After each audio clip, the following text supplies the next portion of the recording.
What? What? Duan Chunru was shocked. That's impossible. Why not? When Ryun still smiled sweetly, even in the mood to eat cake. If you don't do it, I will spread the mole on your body. The emperor favors me so much, and if I whisper a few words in his ear, do you think what will happen to you?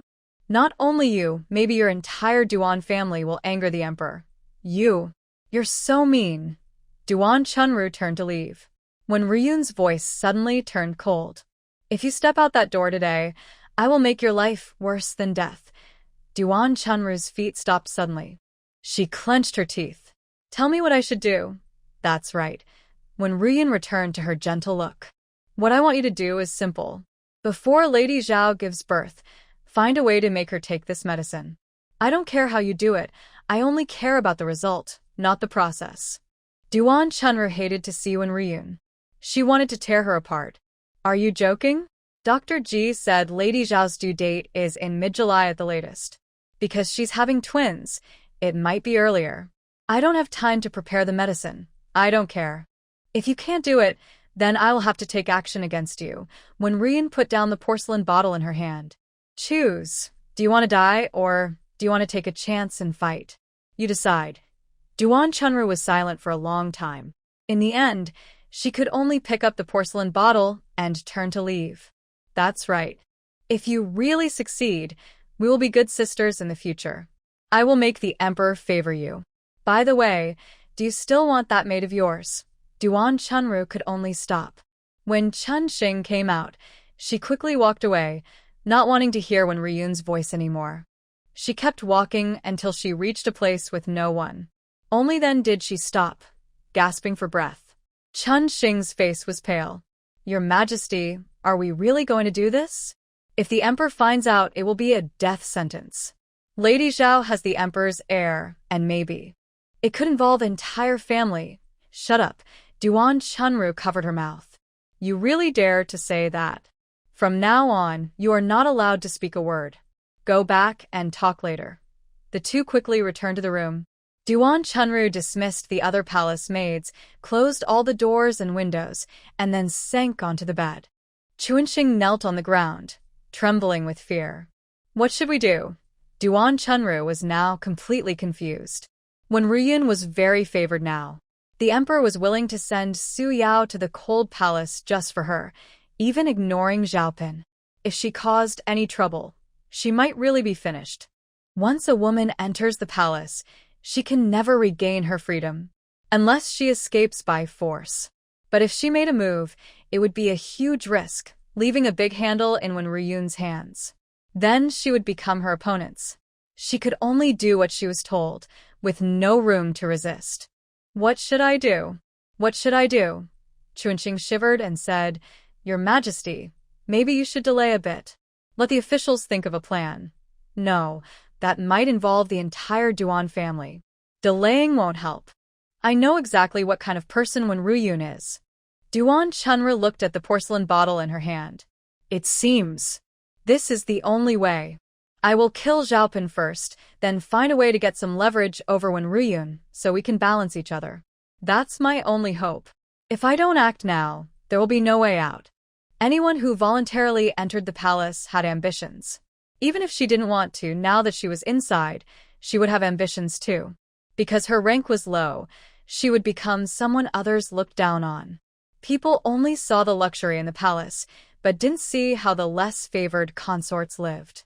They had to eat leftovers and always watch out for those above, who might turn against them. A small mistake could turn them into cannon fodder in the struggle. How many could truly come out safely?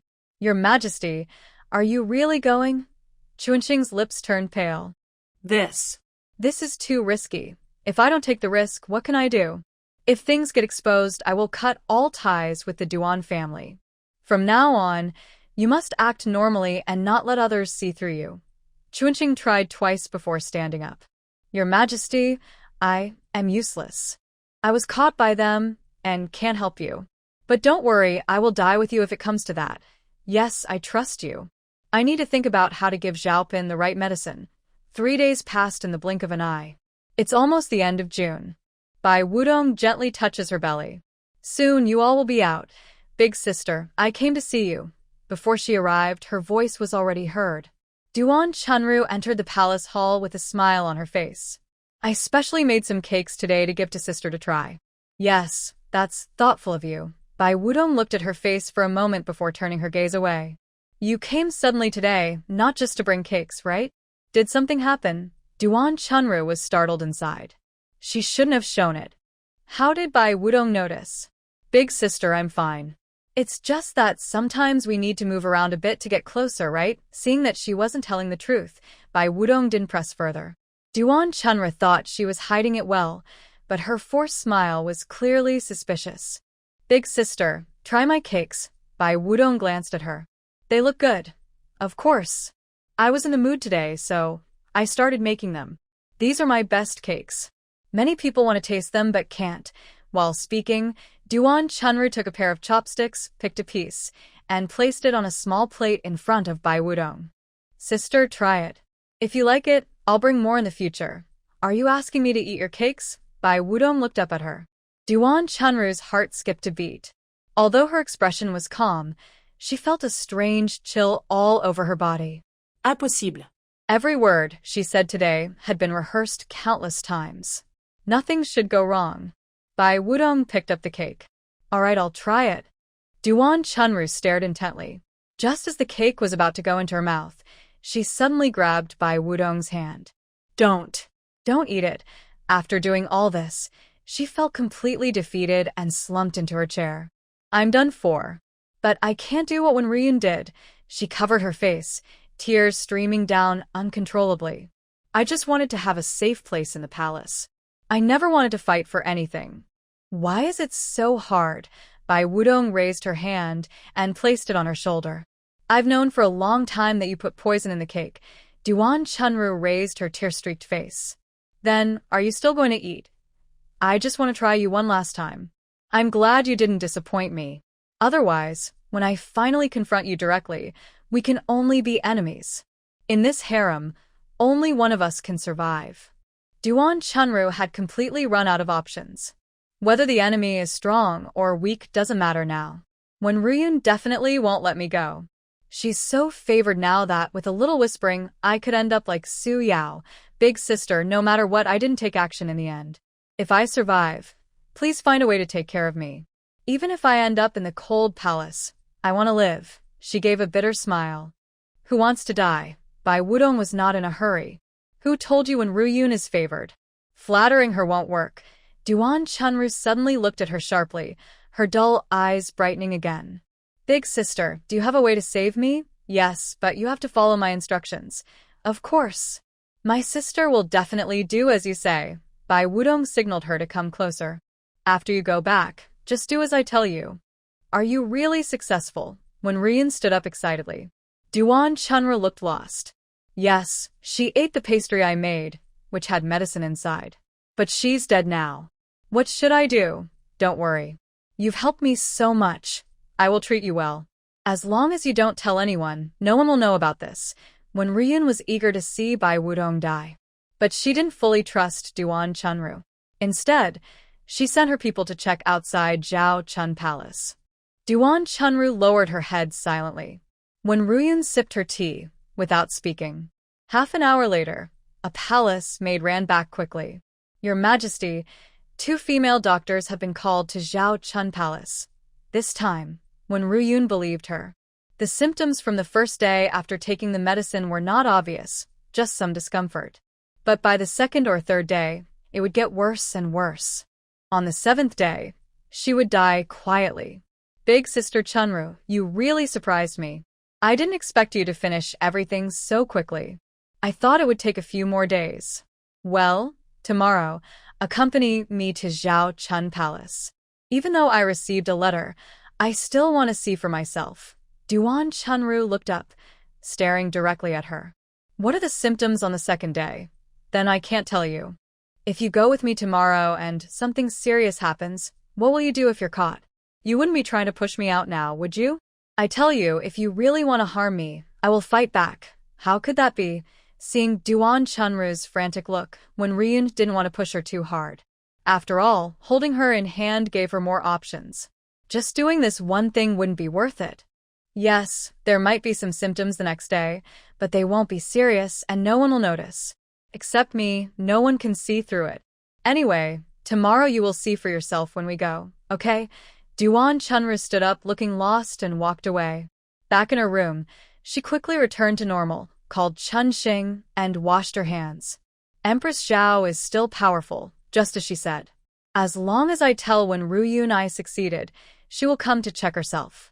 Her eyes turned cold. Tomorrow, I will make her regret it. After lunch the next day, when Rian said she needed to return to Jinsei Palace, Zhang Qingyan was glad she wouldn't stay with him and immediately agreed. She didn't go back, but met Duan Chunru halfway. Let's go. You better have truly given her the medicine. I'm not lying to you. Otherwise, I wouldn't dare let you go today. The two headed to Zhao Chun Palace together. Bai Wudong was making final preparations, pointing out a few trusted palace servants and sending them away. You three go to the imperial kitchen and get some things. Be careful and listen carefully. Yes, your majesty. In an instant, only Yunxiang, Chaner, Ingchun, and two palace maids outside remained. Bai Wudong gave Yunxiang a look, and she understood. She called the two palace maids outside and said, "Go to the imperial kitchen.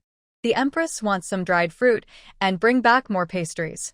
Yunxiang finished her task and waited outside the door. After a short while, she came in to report, "Your Majesty, the person has arrived." "Good, bring her in directly." Bai Wudong turned back to her room.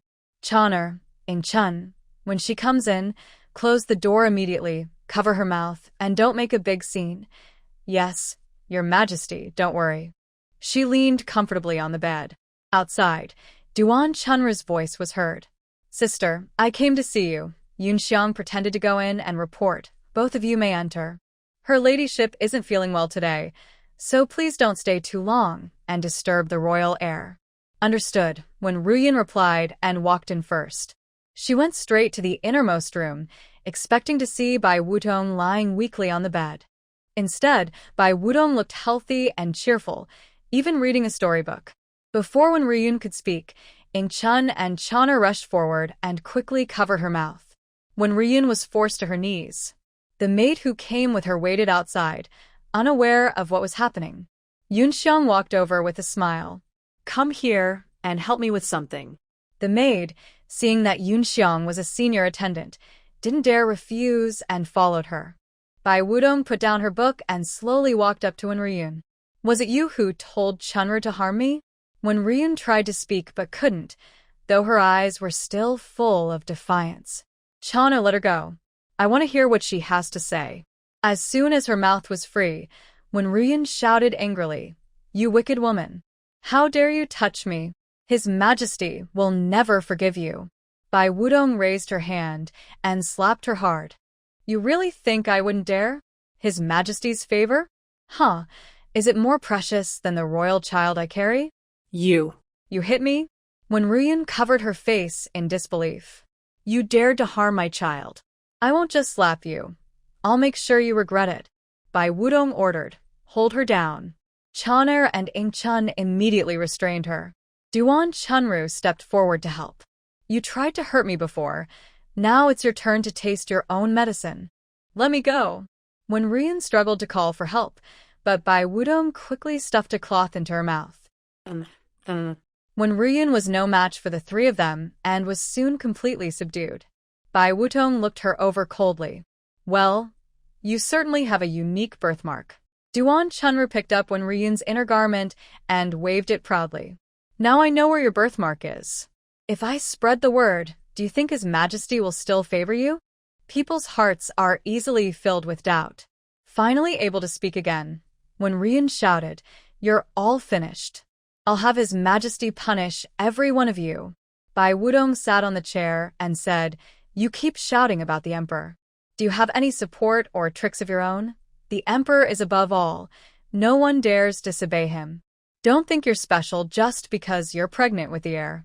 When you give birth, I will make the Emperor order you to be killed, you wicked woman and your unborn child. Just wait and see how I deal with them in the future." Bai Wudong raised her hand and slapped Ruyin again. "There, now it's even. Chonner, give me that medicine. Chonner immediately handed over a bottle, looking worried. My lady, are you sure this medicine won't harm you or the baby? It won't, she replied confidently. She wouldn't risk her health. It was just a little blood, nothing serious. Bai Wudong poured out the pills and swallowed them. When Ruyun, you caused me to almost have a premature birth. What do you think the emperor will do? After saying this, she lay down on the bed. Duan Chunru sneered coldly, her face suddenly changing to one of panic. She stumbled out of the room hurriedly. Quick, call the imperial doctor. When Ruyun made my sister so angry, she started bleeding. When Ruyun sat on the ground, stunned. Everything was happening so fast, leaving her no time to react. She was slapped as soon as she entered, her clothes were torn off, and she had only said a few words when Bai Wudong drank the blood-stopping medicine again. Her mind was blank, unsure of what to do. Outside, Duan Chunru's voice continued. Bai Wudong only glanced at Wen Ruyun and then started acting. Chana, wipe my face with a damp cloth. This time, she not only wanted to deal with Wen Ruyun but also to turn the emperor's previous guilt into deeper affection for her. The Empress Dowager had not sent any news yet. This meant the emperor's plans were not yet complete. He had loved Wen Ruyun for so long. As long as her child was not truly lost, he wouldn't give up halfway. Otherwise, all his previous arrangements would be pointless. So, I, who don't even know the full story, become the most wronged person in the scene. The emperor feels guilty, but also hates Wen Ruyun even more. Bai Wudong planned to use this incident to create a rift between herself and the emperor. Then, on the day of delivery, she would mend everything. By then, her relationship with the emperor would surely grow even closer. Outside, hurried footsteps echoed. When Ruyun finally came to her senses and tried to run, but Chonner and Ingchun were ready and blocked her way. Imperial physician Ji entered first. Bai Wudong turned her head slightly to look at him. Her face was pale, and her damp hair clung to her cheeks, making her look as if she might faint at any moment. Physician Ji quickly took out a handkerchief and placed it under her wrist to check her pulse. The other physicians and medical attendants followed him inside. Even though Wen Ruyun was the emperor's favorite consort, no one paid her any attention. All eyes were on Bai Wudong. Your ladyship's condition is a bit unstable. She's showing signs of distress. She must take medicine to protect the baby. Hurry and prepare the medicine as I instructed. The entire Zhaochun Hall was in a flurry of activity. Everyone was focused on Bai Wudong. Seeing this, Wen Ruyun clenched her teeth in anger. Zhao consort, just you wait. A sharp voice rang out from outside. His Majesty has arrived. Wen Ruyun's face changed. She couldn't hide now, so she decided to complain first. She was betting that the emperor's affection for her might still outweigh his concern for the heir. She ran to the door, tears streaming down her face. Your Majesty, please stand up for me. But Zhang Qingyan, now focused entirely on the unborn heir, brushed past her without hesitation and went straight inside. He had held back his anger for days, and without realizing it, he pushed her harder than he meant to. When Ruyun stumbled and hit a shelf, grimacing in pain, Chonner couldn't help but let out a small laugh, but when Ingchun glared at her, she quickly stopped and put on a worried face. When Ruyun's expression changed completely. It was over. If the emperor cared more about the heir, would he stop favoring her? For the first time, her proud heart was filled with panic. Zhang Qingyan hurried to the bedside. Zhao consort, are you all right? I'm fine, Your Majesty. I'm sorry to have worried you. Don't say that. Zhang Qingyan held her hand gently, his heart aching for her. He wanted nothing more than to punish Wen Ruyun immediately. But he couldn't, not yet. His plan was almost complete, and he couldn't give up now. Duan Chunru looked around, realizing it was her turn to speak. She knelt down quickly. Your Majesty, please stand up for my sister. She's been pregnant for 9 months and is about to give birth, but that lady Wen came and spoke rudely to her. My sister is such a kind person, yet she was so angry that she shed tears. As she spoke, she took out a handkerchief to wipe her eyes. Your Majesty, I didn't do anything wrong. Don't listen to this wicked woman's lies.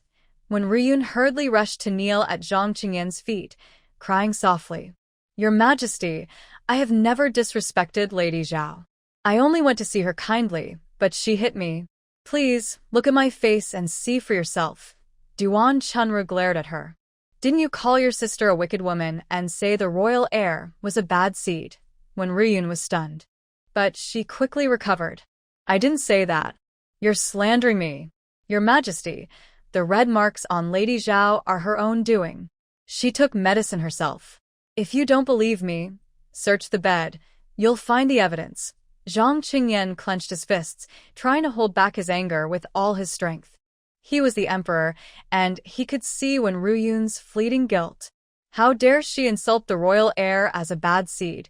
She deserves to be punished. If he could endure a few more days until he uncovered the empress's scandal, she would be dead. Bai Wudong's eyes reddened. When sister, I would never joke about my own child. I am about to give birth. If I really took medicine and caused bleeding, it would harm both my baby and myself. Seeing that Zhang Qingyan hadn't spoken yet, when Ryun grew more frantic. It's you who took the medicine. In her desperation, she reached for the porcelain bottle on the bed, but Chanu quickly pulled her back. Your Majesty, what are you doing? Are you planning to harm Our Lady in front of the Emperor? I need to find proof. Enough. Zhang Qingyan's neck muscles tensed. Lady Wen apologized to Lady Zhao when Ryun's face was streaked with tears.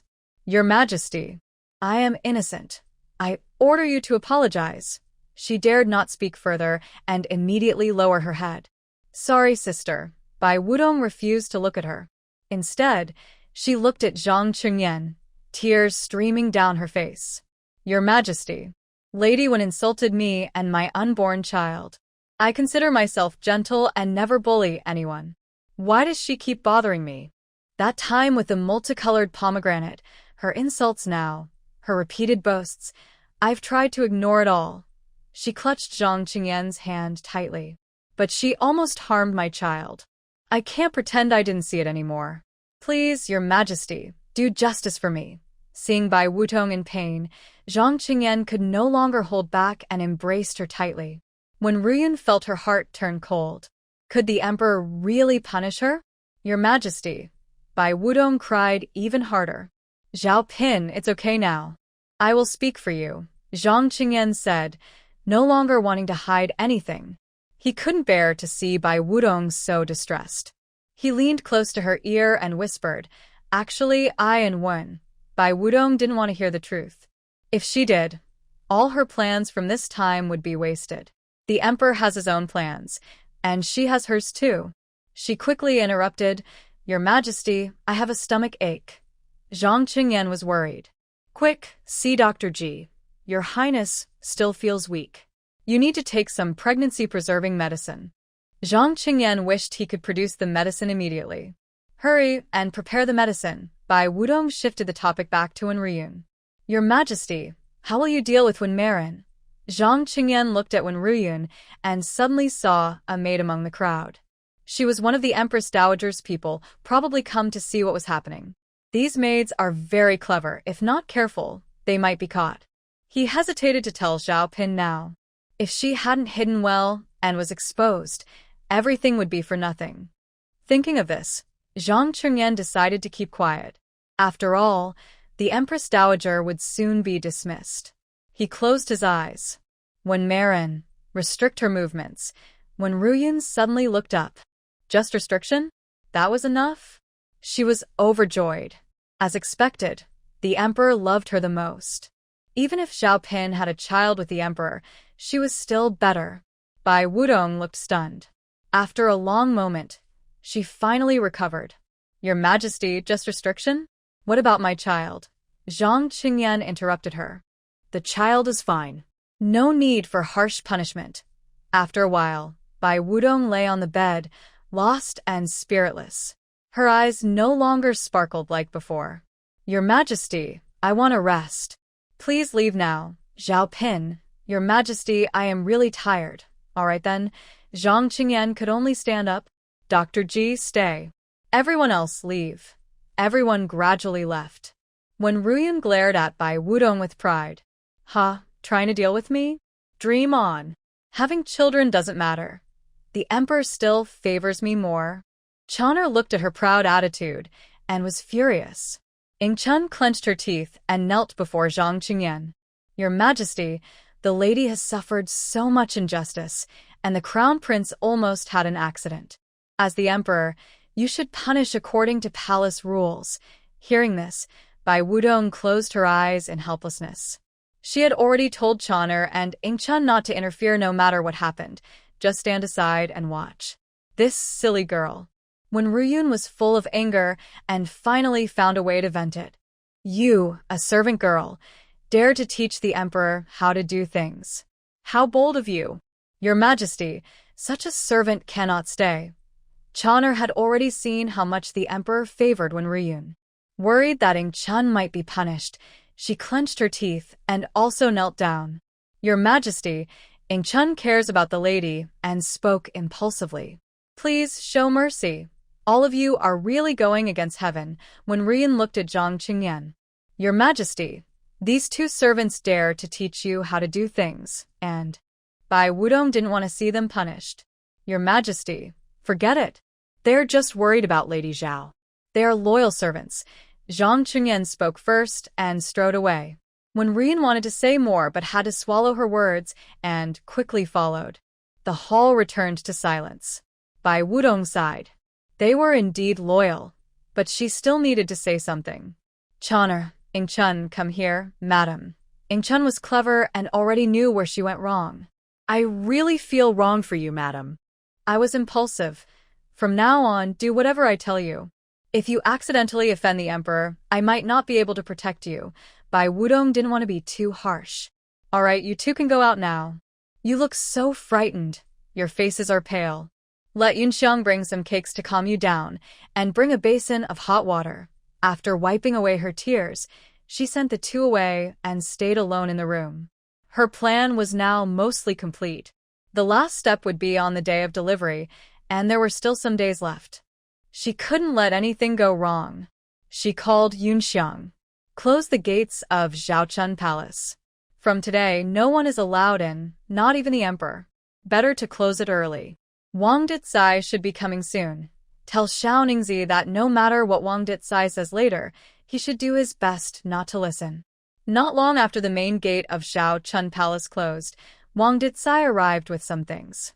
This time, he came to clearly explain things to Bai Wudong. The emperor was very worried about her and the crown prince, so he decided to tell the truth. "Why is the door closed in the daytime?" Wang Dicai called out. "Xiao Ningzi, hurry up and open the door." "Master, I'm sorry. It's not that I don't want to open for you, but Empress Zhao said no one is to see anyone from today onward." "How can that be?" "The emperor still cares about the crown prince." "Master, Empress Zhao's pregnancy is unstable now. If you suddenly come in and something happens." Wang Dicai shivered. He didn't want to cause trouble with good intentions. "I understand. Maybe he should tell Xiao Ningzi to pass a message?" "Xiao Ningzi, come here. I have something to tell you."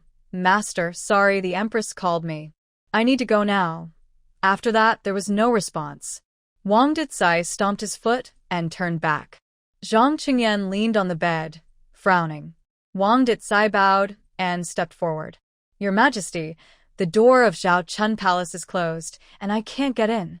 Empress Zhao said her pregnancy is unstable, and she doesn't want to see anyone now. If we rush in, something might go wrong." "This is all my fault." Zhang Qingyan opened his eyes, filled with the last look Bai Wudong gave him, hollow and painful. "I should have told her earlier. Your Majesty, the Empress Dowager's matter is very important. We can't let any information leak, or all previous efforts will be wasted. If the Empress Dowager is on guard, it will be very hard to find a chance again.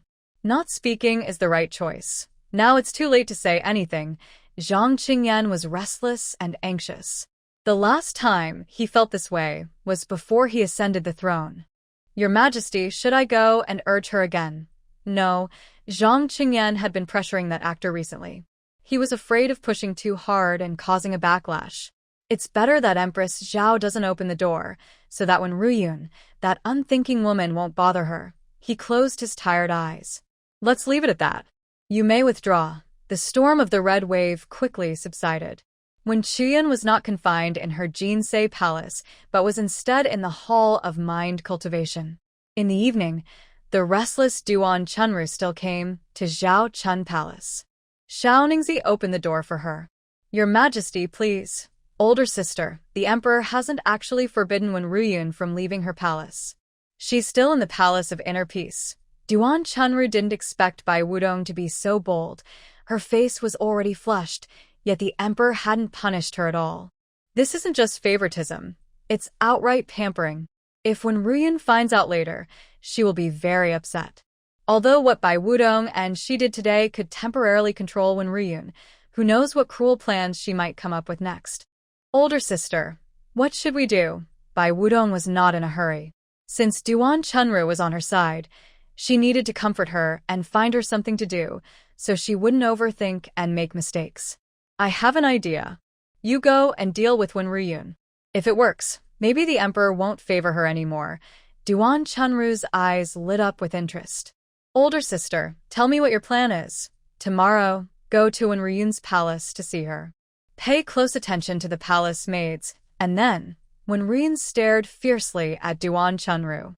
You dare to come find me? Why wouldn't I dare? Duan Chunru sat calmly, smiling. Wen Ruyun, right now we both hold some secrets. Why not end our conflict peacefully? What do you think? You and Xiaopin conspired to trap me, and now you want to make peace. Dream on. Although Wen Ruyun hadn't been punished much, she still enjoyed nights of revelry with the Emperor. But she couldn't swallow this insult. Those 2 slaps had hit her dignity. Wen Ruyun sneered. What can you do if you team up against me? Isn't that just shooting yourself in the foot? Xiaopin was willing to use her child to trap me. And what happened? I was confined in the Palace of Inner Peace. Since my sister feels that way, I have no choice. Duan Chunru stood up. I'll take my leave now. After saying that, she turned and left without hesitation. Wen Ruyun angrily threw her teacup. This Duan Chunru dared to harm me yesterday. I will not let her go. A palace maid stepped forward with a new cup of tea. Your Majesty, don't be angry. You are now the Emperor's favorite. If you want to deal with them, there will be plenty of opportunities in the future. Leaving the Jin's palace, Duan Chunru quietly asked Spring Apricot beside her. Did you see any of those palace maids? Is there anyone we can bribe? When Wen Ruyun got angry, a palace maid shrank back in fear. She must have been bullied before and could be bought.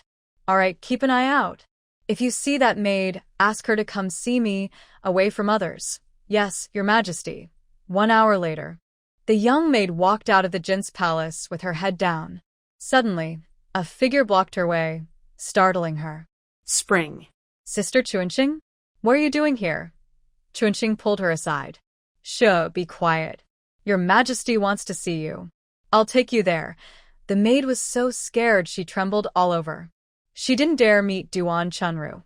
If the Empress found out, she would face endless trouble. No, I won't go. You have to go. Don't worry, no one will see you, and it won't take long. Chuanqing was plump and strong, and she dragged the maid into the courtyard. Duan Chunru sat on a wooden bench, smiling slightly. What is your name? The maid knelt on the ground, feeling hopeless. Servant Linger. That's a nice name. You look good too. Your Majesty, please speak directly. Don't scare me. Duan Chunru helped her up. Linger, are you very afraid of Wen Ruyun? Linger was silent. If I give you a chance to leave Jin's palace, would you take it? Really? Can I? Of course. I won't lie to you. But you have to help me with something. If you succeed, I will bring you to be close to me. Linger felt like she was falling into a muddy pit, sweating cold sweat all over. Chuanqing couldn't stand it. She took a handkerchief and wiped her face. Look at you, so timid. Even as servants, we have our fate. Even if we can't serve the main master, we can serve a good master. Now you have a chance to serve a good master. Do you want to try? Servant. Duan Chunru chuckled. Just listen to what I ask you to do first, then decide. Even if you refuse, I won't do anything to you. She stepped in front of Linger. All I want is for you to do a little trick on Wenryun's clothes. It's very simple, right? Linger couldn't believe it. She thought Duan Chunru wanted her to kill someone, and she would definitely die. Just this. Duan Chunru nodded. Yes, that's right. I'll tell you how to change it. Find a chance to carry it out. If you succeed, you'll be one of us. Linger was too timid, and Chuanqing helped her speak. After saying it twice, she finally agreed. Chuanqing sent her to the door. What did Wenryun do to you? Thinking she might be part of their group in the future, Linger didn't hide anything. Her Majesty has a hot temper and often hits people. I was hit the hardest. Wenryun took a dream potion every day, dreaming wildly with the Emperor. But in reality, nothing happened. All her anger was still trapped inside her.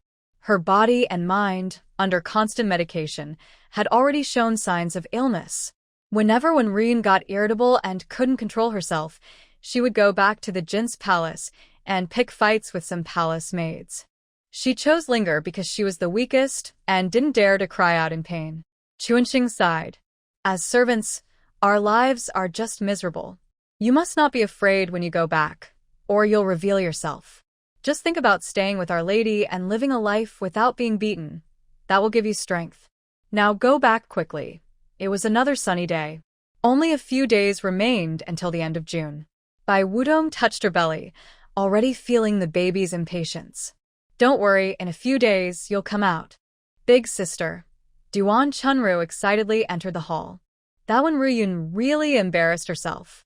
Didn't I tell you to tamper with her clothes? Today, she and the Emperor went to Yangxin Hall, and her outer robe was completely open. There were many eunuchs, guards, and even officials who saw her arms and chest. I don't believe it. She's already been seen by so many, and the Emperor still likes her.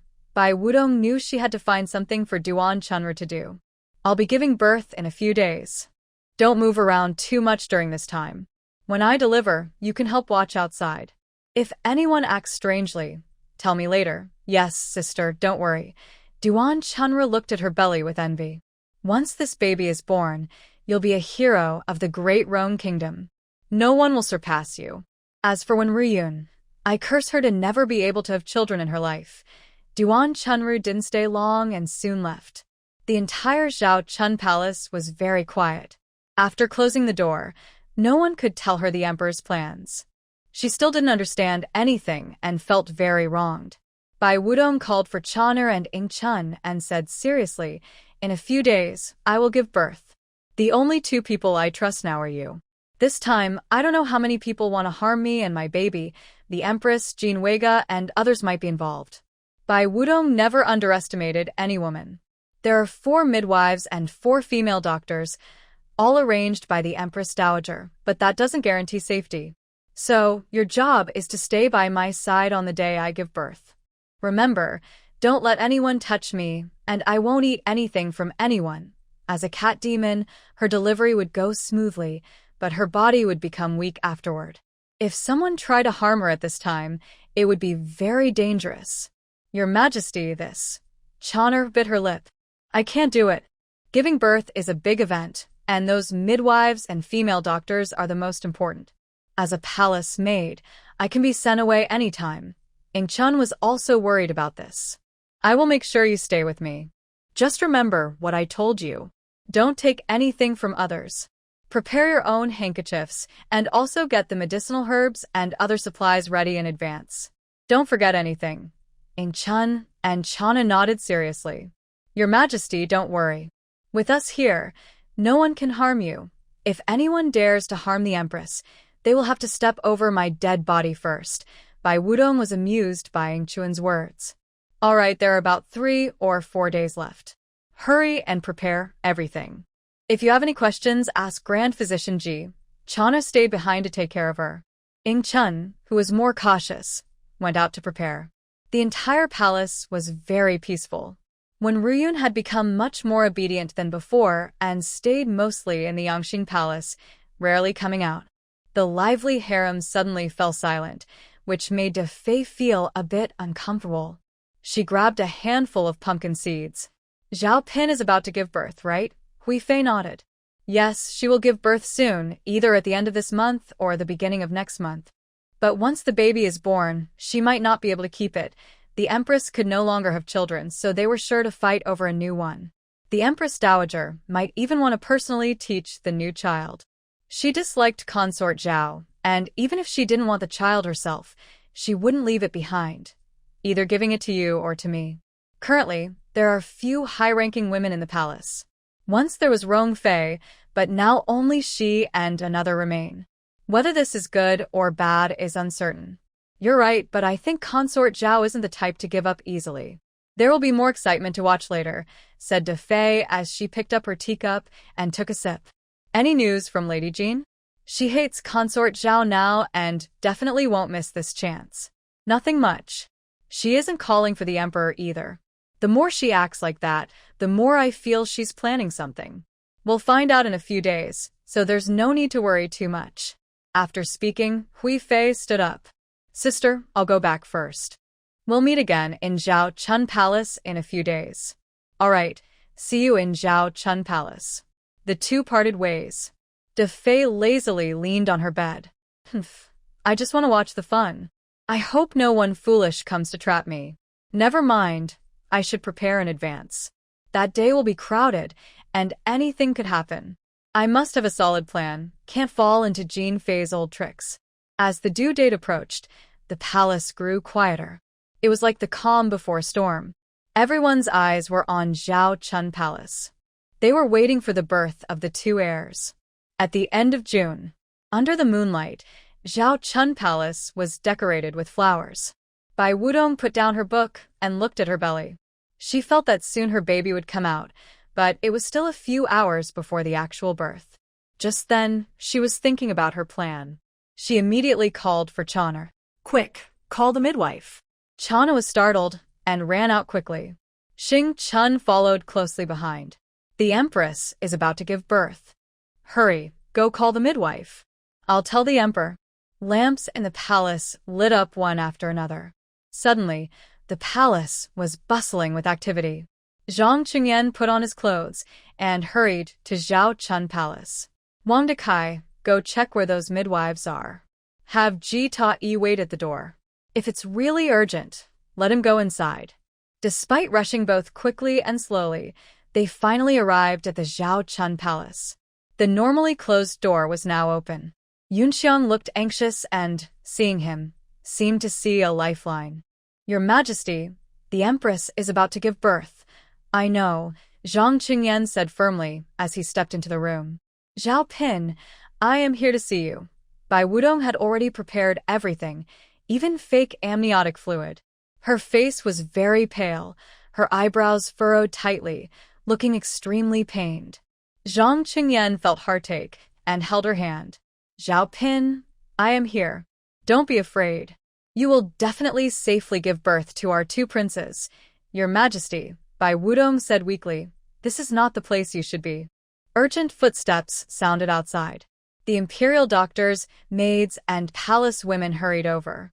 The chief midwife quickly approached to check Bai Wudong.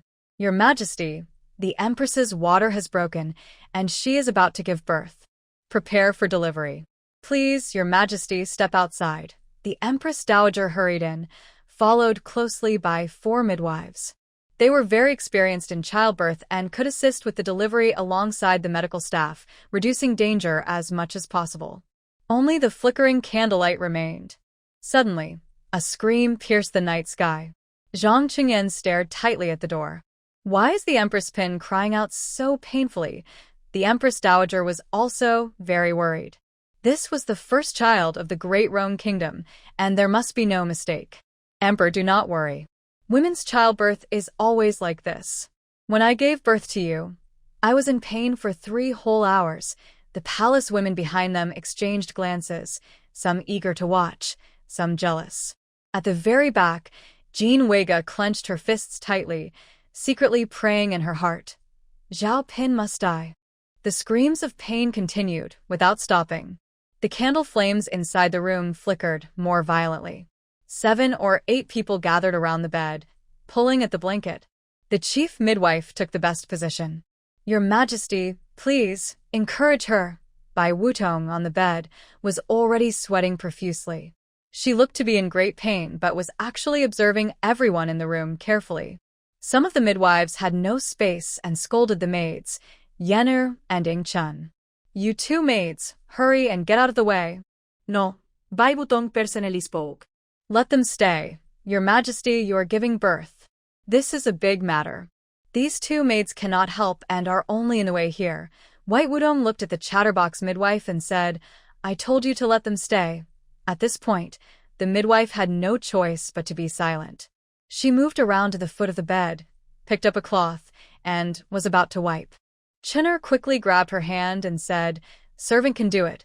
She reached under the quilt, waved her hand casually a few times, then threw the cloth into the nearby basin of water. After soaking, no one knew if there was anything on it. The midwife glared fiercely at Chinner and unconsciously rubbed her hand. White Wudong saw that the midwife was suspicious and, taking advantage of her painful contractions, kicked her. "You hurt me. Hurry and get out." Ing Chun didn't say a word, pulled the midwife and headed outside. "Clumsy. Hurry and get out." No. "I didn't do anything." The midwife had not touched White Wudong earlier, so how could she have hurt her? Ing Chun opened the door and pushed her out directly. Outside, Zhang Qingyan immediately stepped forward. "How is Lady Zhao? Her Majesty is still in labor." "Your Majesty, this midwife was careless and hurt her." After speaking, Ing Chun closed the door. Inside, White Wudong's painful cries continued. The midwife stood stunned, sweating coldly, her body hairs standing on end. Zhang Qingyan didn't even look at her. "Take her away. Your Majesty, I truly didn't touch Lady Zhao." Zhang Qingyan wouldn't listen to just a midwife's explanation.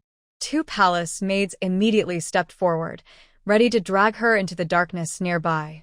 Jean Wega, watching the scene, clenched her teeth, the taste of rust filling her mouth. That useless woman. She wanted to go out and keep her there. This was her bought midwife, paid a lot for her, and now she was being thrown out in just 15 minutes. Xia quickly held her back. "Your Majesty, you can't go, or you'll miss it." As a concubine, she was speaking up for the midwife, which everyone could see was a problem. Didn't even the Empress Dowager, who sought out the midwife, make a move? Jean Wega had to hold back, biting her nails until her palms bled, feeling no pain at all. Inside, the cries of pain sounded again. Zhang Qingyan felt very anxious and paced back and forth nervously. "It's been almost half an hour." Duan Chunru softly said, "Your Majesty, women often face danger when giving birth. Sister Zhao Pin is weak, so it must be even harder for her. I believe she is lucky and will have a smooth delivery." Next to them, Ding Zhaoyi rolled her eyes. All the kind words were from her. She was good at flattering. Time passed second by second. Soon, 2 hours had gone by. The sounds inside the room gradually quieted, but the crying of the baby could not be heard. Zhang Qingyan wanted to go in and check several times but held back. The Empress Dowager couldn't stay standing and ordered someone to bring a chair. "Emperor, sit down and wait a little longer." Suddenly, the door opened. The chief female doctor, covered in blood and looking panicked, said, "Your Majesty, Lady Zhao Pin is too weak.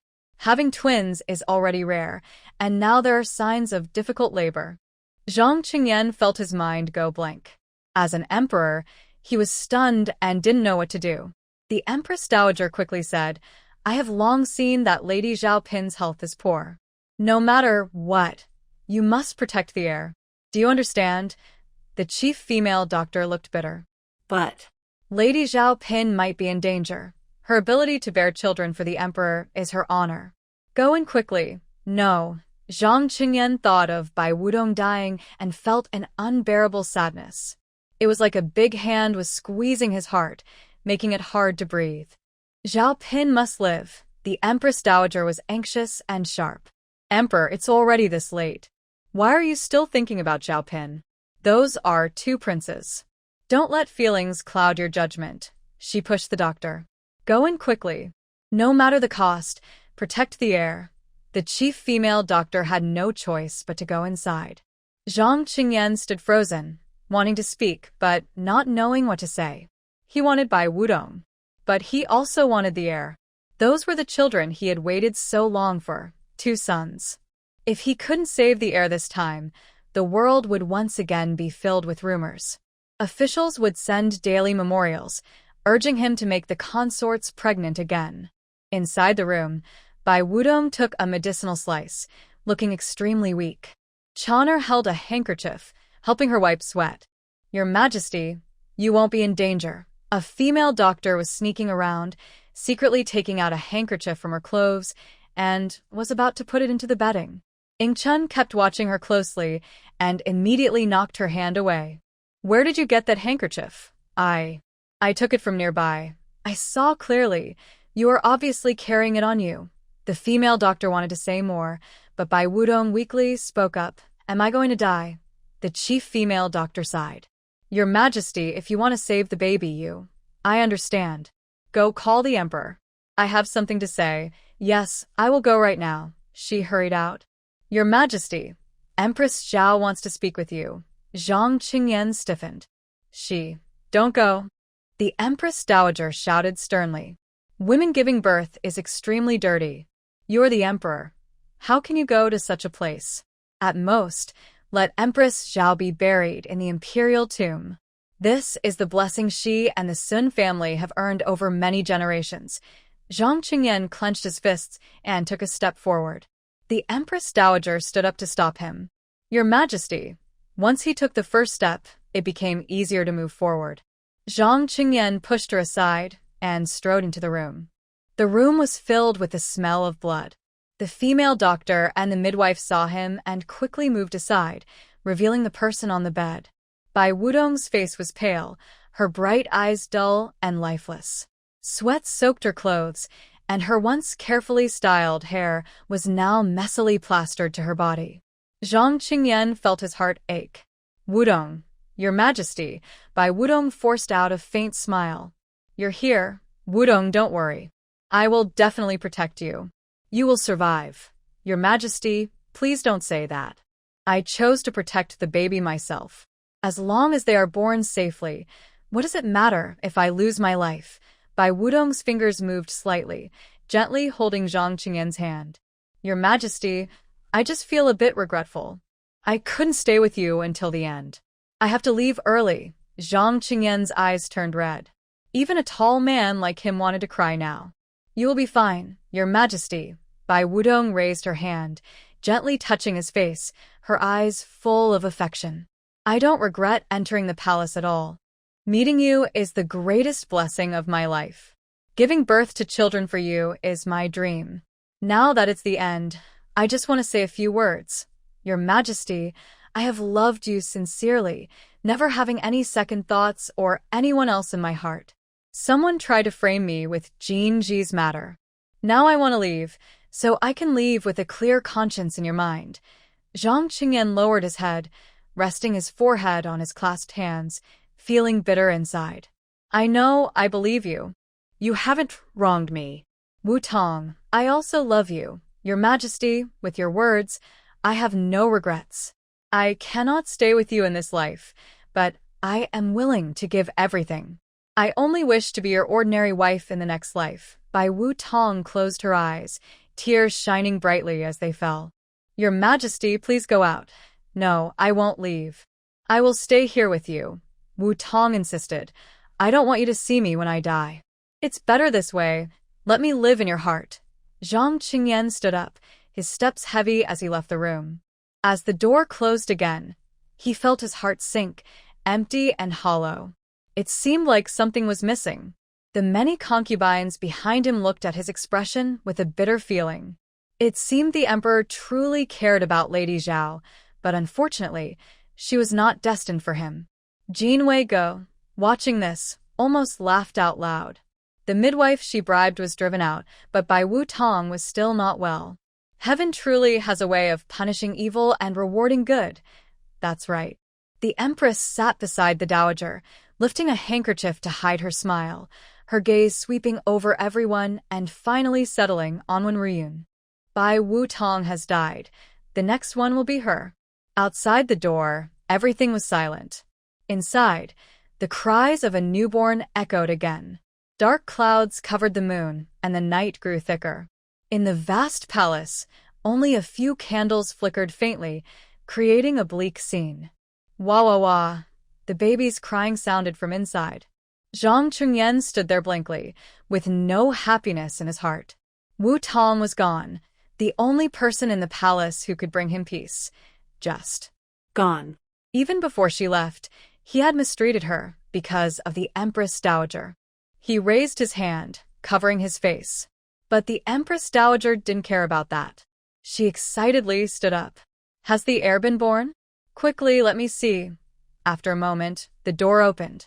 The Empress Dowager rushed into the room and immediately saw the two children held by the nursemaid. Although they were newly born, they looked different from other babies. Their skin was white, smooth and tender, like lucky babies fallen from the sky.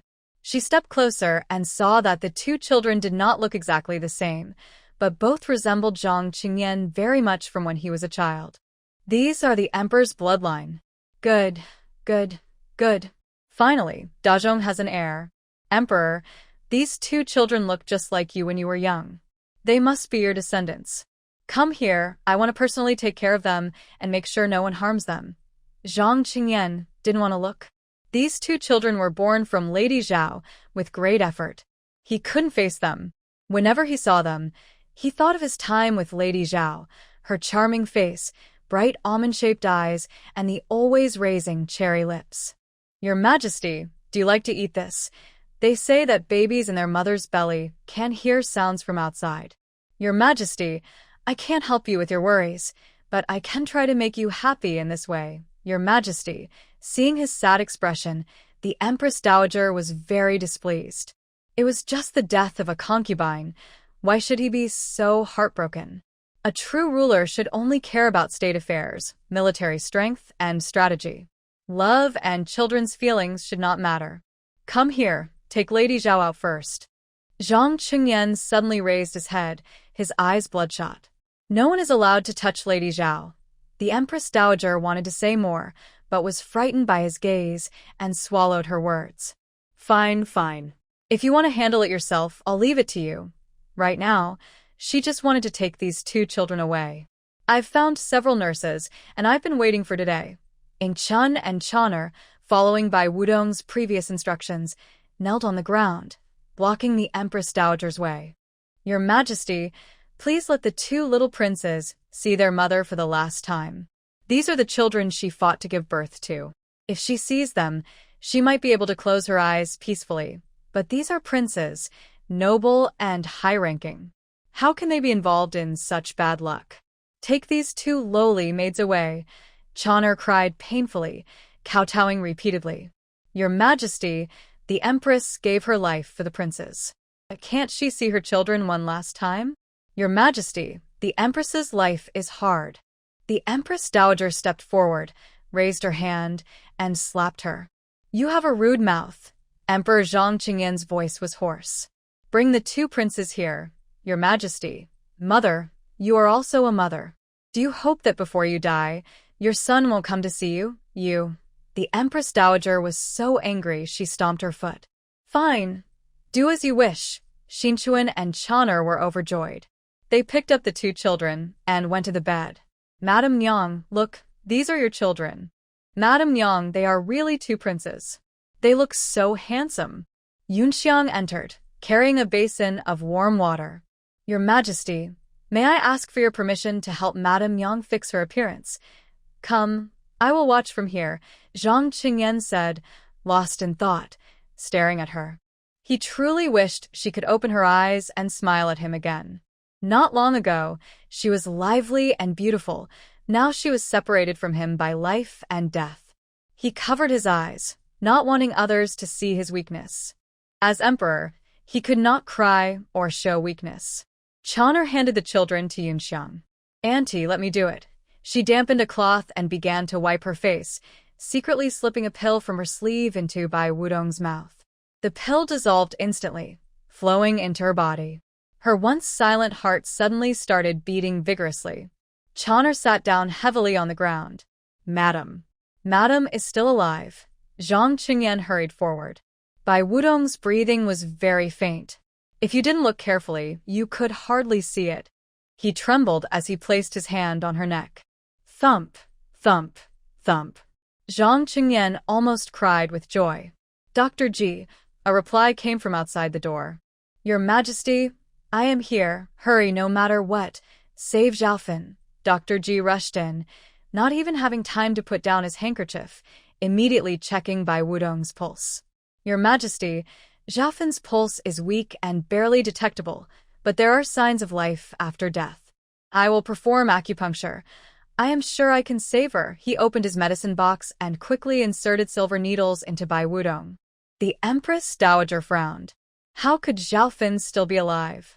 She looked at the chief female doctor, who was pale and clearly in disbelief.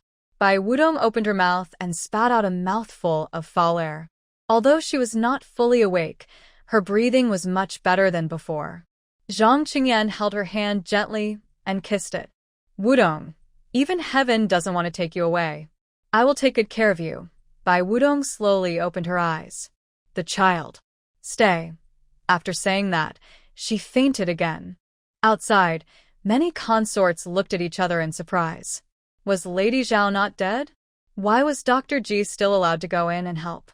De Fei leaned forward, trying to see inside, but the door was slightly open and a screen blocked the view, so she couldn't see anything. Hui Fei carefully reached out her hand, about to push the door open a little, but Ying Chun came out first. Ladies, sorry, I need to close the door now. Lady Zhao just gave birth, and she must not be disturbed. Ding Zhaoi widened her eyes in disbelief. Lady Zhao is still alive. Ying Chun looked at her and smiled. Lady Zhao is very lucky. Even the underworld didn't want her, but she went to the ghost gate and came back. Dr. Ji said this is called a near-death experience, and her luck will continue. The candle inside seemed brighter than before. Outside, Duan Chunru kept watching everyone's expressions, not missing any detail. Jean Wega, standing at the back, looked full of resentment and dissatisfaction, almost turning into a tangible form. The expression of the midwife when she came out was also strange. Obviously, she had been bought by someone. The Empress softly spoke, breaking the silence. Lady Zhao's good fortune is a blessing. The others came back to their senses and agreed. Yes, Lady Zhao is very lucky. She has 2 princes. Lady Zhao's good days are still ahead. At this moment, Zhang Qingyan's voice came from inside. Lady Zhao has given birth successfully. From today, she will be promoted to consort, with the title of Zhao.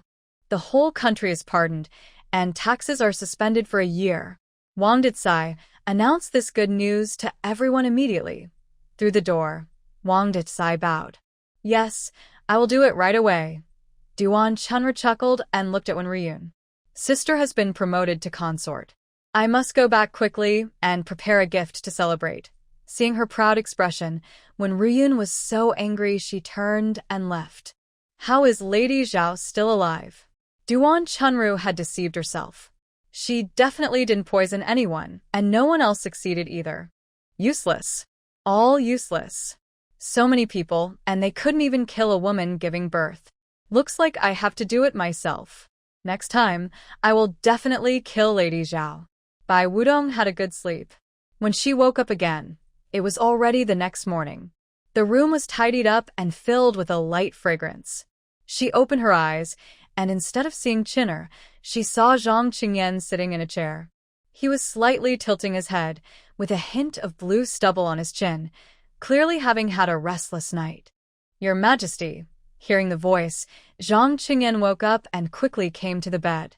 Wudong, you're awake. Bai Wudong looked at him with deep affection, raised her hand to touch his cheek, and her voice was hoarse. Am I dead? Why do I see the Emperor? Could it be that the gods in the underworld are kind, allowing me to see the Emperor one last time? Fool. Zhang Qingyan held her hand and gently kissed it. You're still alive. Can you feel my warmth? Really? Bai Wudong couldn't believe it, touching his face again and again. Am I really still alive? You died and came back to life. It's a miracle. You also bore me 2 princes, which is a blessing. I have already made you the Lady of Zhao. Our 2 princes are named Zhang Yun and Zhang Yushi. Yun and Yushi have the same meaning as your title, bright and shining. Bai Wudong burst into tears of joy. That's wonderful. I'm still alive, and I don't have to leave the emperor anymore. The two embraced each other silently for a long time, only their sobs filling the room. Bai Wudong released Zhang Qingyan. Your Majesty, where are our sons? They are here. Come, bring Yunhe and Yushi. After a moment, two wet nurses carried the princes into the room. Bai Wudong looked at the chubby, fair babies and couldn't help but tear up. They were her children, and in the future, they would be her only concern in this world. Your Majesty, I want to hold them.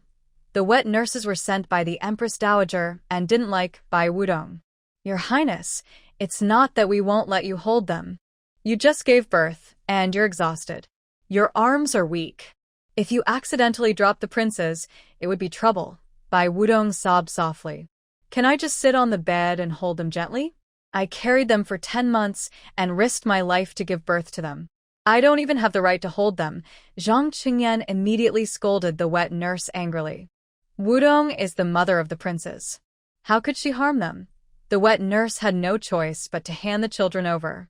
Bai Wudong looked at their similar little faces, her heart softening. Your Majesty, this is our child. Zhang Qingyan liked him more the longer he looked. Wudong, you did very well. You are a great contributor to the empire. Your Majesty, I want to ask you something. Can I raise these two children with me? Or Should I send them to the Empress or the Empress Dowager? The Empress Dowager is old, and the Empress is unwell. Neither of them is suitable to raise the prince. Now that you are a consort, you have the right to raise the prince. Bai Wudong smiled through her tears. Thank you, Your Majesty. Her smile was brief and soon faded. Your Majesty, if Sister Wen someday becomes a consort, will you send my child to her? You favor Sister Wen so much. I have no idea what you will do. Zhang Qingyan held her in his arms. You silly girl. Why don't you understand my hints? Sister Wen and I are just putting on a show. I have never liked her.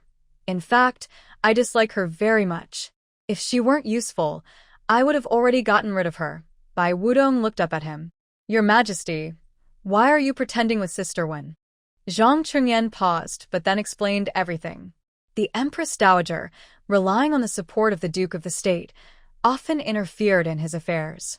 She meddled in which consort he favored.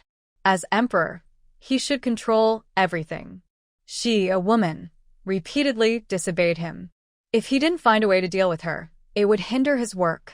Since Bai Wudong became pregnant, many things happened in the palace. The Empress Dowager claimed she controlled the palace, but what did she actually do? She only thought about sending women to his bed or bringing him nourishing soups. Still, she was his mother, and he wouldn't truly harm her. At most, he would confine her to Yongshou Palace, where she couldn't be summoned. His voice was low and serious as he looked at her. Wudong, do you think I am cruel? Would I really hurt my own mother? No, Your Majesty. Although you are the son of the Empress Dowager, you are also the Emperor of Dairom. In my eyes, you should be first an emperor, then a son. Only then will the world be peaceful. If you follow the so-called filial piety and listen to the Empress Dowager in everything, the world might fall into chaos. Indeed, you understand me best. Now that he had a son and Bai Wudong was still alive, he felt very happy. His tone became gentler. Give me a few more days. Once I find the right opportunity to deal with the Empress Dowager, Sister Wen can be gone. No matter how much I have pampered her these past few days, it was all fake. Do you understand? I understand, Your Majesty, but I also want to help you. How do you plan to deal with the Empress Dowager? Zhang Qingyan's eyes flickered, and after a long pause, he said 2 words, actor. Now, you rest early. I stayed with you all night, and I have to attend to government affairs. He kissed Bai Lutong, then his 2 sons, and finally stood up to leave. Bai Lutong lowered her eyes. An actor? She thought of the actor she saw outside Yongshou Palace that day, thin body and androgynous appearance, perhaps suitable as a court entertainer. Could it be that the emperor wants this actor to the Empress Dowager? Besides that, she couldn't think of any other plan. Moreover, The emperor was unwilling to say more about this matter, which suggests his methods are not clean. While she was lost in thought, sounds of Chani and Ingchun came from outside. Your Majesty, I have something to report. Yesterday, when the Empress was giving birth, it was very dangerous. The midwife and the doctor had issues. If it weren't for me and another servant constantly watching and stopping them, the Empress might have really been lost. Your Majesty, please investigate thoroughly and catch the villains who harmed the Empress. Zhang Qingyan's voice was cold and stern. Wang Dekai, start the investigation. Begin with those midwives. And the doctors who came yesterday, send them all to the strict criminal justice department for interrogation. Yes, I will handle it immediately. The voices outside faded away. Bailu Tong handed the 2 children to the nursemaids. Yunxiang, watch over them carefully. If they dare to take the children away, execute them on the spot. The 2 nursemaids trembled in fear. Your ladyship, we were sent by the Empress Dowager. You can't do this, Bailu Tong sneered coldly. The Empress Dowager is now in a difficult situation herself. If you're unhappy, try it, see if I will kill you. They dared not speak further and took the children to the next room. Yunxiang followed, speaking bluntly, women are naturally weak, but mothers are strong. Anyone who dares to harm the lady's children, she won't show mercy. The room returned to silence. Bailu Tong closed her eyes. This time she gained a lot. First, she took medicine to fake a difficult labor, pretending to be near death, and used her last words to clear her name regarding Jinji, while also showing her love for the emperor to make him grieve. Then, she planned to come back to life. The 3 greatest joys in life are a false alarm, a long-awaited reunion, and regaining what was lost. She made the emperor experience the feeling of losing and then regaining something, which would surely strengthen their bond. The fact that the emperor was willing to share so much with her this time, even revealing little about the Empress Dowager, shows that things are changing. Before, it was just gradual change.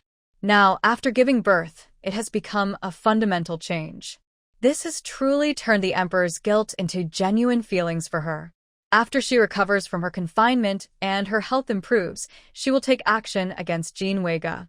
Concubine Jin, now I am a noble consort above you. Although you have Jin's family as your support, if Jinji doesn't use you properly, your time will soon be up. The seemingly peaceful harem is once again in turmoil. Wang Detsai personally led people to arrest all the midwives from yesterday's delivery and sent them to the Court of Judicial Review for strict interrogation. The news quickly reached the Palace of Eternal Longevity. The Empress Dowager leaned on her bed, her plump body like a pile of rotten flesh, and no amount of powder could hide the deep wrinkles on her face. It seems there was a problem during yesterday's delivery. A maid beside her whispered, Your Grace, Wang Gonggong will definitely come to arrest the midwives next. This is something you personally chose. If there's a problem, you're right. If no problem is found, it's fine. But if there is, it will be my fault. You handle those midwives. Don't let Wang Ditsai find them, so there will be no gossip. Yes, I will take care of it immediately. The maid, waddling with her fat body, quickly left the hall and called some trusted servants to the back courtyard. The 4 midwives, unaware of what was happening, greeted with smiles when they saw someone approaching. The maid, with a fake smile, said, Now that Lady Zhao, or rather Lady Zhao Fei, has successfully given birth, you have contributed greatly. The Empress Dowager has prepared silver as a reward. Come with me. Thank you, Your Grace. Thank you, Madam. The 4 happily followed. The maid, twisting and turning, led them to the last room. Come, take these 4 women away. Why are you doing this? Your Grace, Empress Dowager. Help! A few eunuchs and palace maids quickly the midwives, stuffed cloth into their mouths, and threw them into the firewood room. Stay there quietly. It's still broad daylight, so it's not convenient to do anything now. They plan to deal with them when night falls. As soon as the nanny returned to the front courtyard, Wang Ditsai led someone over. He bowed politely and said, Your Majesty, the Empress Dowager, the Emperor has sent me to find those 4 midwives. The Empress Dowager looked up at him. Those midwives did good work. Yesterday, I rewarded them with silver, and then sent them away. They probably left the palace by now. What happened? Wang Ditsai chuckled. I heard that during Lady Zhao's delivery yesterday, someone tried to interfere. The emperor is worried this might happen again, and wants to find the person behind it to make an example. If someone really tried to interfere, could Lady Zhao still be alive? The Empress Dowager responded coldly. Enough. Go back and tell the emperor that the midwives I chose are absolutely trustworthy. Wang Ditsai bowed even lower. Your Majesty also said so. I am just here to make a formal report. The emperor cares deeply for you and your son, so he sent me to check. Please don't be angry. The Empress Dowager finally smiled. The emperor is thoughtful. I wouldn't get upset over such a small matter. You may go now. Wang Ditsai and his men left. The nanny watched his back and said with a smile, Your Majesty, the emperor truly shows filial piety. The Empress Dowager nodded. He has been very obedient lately. He hasn't pampered Lady Zhao anymore. When Chuyan was pregnant before, so I believe when Ruyun will be soon as well. I am tired. Help me inside to rest. The Empress Dowager lay lazily on her bed, while two young eunuchs massaged her feet. She closed her eyes comfortably. As she grew older, she became lazier and just wanted to enjoy her time in the palace. The strength in her feet changed. She opened her eyes, about to scold, but saw that the young standing beside her had been replaced by Fu Geng. Her expression softened. Why are you here? Fu Geng kept working. I heard that Lady Zhao successfully gave birth to 2 princes. I thought the Empress Dowager would be in a good mood, so I came to flatter her. Maybe I could get some extra reward. The Empress Dowager was amused by his words. You just know how to make me happy. Come here. Fu Geng stopped and stepped beside her. A clever palace maid handed him a handkerchief. After wiping his hands, Fu Geng helped massage the Empress Dowager's head. His voice was already very pleasant, and when lowered, it sounded even more like a musical instrument. So sweet. Empress Dowager. I wish to stay tonight. The Empress Dowager slowly opened her eyes, just in time to meet his gaze. Her narrow eyes were almost identical to those of the former emperor. All right, then you may stay. Thank you, Your Majesty. Fu Geng lowered his head and whispered close to her ear. I will make you happy and satisfied. Hee, I am looking forward to it. In the dim room, the Empress Dowager's restrained voice was heard. She enjoyed Fu Geng's service, her slightly aged hand caressing his cheek. Well done. I like it. What do you want? Fu Geng fought back his disgust. I don't want anything, only that the Empress Dowager is happy. He leaned into her embrace, smelling her faint elderly scent. His stomach churned, but he still had to pretend to be pleased. I am just a lowly actor, looked down upon by everyone. Only the Empress Dowager makes me feel alive, like a real person.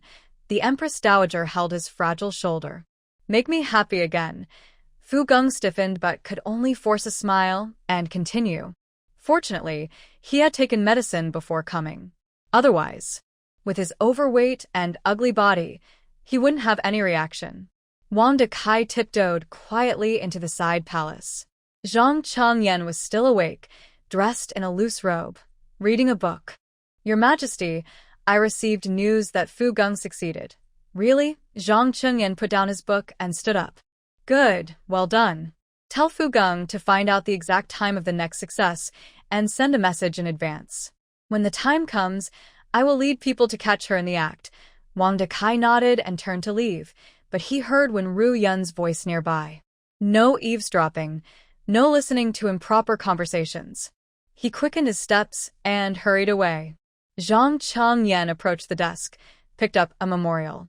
It was a report from the Marquis of Zhengua today, hoping that he could send the Princess Zhao's child to the Empress Dowager for education. Still trying to control me? Dream on, Marquis of Zhengua. Next time I summon you to the palace, it will be when I transfer your military authority. Bai Wu Tong ate well and drank well, quickly recovering her health. In just a few days, she has recovered about 80%. In another 2 or 3 days, she will surely be fully well. The 2 children are very obedient, not making any noise or fuss. Every time she sees these 2 little ones, she feels like she is dreaming. Unknowingly, she has also become a mother. Unfortunately, her father is not a good person and is far worse than her own father. Chanu offers a cup of quite expensive medicinal food to replenish her energy and blood. Your Majesty, it's time for breakfast. Bai Wudong takes it and eats a little. What's the situation outside? It's still the same as before. Nothing has changed. Yunxiang quickly enters the room. Your Majesty, the Emperor has come, but there's also Lady Wen. Chanu immediately becomes very alert. Why is she here? Your Majesty, she must be here to cause trouble since you're resting after childbirth. Don't worry. Bai Wudong puts down her spoon.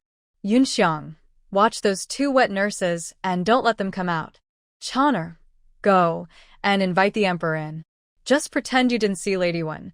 When Rian walks in holding Zhang Qingyan, she really is like a persistent pest, unwilling to leave the Emperor's side wherever she goes. Bai Wudong doesn't even look at her, instead smiling at the Emperor and winking. Seeing her fresh and clear appearance, when Ryun's anger rises. Sister, you're so weak now. You must rest well during your confinement and avoid the wind. She came today just to see Bai Wudong not looking like herself anymore. A woman who just gave birth will naturally look different and need a long time to recover. During confinement, one must be careful, avoid the wind, don't touch water. Several days have passed, and she must be smelling bad and not suitable to be seen.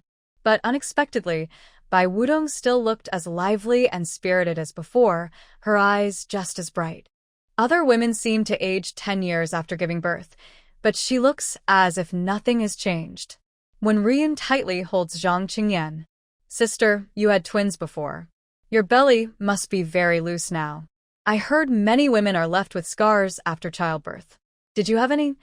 Zhang Qingyan gives Bai Wudong a helpless look, clearly feeling frustrated. Apparently, she hasn't yet gained the favor of the Empress Dowager, so she must keep pretending. But Bai Wudong didn't want to see when Ryun continued to act up. A toad sitting on her foot, not biting but annoying. And that Empress Dowager, being honest now doesn't mean she will always be honest. She hated herself so much that she would surely cause trouble for her child. Both of them needed to be dealt with. Thinking of this, Bai Wudong smiled faintly. My sister worries too much. I have no scars on my body. But what kind of perfume did you use, sister? After smelling it, I found you looked especially beautiful. I heard there's a kind of fragrance from the western regions that can confuse people's minds and make them lose control of their desires. When Ryun was so angry, she stomped her foot. Sister, don't talk nonsense. Your Majesty, I haven't used that kind of perfume. Please don't listen to outsiders' gossip. Zhang Qingyan's heart moved, and he looked steadily at Bai Wudong. She blinked gently. He smiled and said, Empress Zhao, take good care of yourself. I have other matters to attend to, so I will leave first. When Rian wanted to say more but was pulled away with him, the two returned to the palace of Restful Heart. Zhang Qingyan dismissed Wen Rian and immediately called Wang Dicai. I am still too straightforward. Wang Dicai was confused. What did the emperor mean by suddenly praising himself? But as the top flatterer in the palace, he didn't need to think. He quickly responded, Your Majesty, you have always been broad-minded and honest. Earlier, the Empress Dowager gave me medicine several times to make me favor other consorts. I didn't think of using her own methods against her. Wang Dicai said, Your Majesty, such dirty tricks are not something you would think of, being honest and upright. Zhang Qingyan turned to look at him. I no longer want to be controlled by anyone. Go and take the kind of perfume the Empress Dowager used and send it back to Yongshou Palace. I want to see it lit tonight. Yes, Your Majesty. I will do it right away. Remember, no mistakes allowed. Time passed quietly. Soon night fell. Zhang Qingyan sat on his bed, feeling restless. What was happening with the Empress Dowager now? Had the perfume already been lit? And that actor?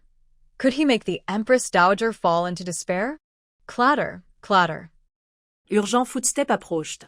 Zhang Qingyan suddenly opened his eyes. Wang Dicai ran quickly, panting. Your Majesty, it's done. Good. Let's go. To Yongshou Palace.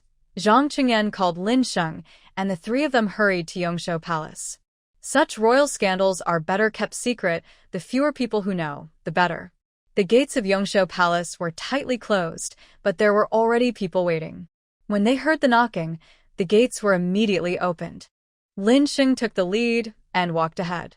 The palace maids waiting outside saw them, and their faces changed dramatically. They were about to report. Lin Sheng suddenly leapt forward and struck one of them sharply on the neck with the end of his sword sheath. The women collapsed softly to the ground, making little sound. A wet nurse and another close maidservant guarded the last door. Before they could see who was coming, Lin Sheng had already knocked them out. Zhang Qingyan stood in front of the door. Inside, his mother and the performer were present. They could faintly hear some inappropriate sounds. Zhang Qingyan sneered coldly and kicked open the door. "Mother, you really opened my eyes today." The Empress Dowager looked confused and was not dressed properly. Fu Geng was covered in red marks, looking terrible. Hearing the noise, he quickly used a blanket to cover both of them. Zhang Qingyan coldly ordered, "Wang Dekai, light the lamp." The candle inside was lit. Nothing could be hidden anymore. At this moment, the Empress Dowager was also awakened from her lustful state, looking at Zhang Qingyan in disbelief. "How did you come here?" She then looked at Fu Geng, who was silent and pale, and suddenly understood. You harmed my family." Zhang Qingyan stood with his hands behind his back. "As my mother, you hold the position of Empress Dowager, should be a role model for the 6 palaces, a symbol of virtue, and the mother of the nation. Now, you have done such shameful things with this performer, damaging the royal reputation, corrupting customs, and disturbing the harem. Where do you place our ancestors' rules? Mother, you have truly disappointed me." The Empress Dowager was not stupid. Now she understood everything. All of this was done by Zhang Qingyan and the performer. Otherwise, how could he come to Yongshou Palace at night without anyone reporting? Her eyes widened with rage. "Emperor, you dare to harm me. I am your mother." Zhang Qingyan sternly questioned, "Did I force you and this performer to do such things?" He had been waiting for this moment for too long. "If you weren't my biological mother, I would have already secretly executed you for this." He reached out, and Lin Sheng understood, handing over a long sword. Fu Geng trembled, kneeling on the bed and desperately kowtowing. "Your Majesty, spare my life." The commoner would never reveal a word. "Please spare my life." Zhang Qingyan remained unmoved, and a cold light fell. Fu Geng's head was cut off. The Empress Dowager stared blankly at her rolling head, speechless with fear. Zhang Qingyan held a long sword. "Mother, I give you 2 choices. First, stay confined in Yongshou Palace forever, never to leave. Second, I will announce to the world that the Empress Dowager is unwell, bedridden with illness, and she will die in 3 months." Blood soaked the bed. It had already reached the Empress Dowager's feet. The smell of blood was strong. The Empress Dowager looked defeated. "Emperor, you truly are a good son. You can come up with such cruel plans. I suffered for 3 hours to give birth to you. To gain the Emperor's favor, I endured being the Empress and the pain of separation every day." Zhang Qingyan was unmoved. "Mother, if you do not interfere in my affairs, this wouldn't have happened today. I did it all for your good, but I am the son of heaven." Zhang Qingyan suddenly threw down his sword, and the loud noise made Wang Dicai shiver. "I am the emperor above millions of people. You, a woman, try to stand above me. Ask around, everyone in the court knows I listen to you even in choosing concubines. Where do you put my dignity?" The Empress Dowager opened her mouth but had no words to reply. She had indeed gone too far. Relying on being Zhang Qingyan's biological mother and her filial piety, she never expected today's outcome. "Emperor, Zhang Qingyan didn't want to hear more. Which path will you choose, Your Majesty?" "I choose the first." "Good. From today, mother, stay in Yongshou Palace and enjoy your old age. Do not think about stepping out again." Zhang Qingyan took a step forward, looking down at the woman who once gave him life. "Mother, do you want to live well in Yongshou Palace, or live poorly?" He closed the door of Yongshou Palace. Everything about the Empress Dowager's life depended on Zhang Qingyan's words. She looked up in disbelief. You imprisoned me here, and now you want more. I also want the Marquis of Zhengguo's residence. The door of Yongshou Palace closed. From today on, that door would never open again. Every day, palace servants would bring food and supplies to the small gate. But no one inside was allowed to step outside. Wang Dicai dared not breathe loudly and carefully followed behind Zhang Qingyan. The emperor's power was growing stronger now. If it weren't for respecting filial piety, he might have already cut down the Empress Dowager with a sword. Back in the palace of Restful Heart, Zhang Qingyan lay on the bed, feeling completely comfortable. All the chains that once bound him every day had finally been unlocked. From now on, no one could restrict him anymore. Never again. The next day, when Ruyan woke up earlier than usual, the emperor was no longer beside her, and the blanket was cold. It was probably not time for the morning court yet. She got up and walked barefoot on the floor. Where is the emperor? No one in the palace paid attention to her. When Ruyan frowned and approached a palace maid, I asked you, where is the emperor? The maid just looked at her coldly and didn't reply. Are you mute? How dare you ignore me? Do you believe I'll have the emperor cut off your head? The maid sneered. You'd better take care of your own head first. When Ruyan was stunned, a little servant girl dared to speak to her like that? This was simply unbelievable. You wicked servant, you're asking for death. She raised her hand high, but before she could strike, the maid grabbed her wrist. Hurry up and hold her down. Otherwise, if she goes crazy and damages the palace of Restful Heart, the emperor will punish us when he arrives. As soon as she said that, several other palace maids quickly stepped forward and surrounded her.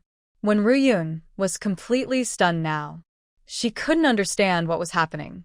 These servant girls actually dared to attack her? It was like the sun rising from the west. You. Before she finished speaking, the maids had already held her down. Let me go.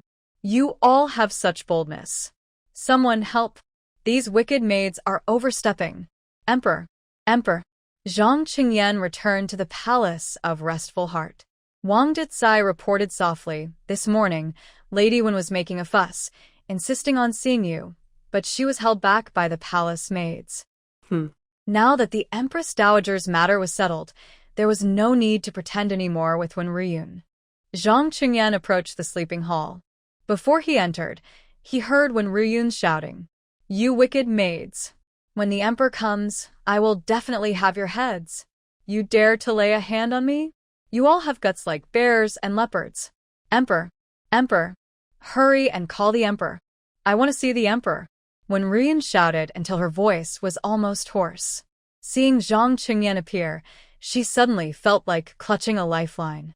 Your Majesty, you've finally come. You must stand up for me.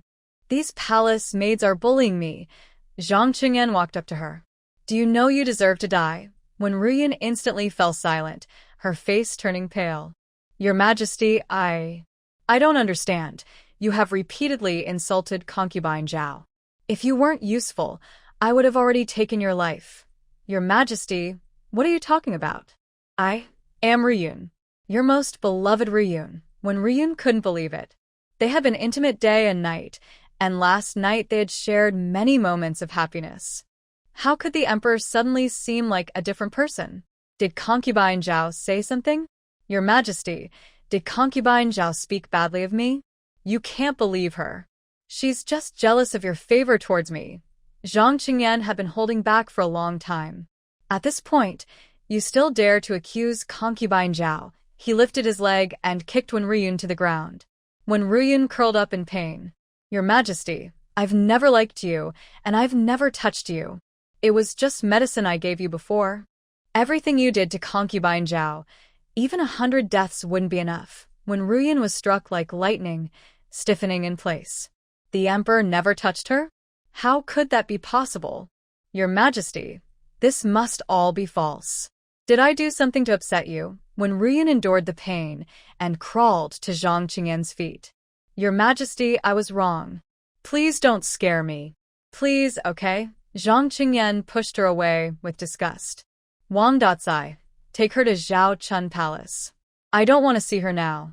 If it weren't to make Concubine Zhao vent her anger, you would already be dead. Before Wenryun could speak again, Wang Datsai and others covered her mouth and nose and dragged her away. Your Majesty, is this Wenryun entirely under Concubine Zhao's control? Yes. Since she's suffered a lot of grievances this time, let her handle it. Madam, Chon'er rushed into the room, eyes wide. A few eunuchs and palace maids are carrying Wenmeren like she's a pig. What's going on? Did she make the emperor angry? White Wudong was not surprised. Let them bring the person in. Soon you'll see what's really going on. Oh, and go call Duan Chunru over. She can watch a good show too. Wenryun sat heavily on the ground. Her arms were tied with a rope, pressing into the flesh and making lumps. Xiaopi, what is going on? What exactly did you say to the emperor? Wenryun was both shocked and scared. Everything happened so suddenly that she was unprepared. She still couldn't understand what was happening. Just the day before, she was still close to the emperor. Those nights of shared happiness felt so real.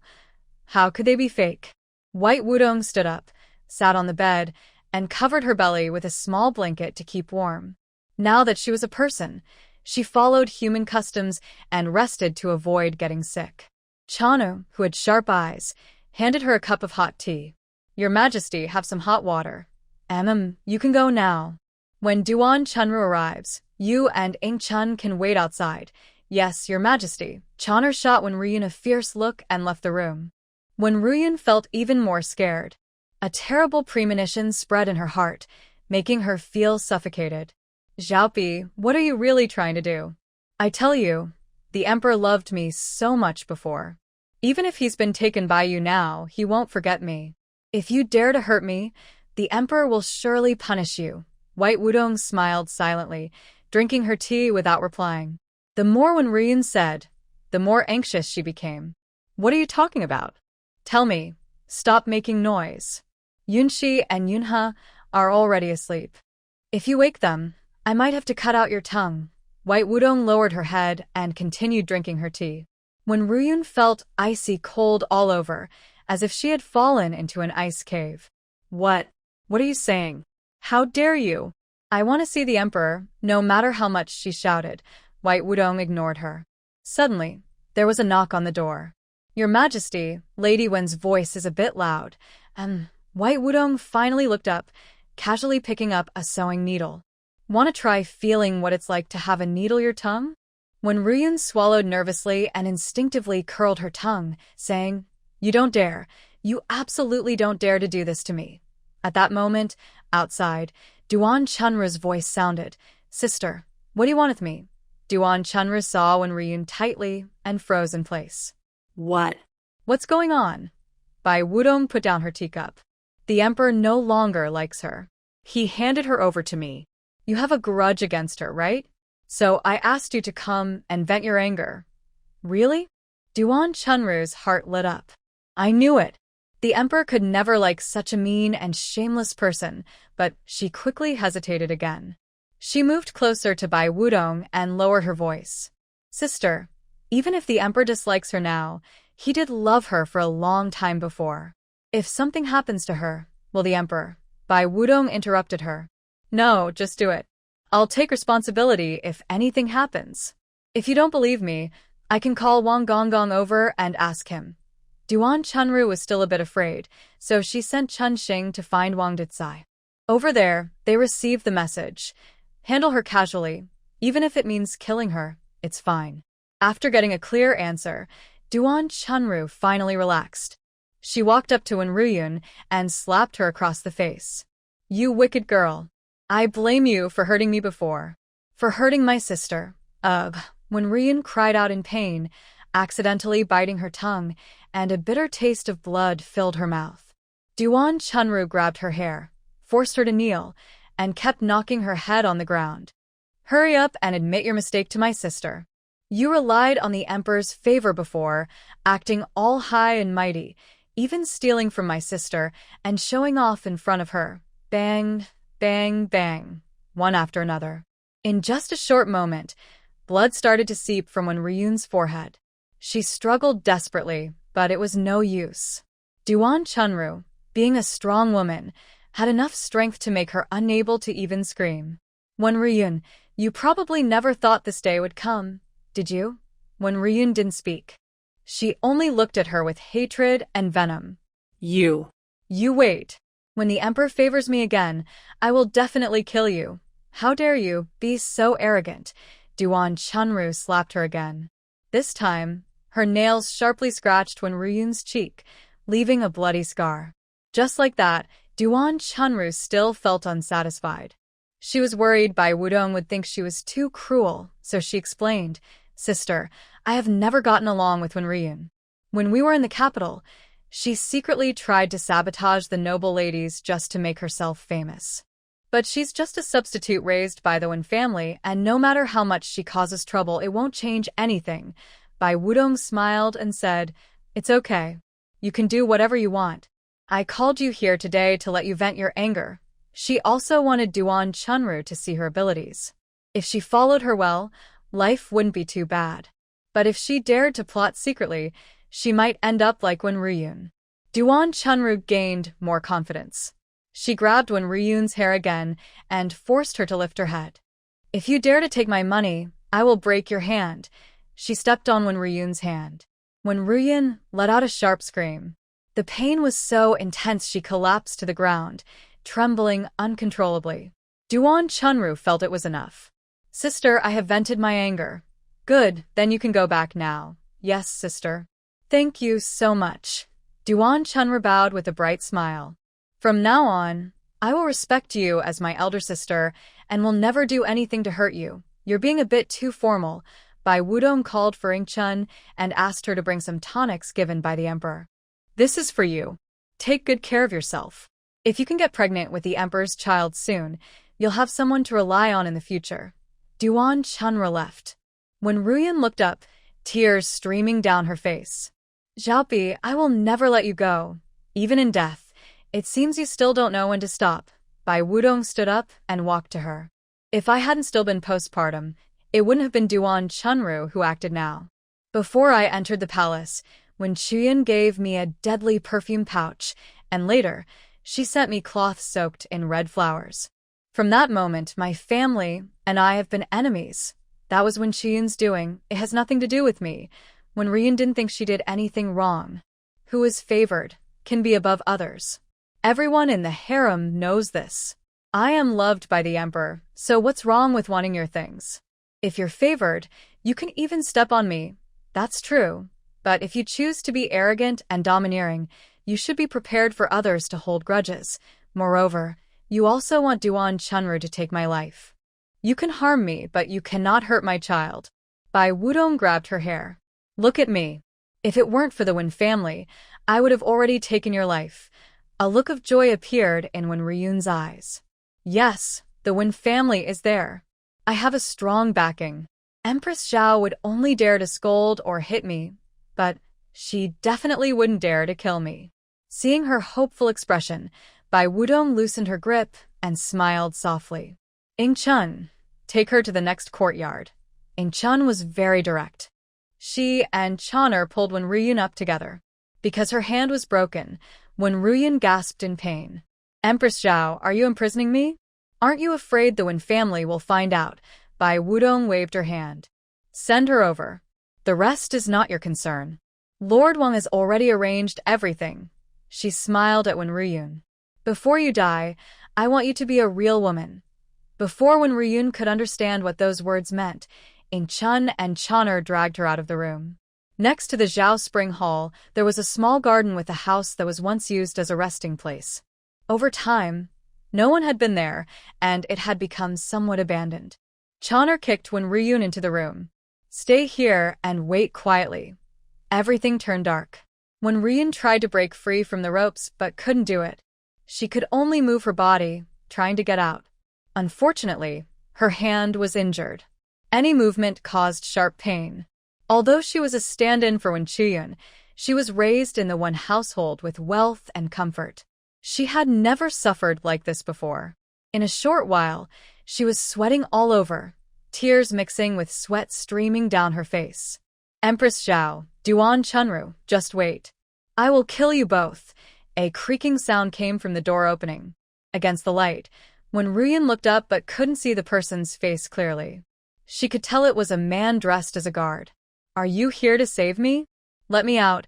I'll pay you silver, and I'll even ask the emperor to promote you." Now she saw clearly. This was a very ordinary-looking man, with eyes that carried a hint of desire and ill intent, making Ruyun's heart race. Suddenly, she seemed to understand the meaning behind Bai Wudong's last words. "Why you? What are you going to do?"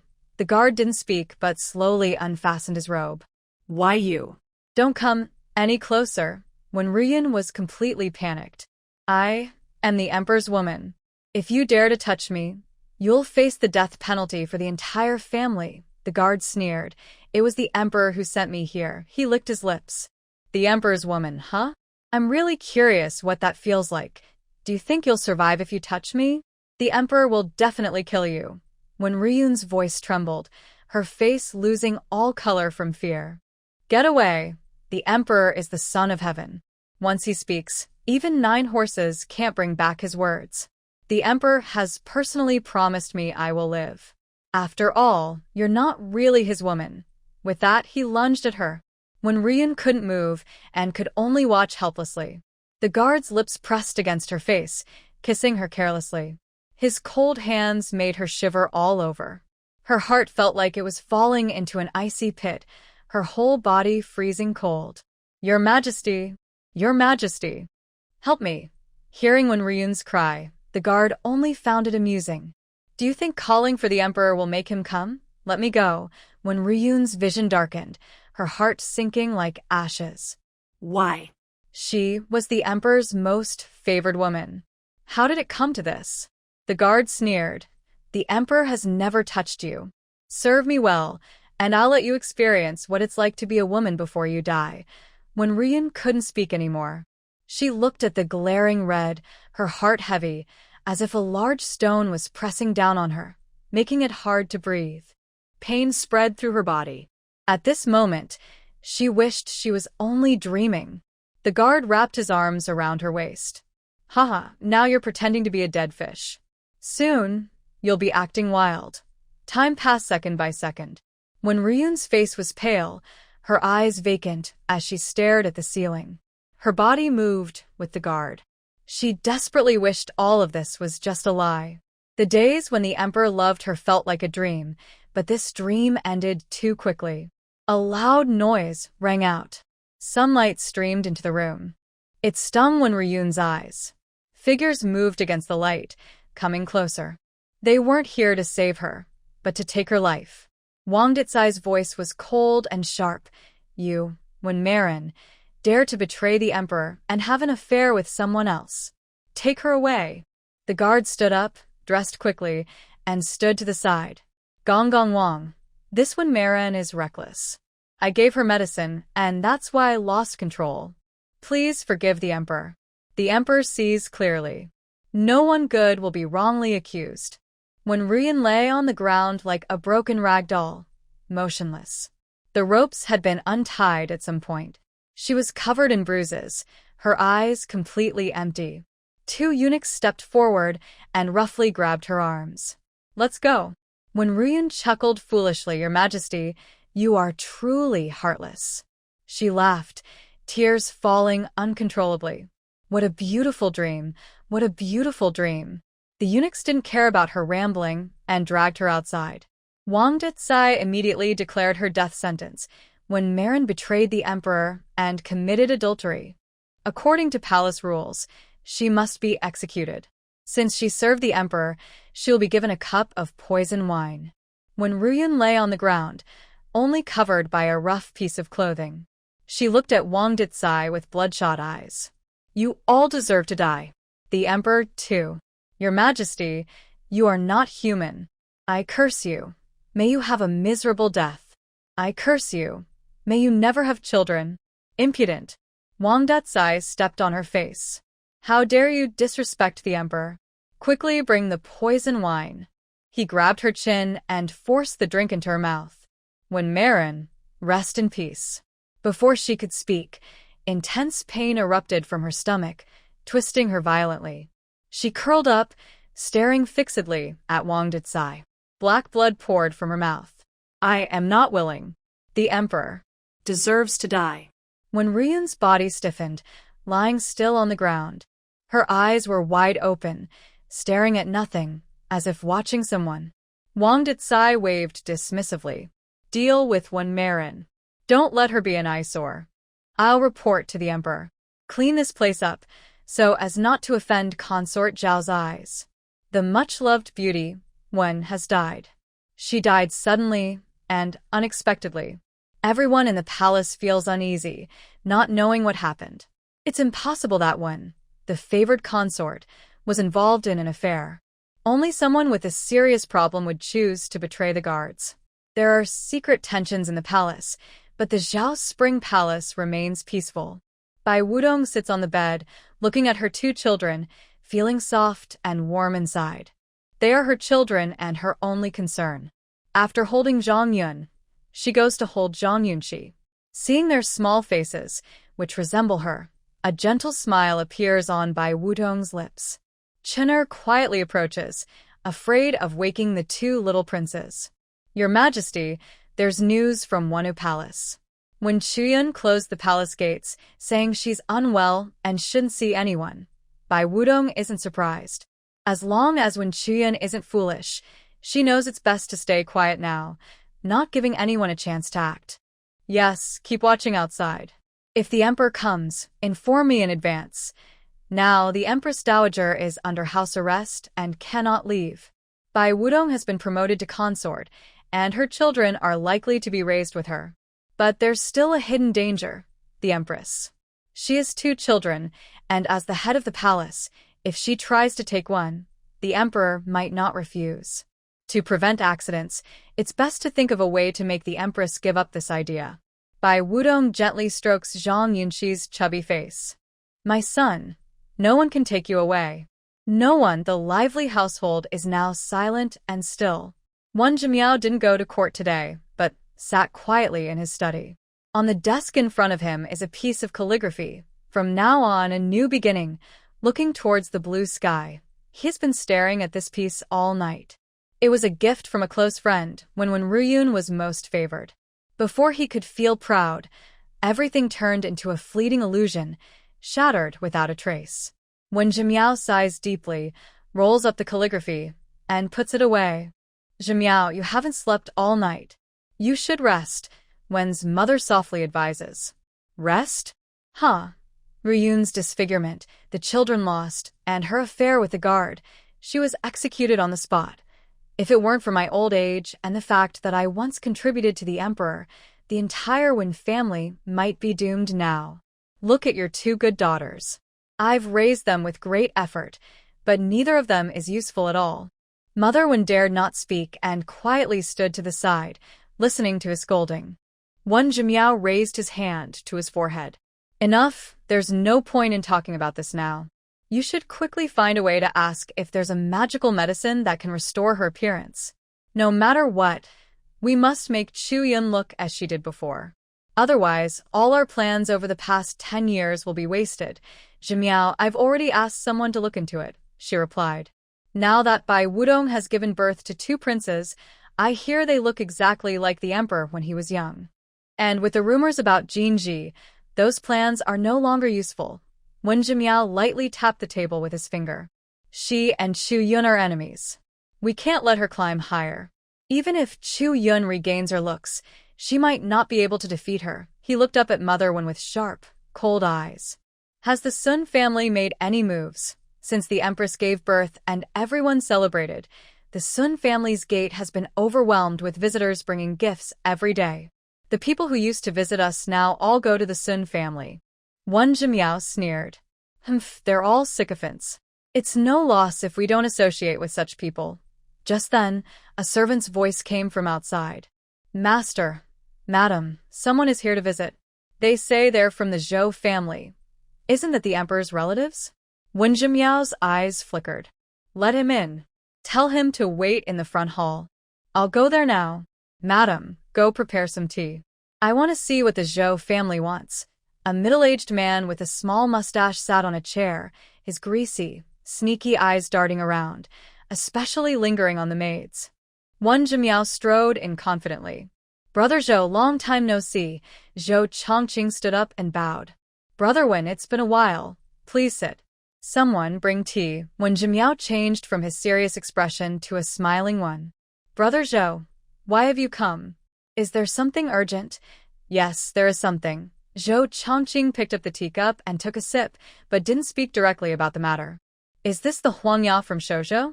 Its color is yellow-green and clear, rich, but with a sweet aftertaste. Truly good tea. Brother Zhou, you have good taste. It is indeed huangya, and this year's new tea. It's tender and bright, shaped like a sparrow's beak. Rare to see. Two people continued talking about their taste in tea, then Zhou Chongqing casually brought up the main topic. Brother Wen, now that the emperor has a successor and only Princess Zhao has 2 sons, I hear the Sun family is rising quickly. If one of those 2 princes becomes the heir, it won't be long before another big family appears in the capital. Wen Zhimiao chuckled. Yes, but what can we do? Sun Mingji has a good daughter. Much better than our 2 children. Zhou Chongqing's small eyes looked at him. Brother Wen, are you really willing to let the Sun family grow stronger? The capital is small. When some rise, others will fall. So, Brother Zhou, do you mean our Wen family will fall behind? Of course not. Brother Wen, I won't beat around the bush. I want to team up with you to deal with the Sun family. We both know what kind of person Sun Mingji is. If he makes a mistake, it will also affect Princess Zhao. Then we can stop the Sun family's growth. What do you think? Wan Zhimiao was tempted but didn't answer immediately. Is this the idea of the Zhou family or the emperor's? Zhou Chongqing grinned slyly. Both. Brother Wen, I won't make things difficult for you. Give me an answer in 3 days. To show the Zhou family's sincerity, I have a remedy from the western regions. It's very effective for healing scars. Maybe your family's Chuyan can try it. It might restore her to her original state on the lively streets of the capital. A green-draped carriage with curtains passed through the busy crowd, heading into Daxing Street, where only high officials and nobles lived. It stopped at the 3rd house from the street corner. The sign on the gate read, Sun Residence. Now, the large gate was wide open. Several luxurious carriages were parked outside. A few servants surrounded Sun Mingji, standing at the door. He was short and chubby, standing straight with his chin raised high. In this big city, a small Hamlin Academy scholar like him was nothing special. He was neither tall nor low, with no real power or influence. Before, to advance his career, Sun Mingji had sent large sums of silver every year, but no one appreciated it. Now, he didn't have to do anything. The nobles who once looked down on him were now rushing to visit him. A 60-year-old man got off the carriage, smiling warmly. Master Sun, congratulations. Sun Mingji stepped forward. Oh, Your Excellency, I didn't expect you to visit in person. It's a great honor for our Sun family. Please, come in. Send someone to lead Your Excellency to the front hall and serve him well. Do not neglect him. After the Grand Tutor entered, he looked even more proud. Look at that, everyone praises the Grand Tutor, and he came personally. Our Sun family's good days are finally here. Mrs. Chow, dressed in jewelry and looking very wealthy, greeted the ladies inside. She came from a modest background. Her father was just a minor official, even less prominent than Sun Mingji. At past banquets, no one paid her much attention. Now, everyone treated her like a long-lost sister, very friendly. Madam Sun, this is a piece of snow jade my unworthy nephew brought back from the southern border. It's pure white, cold to the touch, and wearing it long-term can reduce anger and help calm the mind. Mrs. Chow looked at the snow jade happily and accepted it.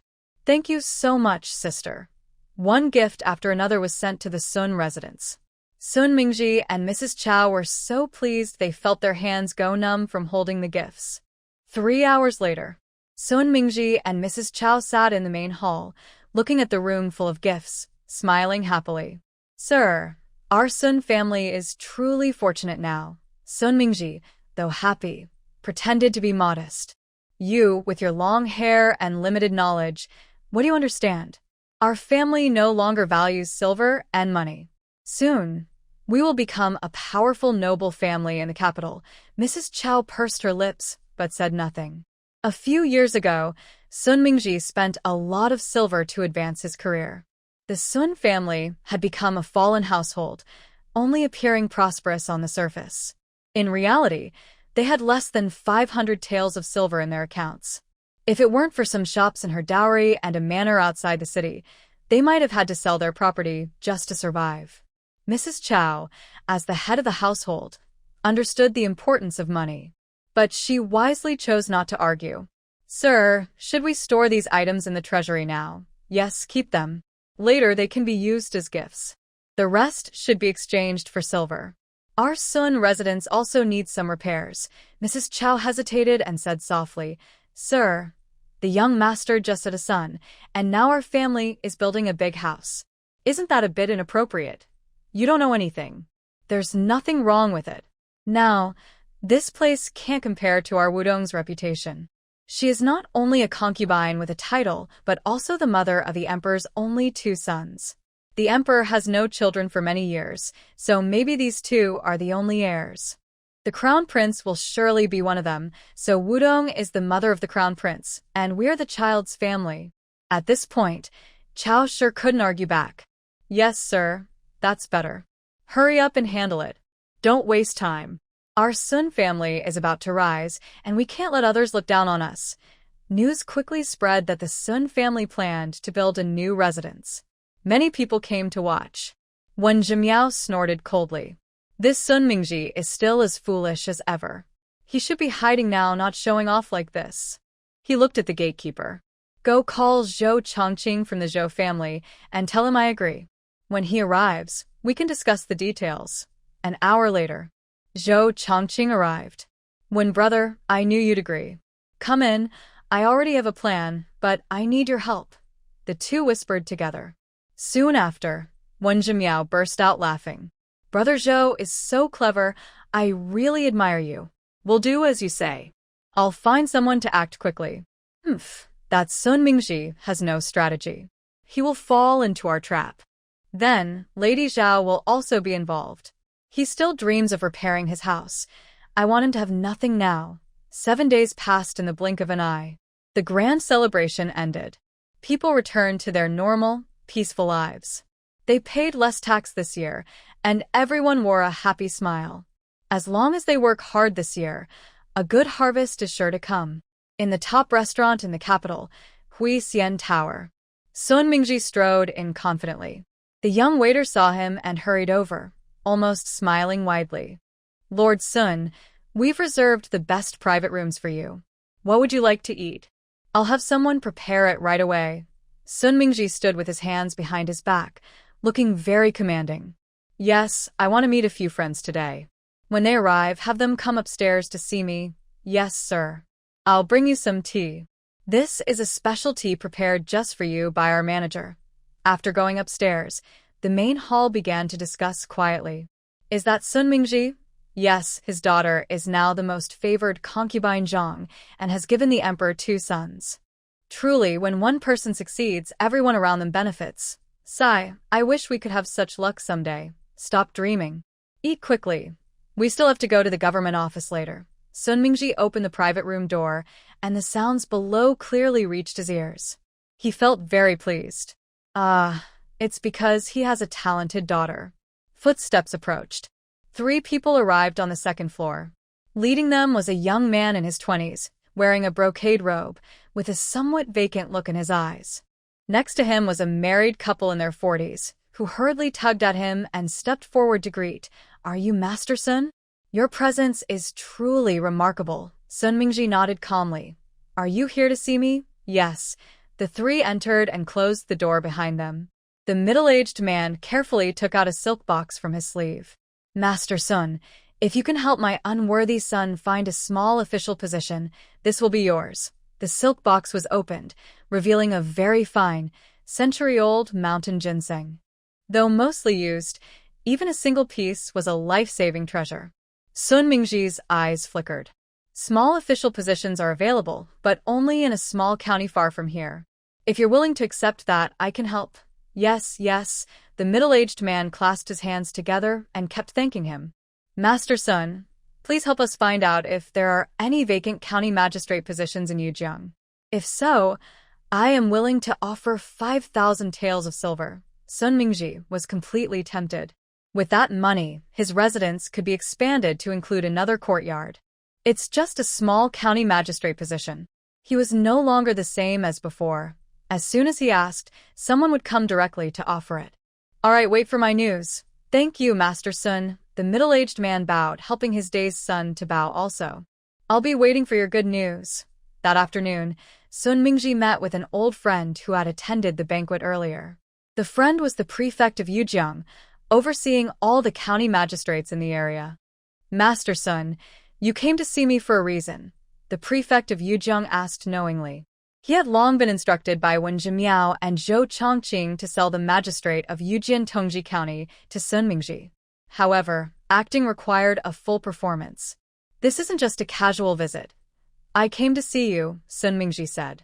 Now he carried himself confidently and spoke in riddles, avoiding direct words.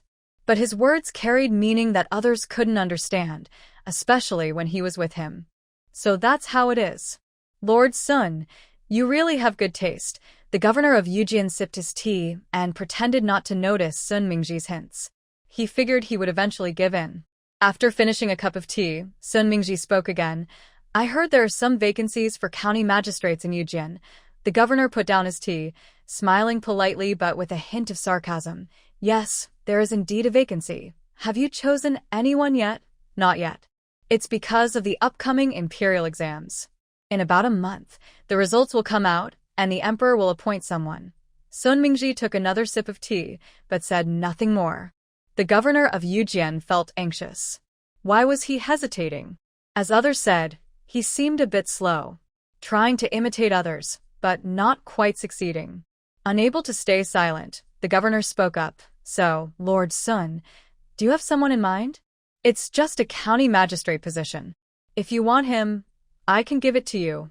The current magistrate is temporarily absent, and I haven't reported it to the emperor yet. I came back to visit family, and most of my time was spent at home. Sun Mingji smiled. Indeed, I have that in mind. I have a nephew who is quite knowledgeable, but his health is not good enough for the exams. A few days ago, he asked me about it. Since he's a relative, I can't ignore him. You know, ever since my family's Wudong gave birth to 2 princes, relatives have been coming to me. The governor of Yujian grinned brightly. Lord Sun, your affairs are my affairs. So, it's settled. The magistrate of Yujian Tongji County will be your nephew. When do you plan for him to take office? It shouldn't be too long. Tongji County is not small, and officials can't be without a position for too long. In a few days, Sun Mingji said decisively, sealing the deal. The governor of Yujian didn't want to stay any longer and found an excuse to leave. After leaving the Sun residence and getting into the carriage, he took a deep breath. Finally done. This Sun Mingji is completely clueless. The emperor hates officials who buy and sell positions. He relies on having a daughter who bore a prince and dares to act so boldly. Let's go back to the palace. In the harem, Bai Wudong knew very little about the outside world. Right now, she was entirely focused on her 2 children. Whether it was the nursemaid or other matters, she personally intervened to make sure everything went smoothly. Zhang Qingyan finished his court duties and hurried to Zhao Chun Palace. Your Majesty, you're here. Bai Wudong smiled as she handed Zhang Yun to him. I can't soothe them alone. Please help me, Your Majesty. People say women should focus on supporting their husbands and raising children. As the emperor, who rules the world, he shouldn't have to personally soothe the children. But Bai Wudong knew that feelings are built through closeness. If Zhang Qingyan wasn't close to the children, she would lose an advantage. So now, she often called him over to participate in the children's growth. Zhang Qingyan happily took Zhang Yun and smiled warmly. Since the birth of the prince, his demeanor had changed. There was more gentleness mixed with his usual sharpness. Is Yunha well behaved today? Zhang Qingyan gently touched his chubby, white face. Zhang Yunha had already opened his eyes, looking at him with big, dark eyes. He grinned widely, waving his little hands in the air. Seeing this, Zhang Qingyan's lips curled into a smile, and his heart softened. He had heard that many children are noisy and like to cry. But Zhang Yunhe and Zhang Yunhe were different. They always smiled, drank milk when hungry, ate when they should, and never did anything annoying. Even among common folk, such obedient children were rare. Suddenly, Zhang Yunhe frowned. Bai Wudong quickly reached out to take him. "Your Majesty, he's not feeling well." She then personally helped change his diaper. Zhang Yunxi, lying on the bed, kicked his little legs and looked over. His big eyes, just like his brother's, spun around with a lively sparkle. Zhang Qingyan's heart softened. "Let the palace maids handle this. You don't need to do it yourself. Your Majesty, even though we're in the palace, I still want to do some things myself. If I always rely on others, I miss out on the fun. Now that I am a mother, I also want to do what a mother should do." After saying this, she lowered her head and gently touched Zhang Yunhe's small face. "Mother will help Yunhe change your diaper." Zhang Yunhe smiled happily, not feeling upset at all. Zhang Qingyan felt touched and picked up Zhang Yunxi. "Come, father will read you a poem." The two looked like an ordinary couple. One was changing a diaper, and the other was reading a poem. The atmosphere was warm and peaceful. After half an hour, Zhang Qingyan had to leave. "It has been raining nonstop in Eugene recently, and there might be flooding. I need to go back and handle it. Thank you for your hard work, beloved wife." Bai Wudong, who had not yet finished her confinement, did not go out to see him off. "Your Majesty, you've worked hard." She raised Zhang Yunxi and Zhang Yunhe's small hands. "Come, say goodbye to father. You know, they are so little they can't speak yet. I will go back first. Come and visit when you have time." Zhang Qingyan left reluctantly, looking back every few steps. The more he looked at these two little ones, the more he found them adorable. Children are truly wonderful. No wonder the officials are eager to have many children, even 10 or 8. Walking on the road, Zhang Qingyan kept thinking about their cute faces. Wang Dicai, every time I see Yunhe and Yunxi, I feel this life is complete. Wang Dicai hurriedly followed behind, full of praise. "Your Majesty, these two princes are naturally clever. I've seen many children, but none are as lively as they are." "Good eye," Zhang Qingyan said happily, walking faster. Back at Yangxin Palace, he looked at the reports that used to give him headaches. Now, they didn't seem so tiring. But as he looked, his brow furrowed uncontrollably. The heavy rain in Tongji for 4 days has caused the water level to rise. If it continues, there will be flooding. He wrote a report and handed it to Wang Dicai. "Send this to the magistrate of Tongji County. Make sure they handle the flood well, evacuate the people in time, reinforce the riverbanks, and prevent too many casualties. If it gets serious, open the granaries and distribute grain. If that's not enough, send supplies from the capital."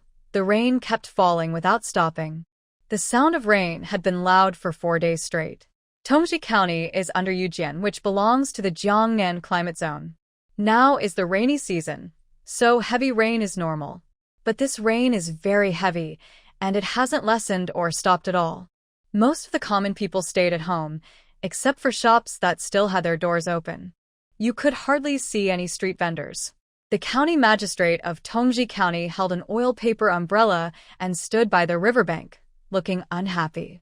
If this rain doesn't stop soon, it will go over the limit, and there might be a flood. Next to him, the clerk nodded silently. "I heard the new magistrate arrived today. Maybe we should go back and see him? He seems to have come from the capital, so he might have some good ideas." "That's all we can do," the magistrate said, shaking his head. "Let's go back.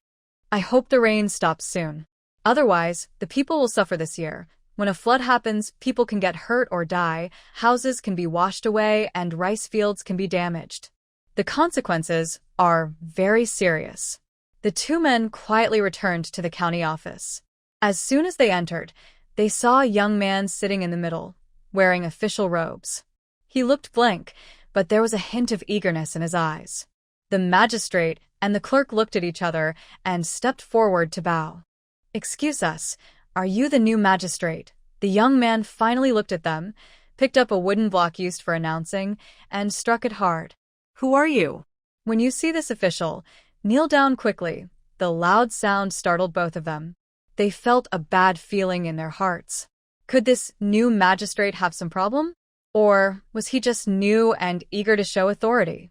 But the magistrate still stepped forward and bowed. Sir, I am the magistrate here. I am the clerk. Magistrate? Clerk? The young man looked confused. What are those? His face changed and he shouted sharply. Can't you speak properly? If you dare to mock this official again, I will throw you into jail. The magistrate's face changed dramatically. Anyone who becomes a magistrate should know who they are. Half an hour later, the young man finally understood who they were. You are my subordinates, right? Fine. Go make me a cup of hot tea. If it cools down, I'll ask you. The magistrate's forehead veins bulged, and he already had a bad feeling. This new magistrate from the capital wasn't very talented. In fact, he seemed to have some mental issues. Sir, I will have someone make tea right away. But right now, Tongji County is experiencing heavy rain, and the water level is rising. Please issue orders to reinforce the riverbanks to prevent a flood. The young man was indifferent. If it rains, it rains. No need to worry. It rains at this time every year. My hot tea is ready. I've traveled through rough roads and am exhausted. By the way, I warn you not to scheme behind my back. Do you know who is above me? The two people felt even heavier in their hearts.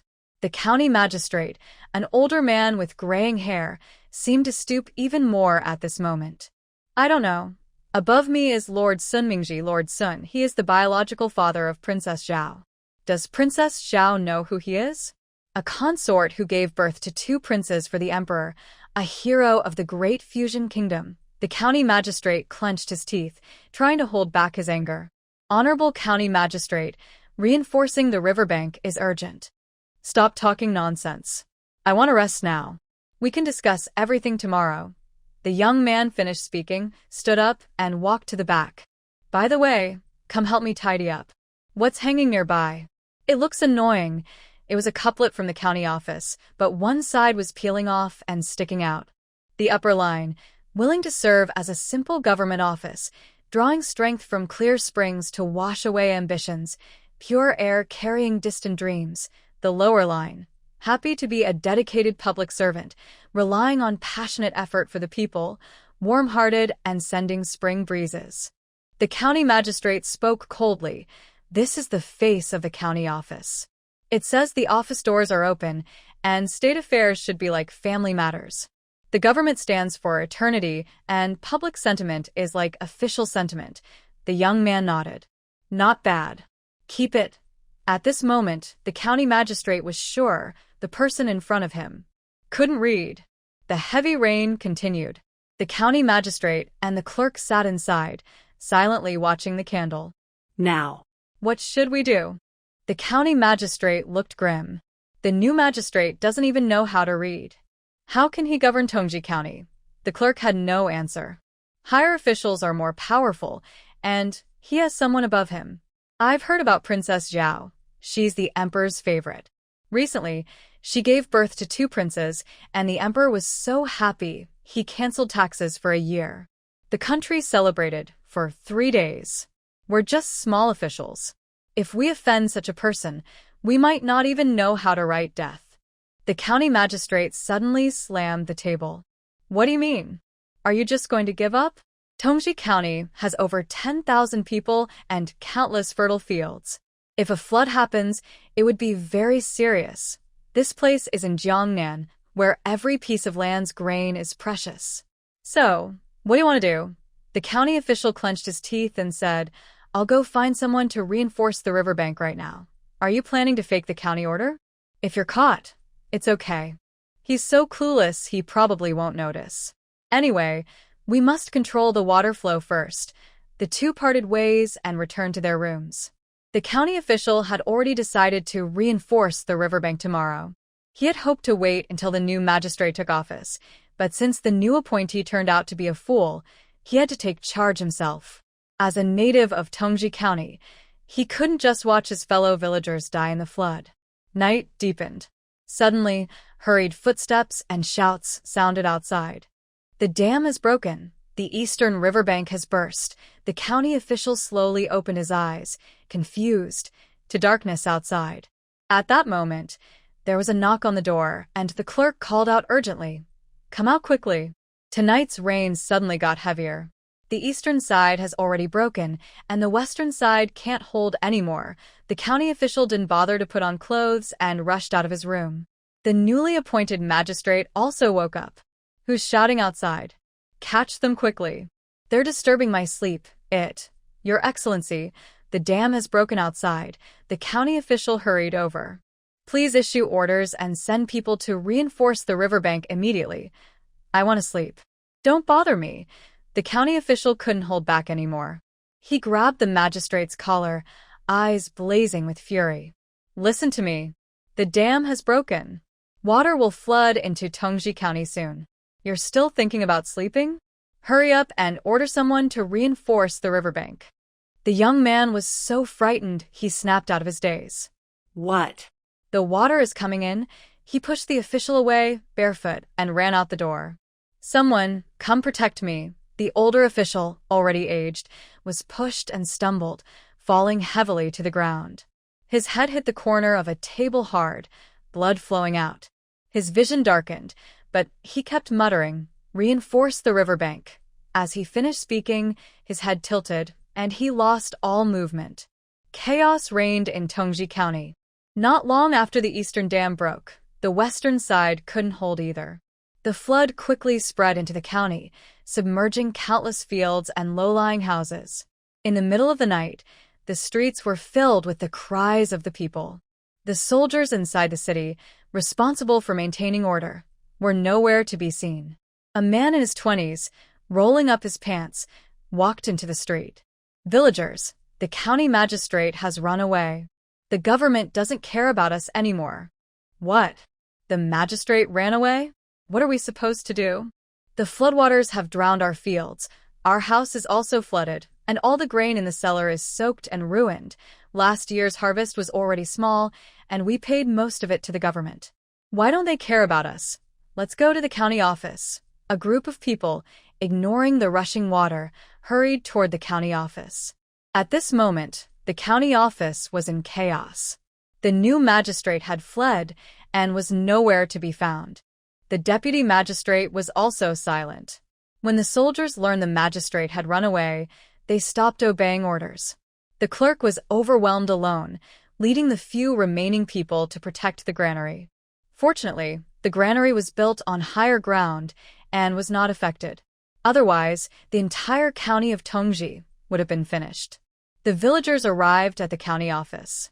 Inside, there was candlelight, but no one was there. They broke into various rooms, only to find the deputy magistrate unconscious. He was still working on official matters, and a few people went to check on him. Sadly, he was already cold. "It looks like no one is going to help us anymore. Right, we should go find the granary." "Our county has a granary," a few people quickly agreed. "We can't just sit here.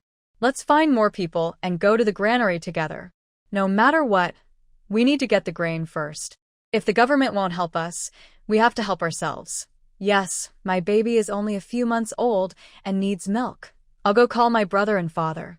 Let's go to the granary together." Meanwhile, Tongji County was brightly lit.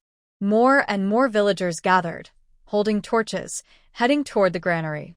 The clerk was still thinking of a plan when a soldier came to report, "Sir, something's wrong. Many villagers are coming this way. They might be here to steal grain." "What?" The clerk stood up suddenly. He was old, tired, and had not rested much. He got up quickly, but everything was blurry, and he almost fell. Luckily, a nearby soldier caught him just in time. "Hurry, go, and stop the people. Tell them that we are working on repairing the river embankment. When it's time to distribute grain, it will be based on the number of people in each household." The soldiers went to block the mountain path. Soon after, the villagers arrived and stopped in front of the soldiers.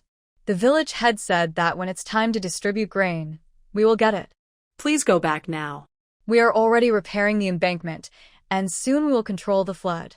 The man in front refused to listen and shouted loudly, Come on. Don't think we don't know. The new county magistrate ran away, and the deputy magistrate is dead. We saw his body. How can these people, repair the embankment? Our grain has been flooded. If you don't give us grain, we will starve.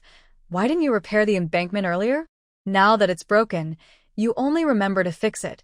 You corrupt officials. You take our grain but do nothing for us. Let's go to the mountains and steal grain. If we don't, we will all die of hunger. People kept stirring up trouble.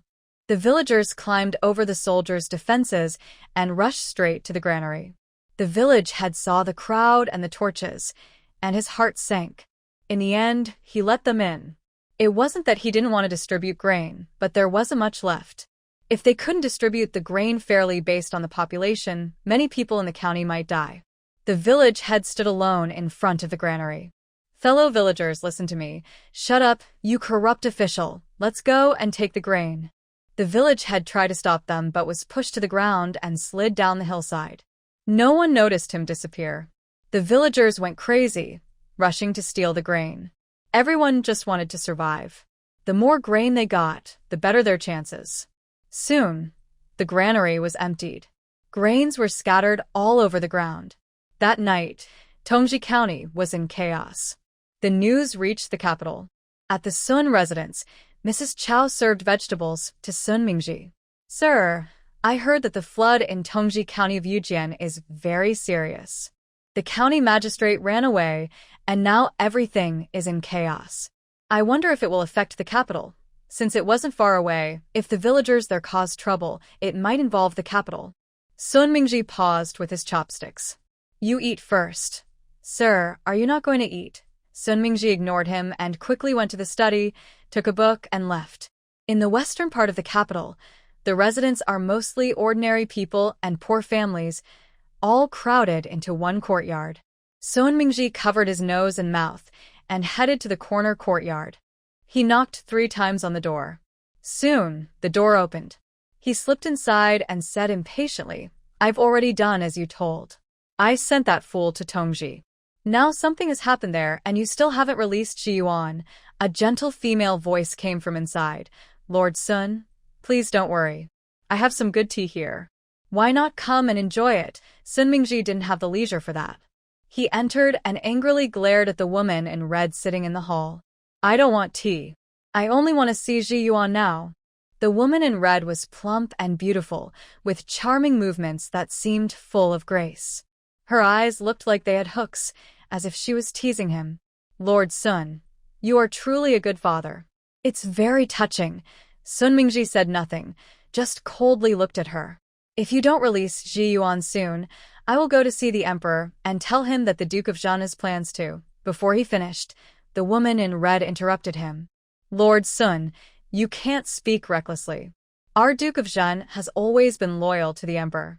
Ji Yuan is just visiting here. She stood up, barefoot, and walked to Sun Mingji. She gently touched his chest. Don't worry, Lord Sun. Once the emperor punishes us, we will naturally release him. Empress Zhao gave birth to a prince and made great contributions. You won't be in danger. As long as we capture a prince, your son will be safe. We will also send a gift to wish him a bright future. I don't want to waste word with you. The emperor is working hard to govern. Once he learns about Tongji County, he will investigate me. In a few days, I will be punished. If I don't see Ji Yuan when I get home that day, I swear I will fight to the death with you. Sun Mingji's eyes were fierce. I have served as an official for decades. Although I am just a scholar of the Hanlin Academy, I have many tricks up my sleeve. You'd better not push your luck too far. Report.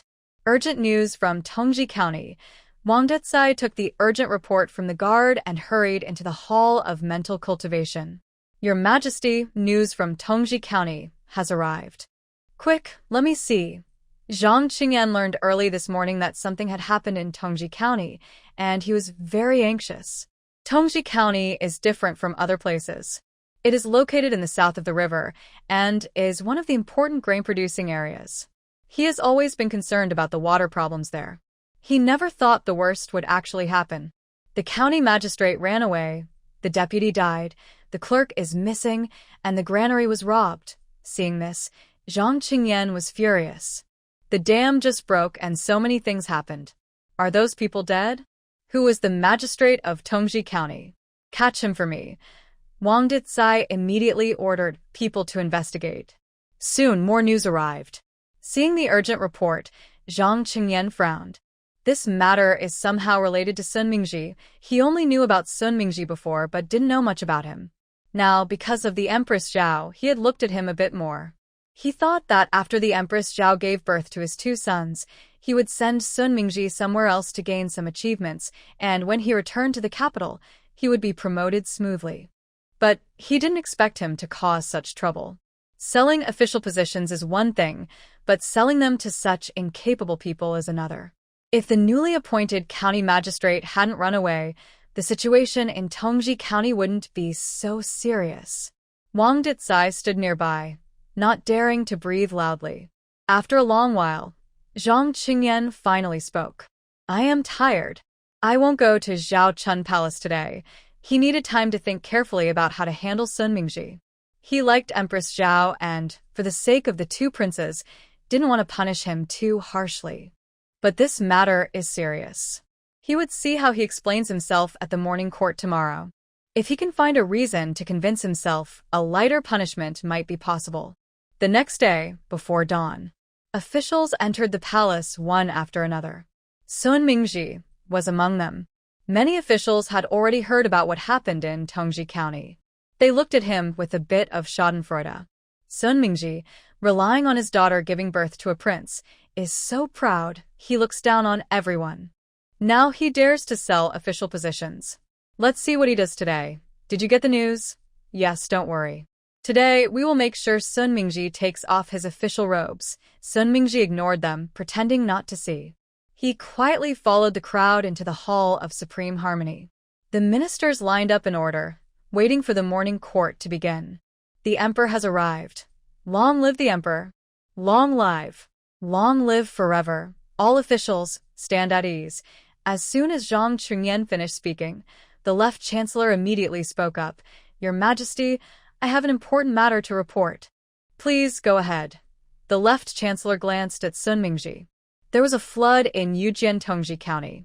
As the local officials, the county magistrate fled first, ignoring the safety of the people. This is a serious mistake. I heard that this magistrate was recommended by Lord Sun Mingji, and he took 5,000 taels of silver. I ask your Majesty to investigate clearly. With the left chancellor's opening, others began to speak. Your Majesty, the flood in Yujian Tongji County was not that serious, but because the officials did not act, chaos broke out. We must punish them severely, Lord Sun. Do you know that buying and selling official positions is a big mistake? You took 5,000 taels of silver for personal gain, causing many people to lose their homes. Tongji County is an important grain-producing area in Jiangnan. Because of your greed, a year's work has been ruined. Various accusations came one after another. Sun Mingji's face turned red, but he had no way to respond. He couldn't argue because his only son, Sun Ziyuan, was still in someone else's hands. The only thing he could do now was admit his mistake. Thinking of this, he knelt on the ground. Your Majesty, I was momentarily confused. I am willing to accept punishment. This attitude again caused dissatisfaction among the officials. Lord Sun admits his mistake quickly, but it's obvious he's fearless, relying on his daughter's good reputation. He thinks the emperor won't punish him. Your Majesty is wise and diligent. You will surely not let a greedy man like you go unpunished. He's truly a parasite. Many ministers spoke one after another, not only exposing Sun Mingji's faults, but also elevating Zhang Qingyan. If at this moment, Zhang Qingyan did not punish Sun Mingji strictly, it would surely cause discontent among the officials. As the emperor, although he is the ruler of all, the court is not just his word. He must consider the ministers' opinions. Sun Mingji still knelt silently, not defending himself or making a sound. Zhang Qingyan was extremely angry. If only Sun Mingji had argued a little, showing some reason, he might have been able to keep him temporarily. As his voice grew quieter, the Duke of Zhengwa stepped forward. Your Majesty, I have a few words that I am not sure if I should say. Zhang Qingyan suppressed his anger. Duke of Jinghua, please speak. Your Majesty, Sun Mingji has made a serious mistake. His actions are biased. I believe that Empress Zhao, influenced by her father, may find it difficult to properly educate the prince. The prince is the foundation of the country and concerns the future stability. He should be carefully raised by the empress to cultivate wise leadership qualities. Furthermore, the Sun family is now gaining power because of Empress Zhao. But we must not let them become too dominant. If the two princes are still raised by Empress Zhao, the Sun family might interfere in government affairs and cause chaos. Balancing different forces is key to ruling well. Giving the princes to the empress can help prevent the Sun family from growing too strong. I ask you to think carefully. As soon as he finished speaking, others agreed. Your Majesty, I also agree. The empress is virtuous and noble. It is best for her to raise the princes. It is right and proper. Empress Zhao should no longer stay close to the princes. Please consider this carefully. Nearly half of the ministers knelt on the ground. Please think it over, Your Majesty. Zhang Qingyan clenched his fists on the throne, smiling faintly. Are you trying to pressure me? Duke Jinghua immediately lowered his head. I dare not, Your Majesty. I serve the country with loyalty. This decision is for the good of the nation and Your Majesty. When the late emperor was alive, he sent the emperor to be raised by the empress for similar reasons. He was a true old minister, holding military power and having served as a high official since the late emperor's time. He had achieved great military success in his youth. Even Zhang Qingyan should not speak harshly to him, or it might hurt the morale of the ministers. Zhang Qingyan was silent for a long time, his eyes deep and unreadable. He slowly said, I will consider what you all say. The empress has served me for a long time and has given birth to my 2 sons without mistake. I need to think carefully about this. As for Sun Mingji, he has made a serious mistake. For now, he will be suspended and stay at home to reflect. The court is dismissed. Duke Jinghua wanted to say more, but Zhang Qingyan had already stood up. Wang Ditsai's sharp, long voice rang out. Court dismissed. Long live Your Majesty. Long live forever. Many ministers left quickly. Wang Detsai stopped Sun Mingji. Sun Daren, the emperor requests your presence in the imperial study. In the imperial study, the atmosphere was tense. Zhang Qingyan sat on the throne, his gaze cold as he looked at Sun Mingji kneeling on the ground. His voice was firm and cold. Do you know your guilt? Sun Mingji's forehead heavily bowed to the ground, trembling slightly. I accept my guilt. As a government official, you have made a serious mistake. Now, everyone in the court is talking about your actions. If I do not punish you strictly, how can I maintain order among the people? Zhang Qingyan became angrier as he spoke, showing some disappointment. I originally wanted to support you because of Concubine Zhao, but now, at this critical moment, you cause trouble. Even if I want to protect you, I can't. I am giving you one last chance. You will go personally to Yujian to handle the flood problem, and I will assign a wise advisor to accompany you. If you succeed, your achievements will balance out your faults. Thank you, Your Majesty. I will not let you down, he replied. Zhang Qingyan helplessly waved his hand. Go out now. Yes, I will take my leave, Sun Mingji said quietly, bowing as he left carefully. Sun Mingji really causes me trouble, Zhang Qingyan thought unhappily. After pondering, he felt only the Zhao Chun Palace could bring him peace of mind. He stood up. Wang Dekai, accompany me to see Yunhe and Yunqi.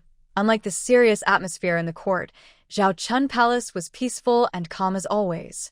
Besides feeding the children, Bai Wudong always kept them close, watching over them carefully. In the past, she could rely on her parents for support. Now, she places her hopes on her children. They are her only concern in this world. Yunhe is so well-behaved, and Yunqi too, she said as she gently wiped milk from their mouths after they finished feeding. Your Majesty, the Emperor has arrived, someone announced. Bai Wudong responded calmly, not standing up to greet him. Footsteps approached. Zhang Qingyan quickly entered the hall. Bai Wudong picked up the 2 children at the right moment. Look who's here. It's father. They happily smiled and waved their chubby hands in the air. Zhang Qingyan's previously heavy mood instantly improved. He went over and hugged Yunhe. "Little one, do you miss father?" Bai Wudong smiled and said, "Of course I do." "When I saw your majesty arrive, they smiled more happily than ever. I am truly jealous. Yunhe and Yunxi have never smiled so happily in front of me." Zhang Qingyan smiled slightly, sat beside her, and his tone softened from its usual coldness. "Today, I came to tell you something important. The flood in Yujian is severe, and now no one is managing it. Things are very chaotic, and even the granaries have been robbed. I wasn't going to tell you this, but the new magistrate appointed in Yujian was sent by Sun Mingji." White Wudong's movement stiffened. "Your Majesty, is it true that the magistrate did not do what he was supposed to do? Not only that, when the flood happened, he ran away immediately, ignoring the people. We haven't found him yet. If he had taken action, the situation wouldn't have become so bad. Your Majesty, since my father made a mistake, strict punishment is necessary," White Wudong said, holding Yingxi tightly. Her face was a little pale. "I was first a consort of the emperor, and now I am a daughter of the Sun family. My father made a mistake and should be punished. I ask you, for my sake and the children's, not to involve others from the Sun family. That is natural. Each person is responsible for their own actions." But Zhang Qingyan looked at White Wudong holding the children tightly and sighed. "Right now, the court hopes you won't continue raising the two princes, but instead, the empress will take care of them." White Wudong's heart sank, and her face grew paler. "Your Majesty, what do you mean? Are you saying I should hand the children over to the empress? I carried them for 10 months and suffered so much. During childbirth, I almost died, and only with great difficulty did I give birth to Yunhe and Yunxi. Even now, I am still postpartum, and I haven't entrusted their care to anyone else. I take care of them myself. I understand, but Sun Mingji made a serious mistake. First, he bought and sold official positions, then caused chaos in Tongji. Even if I am biased, I cannot ignore the opinions of the court. Now, almost all the ministers want me to hand the children over to the empress. If I refuse, it might cause more trouble. Seeing the situation in the court, if he didn't agree, someone might threaten to die to protest, and this matter would be recorded in history. Zhang Qingyan wanted to be a wise ruler and absolutely couldn't have such a big stain on his reputation. He decided to put this matter aside for now and think of a way to solve it later. "Wudong, first send one of the princes to the empress. I have already given Sun Mingji a chance to earn merit. If he can balance his achievements and mistakes, I will be able to take the children back." White Wudong looked at him and refused to give in. "Your Majesty, I do not agree. These are her own children. How can she let others raise them? Moreover, the empress appears kind on the surface, but is actually cruel and vicious. Yunhe and Yunxi are not her biological children. How could she treat them as her own? If she gives them away, it will be very difficult to get them back." Zhang Qingyan rarely showed a stern face. "Wudong, stop causing trouble. I promise, I will make sure they return to your side. It's just a temporary inconvenience. Do you really want to make me suffer?" In his heart, he loved Bai Wudong more. As for the empress, she was just the empress. He understood Bai Wudong's kindness and excellence better than others, so he was willing to let her raise the children. But the officials didn't know that, for the stability of the court, he still had to step back a little. "No, I don't want to," Bai Wudong said stubbornly. Zhang Qingyan lost patience and made the decision directly, then send Yunhe to the empress, and after some time, bring him back. That settled. He handed Yunhe over to the palace servants, saying, "Take him to Fingyi Palace, Your Majesty." Bai Wudong looked at him, tears streaming down her face. "You're hurting my heart." Zhang Qingyan's expression softened. He gently held her in his arms. "I know. Don't worry, it won't be long." Seeing that he was truly determined, Bai Wudong had no choice but to accept. Her tears fell onto her lips, salty and bitter. "All right, I need to handle official matters now. Rest well and don't think too much." This time, Bai Wudong didn't try to stop him. She just watched him leave. Yunhe was also taken away. Yunxi seemed to sense something and started crying loudly. He, who had been so quiet before, was crying so sadly for the first time. But Zhang Qingyan still didn't look back, nor did he send Yunha back. Ha. Empress, Bai Wudong tightly clenched her handkerchief. Go. Send someone to inform the Chao family to come to the palace and see me. If she had known the Sun family was like this, she would have spent more time choosing someone else. Ying Chun wanted to comfort her, but didn't know how to start. Everyone leave now. I want to be alone. Zhang Qingyan personally took Zhang Yunha to the Empress. Empress, Yunha is entrusted to you for now. Be careful. The Empress looked at the chubby child and smiled slightly. Of course. I've always dreamed of having children. I will treat him as my own. She reached out to pick up Zhang Yunha. Be good. Mother will hold you. Wah wah. Zhang Yunha cried nonstop, his face turning red. The wet nurse who was with him hurried forward to comfort him. But the previously obedient child was now crying so hard that he couldn't be calmed. Zhang Qingyan felt very worried. Will crying like this cause any problems? The Empress was afraid he might change his mind, so she quickly explained, Your Majesty, children are shy at first. They all act like this at the beginning.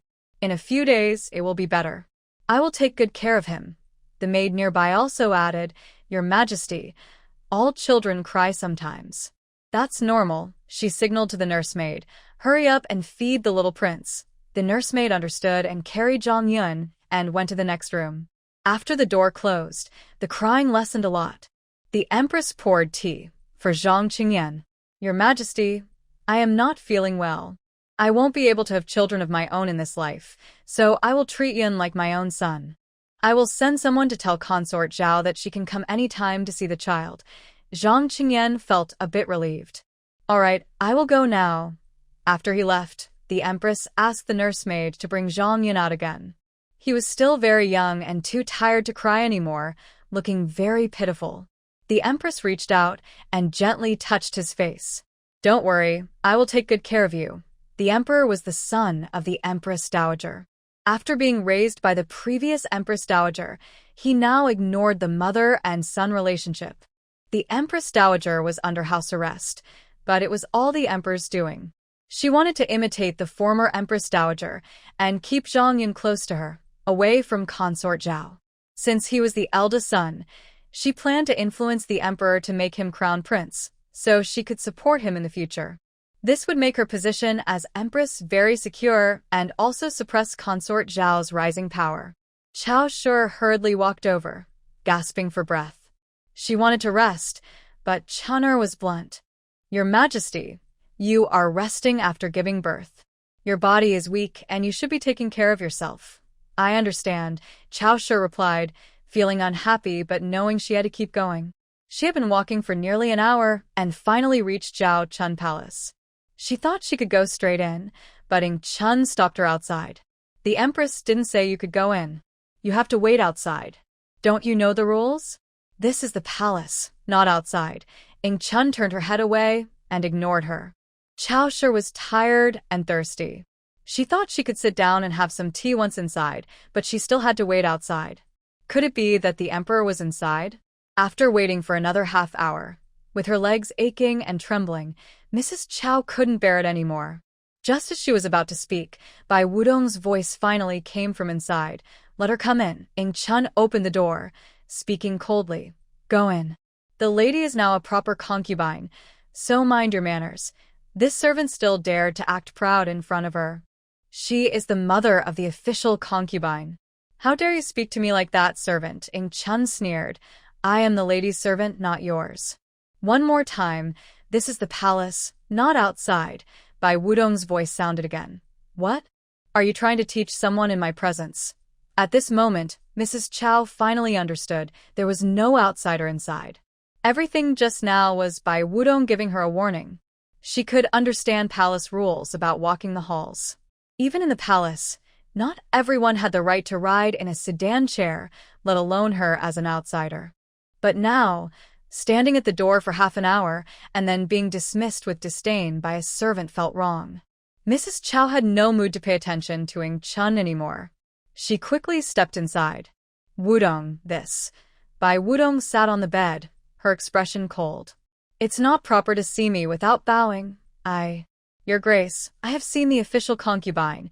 Bai Wudong showed no intention of letting her sit.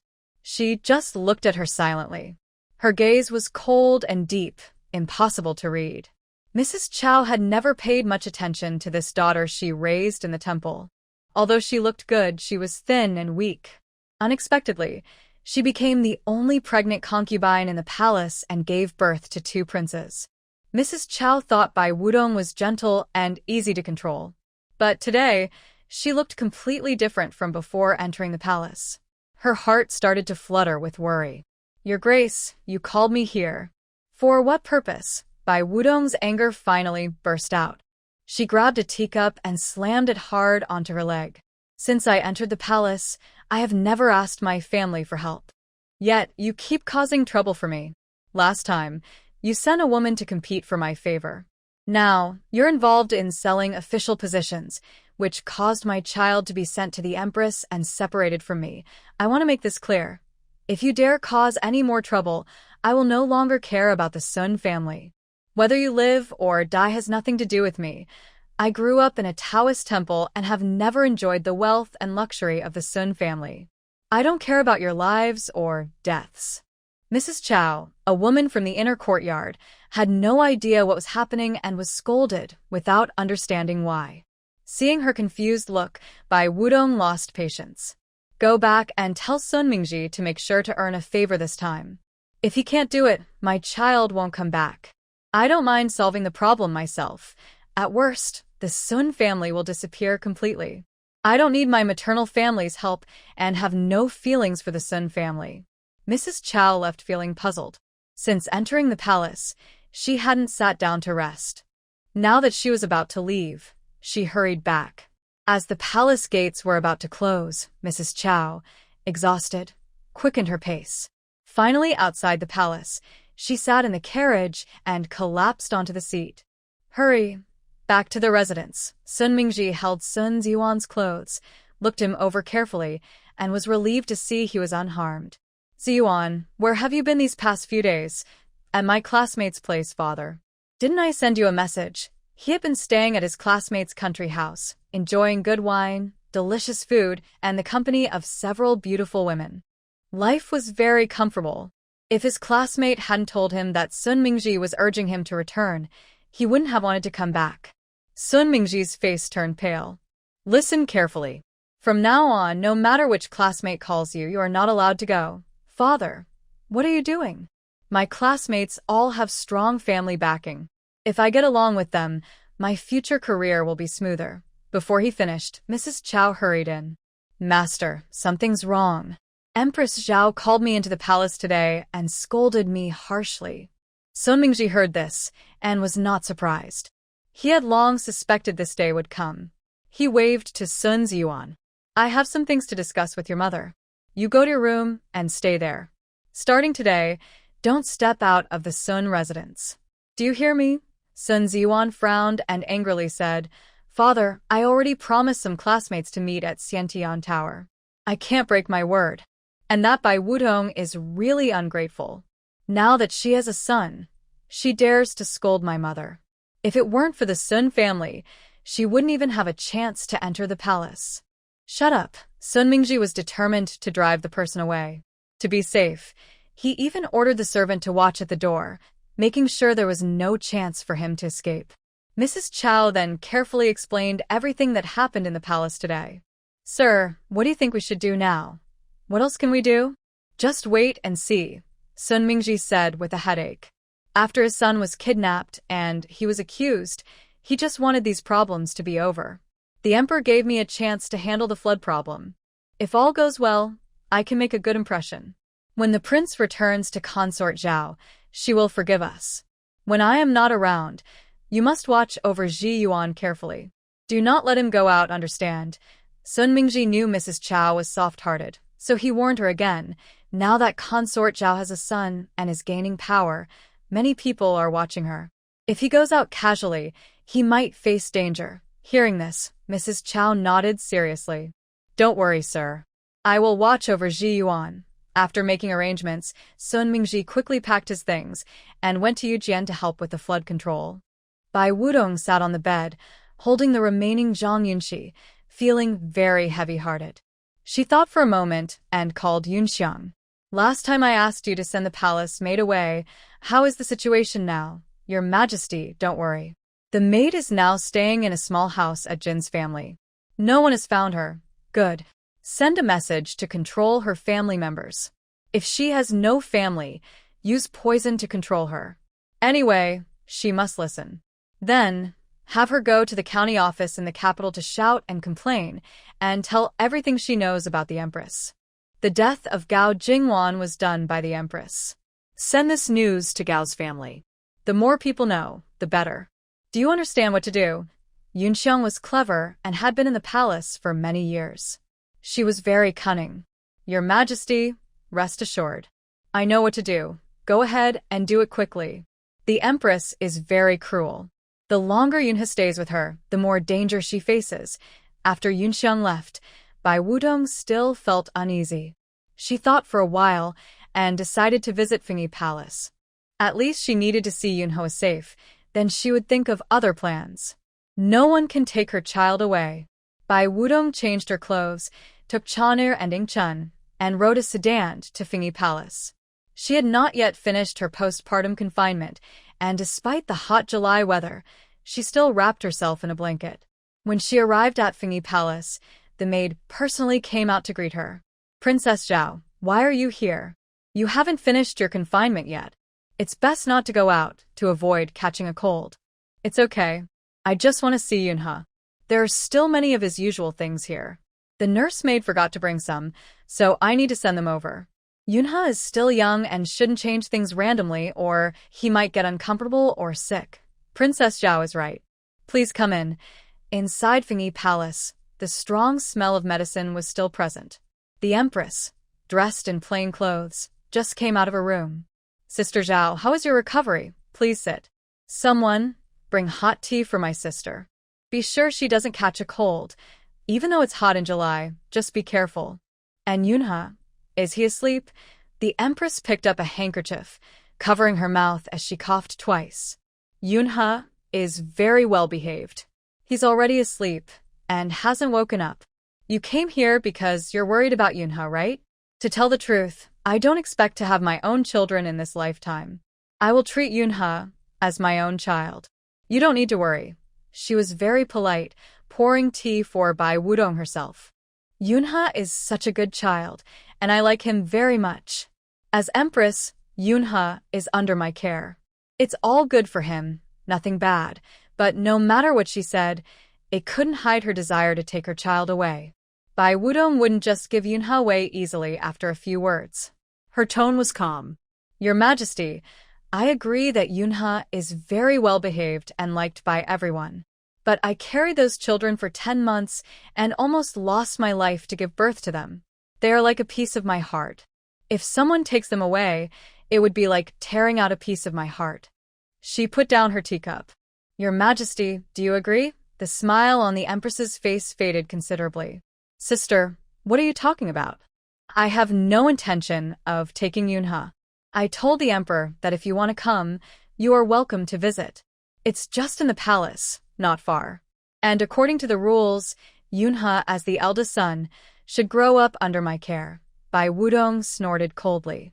Even if I could visit Yunha countless times every day, it wouldn't change the fact that he grew up in Fingyi Palace. Empress, today I will speak frankly. I hope you can return Yunha.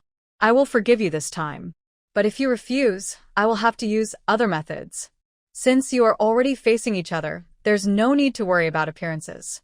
Anyway, whatever happens next, we both know it's our own doing. It's better to be honest and clear the air. Concubine Zhao, are you threatening me? Bai Wudong's eyes are firm, with no sign of backing down. Your Majesty, I dare not threaten you. I am just doing what a mother should do. As a mother, I can risk everything for my child. The Empress still tries to look kind and gentle. Concubine Zhao, I can pretend I didn't hear what you said today. If you want to visit Yunha in the future, you're welcome. But don't bring up other matters, I won't agree. Your Majesty, some things others don't know, but I do. You know better than I do how Gao Jingwan died, right? Concubine Zhao, You can eat your food carelessly, but you shouldn't speak recklessly, whether I am speaking the truth or not. Your Majesty's maid knows better than anyone. If it weren't for her dropping something that day, I wouldn't even know who the real culprit was. The Empress clenched her hand tightly around her handkerchief, surprised that Bai Wudong knew about this. Could it be? She really has proof. The Empress quickly calmed her mind. Whether Bai Wudong has proof or not, she only needs to deny it.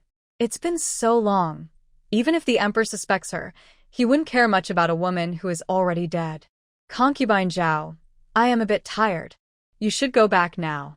It seems the Empress doesn't want me to see Yunhe. You should know how important Yunhe is to the Emperor.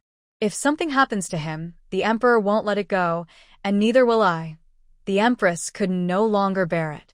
Though she usually remained calm and reserved, no one dared to be so rude to her. Once Jean Wega was also like this. She had her family's support, the Emperor's favor, and the title of noble consort. She was loved in the palace. The two women married the Emperor at the same time. In the Empress's view, Jean Wega could stand equally with her, but Bai Wudong was just a latecomer. If she hadn't been lucky enough to get pregnant and give birth to two princes, she would probably still be just a small beauty. The Empress slammed her hand on the table. Zhao Fei, you have crossed the line. I am the Empress, and you dare to be so disrespectful. Bai Wudong was not afraid. She stood up and said, I have finished what I wanted to say. Empress, Yunhe is only here temporarily. I will make sure he comes back sooner or later. After speaking, she turned and left. Listening to her distant footsteps, her expression grew very dark. The maid entered the room, looking angry. She is just a concubine, yet she dares to disrespect the Empress. It's unforgivable. The Empress is noble and has helped her raise her children. That's a great honor. If not, I should tell the Emperor what kind of person she really is. What good would that do? Haven't you seen? Because of these two children, the Emperor likes her very much. As for me, I am only the nominal Empress. The Emperor has never truly cared for me. In the past, he would visit on the 1st and 15th days of the lunar month, but now he won't even step into Fingyi Palace on those days. Before, the Empress Dowager was watching, and the Emperor followed the rules. Even if he did nothing on those days, he still came.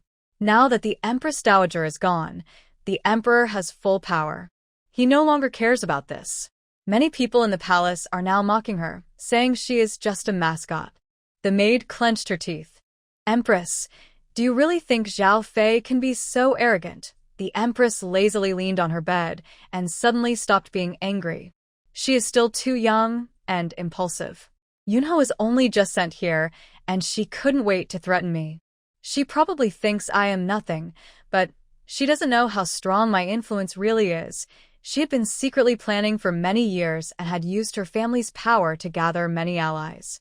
The former support of the Queen Dowager, the Duke of Zhengguo's residence, had now turned to support her. A mere Zhao Fei, what could she do to fight against her? Emperor has sent Sun Mingji out to make achievements. This matter must not succeed. Send 2 people to intercept Sun Mingji on the way, so that he remains a criminal for life.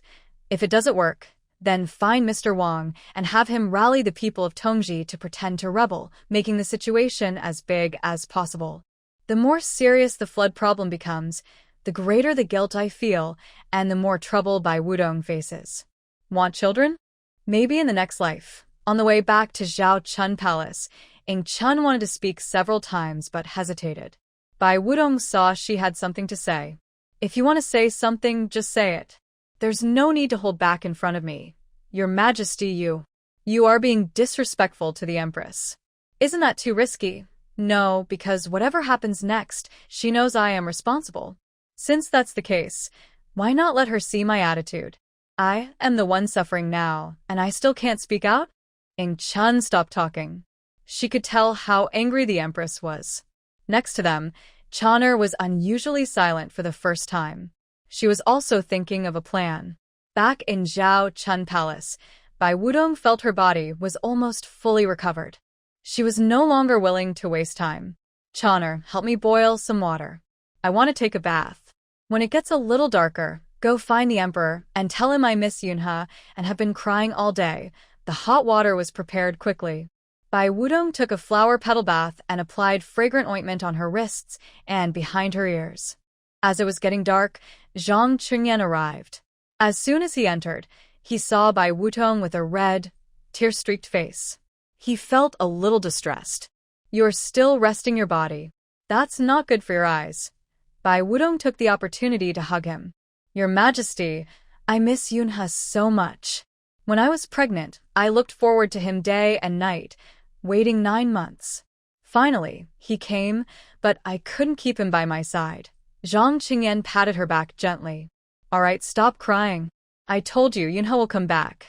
Sun Mingji left this afternoon and will arrive in Tongji soon. I also sent a strategist. As long as he can balance the merits and demerits, I will bring Yunha back immediately, Your Majesty. Bai Wudong's small hand mischievously rested on him. Once Yunha leaves, I feel very lonely. They used to stay with me every day, but now only Yunxi is here. When Yunxi cries, my heart feels very uncomfortable. Zhang Qingyan hadn't looked at the palace gates for a long time. Before, he only pretended to be close to Enriyun, never truly favoring anyone. Now, seeing Bai Wudong looking so pitiful, no one could bear to watch. The fire in her heart was fully ignited. Your Majesty, the scene was like clouds parting and rain falling, with waves of red swirling. The candlelight flickered, hiding the romantic atmosphere in the room. It was late at night, and dew was heavy. Zhang Qingyan was deeply asleep. Bai Wudong got up quietly, tiptoed out of bed, and went to the clean room. Chen'er blushed as she helped wipe her body. Your Majesty, the small kitchen is still keeping the medicinal porridge warm for you. Would you like to have some? Yes, bring some over. I'm a little hungry too.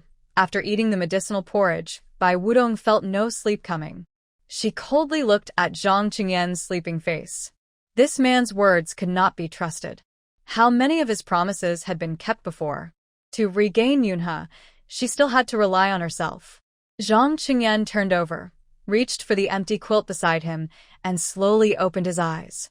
Why aren't you sleeping yet? I will sleep now, she said, lying down and curling up in Zhang Qingyan's arms.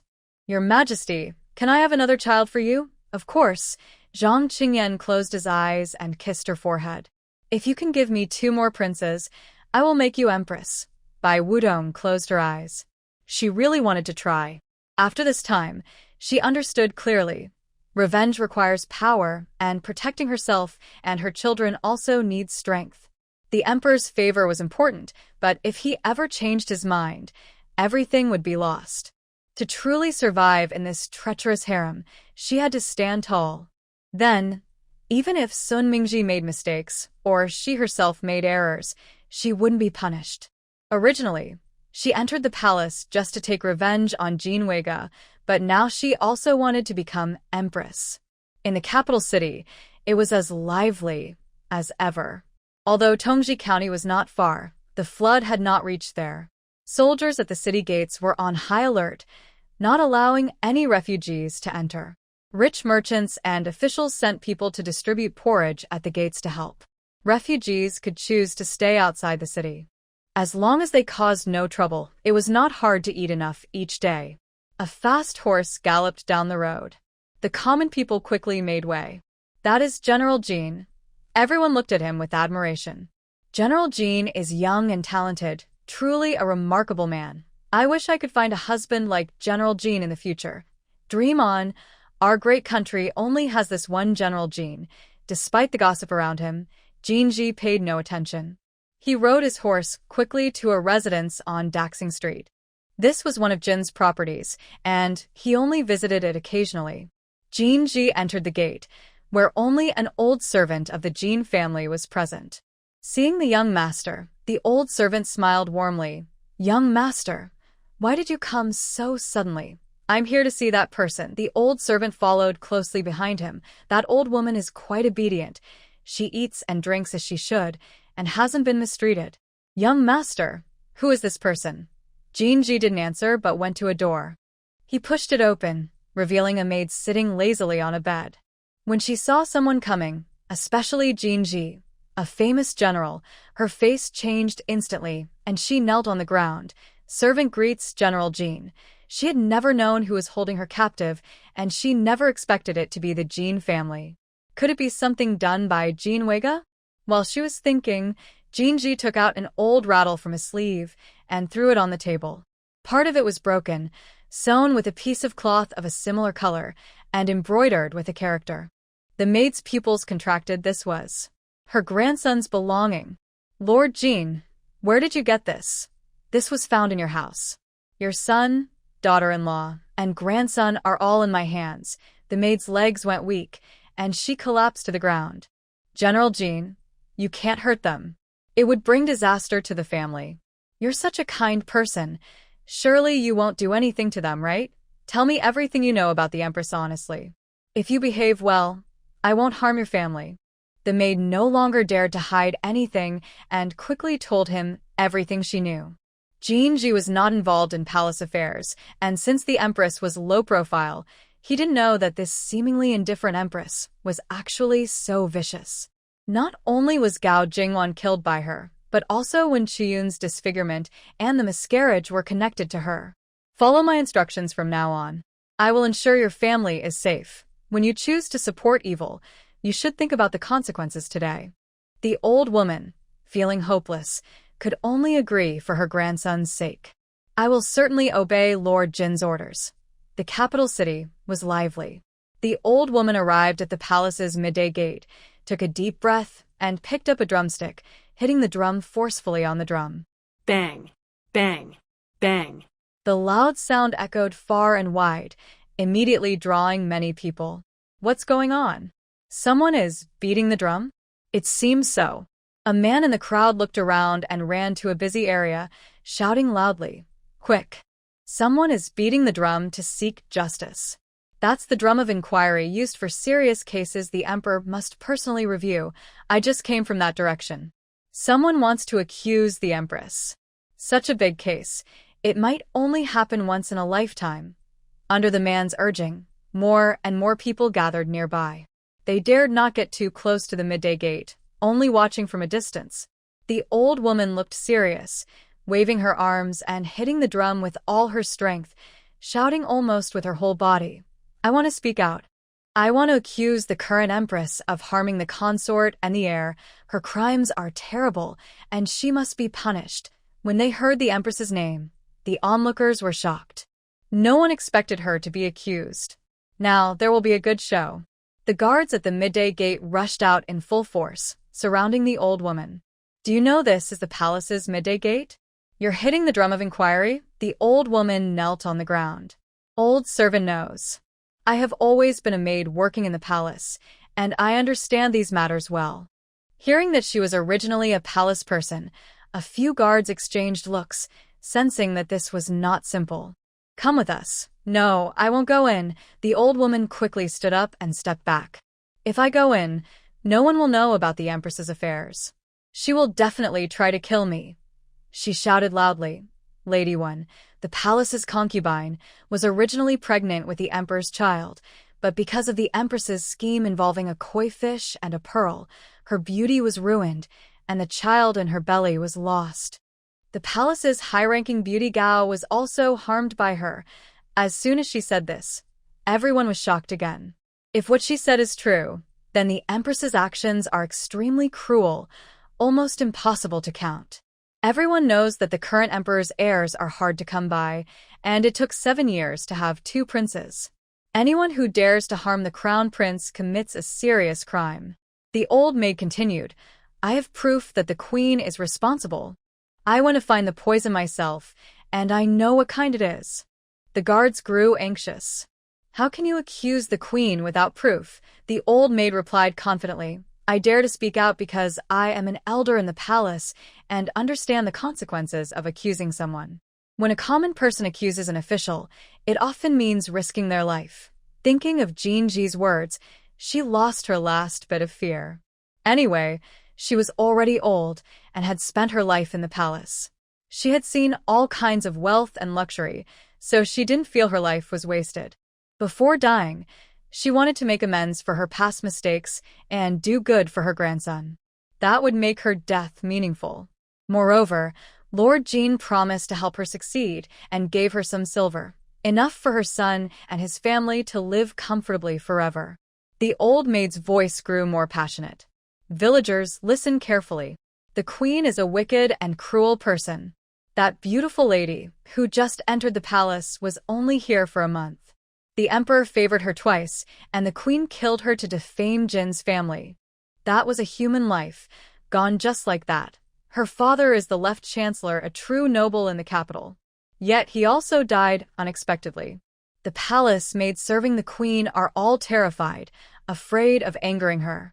I came forward to accuse the queen because she wanted to kill me to silence me. Since I am about to die anyway, why not speak the truth? The old maid grew more angry and convincing. I swear with my life that everything I say is true. The queen has murdered the crown prince and the concubines. She does not deserve to be the ruler of the palace. The onlookers were very excited after hearing her words, whispering among themselves. If the queen really did these things, she is truly a wicked person. My family members work in the palace. The palace struggles are just as fierce as those in the previous dynasty. Have you heard about the former empress? She even killed the noble consort. The palace officials responsible for the drum of justice heard someone was accusing the queen. They were so frightened they nearly collapsed and hurried to the front gate. Who is accusing the queen? It's me, old maid. The old woman knew that the empress had powerful influence and had no intention of bowing to her. She was afraid that if she approached, she would be taken away. Instead, she stepped back a few paces and knelt down closer to where the common people gathered. You're just a servant, and you dare to accuse the empress? According to the rules, she should be whipped 30 times. The official waved his hand. Take her away. As for your accusation, I will report it to the emperor. I won't go, the old woman shouted loudly. I'll stay here and be beaten. If I go in, I might not even see the emperor and could lose my life. The official was furious.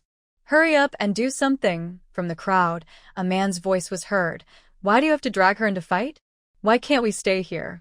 The empress rules the country and is loved and respected by the people. We should know the truth about what really happened. Yes, we want to know the truth. Encouraged by these words, more common people became brave and started speaking out. The official wanted to order the guards to act, but the old woman quickly got up and ran straight to the crowd. Despite her chubby body, she was very agile. I am willing to stay here and accept punishment. I just asked the emperor to give me justice. When the emperor ascended the throne, he specially ordered the bell to be rung again and encouraged the people to speak out bravely. The emperor is a wise ruler. He wants peace and stability. I believe he will not ignore this. Someone from the crowd immediately responded. Yes, the emperor is wise. He will take care of this.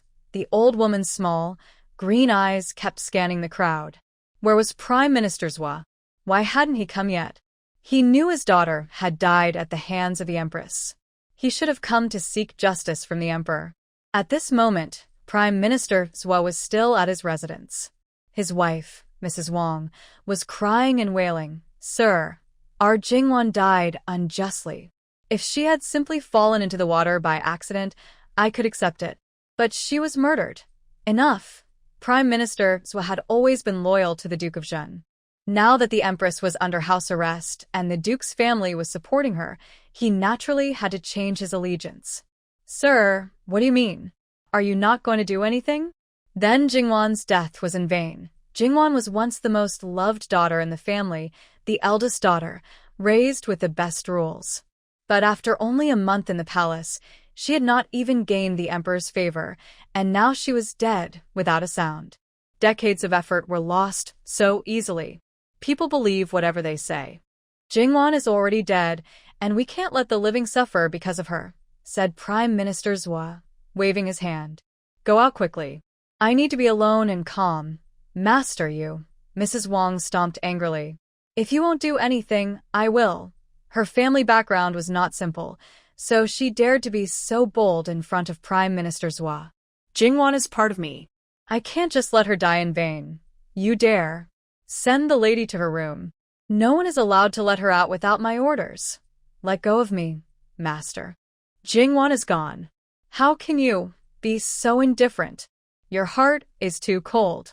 She is your own flesh and blood, your daughter. Seeing Mrs. Wang being taken away, Prime Minister Zhou sighed deeply. How could he not feel heartache? No matter who was behind attacking the Empress, the matter with his daughter must be true. Otherwise, they wouldn't bring it up unless they had proof. Is it the consort Zhao? Prime Minister Zhou pondered, confused about how she managed to do it. Sun Mingji knew that she was now in Tongji County, and the rest of the Sun family hadn't made any moves. Who else could help Consort Zhao? Suddenly, his heart sank. Could it be the Emperor? Did the Emperor want to replace the Empress, which is why he arranged this? The more he thought about it, the more it seemed likely. Otherwise, many things wouldn't add up. Outside the palace, Consort Zhao had no allies, and inside, she only had Duan Chunru as a tentative friend. Most others were enemies. The Empress was not favored and was in poor health, so she couldn't have children. She was not suitable to remain as Empress. It was natural for the Emperor to want to replace her. After a moment of thought, Prime Minister Zhou stood up quickly and left the study. Prepare the carriage. Not the usual one I use. Take me to Wumen. Zhang Qingyan listened to Wang Dicai's report and found it hard to believe. You mean, someone accused the Empress? Exactly. That servant went to investigate and found out it was an old palace maid who had been in the palace for over 20 years. But one day, she suddenly disappeared, and they searched for 2 days but couldn't find her. She was just an unimportant servant. Losing her was no big deal. The day after the maid disappeared, someone replaced her. But I didn't expect her to show up again today. Your Majesty, she could only leave the palace with help. Now that she has accused the Empress, it's likely someone is behind it. I understand. Otherwise, where would she get the courage? Zhang Qingyan's expression grew serious. Do many people know about this? Right now, the crowd outside the Meridian Gate is full of common people. They don't dare get too close, but the loud voice of the old maid and the drum sound from the bell tower can be heard from 2 miles away. Many people know. Some among the crowd have been inciting others, and now the news has probably spread throughout the capital. If that's the case, we can't ignore it. Since I ascended the throne, this is the first time someone has beaten the drum. If I do nothing, it would be a joke to the world, especially since I recently repaired the drum. Go. Summon the Empress. I want to ask her about this. Wang Decai stepped back and ordered someone to inform the Empress. The news was also sent to the Zhao Chun Palace. Bai Wudong held Zhang Yunhe, her face cold. The Empress, taking advantage of Sun Mingji's mistake, took Yunhe away. Now she plans to use the same method to make the Empress appear at fault. Isn't it said that she's unworthy of raising the prince? Isn't it said that the Empress is kind and virtuous? She wants to see what qualifications the Empress still has to raise Yunhe after today's events. But this might not necessarily happen. She can't put all her hope on this. The 3 of them have spoken out, and she must also send people to reveal the true nature of the Empress, so she becomes known as a wicked mother in the eyes of the people. Yunxiang, has Left Chancellor arrived at the Meridian Gate? Yunxiang shook her head. The person reporting didn't see him. It seems he doesn't plan to come. Gao Jingwan is his eldest daughter. If he can be so cold-hearted, he probably already supports the Empress. Bai Wudong looked at Yunxi's small face, understanding that to truly protect the 2 children, she couldn't rely on herself alone. She needs more help. She had been focused on building a relationship with the Emperor to deal with Jin Weiga and hadn't thought about making friends with other consorts. Duan Chunru is just one. She needs to bring in a few more. Those with low ranks are not suitable. The Concubine Hui and Concubine to have good ranks and backgrounds, so maybe she can try. Since the Empress is in trouble now, they probably also want to see the excitement. Child, watch over Yunxi. Ingchun, go spread the news that someone is beating the drum to accuse the Empress of plotting against the heir. Remember, don't let anyone know it was you. Go. After arranging this, Bai Wudong told Yinxing to keep watching outside. She can't come forward now. Pretending she doesn't know anything is best. The Empress has now arrived at the Yangxin Palace. She is wearing a plain, dark-colored long dress and looks very unwell. In the past, Zhang Qingyan wouldn't have let her come out, considering her health and status. But today is different. This is the first time since Zhang Qingyan's ascension that a drum has been beaten to seek justice.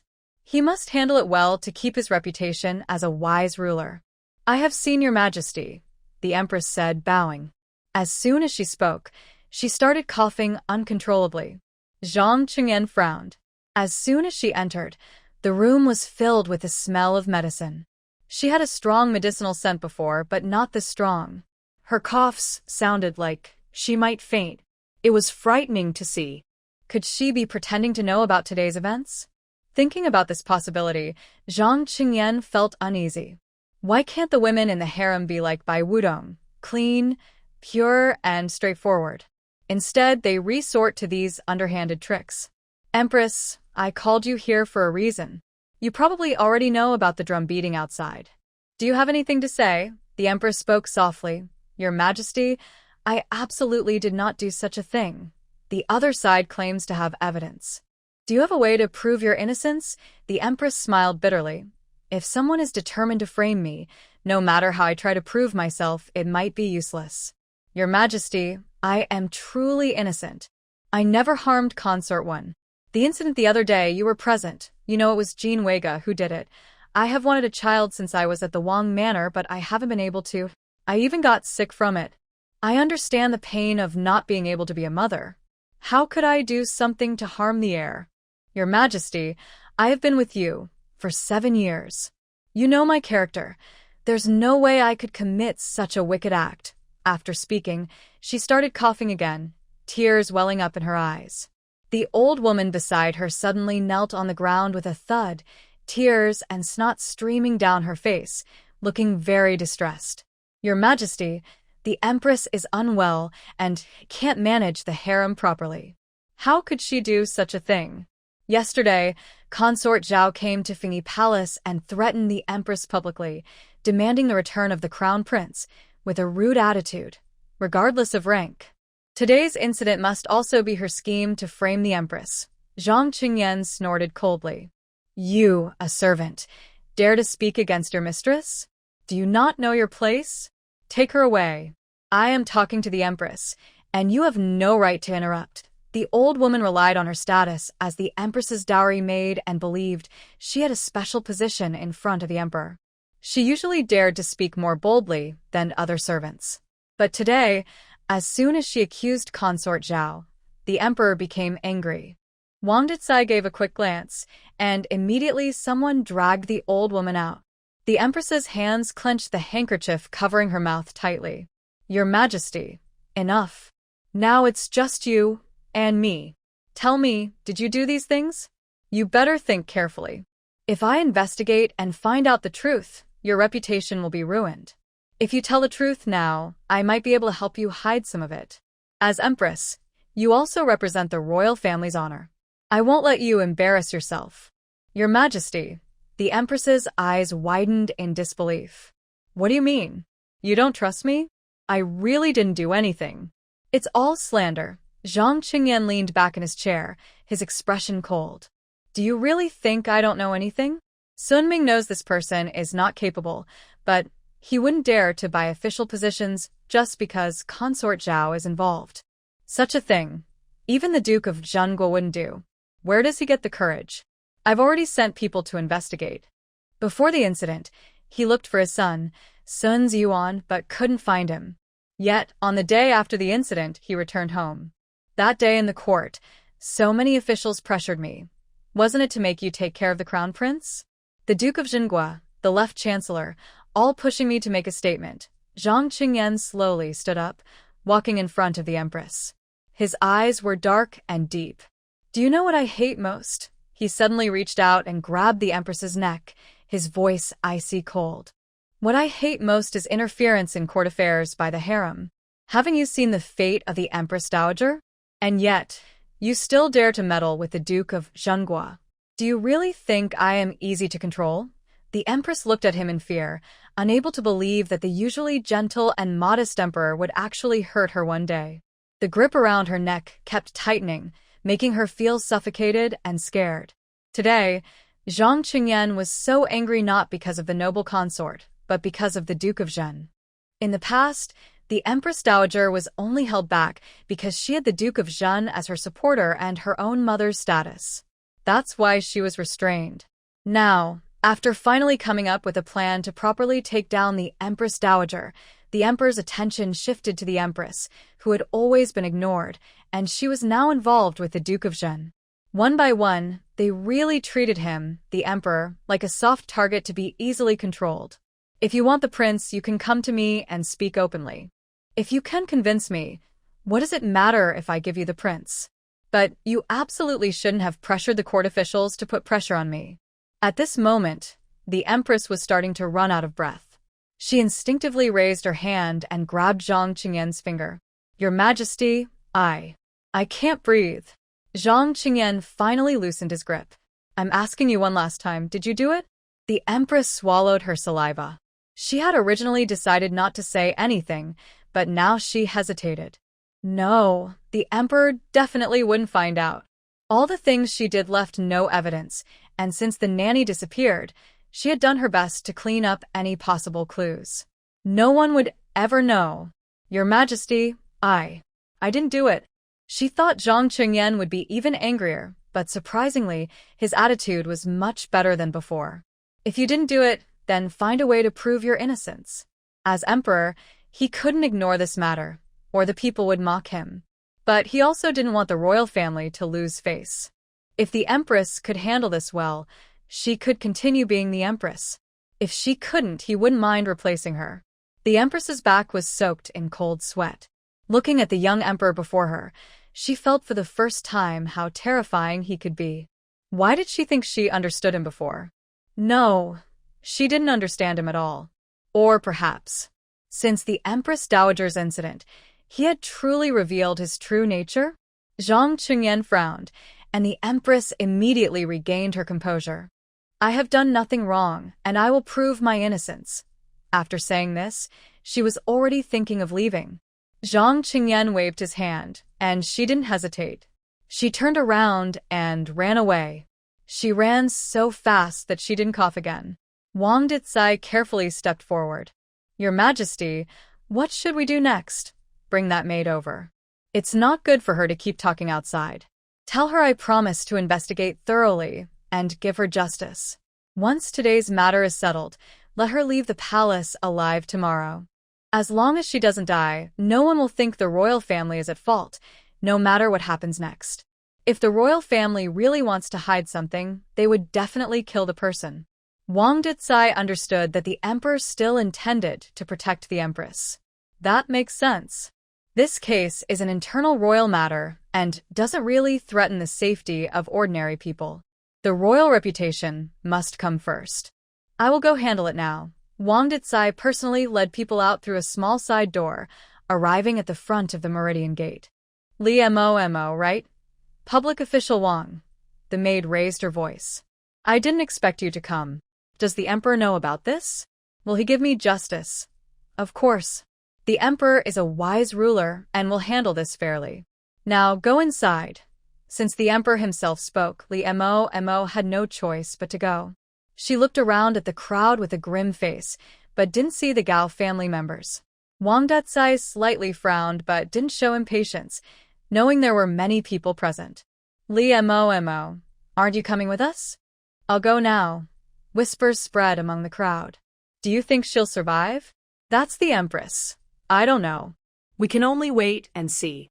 There will be an outcome. I didn't expect this good show to end so quickly. Li Mo followed Wang Dicai back into the deep palace.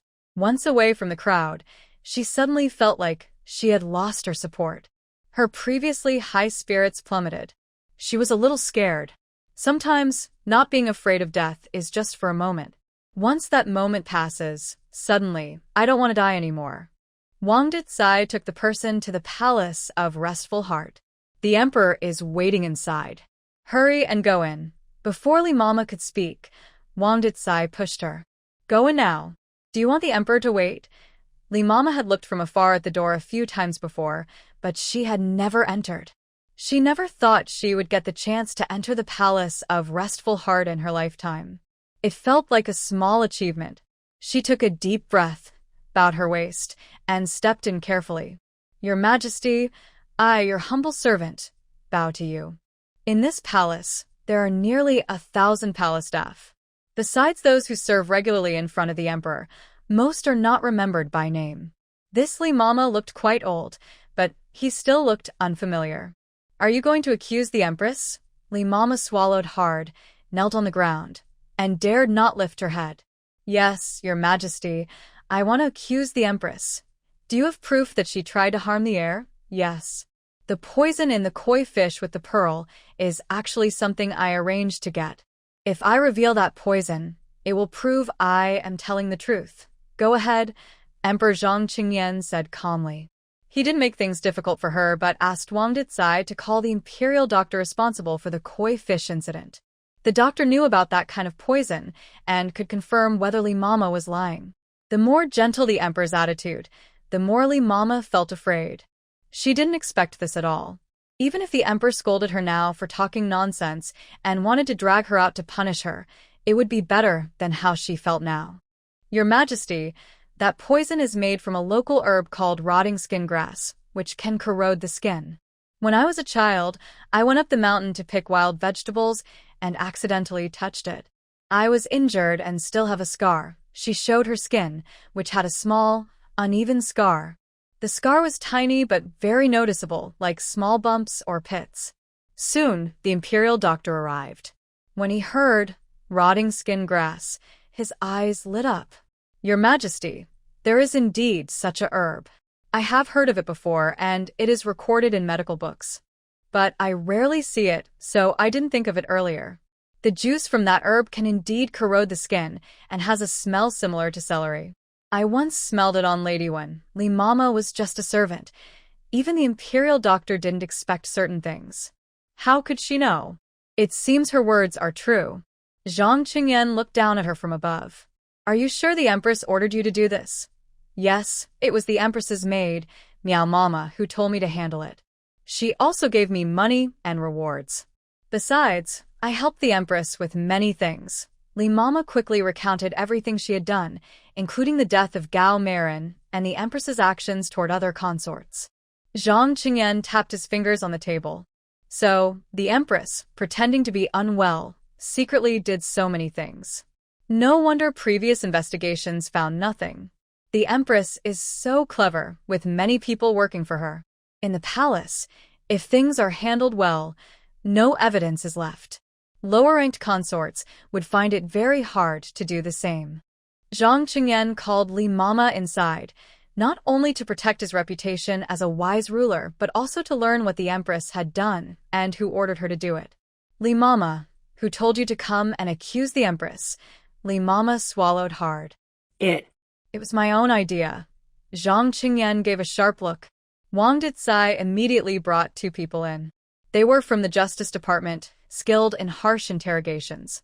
I won't kill you, but I will make you wish you were dead. The two took out their tools and approached Li Mama. Seeing the terrifying, gleaming instruments, Li Mama trembled with fear. I really did it myself. They started the torture. Just as she let out a scream, Wang Dicai quickly stuffed a cloth in her mouth to stop her from disturbing the emperor. After a while, Li Mama, covered in sweat and trembling like a dying dog, said, "It was Consort Jean.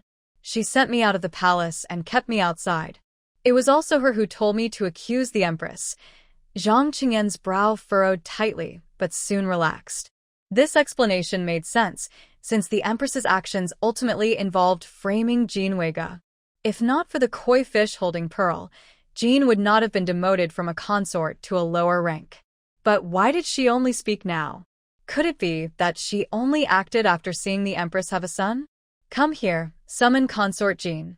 Jean Weiga is now far away in a remote palace, kept under house arrest every day.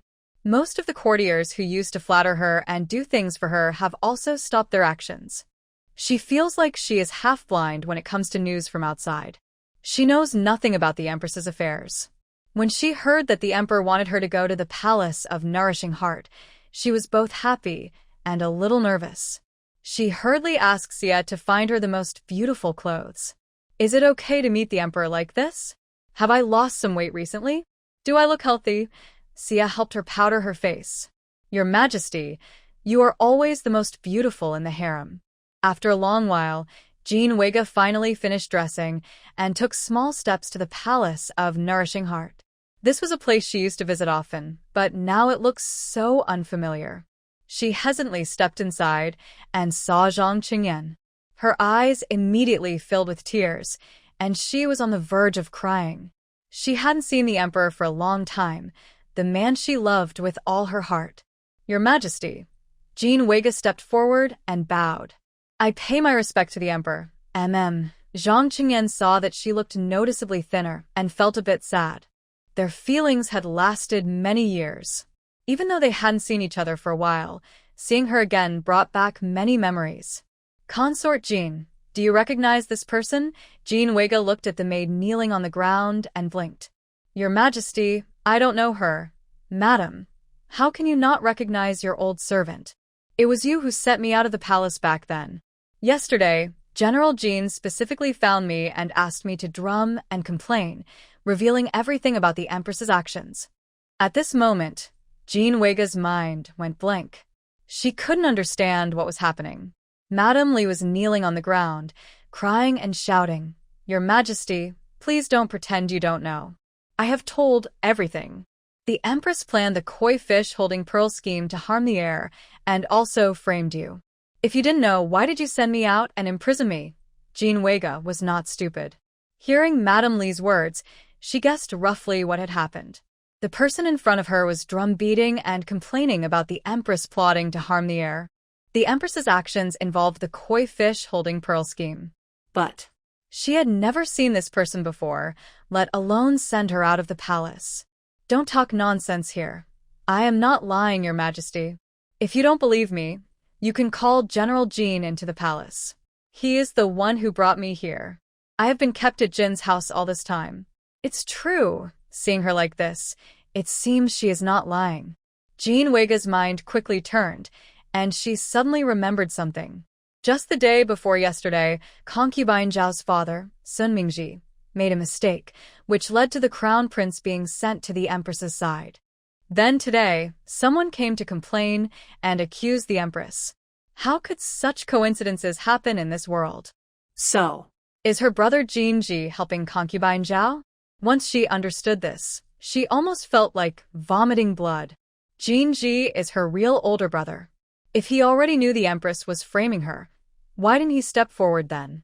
Why did he just watch her be demoted to a concubine and even move to the farthest palace, unable to see the emperor? Now that Concubine Zhao is in trouble, he rushes to act. Does he really think she is less important than Concubine Zhao? Jean Wega clenched her fists tightly, her nails digging into her palms, but she didn't feel any pain. The pain in her heart was the worst. Zhang Qingyan frowned slightly. Concubine Jean, did you do this? Jean Wega opened her mouth, feeling an impulse to reveal her suspicion. If she did, the emperor would surely doubt Concubine Zhao. But she couldn't say it, because Jinji is her older brother, her biological elder brother. Even if he is now helping Concubine Zhao and even treating her better than herself, she still can't say anything. Jean Wega knelt weakly on the ground. Your Majesty, I did it. Then why didn't you say so earlier? Since you were framed by the Empress, as long as you have proof, I won't punish you. Hearing this, Jean Wega's heart felt like it was being torn apart. She had suffered so much, and Jinji just watched silently. Concubine Zhao's child was only sent away yesterday, and he rushed to act immediately. What about her? She had endured months of suffering, and now what is she? That palace is old and broken. She ate cold food, and her usual bird's nest and tonics are gone. She looks several years older than before. All these things are more painful than slow torture. Your Majesty, Jean Wega's lips trembled. I only wanted to find a better opportunity. So, since the Empress has a son, that is the better opportunity. Yes, Jean Wega raised her head, her hatred for Consort Zhao fully directed at the Empress.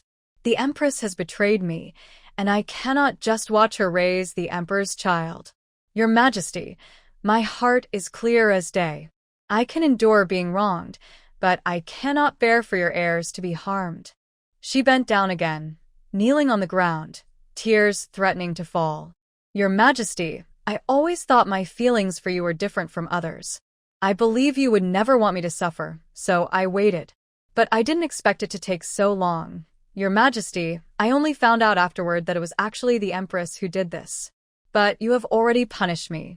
If I say again that the Empress is the mastermind, others will think you are deceived, and it will harm your reputation. So I waited for the right time to protect your honor." Zhang Qingyan stood up and personally helped her to her feet. "You have suffered. I understand your feelings. From today, you will move back to the Yaoguang Palace. During the time you are away, I have had people clean it. Even without today's matter, you would have returned." Jean Weiga shed tears. "Your Majesty," she sobbed uncontrollably.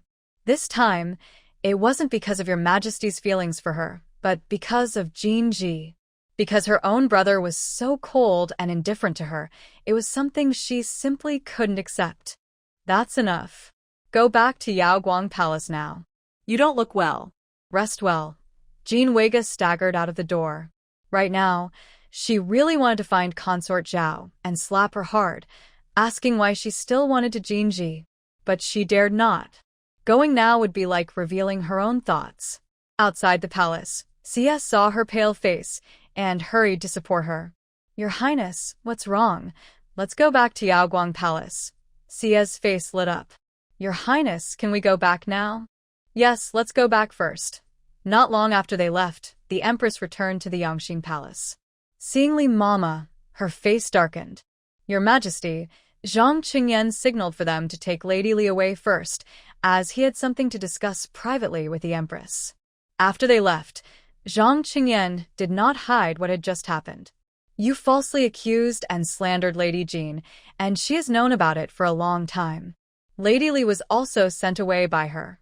If it weren't for your desire to raise the crown prince, she probably wouldn't have come forward to clear her name. Lady Jean thinks you are very malicious. The crown prince is under your care, and that could cause problems." When the Empress heard this name, her first reaction was that it was impossible. She knew Lady Jean Weiga very well. If she had already known she was framed, why would she wait until now? She would have come out immediately to prove her innocence. Moreover, the crown prince was not born to Lady Jean Weiga. She would be eager to punish the person responsible, not act as if she cared about a child born from revenge. This was almost like a saint's act. Lady Jean Weiga was definitely not worthy of such noble character. "Your Majesty, I truly..." "Enough, you don't need to say anything more. I don't want to hear it now." In fact, Zhang Qingyan was already certain that the Empress was behind this. The evidence was clear. Continuing to investigate would surely reveal the truth. As for Lady Jean Weiga, her impatient nature meant she could endure only because of her sincere feelings for herself. Her patience for his reputation moved him. "I don't want the royal family to be embarrassed, so I will publicly say this was just a misunderstanding. Lady Li must not be harmed. Tomorrow, I will arrange for her to leave the palace, so the people will know. Starting today, you will stay in Fingyi Palace. As for the crown prince, you will continue to raise him. But I will personally assign someone to care for him, so you don't need to do it yourself." Not bringing the crown prince back immediately was also to prevent rumors that the Empress had truly done something wrong. Once the storm settled, the crown prince would be sent back to Lady Zhao.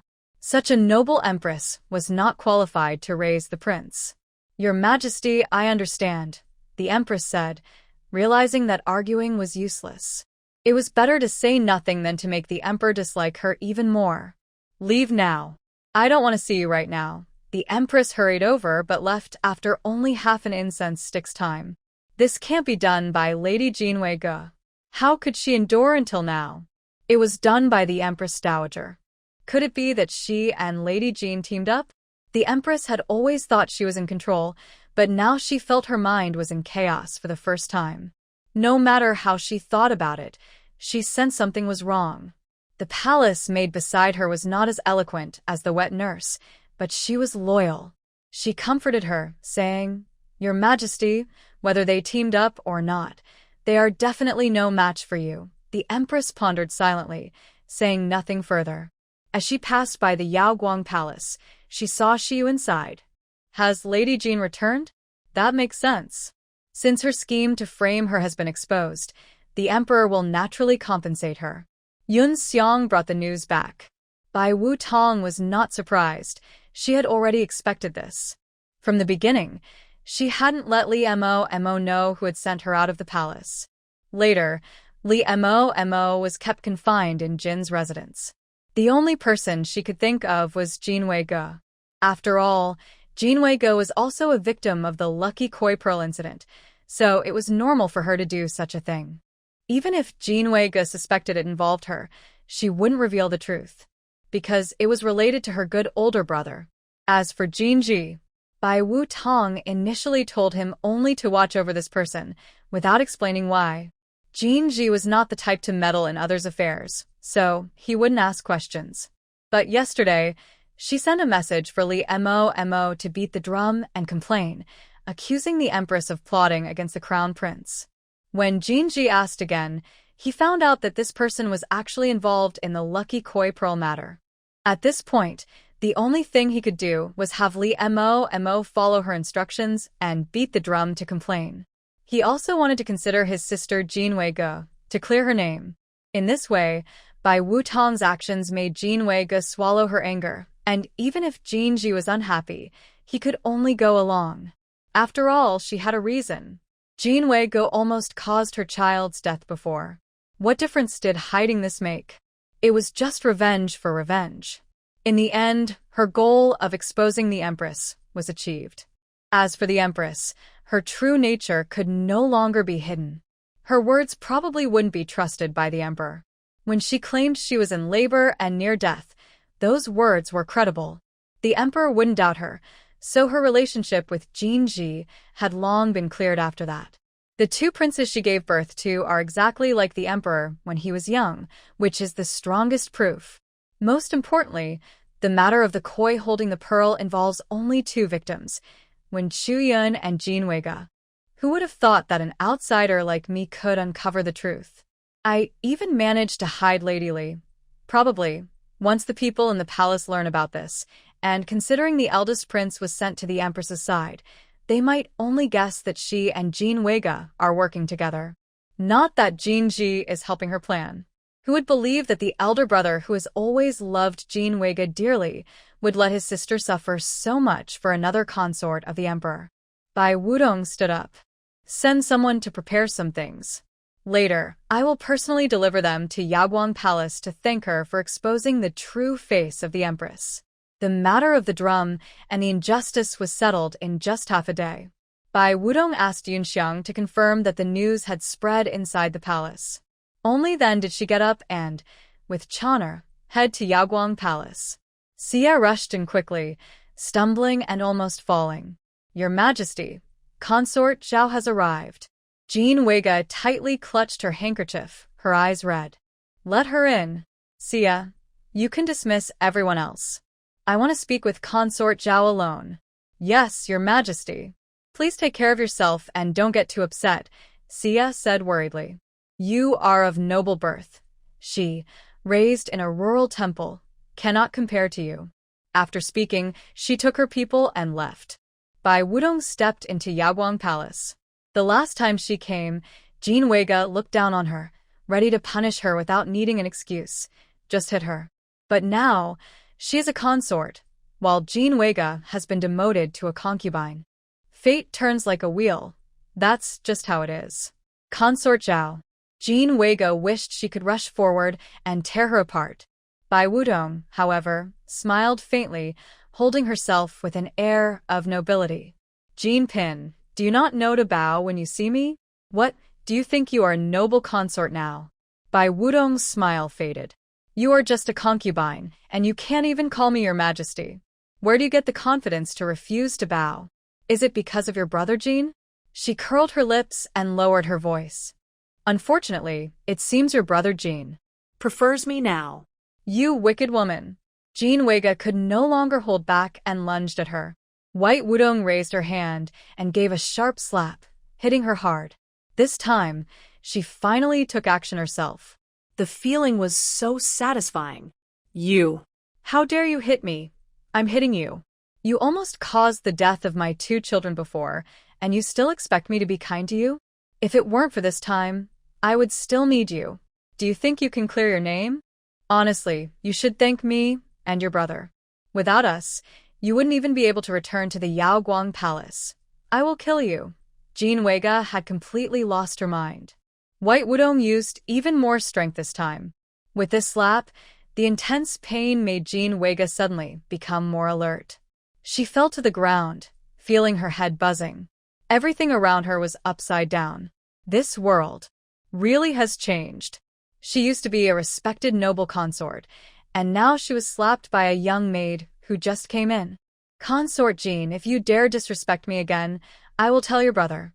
Lord Jean is a just man and will understand the situation. After slapping her twice, White Wudong sat down calmly. Sun Mingji went to help with the flood relief. I was worried he might get into trouble, so I asked Lord Jean to go after him. Hearing this, Jean Weiga felt her heart ache terribly. Zhao Consort, if you dare to my brother, you'll get your just desserts sooner or later. White Wudong was not afraid at all. The person who deserved punishment the most in this world was Jean Weiga. If she hadn't killed her parents, none of this would have happened. Every sip and every action was predestined. All these things now were the result of Jean Weiga's own actions. No wonder she blamed others. White Wudong waved her hand, and Chanar immediately brought out the gift. These are carefully chosen items, more than enough for a noble lady like you. Keep them well. I am very happy that you exposed the true face of the Empress. Chanar set the items down. Under the setting sun, the shimmering porcelain vase looked like the biggest mockery of Jean Weiga. Without thinking, she raised her hand and shattered the items. Zhao Consort, I will never let you go. Just wait, I will kill you sooner or later. If you keep acting so wildly, the Emperor will suspect there is something else going on. Weren't you suffering all this for the sake of the Emperor's reputation and the heir? How can you forget what you just said so quickly? Or, do you want the Emperor to see your true face? Malicious, jealous, and good at pretending? Jean Weiga's movements froze instantly. She clenched her teeth, feeling a bitter, salty taste rise in her throat. That's enough. I have said what I needed to say, Queen Bai Wudong thought. She didn't want to stay with her anymore. Just seeing Jean Weiga made her think of her parents' tragic deaths. She remembered the white fur scarf she wore in winter.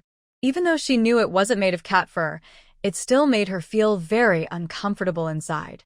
Concubine Jean. The death of Lady Gao was caused by the Empress, who also bribed Lady Su to frame you. When I first entered the palace, I was just a beautiful woman and couldn't have done such things. Bai Wudong stood up. Take care of yourself. Don't let others sell you out while you're still counting their money. After saying that, she placed her hand on Chanar and left leisurely.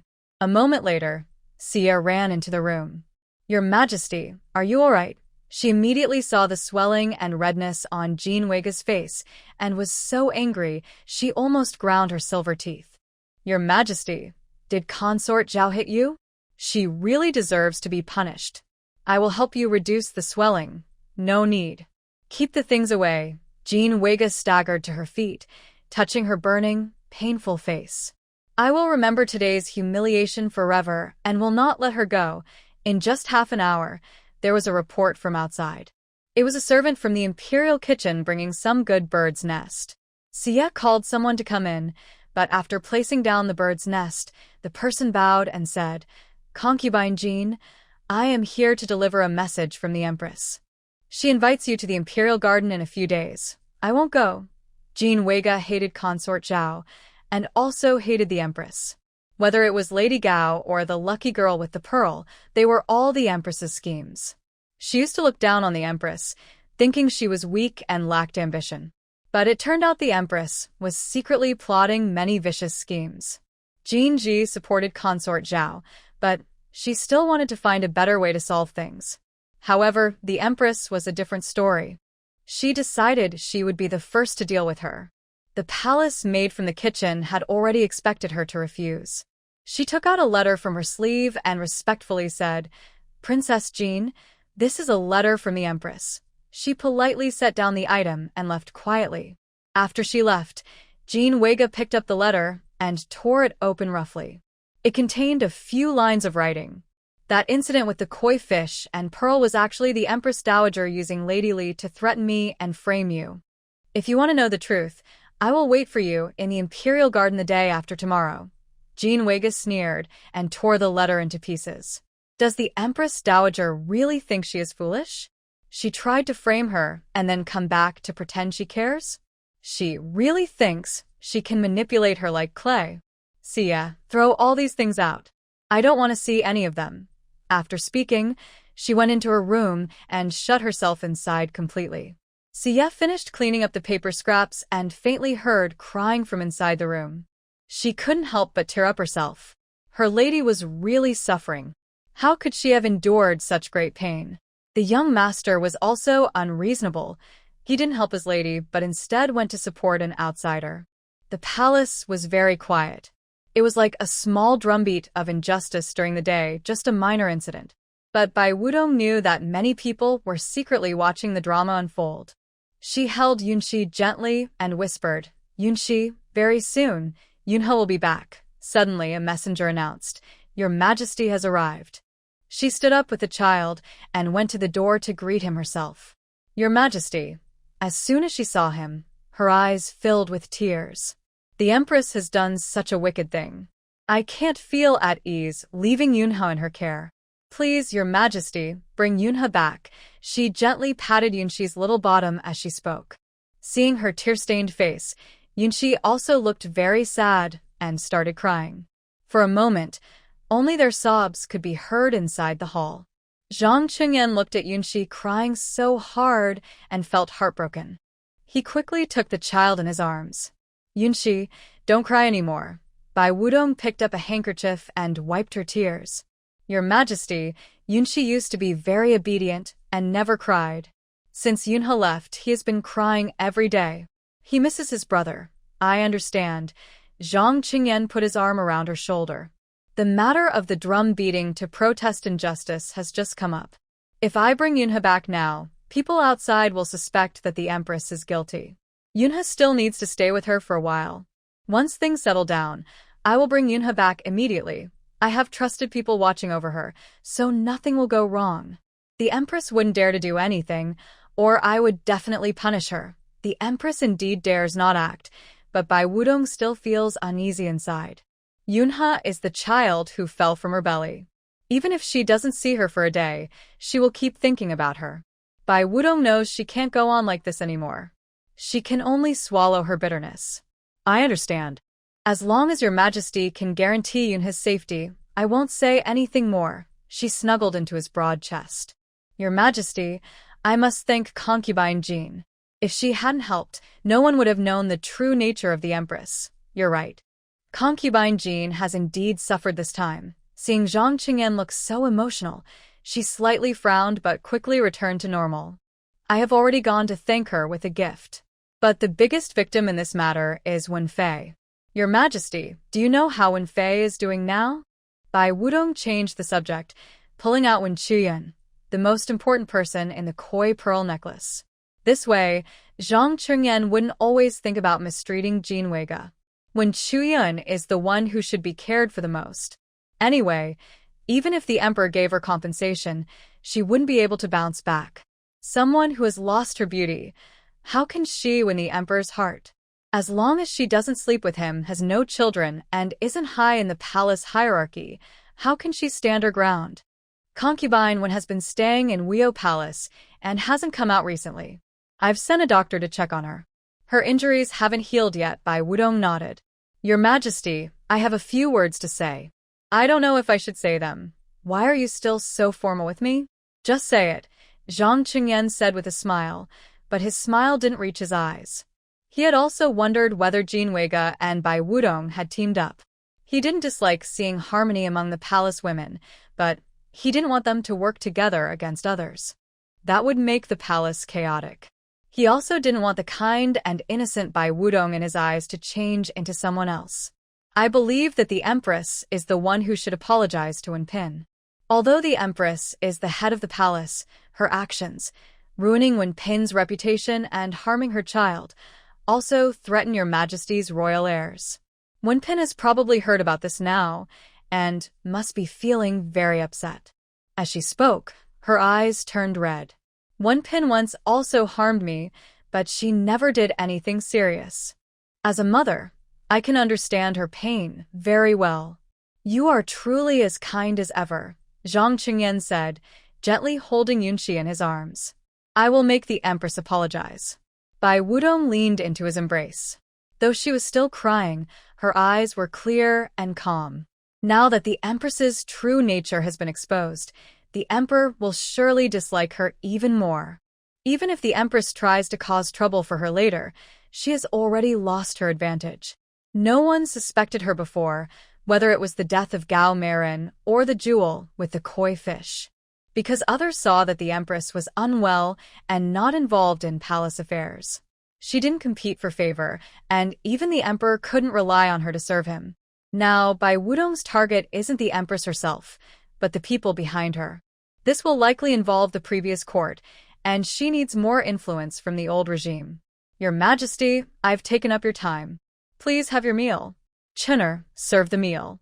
After dinner, Bai Wudong leaned into Zhang Qingyan's arms, her gaze charming, with a slight upward tilt of her eyes, innocent yet alluring.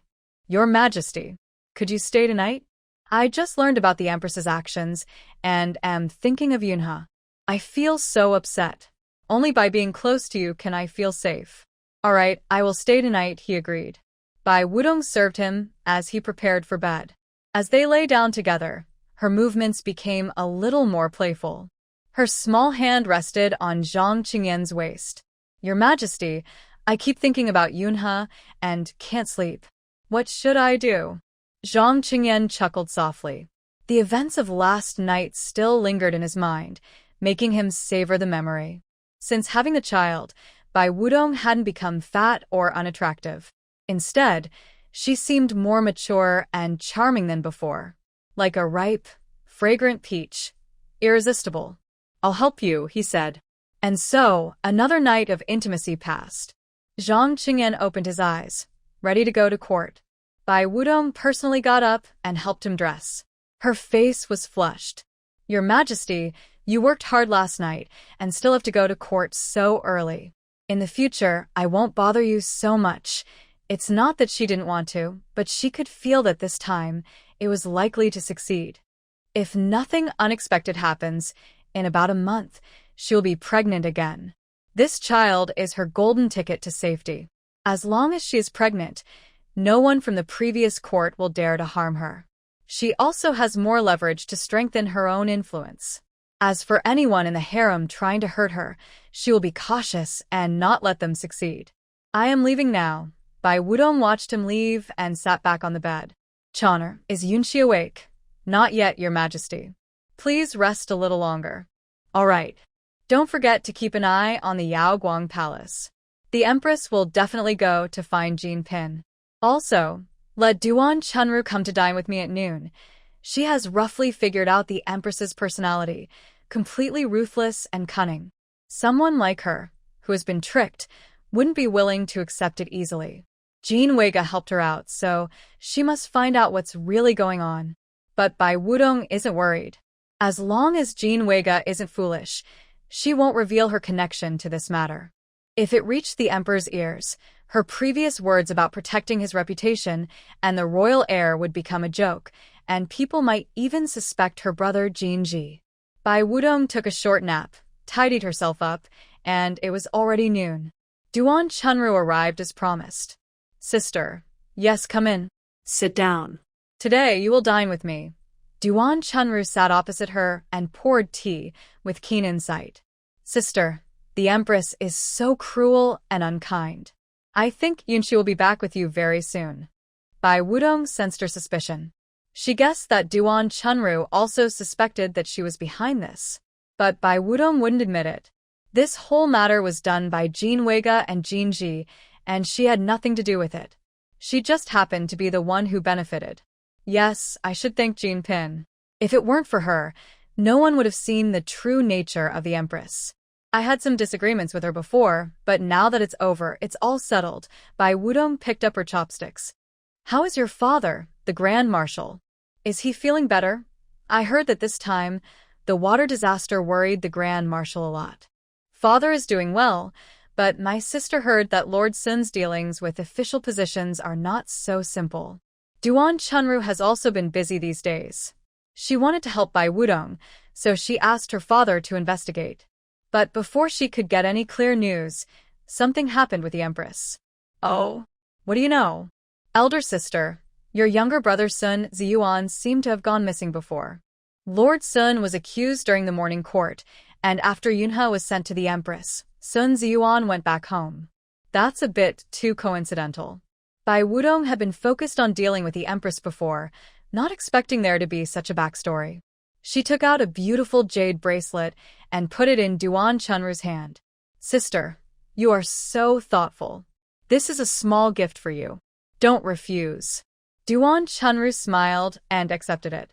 Elder sister always has good things. How could I refuse? I just saw it, and my eyes lit up. The two women enjoyed a harmonious atmosphere and had lunch together.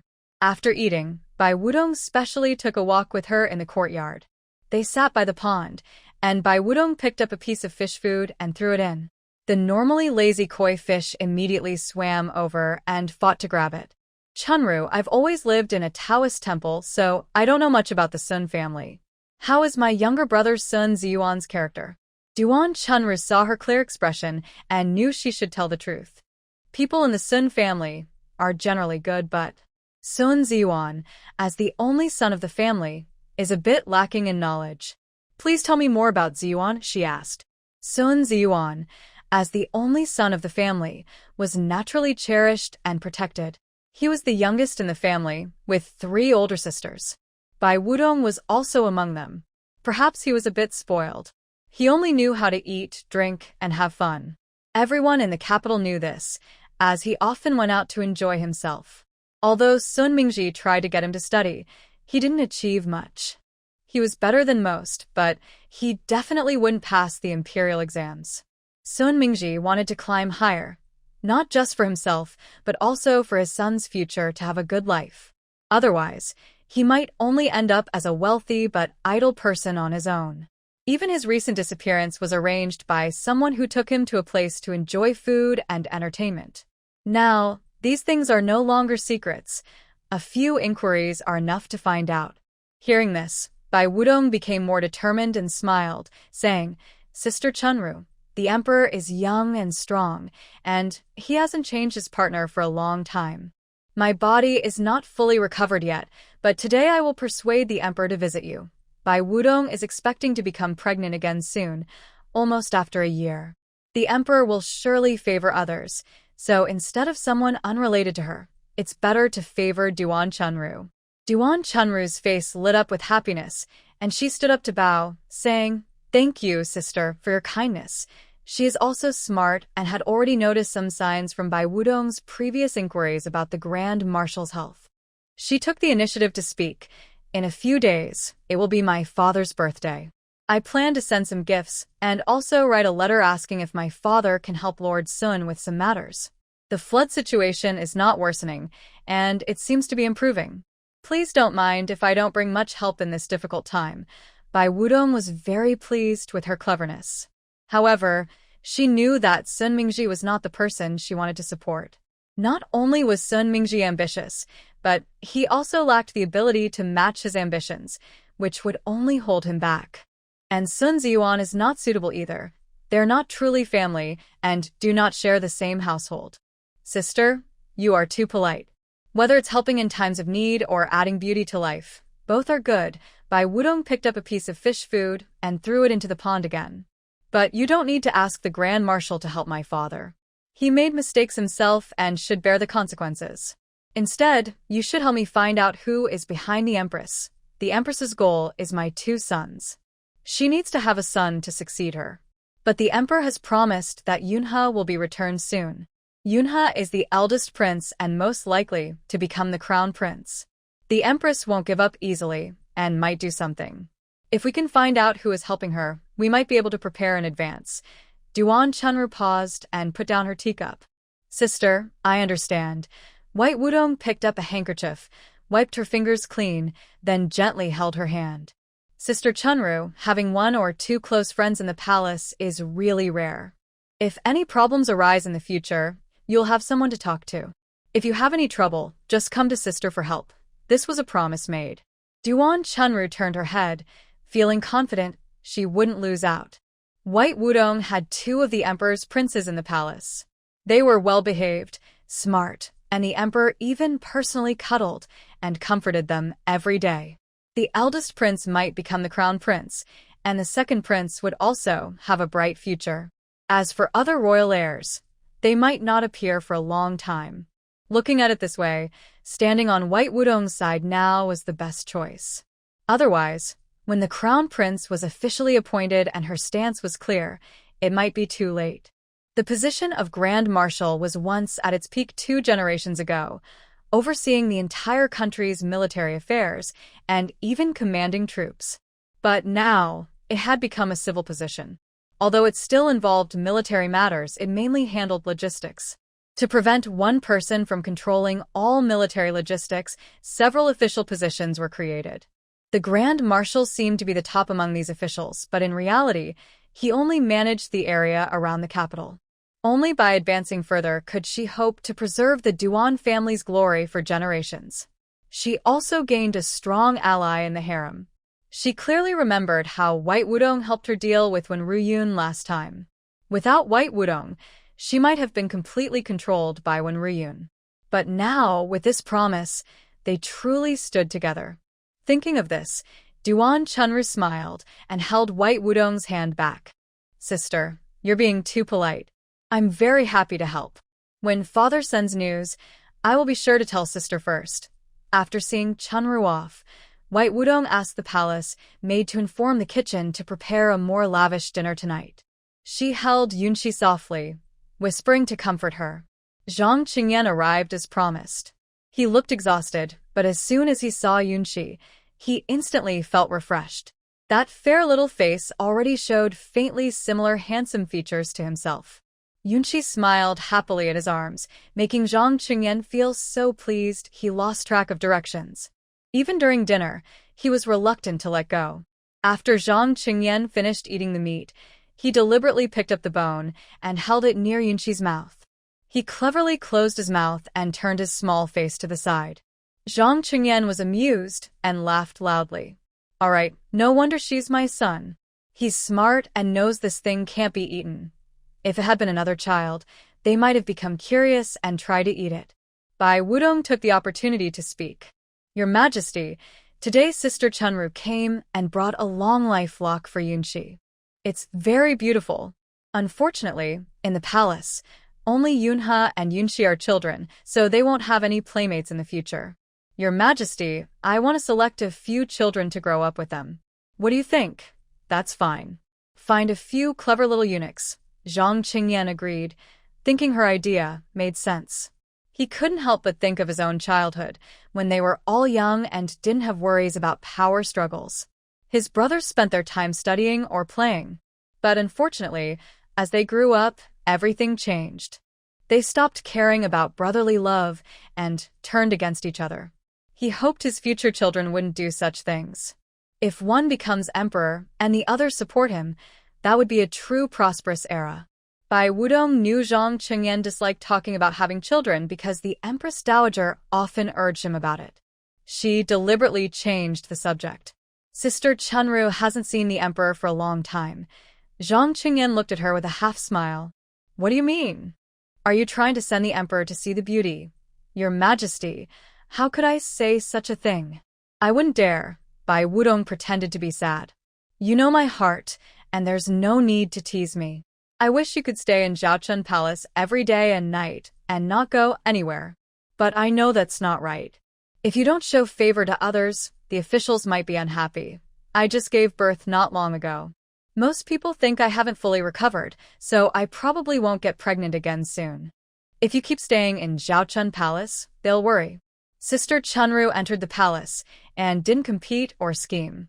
She's kind-hearted, and since you favor her, I don't feel so upset.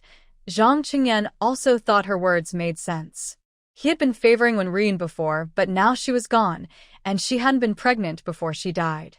It has been almost 2 months now. If I don't check others' cards again, the Empress Dowager can't say anything, but the officials definitely won't forget. There are only 2 princes, which is still too few for the royal family. In the past, my father had more than 10 children with 9 princes and the rest princesses. Now, among the favored consorts in the harem, Duan Chunru is the youngest and most beautiful. All right, I will visit Lady Duan tonight.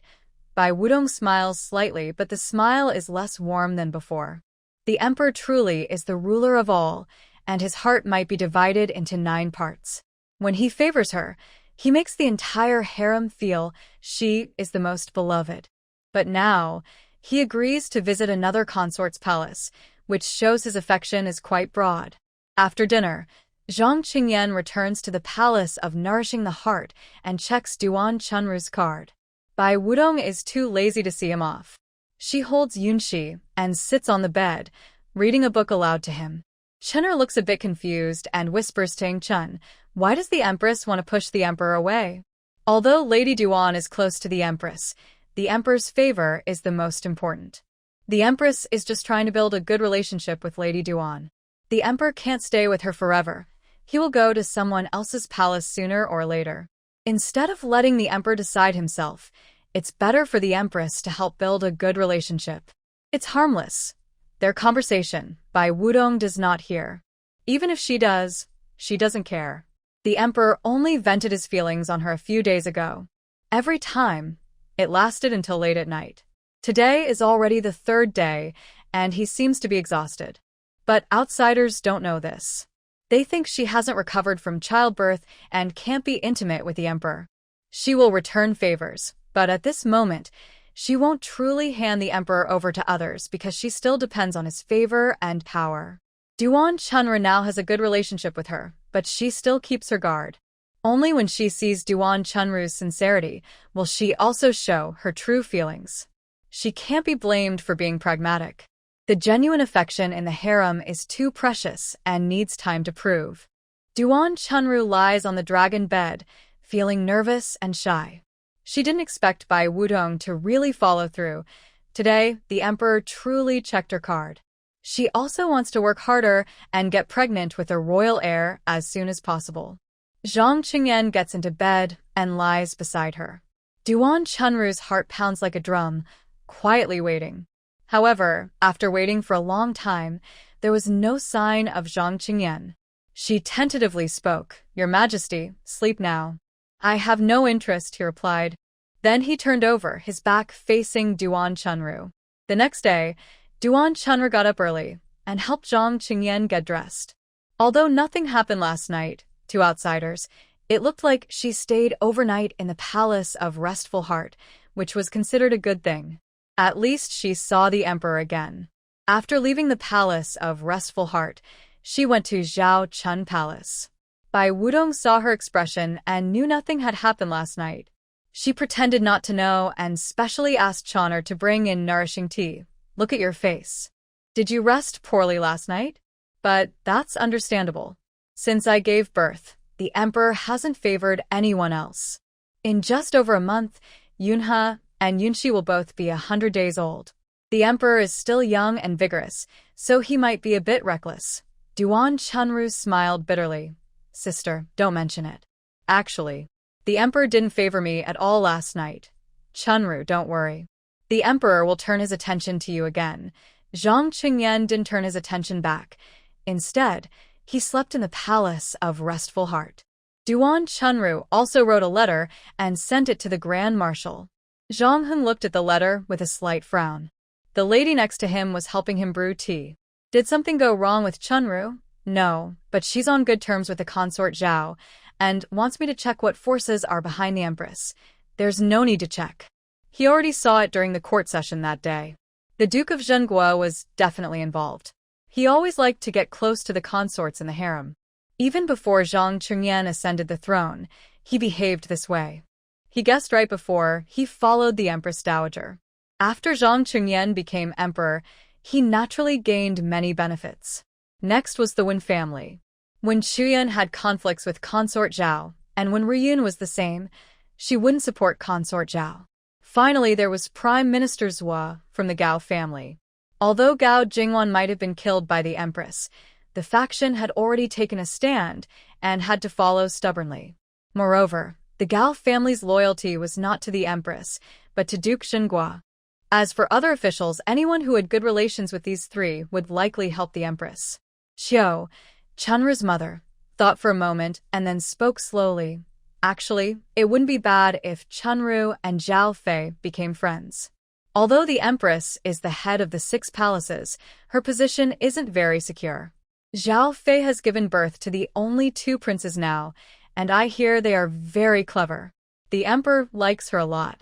If everything goes smoothly, the crown prince should be the eldest son. In Dairom country, the tradition is to choose the eldest son as heir. If the eldest isn't suitable, then they consider the next best. Qiu poured hot tea for the Grand Marshal and gently turned the lid of the teacup. Zhao Fei isn't an easy person either, otherwise, she wouldn't have successfully given birth. Before, Jean Weiga was very favored, but after she clashed with her, she also suffered. Although the empress might have had a hand in it, Zhao Fei can avoid secret attacks, which shows she's not simple. The Grand Marshal remained silent, thinking about the advantages and disadvantages. Qiu continued, I don't like the Duke of Xingua. He's too showy and always likes to interfere in the emperor's affairs. Now that the emperor has also dealt with the Empress Dowager, the Duke will face the same fate sooner or later. I think we should stay out of his way.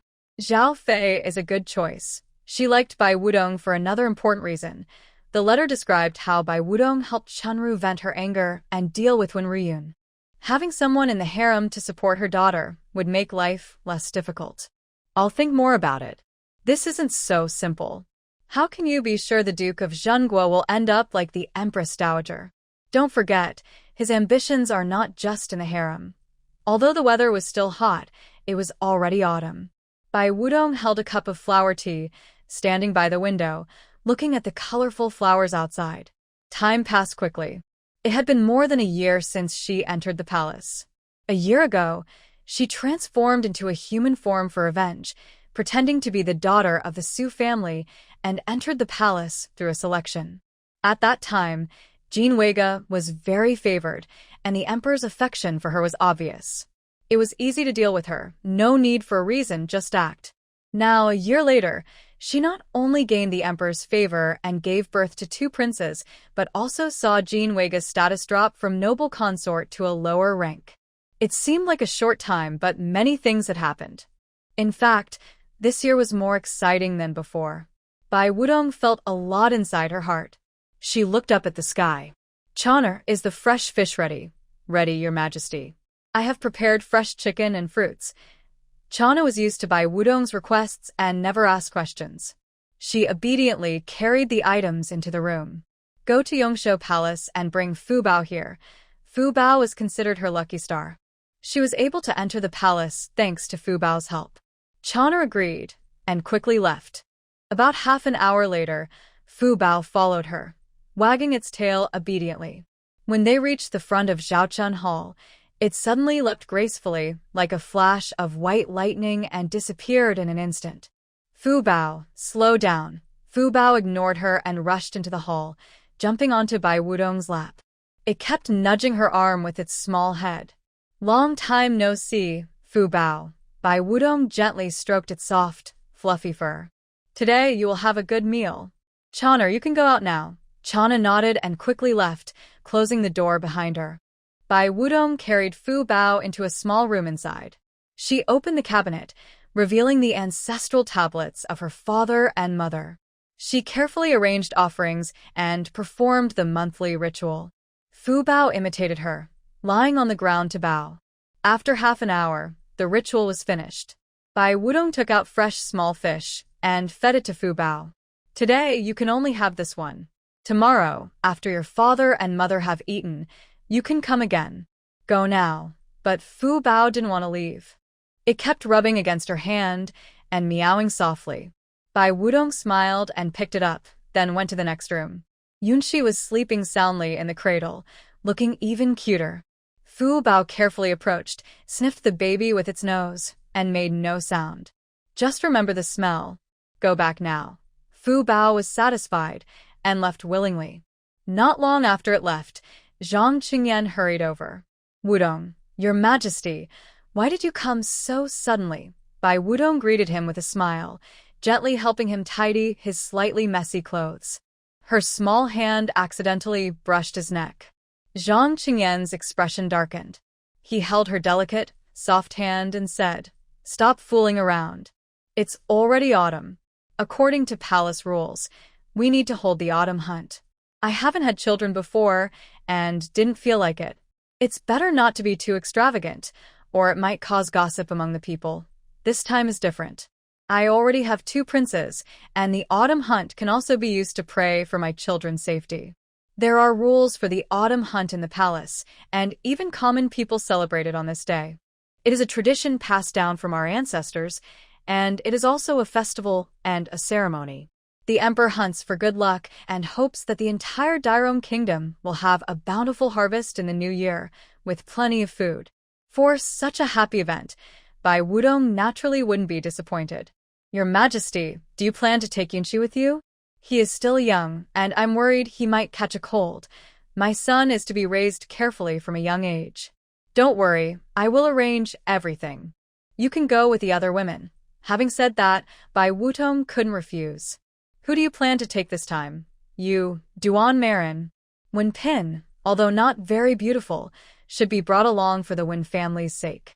Also Jean Pin, De Fei, and Hui Fei. As for the Empress, she is unwell and not suitable for the hunt.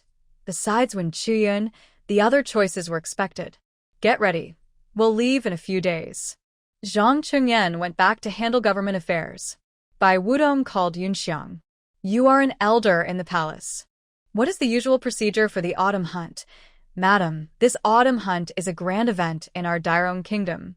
Besides the palace ladies, high officials and nobles also participate. Even some foreigners come, but I don't know how many will come this year.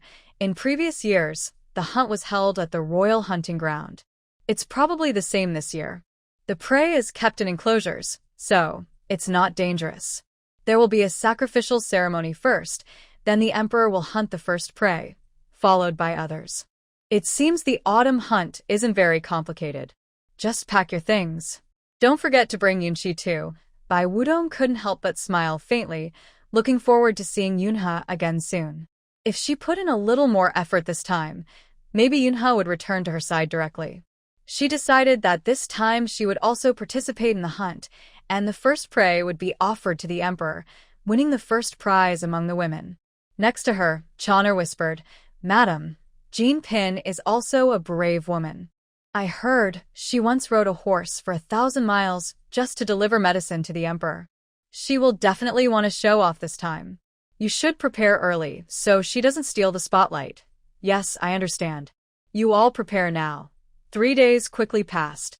Early in the morning, Bai Wudong set out. She rode in a sedan chair, accompanied by a group of palace attendants. They were all there to serve her at the royal hunting grounds. The hunting ground was not far from the capital, but traveling there still took a full day. The autumn hunt lasted several days. Although there was a palace nearby, it hadn't been used for a long time. She brought some personal items to feel more comfortable. When they arrived at the palace gate, she saw many others had already arrived. Princess Jean and the others didn't have sedan chairs and had to walk. Seeing how far they had come, their faces looked unhappy. The carriages lined up with the most impressive one at the front. It was pulled by 6 strong horses, decorated with gold, silver, jade, and pearls. The carriage had carvings of dragons and phoenixes, showing royal dignity. "His Majesty has arrived." Everyone bowed. "Greetings, Your Majesty." Zhang Qingyan changed his appearance. He wore half armor, with sharp, intense eyes and brows. Just standing there, he made others feel compelled to submit. "Thank you, Your Majesty."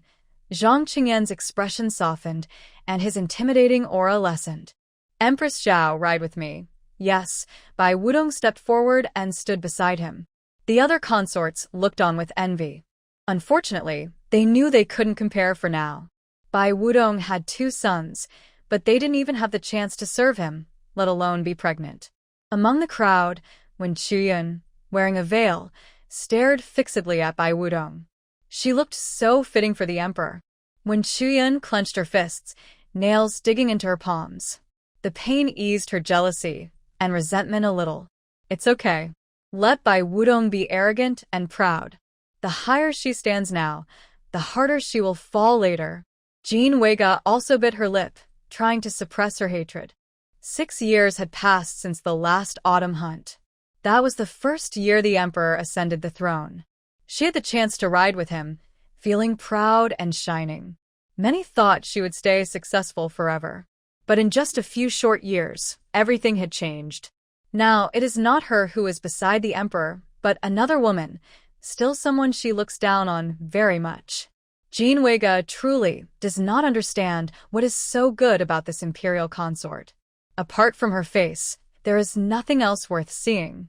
She is so thin she looks like a bamboo stick, yet she has captured the emperor's and her brother's hearts. She sent someone to deliver a message, but Jin Ji's side was still secretly helping Sun Mingji manage the flood in Tongji, and she had not received any reply. The other consorts and ladies of the court got into their carriages, each with different thoughts. The emperor's luxurious dragon carriage is very grand. Inside, there is plenty of space, enough for more than 10 people. It has a low bed for resting, covered with thick cushions, and the surroundings are tightly wrapped so that even if it bumps, no one gets hurt. Inside the carriage, besides the attendants Wang Ditsai and a palace maid, there is also a nursemaid. Yunhe and Yunxi are also there, lying in their special rocking chairs, looking at each other and smiling. Yunhe. Bai Wudong happily stepped forward, holding him tightly and kissing him repeatedly. Mother finally sees you again. Zhang Qingyan smiled slightly.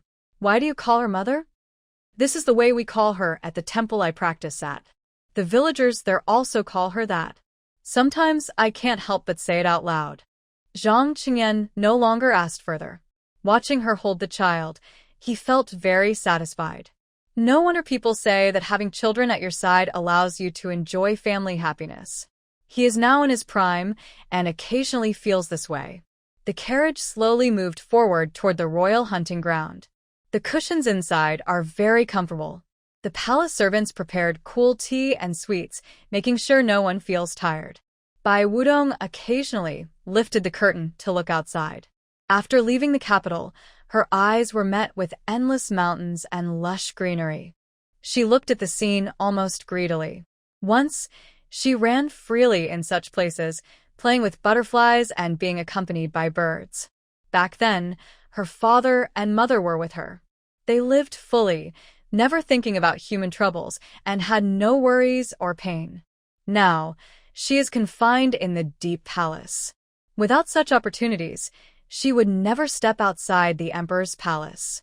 Others only see the luxurious life of the consorts, but they do not see the loneliness and restrictions beneath. Do you like the scenery outside? Zhang Qingyan was soothing Yunhe and noticed she had been looking for a long time, so he asked. Yes, I like it very much. Did the emperor forget? When we went to Hugua Temple before, I looked out the window the same way. Bai Wudong turned around and looked at Zhang Qingyan with deep affection. Your Majesty, if possible, I really want to travel all over Dazhong country with you, see the vast mountains, rushing rivers, snowy peaks, and endless deserts. Hearing this, the emperor also felt a bit moved. Dazhong's land is vast, with all kinds of scenery. Thinking back to when he went to the frontier, he saw endless grasslands with cattle and sheep running freely. Unfortunately, in winter, nomadic tribes become restless. Zhang Qingyan really wanted to include the northern border into Dazhong, but the people there are hard to control, so it's difficult. As for the southern border, it's full of tribes living in mountains with no good land for farming, and the soil is poor. They speak a language he doesn't understand. He has no plans to conquer them, just to guard the border. Bai Wudong leaned on his shoulder. Your Majesty, if there's a chance, shall we go out and see the world together? Maybe when Yunha and Yunshi grow up, you won't have to work so hard. Alright, I hope for that day too. If Yunha and Yunshi can become suitable rulers, what's the harm in stepping down early? Perhaps future generations will remember his act and see him as a wise ruler. Unknowingly, half a day passed, and it was already afternoon. The convoy slowly stopped for a rest. Zhang Qingyan wanted to get down, but Bai Wudong said, "Your Majesty, let's hold Yunha and Yunshi and go down together. The outside air is very fresh and good for health. Besides, they haven't seen the outside world since they were born. All right, let's go." They each held a prince and stepped down from the carriage. The other consorts also came out to get some fresh air and stretch. Seeing this, they all felt a bit jealous. Their eyes fixed on the two fair-skinned children. They really looked as beautiful as rumors said, very much like the emperor, and clearly their own children. At that moment, Wen Qian, wearing a veil, also came forward. "Your Majesty, Empress Zhao, the eldest and second princes are truly adorable. If only my child could be saved, he might now be 5 or 6 months old." Duan Chunru subtly stepped behind Wen Qian to block her, worried she might do something harmful to the princes. Recently, Wen Qian had not left Weio Palace. However, palace servants whispered that Wen Qian had changed a lot. Her temper was unpredictable, like a madwoman, and many no longer wanted to serve her, fearing for their lives. Bai Wudong smiled faintly at her. "Wen sister, don't be sad. There will be more in the future." Wen Qian raised her hand to touch her face, but only felt a layer of gauze. She sighed in frustration. Maybe. Her wounds had healed, but ugly scars remained. The scars were uneven and unattractive. Every time she looked in the mirror, she wished she could tear off her face and grow a new one. After resting for about half an hour, the caravan continued its journey. By sunset, they finally arrived at the Royal Hunting Lodge. Although it was uninhabited most of the year, palace servants cleaned it daily. It looked a bit lonely but was clean and comfortable. Bai Wudong was assigned to the closest hall to the emperor, followed by others according to rank. De Fei and Hui Fei were on the emperor's right side, then Jin Weiga and Wen Qian, and finally Duan Chunru. Bai Wudong stayed in Zhang Qingyan's palace with the two children and slept very well. The autumn morning sun shone like gold over the royal hunting ground. Colorful banners fluttered in the wind, making a rustling sound. Zhang Qingyan wore a black hunting outfit with a bronze-colored armor over it. A leather belt with jade stones was around his waist. He sat tall and proud on a fine horse, with deep, steady eyes. The empress was not present. Bai Wudong stood beside him. Today, Bai Wudong dressed up specially, wearing a palace dress for a consort. It was embroidered with lifelike phoenix birds, and golden threads shimmered in the sunlight. Though not as grand as the empress's, it was still quite impressive. Bai Wudong looked dignified and sat beside Zhang Qingyan, giving a very fitting impression. It seems as if these two people are meant to sit side by side. Earlier, Zhang Qingyan and the empress were together. One looked young and handsome, while the other appeared sickly and tired, plus overweight, making them look more like siblings. The other concubines also dressed carefully, especially Jin Weiga, who took out her hunting outfit, eyes full of excitement. After the emperor finishes his morning hunt, she wants to be the first to hunt and win his favor. The officials and their families have already arrived, standing neatly to the side with respectful expressions. The civil officials are dressed modestly, while the generals wear armor and carry long swords at their waists. The hunting scene is grand, with open space and lush forests surrounding it. In the center is an ancient altar, built with large stones, surrounded by burning torches. The flames flicker in the wind, and the heat is carried away by the autumn breeze. Zhang Qingyan looks around and slowly says, "Let the ceremony begin." As he finishes speaking, the imperial astronomer steps onto the stage, dressed in special robes, holding burning mugwort and reciting words. It's not the official language of the empire, but sounds more like an old song, communicating with the gods and the heavens. When the last words are spoken, 4 women come forward, each holding a jade plate. The plates contain symbols of a good harvest: grain, rain for crops, beautiful flowers for good luck, and bronze vessels representing peace and prosperity. Bai Wudong feels the warm wind and breeze, thinking about how every autumn her parents also go hunting to thank the heavens for their gifts. But now, she stands here, praying for people who should be her enemies. She raises her hand and casually plucks a strand of her hair. She doesn't do it sincerely, nor does she want to. No one notices her small action. Everyone's eyes are on Zhang Qingyan. He dismounts his horse, walking steadily to the altar. He kneels on both knees and bows 3 times, touching his forehead to the ground 9 times in a grand gesture. With each bow, he sincerely hopes the heavens will bless the empire with prosperity and the people with health. The officials also kneel and bow with him. In the hunting ground, only the sound of kneeling can be heard. After the prayer, Zhang Qingyan stands up, and the imperial astronomer immediately hands him a bow and arrow. He looks up at the sky, where a majestic eagle is circling. Let this eagle be the offering. As the voice fell, he drew his bow. The arrow shot through the air. The eagle cried loudly and landed on the ground. Lin Sheng had already seen the landing spot and went ahead to wait. He and a few others placed the eagle on a silver tray, then carried it toward Zhang Qingyan. "Your Majesty is mighty," the other shouted. "Long live the emperor." Zhang Qingyan quickly grabbed the eagle's body, then cut its neck with a silver dagger. Blood splattered into a bowl in front of the altar. He then took the bowl and poured all the blood onto the ground. "Today, I gather with all officials here to pray for heaven and earth to bless our great country with good weather and peace." Everyone shouted together, "Long live the emperor! Long live the emperor! Long live forever!" Their voices echoed loudly and did not fade away. Zhang Qingyan waved his hand, and a horn suddenly sounded. The autumn hunt officially began. Zhang Qingyan turned onto his horse, holding a long bow and wearing a long sword at his waist, rushing into the hunting ground. The guards responsible for protection followed closely, while others waited quietly. Only the emperor could take this special prize. Bai Wudong relaxed a little and leaned on a soft cushion behind. The weather was very good, perfect for hunting. The animals in the royal hunting ground were all prepared in advance and had lost their ferocity from being raised in captivity. It was said that for this autumn hunt, Lin Sheng and others specially caught a pure white deer. Now, at a certain spot in the hunting ground, Zhang Qingyan could hunt it easily, without much effort. This was also to ensure the success of the event and to symbolize a smooth year ahead. With Zhang Qingyan absent, the atmosphere was much more relaxed. People gathered and whispered among themselves. Bai Wudong's gaze fell on the Sun family members nearby.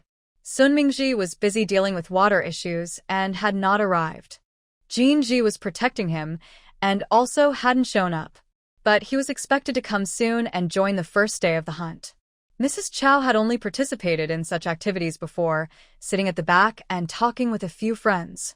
The powerful noble ladies usually ignored her. But today, she sat in a very prominent place and many people were trying to flatter her. All of this was because Bai Wudong had given birth to those 2 princes. Bai Wudong was about to look away when Sun Ziyuan happened to look her way. This was her second time seeing this so-called younger brother. He looked only barely acceptable, not handsome at all. He was a bit thin, and his clothes were too big, making him look very fragile. His face was not in good shape, as if he hadn't rested well, or as if he had been worn out by drinking and partying. Sun Ziyuan looked at her with a cold expression, not showing any friendliness. Bai Wudong sneered. Could he really think that the Sun family's success was thanks to him, the only son? It's hard to tell who is more important to the Sun family. She didn't want to get too close to the Sun family or say much, so she looked away. Next to her, Chana was quick to pour her some fruit wine. "Your Majesty, this is the autumn fruit wine only available during the autumn hunt. It's brewed only this month each year. When there's no hunt, they don't make this wine." Bai Wudong took a sip and nodded. It was indeed good. Madame Chow was also drinking fruit wine. A noble lady nearby smiled and poured some for her. "It's been years since I last tasted this flavor. It's really good." Yes, Madame Chow said confidently, holding her head high because of her status. Sun Yuan couldn't sit still. He wanted to go over and chat with some familiar people. But the emperor hadn't returned from the hunt yet, so they couldn't wander around freely. Fortunately, most of the people around him were men, so he could still exchange a few words. Yuan, after the autumn hunt is over, shall we go on a boat trip together? The speaker was a direct descendant of the Marquis of Zhangguo's family. Usually, he looked down on others and didn't even bother to speak to him, let alone look at him. Recently, Sun Yuan had been receiving a lot of attention from others and was feeling a bit proud. Sure, we can write poetry and drink wine together then. That will be very enjoyable. Yes, the emperor probably won't be back for a while. Shall we go over there and chat with young Master Gao and the others? Someone invited him, and Sun Yuan didn't refuse. They carefully weaved through the crowd. Bai Wudong sat high up, easily seeing the movements below. She snorted coldly. Choner, tell Xiao Ningzi to watch over Sun Yuan. Before the emperor returns, he must sit quietly in his place. She didn't want the Sun family to cause her more trouble. Soon, Xiao Ningzi went over. He was not polite. Young Master Sun, my lady said you should go back to your place. Sun Yuan just arrived and, upon hearing this, his face turned red with embarrassment. He felt like he had lost face. I was just here chatting with friends. The emperor hasn't arrived yet, so there's no need for strict rules. Hurry up and leave. Don't bother me. Little Ningzi stood still. The empress said if you don't leave, I don't have to leave either. You ungrateful brat. Before Sun Yuan could continue scolding, little Ningzi quickly said, the empress is watching over us. The others spoke up one after another. Forget it, Yuan. You should go back first. Now, the empress is the emperor's favorite, and she's your sister. Just listen to her. Sun Yuan's face turned pale with anger. He turned around and left. Back at his seat, he glared at Bai Wudong without holding back. He thought, she's just a girl raised outside the family.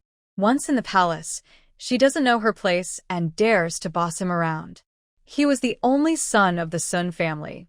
Without the Sun family, how could he hold his position as a noble consort in the harem? In the capital, everyone looked at family background and connections. Bai Wudong didn't bother to pay attention to him. She continued tasting the fruit wine. After about half an hour, birds in the hunting ground were startled and flew up in groups. Soon, a figure riding a horse at full speed appeared, Zhang Qingyan. Behind him, he was dragging a snow-white deer. Its neck was pierced by an arrow, and it had no breath left. Long live the emperor. This is a white deer, a sign of good fortune. Great. Our great Rome country will be smooth sailing, free of disasters and troubles. Zhang Qingyan jumped off his horse. Come here, divide the prey. Tonight, we'll have a deer feast. Thank you, your majesty. Zhang Qingyan looked very happy. Anyone who wants to hunt, go ahead. The men were already eager to try. The women were the same. Jean Wega changed her previous elegant and glamorous look and appeared brave and spirited. Your majesty, I haven't hunted in a long time. All right, you can go too.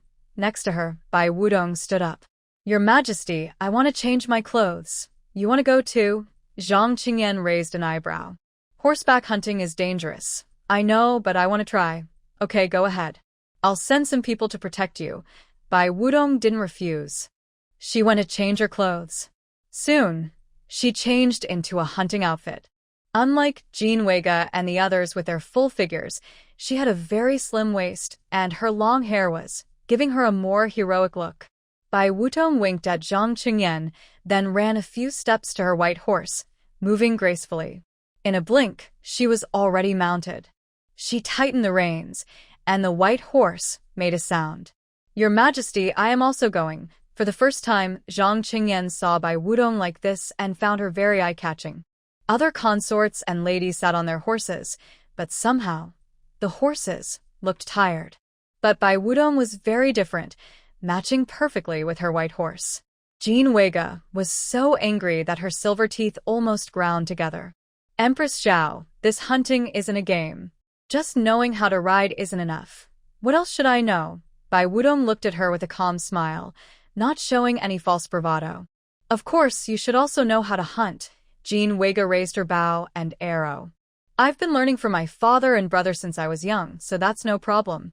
But Empress Zhao is weak, so it's better for you to stay here and keep the Emperor company to avoid any accidents that might worry him. People around turned to look after hearing Jean Wega. Empress Zhao looks so fragile. It's better she doesn't go hunting. I heard Jean Consort was a brave woman before. This time, she might win the prize among the ladies. Yes, now that you mention it, I remember that during the first autumn hunt after the Emperor ascended the throne, Jean Consort took the top spot. I heard she's good at archery and swordsmanship. Feeling the gazes around her, Bai Wudong slowly raised her long bow. No need for my sister to worry. I can do it too. She lifted her hand and drew the bow. Despite her delicate appearance, she managed to pull the bowstring to full draw easily. A bird struggling nearby let out a loud cry as it was struck by the arrow and fell to the ground. The hunting ground fell silent.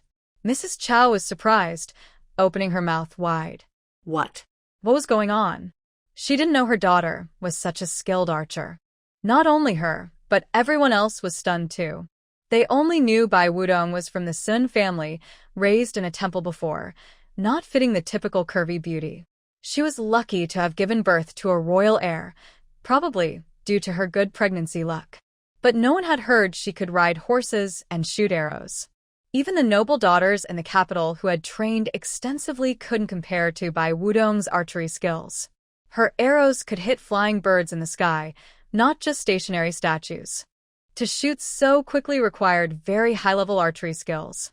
Good. Zhang Qingyan suddenly stood up, eyes shining. Empress Zhao, I didn't know you had the skill.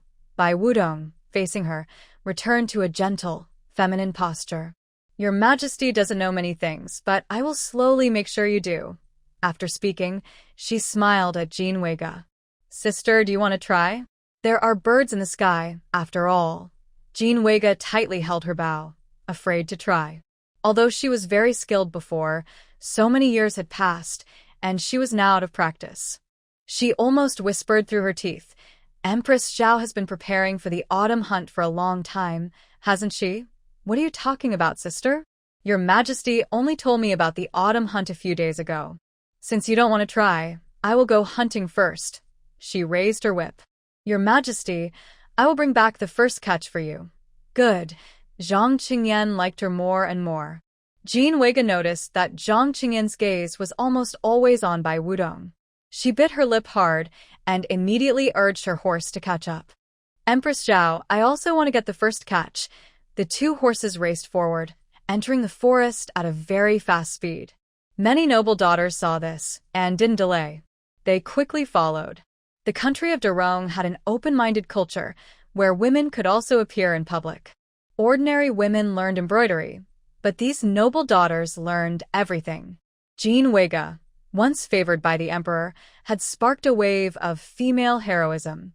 Many noble daughters imitated her brave and spirited style, hoping to make a name for themselves in the capital.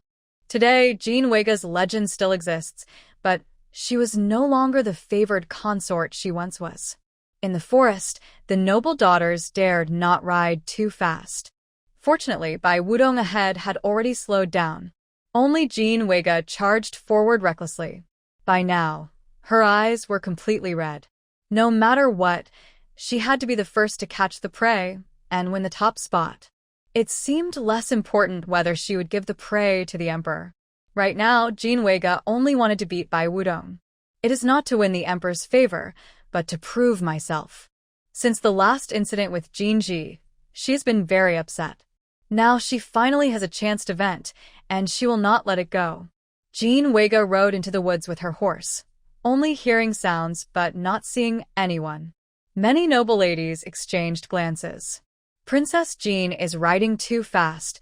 We can't see her anymore. Let's go to Consort Zhao. These noble ladies usually don't have many chances to meet palace women, especially the favored Consort Zhao. One of them rode up to Bai Wudong and smiled flatteringly.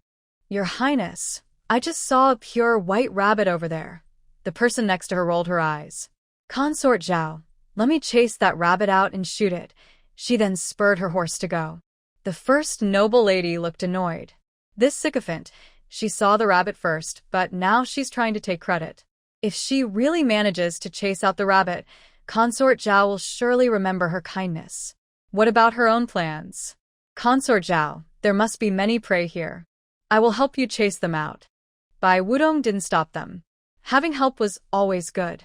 To bring Yunhe back faster, she decided to take the lead in winning the prize among the women. Most of the participants would give her the prize because of her status and the two princes. But Jean Weiga wanted to compete for it. Bai Wudong knew her own strength and didn't want any trouble at the last moment, so she slowed her horse and stayed with the noble ladies. Her current status made many want to flatter her. She also made it clear she wanted the prize, so someone would help her, saving her trouble and time. Soon, a white rabbit jumped out. Consort Zhao, your prize is here. Bai Wudong drew her bow and aimed at the prey. The arrow flew, about to hit the rabbit. But unexpectedly, it was startled and darted into the nearby bushes at high speed. The arrow missed, slanting into a tree trunk. At the same time, the neighing of horses echoed through the forest, startling many birds. Run fast. Don't get trampled. Help. Someone save me. The usually calm atmosphere suddenly turned chaotic as a few noble ladies screamed. A horse was acting wild, charging around wildly, neighing loudly, and becoming more aggressive. The noble ladies on top looked terrified, their faces pale, clutching the reins tightly. Earlier, when the horse suddenly went crazy, her foot accidentally got caught under the horse's belly. If she let go now, she would lose her balance and fall under the horse. If she just fell on the ground and wasn't trampled, she might still survive. But her foot was stuck, and if she hung upside down on the horse, she would definitely not have a chance to live. Seeing the situation was bad, the other noble ladies quickly moved away to find help. But the horse was too wild, charging everywhere without stopping. For their own safety, they had to retreat even further. Bai Wudong originally wanted to leave, but the crazy horse pushed her onto a completely different path. The horse no longer charged at others, but instead kept heading straight for Bai Wudong. Oh no! The horse was after her. She thought they were in the royal hunting ground, with the emperor and his sons present, and guards everywhere, so it was unlikely anyone would attack her. But unexpectedly, something still went wrong. Without thinking, she tightened the reins and ran into the forest, shouting, "Go!" The wild horse quickly followed. Bai Wudong ran for hundreds of meters, but the crazy horse refused to give up. What was the problem? At first, it was charging around wildly. Why was it suddenly fixated on her? Wait, after the incident, the scene was very chaotic. Could someone have taken advantage of the chaos to tamper with her clothes? Maybe they placed something that attracted the horse? The horse was going crazy, running faster than before. If this continued, it would catch her sooner or later. And the noble lady on top was also struggling to hold on and would probably fall off soon. Bai Wudong no longer hesitated. She raised one hand and tore off her hunting coat. To move more easily, her belt was tight, and she used a lot of strength to finally loosen it, then threw her outer garment to the side. Sure enough, the crazy horse caught up. Ah! A piercing scream echoed. The noble lady could no longer hold on and fell from the horse. One foot was hanging on the horse's belly, and her whole body was falling through the air. She struggled to lift her head, just avoiding hitting the ground. "Empress Zhao, help! Help me! Please, save me!" The noble lady's voice was carried away by the wind. Around her, there were dense trees. Bai Wudong didn't know where the wild horse had run off to, but since it wasn't chasing her now, she could take a moment to breathe. She raised her bow and aimed at the wild horse. If she could shoot it, the noble lady might survive. Suddenly, there were sounds around her. Bai Wudong looked down sharply. She saw several ropes being thrown toward her horse. She quickly jumped off her horse, but because time was tight and her movements weren't perfect, her arm hit the ground hard. She clenched her teeth tightly, not crying out in pain. Her agile body rolled on the ground and finally hit a tree. The scene was dark and spinning, but the noise didn't stop. Bai Wudong forced herself to stand despite the pain, stumbling and running in another direction. Footsteps sounded behind her. Someone was coming to catch her. She pulled out a small dagger from her pocket for self-defense, gritted her teeth, and dove into the nearby bushes, rolling down the. After several rolls, she finally stopped. Her arm injuries seemed worse. The pain and dizziness made her vision black out in spots. How dare someone attack in the royal hunting ground? If she hadn't gotten dirty, and if the wild horse hadn't chased her, maybe she could have just left the forest directly and wouldn't be here now. This place was too deep. Even the emperor's men would take some time to find her. Bai Wutong bit her tongue hard, the smell of blood and pain hitting her at the same time, making her suddenly more alert. She got up again, planning to find a hiding spot. The people behind her hadn't caught up. She still had time. She dragged her injured body forward, but she was no different from a target. Sooner or later, she would be caught. Not far ahead, there was a tree hollow. Bai Wudong crouched down and slipped inside, clutching her dagger tightly. If anyone dared to come closer, she would stab them immediately. The leaves were disturbed, making a rustling sound. That sound grew closer. Suddenly, the rustling stopped. But Bai Wudong knew that person definitely hadn't left. I was just now in a hurry to hide. Although I made some simple marks to cover my tracks, I still left clues behind. That person must have already discovered her. The surroundings are completely silent. Not even bird calls or cicadas are heard. Suddenly, a long sword thrusts sharply toward the tree hollow. Bai Wudong was prepared. She raised her dagger to block it. At the same time, a large hand reached in, grabbing her sleeve and pulling her forcefully out. My back is burning with pain. My arm feels a severe ache. A figure in black appears before me. His face is covered with a mask, only revealing eyes full of killing intent. Bai Wudong ignores the pain on her body. She finds an opportunity and kicks the black-clad man's hand. He winces and releases her. Seizing the chance, Bai Wudong quickly adjusts her position and steps back to avoid being caught again. The man reacts quickly, swinging his sword with a strong wind again. Bai Wudong is very agile, dodging several times. But her head spins more severely, and even the light in front of her begins to darken. If she keeps fighting, she will surely die. The only way to survive is to take the initiative and fight back. Bai Wudong takes a deep breath. Using her agility, she dodges the sword and rushes forward. She finds an opportunity to kick the man's sword away, then clamps her legs tightly around his neck, using her body weight to press him to the ground. The man's hands beat on her legs. Bai Wudong is in so much pain she almost faints, but grits her teeth and persists. Her dagger was knocked away earlier. She trembles as she picks up a nearby stone and fiercely strikes the man's temple, until the resistance force disappears. Bai Wudong relaxes and collapses to the ground. Her chest feels burning hot, as if a long sword has been stabbed into her throat. She was originally a fox servant. Even after becoming human, she remained light and agile, with hunting skills.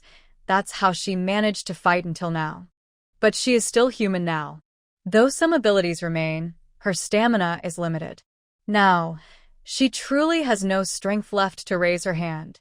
The fighting nearby is loud and sure to attract his accomplices. I fear I might really die here today. In the palace, she was very careful to stay alive and live better. But just one day after leaving the palace, she is about to die. Still, this is okay. At least she will die in the woods. Although it's not the forest where she was born, it has the same fresh smell. If she dies in the palace, it would be true confinement, and even her soul wouldn't be able to leave. There is no sound around. Bai Wudong opens her eyes again. Strange. Why haven't her allies come? Could they have gone after different targets? If so, she wants to fight one last time. Bai Wudong struggles to push away the man's body, picks up his sword, and stumbles deeper into the woods. After walking for a while, she sees a small stream. It's narrow, about the width of a palm, probably flowing from a spring. She squats down to drink water. Her chest feels much better, and she seems to have come back to life. Bai Wudong doesn't dare to stay too long. She keeps moving forward. She must find a hiding place and wait until the emperor's soldiers come. Suddenly, She hears a noise again.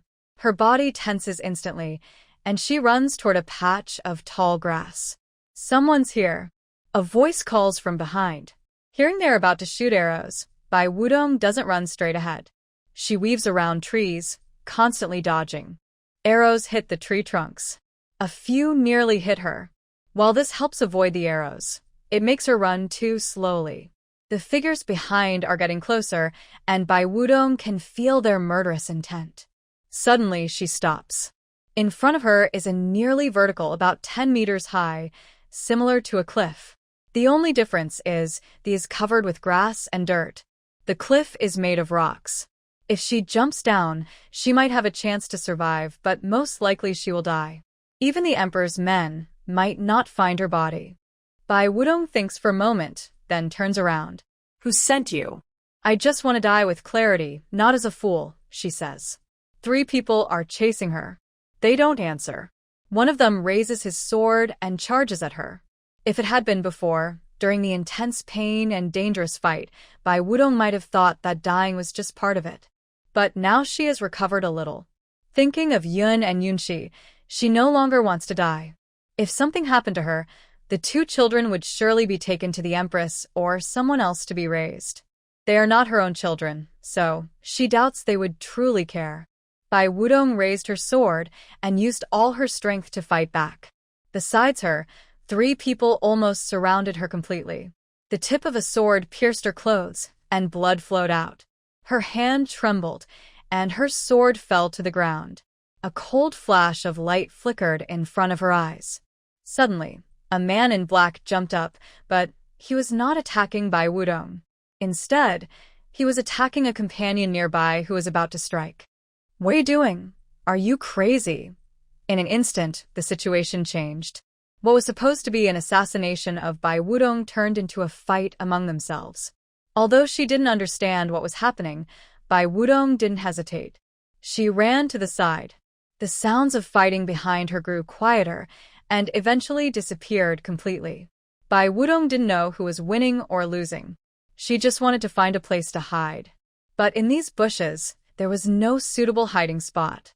Her arm kept bleeding, and she was too weak to hide the wound. She heard footsteps approaching. Someone was coming.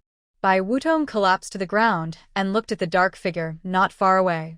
"Kill me, but no matter who sent you, please be kind to my children." The shadow drew closer and finally stopped in front of her. The expected attack did not happen. The person in black took out a porcelain bottle and sprinkled the powder on her wound. Bai Wudong froze in place. I am from the Jin family. I have seen your portrait in Lord Jin's study before." Bai Wudong wanted to ask more, but her wound hurt too much. She weakly leaned against the tree trunk. The person in black carried her on his back. "I will take you to a safe place." At this moment, Bai Wudong was too weak to resist. If this person was truly a killer with bad intentions, he would have attacked long ago. He wouldn't have gone through all this trouble just to pretend. She closed her eyes peacefully and sank into darkness. She didn't know how much time had passed. Bai Wudong slowly opened her eyes. The original forest had turned into a cave.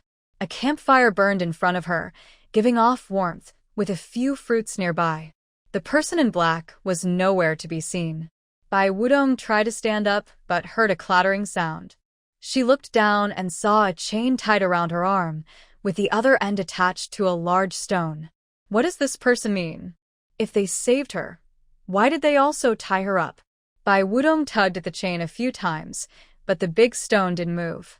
It seemed almost impossible for her to escape. Since she was here, she might as well accept it. Anyway, she had already expected the worst outcome. There was nothing to fear. Her main goal now was to recover her strength. Her arm was deeply cut, and her blood had dried. Maybe because of the medicine powder, she didn't feel pain, but instead, her arm felt numb and sore. She dared not move freely. Using her good hand, she picked up a fruit and took a few bites. It wasn't very tasty, but it helped hydrate her and made her feel full. After eating 2 fruits, exhaustion returned to her mind. Sitting by the fire, the warmth made her eyes feel heavy. Unconsciously, Bai Wudong fell asleep again. Tap, tap, tap. A faint sound reached her ears. She woke up suddenly, opening her eyes. Night had fallen, and outside was pitch dark. The trees blocked the moonlight, and the cave entrance looked like a giant mouth. Yes, the firelight was too obvious. Even from far away, it could probably be seen. Bai Wudong quickly grabbed her clothes and covered the fire completely. With a few steps, the flames were completely extinguished. The entire cave plunged into darkness. She held her breath and stared outside intently. The sound was getting closer. Those were footsteps. Had the person in black returned? Finally, a shadow appeared in front of her. No, that wasn't the person in black. He looked tall and slender, with wind blowing his long hair, which swayed gently at his side. His hand was on his waist, as if holding a sword hilt. Bai Wudong grasped her sword nearby. Luckily, before leaving, the black-clad person had left her a weapon. Otherwise, here, she would have no chance to resist. The shadow stood at the entrance, quietly looking at her for a moment, then slowly entered the cave. The closer I got, the more light was blocked. Bai Wudong only saw darkness and couldn't see the other person's face clearly. A faint scent of bamboo filled the air. The iron chain was grabbed and suddenly tightened. Bai Wudong drew her long sword. The other person easily blocked it. "It's me," a familiar voice said. "Lord Jin." Bai Wudong's heart suddenly sank. "Why didn't you say anything when you came in?" Jin Ji didn't answer. Instead, he suddenly moved closer, leaned down, and his warm breath brushed Bai Wudong's ear. "Empress Zhao, you used me. I don't know what you're talking about. That made Li this concerns Wei Ge being framed. Why didn't you tell me?" If Jin Ji had known earlier, he would have found a way to clear Wei Ji's name. Bai Wudong wouldn't have had to suffer in the palace for months. "Why should I tell you?" Bai Wudong's voice was cold. Because the chain was tight, she had to sit straight, but this made her whole body tense. Her arm wound prickled with a numb, tingling feeling. She simply raised her hand, grabbed Jin Ji's shirt, and used him for leverage. "Lord Jin, don't forget, Wei Ge has tried to kill me several times. My child almost got into trouble because of her. I didn't harm her, I just had made Li. That's already repaying evil with good. Besides, didn't I help clear Wei Ji's name this time? Even if I used you, you gained something too. Don't pretend I'm a terrible person while you're the one suffering injustice." Jin Ji was silent for a long time, his voice hoarse. "I saved you, helped you. Can't that count for something?" He didn't want to see Wei Ge and Bai Wudong fight. One was his sister, and the other was the only woman he had ever loved. "If you say so, then fine." Bai Wudong let go of his shirt, leaning her body against the cold stone wall. When she touched her wound, a sharp pain shot through her. She gasped, taking a cold breath. "If you help me just for Wei Ge, I have nothing to say. You can go. I don't need Wei Ge's help. I'd rather die here than suffer such humiliation." Jin Ji didn't speak. Instead, he held her waist and pulled her closer. "Your arm is hurt. Why don't you hold on tighter to me?" Bai Wudong weakly leaned on his shoulder. "Lord Jin, since you're doing this for your sister, what difference does it make how tightly I hold on?" Under the dark night, Jin Ji's expression was unclear. He paused silently, supported by Wudong, and took out a fire striker. As the flame rekindled, Bai Wudong finally saw his face clearly. He looked tired and rough, with a beard, but his cold, stern appearance and aura of danger could not be hidden. Jin Ji looked at her arm. "Your wound is serious and needs treatment. It rained outside when I arrived, so we can't leave tonight. We'll deal with it tomorrow." "There's no need."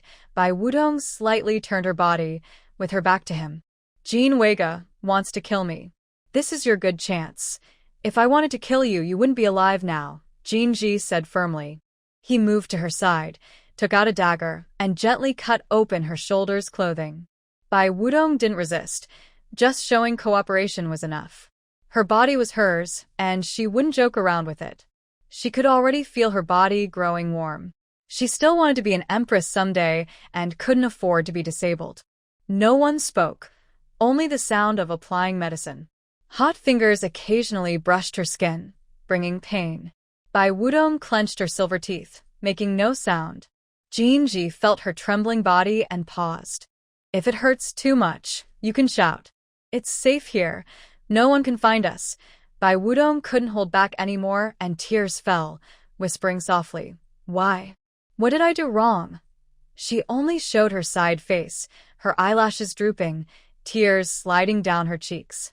Under the candlelight, her delicate body, small face, and slightly messy long hair looked like a fragile beauty. Jinji felt as if his heart was clenched, and his breathing grew heavy. No, you didn't do anything wrong. This is a fight for power. As long as you're qualified to be involved, you can only passively endure. You bore 2 princes and blocked others' paths. Naturally, they want to eliminate you. Bai Wudong suddenly turned to look at him, tears pouring down. Among those trying to kill me, there are your men. I almost forgot that just now.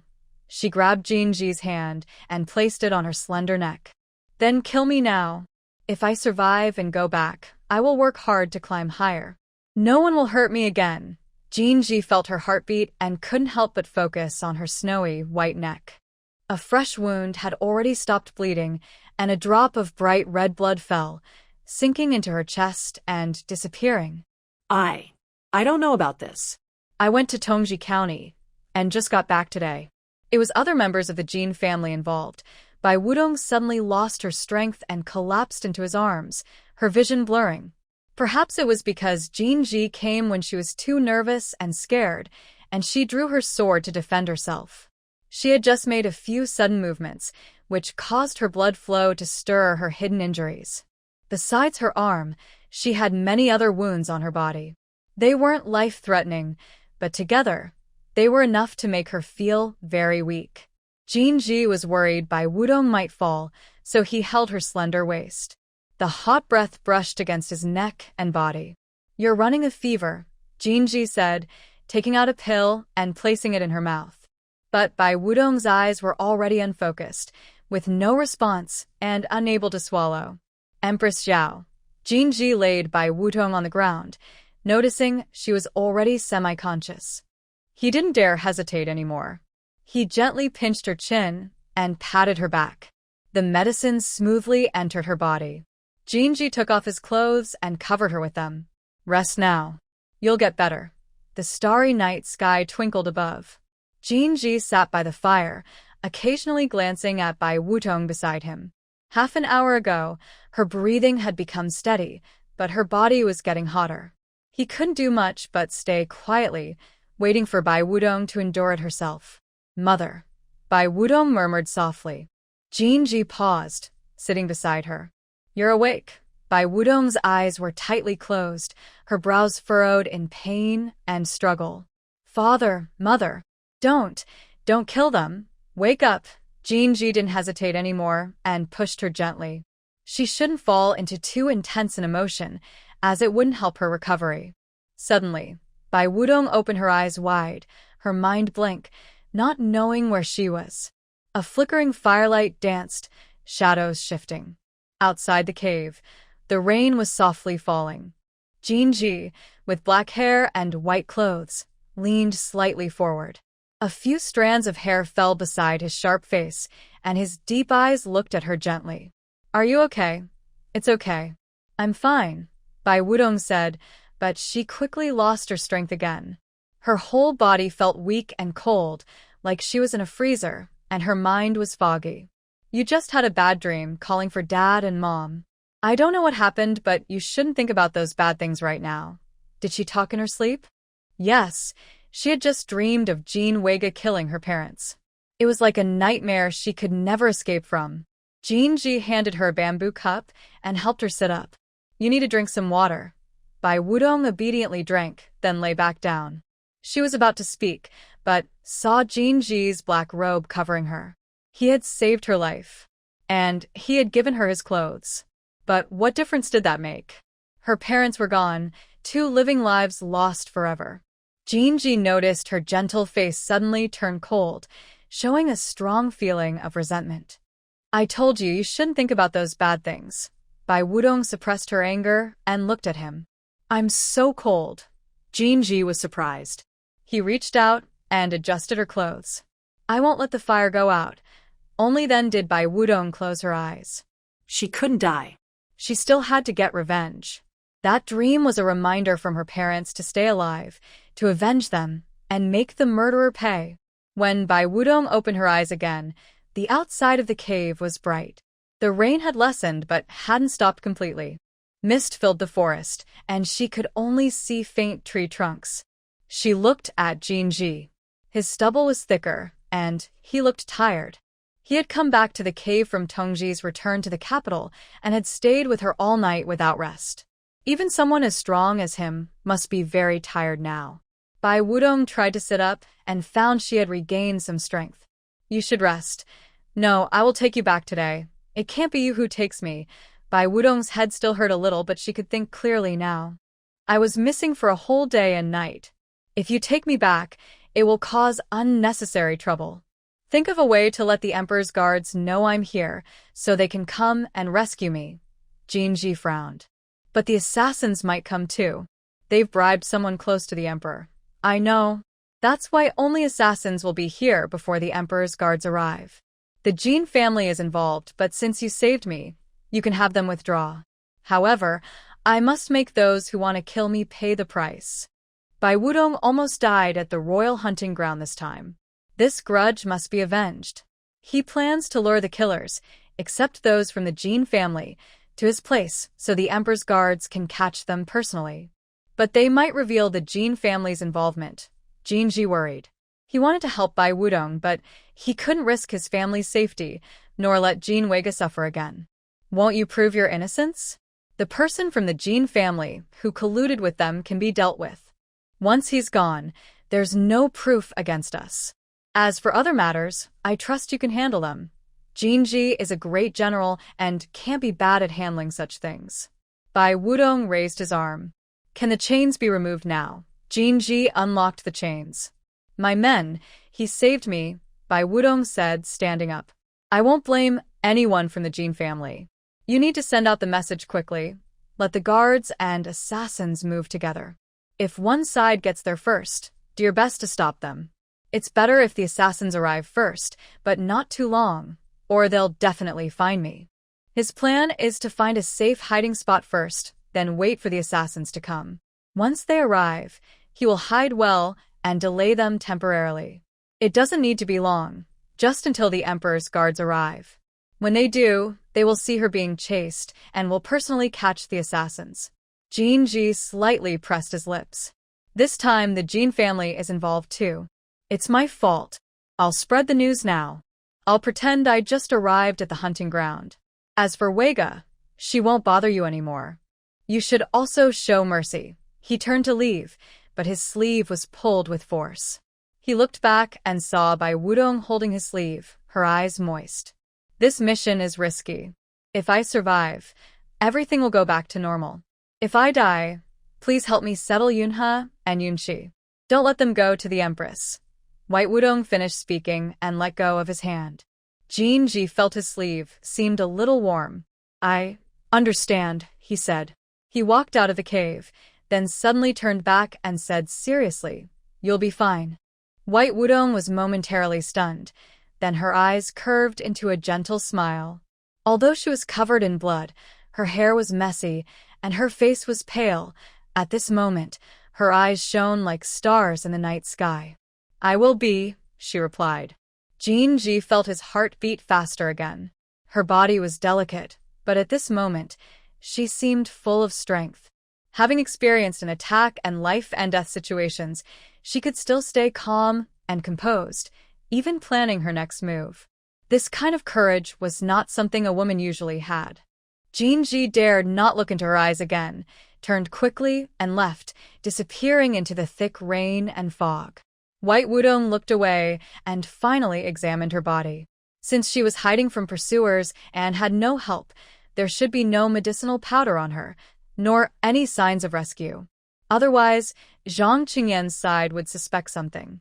A woman, even a consort in the palace, disappearing for a night outside, would cause trouble if others knew and couldn't prove she was a woman. The palace's rules for women were even stricter. She had finally managed to become a consort, with 2 sons, and couldn't let anyone take them away again. White Wudong clenched her teeth, tore a piece of clean cloth from her dress. Taking a deep breath, she pressed the cloth against her wound and rubbed hard.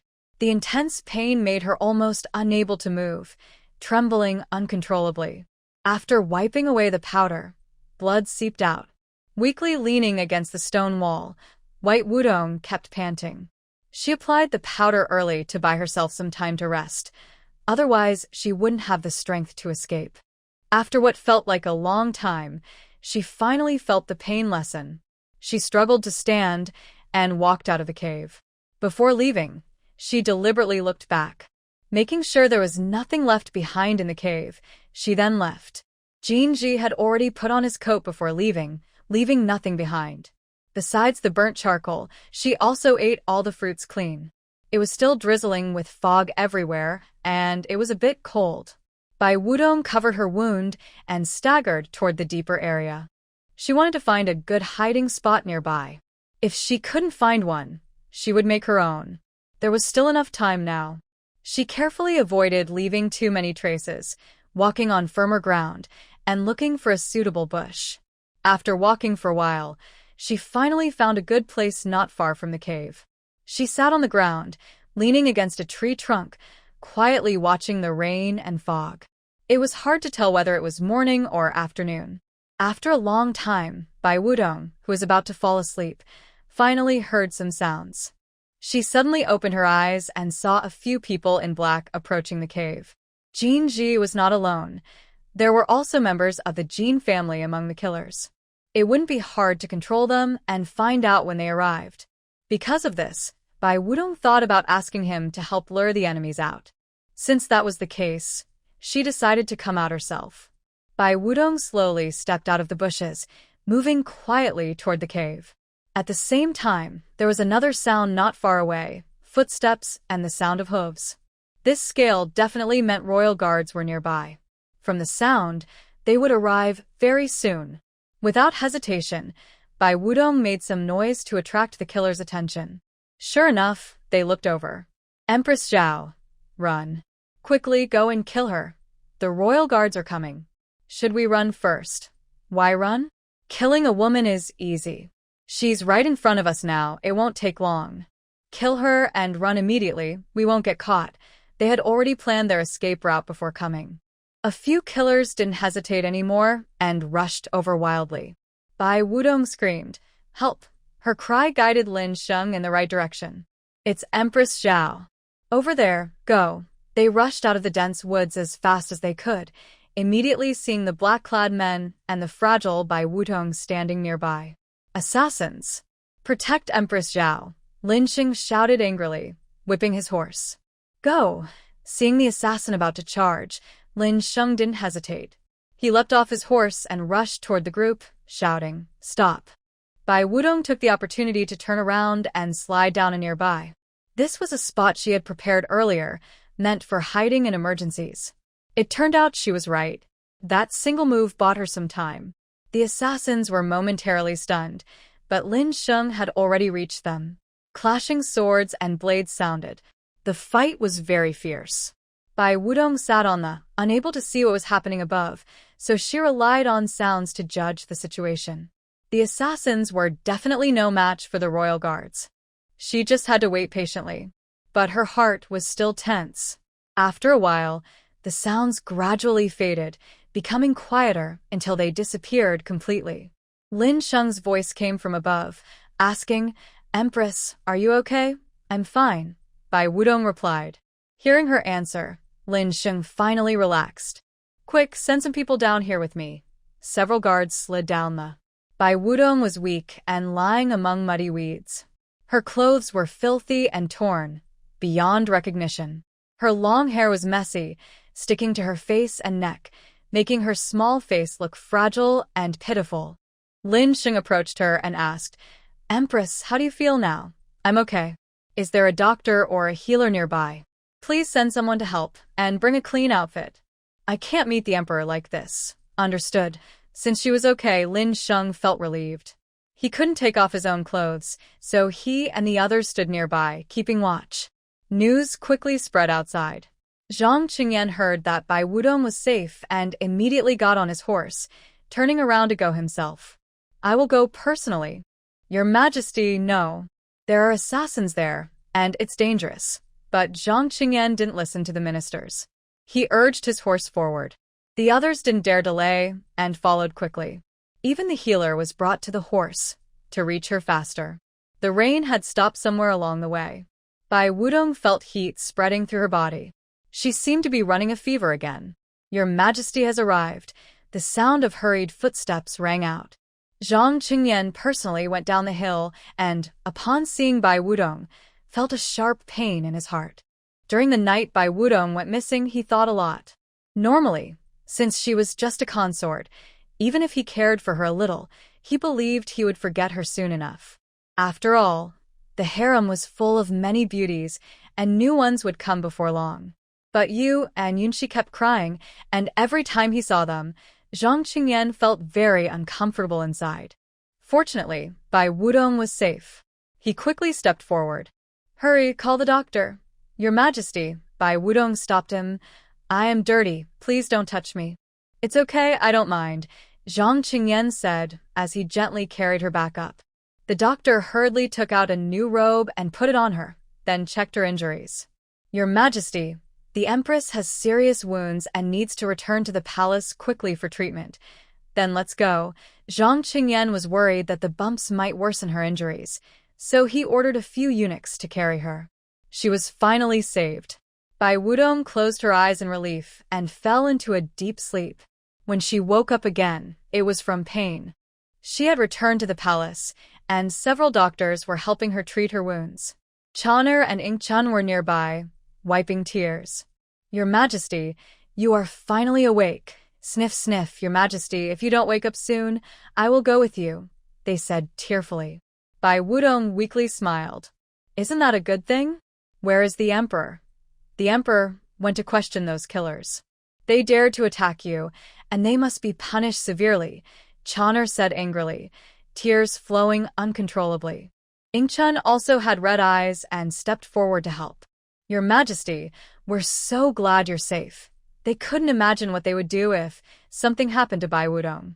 If that happened, their good days would be over. They might have to fight with others for survival, or maybe not survive at all. More importantly, they would never find such a good master again. Stop crying, she said gently. The doctor carefully applied medicine to Bai Wudong, her forehead sweating from the effort. Bai Wudong turned and comforted her. It's okay. I am not that delicate. Just do your job normally. I don't fear pain.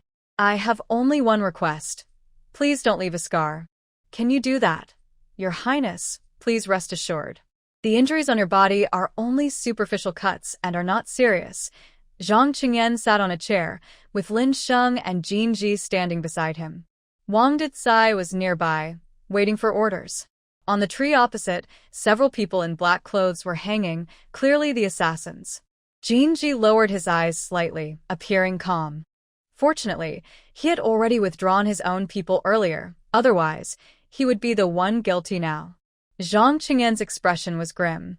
Lin Sheng, no matter what, we must not let them die.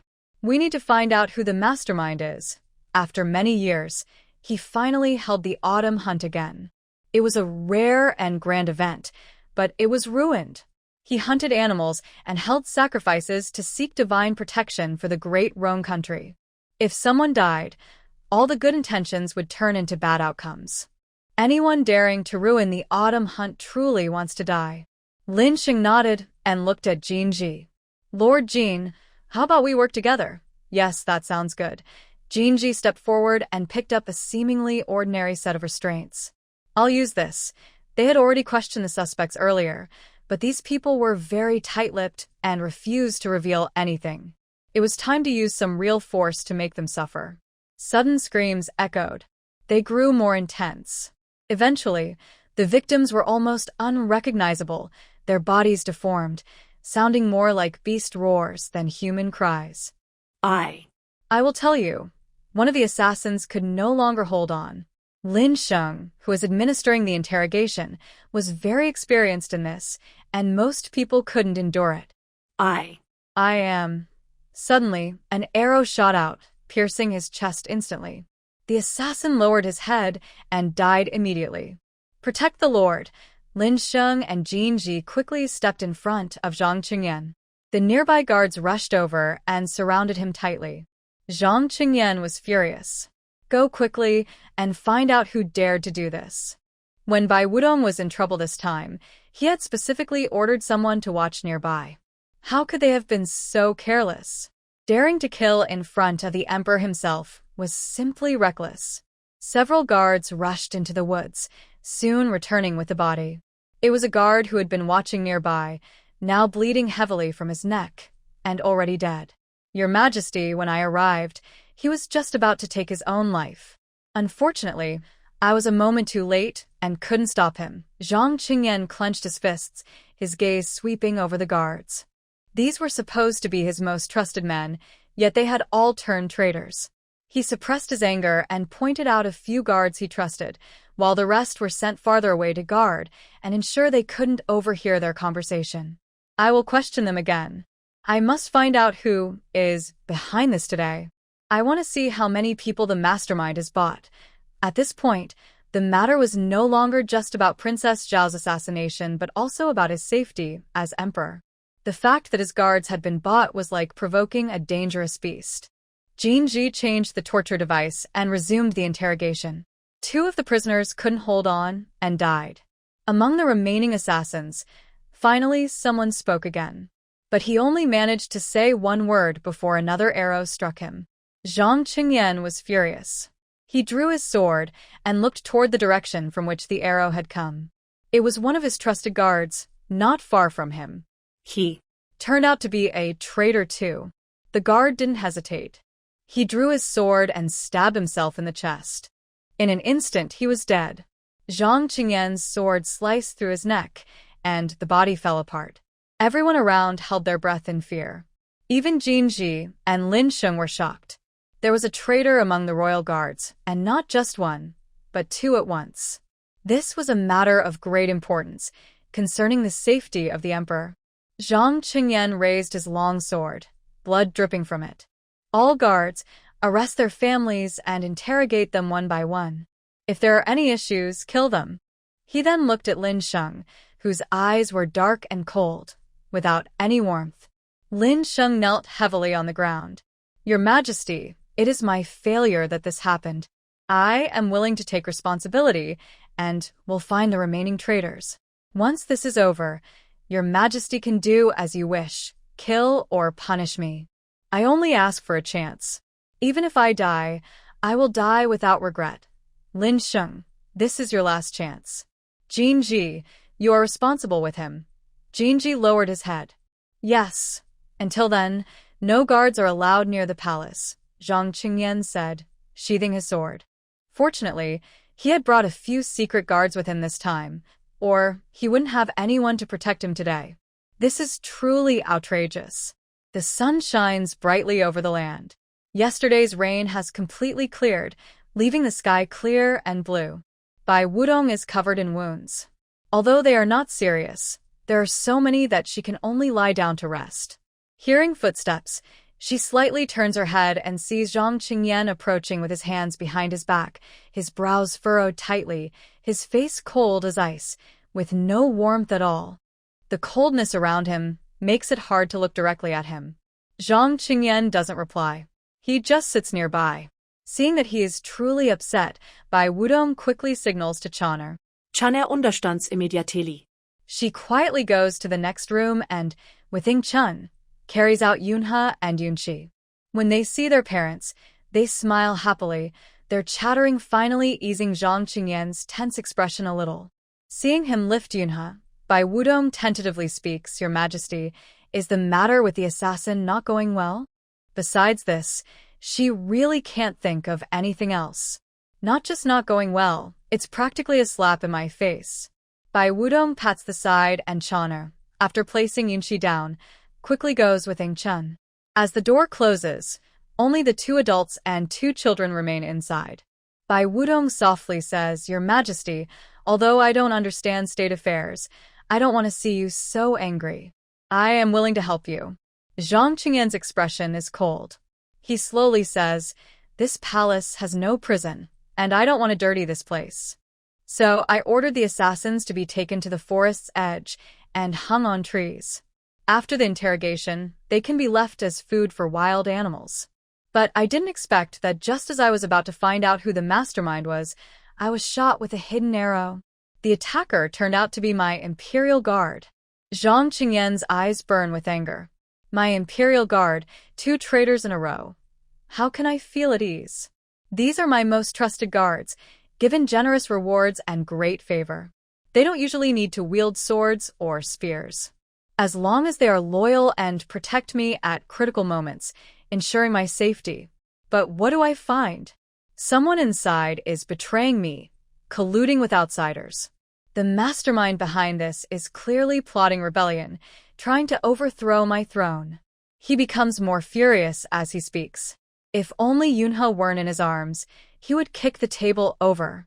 White Wudong, enduring the pain, sat up and gently held his arm. Your Majesty, this matter must be thoroughly investigated. I believe no one in the Royal Forest Guard should be spared. If anyone is even slightly connected to these traitors, regardless of who they are, they must be executed without mercy. Let everyone know that betraying Your Majesty will lead to destruction and eternal damnation. You're right. I agree. I've already ordered an investigation. Not only will we check the Royal Forest Guard, but also their families. Anyone with issues will be executed along with their entire family. The betrayal within the Royal Forest Guard is a serious matter and must be carefully examined. Otherwise, Zhang Qingyan will not be able to sleep peacefully in the future. Your Majesty, when I was chased earlier, I sensed something was wrong. After many years, Your Majesty held the autumn hunt again, with royal guards protecting the area. How could so many assassins hide among the hunters? I immediately thought there must be a traitor among them. Last night, when I was hiding, I kept thinking about who could do such a thing. White Wudong rested her head on his shoulder, recalling last night's events with some fear, her body trembling uncontrollably. I shouldn't speculate without proof, but this concerns your safety. I am anxious and want to share my suspicion. As a consort, she shouldn't interfere in court affairs. But those assassins targeted her. She nearly lost her life in the hunt and must seek revenge. Speak freely. I won't be angry, Your Majesty.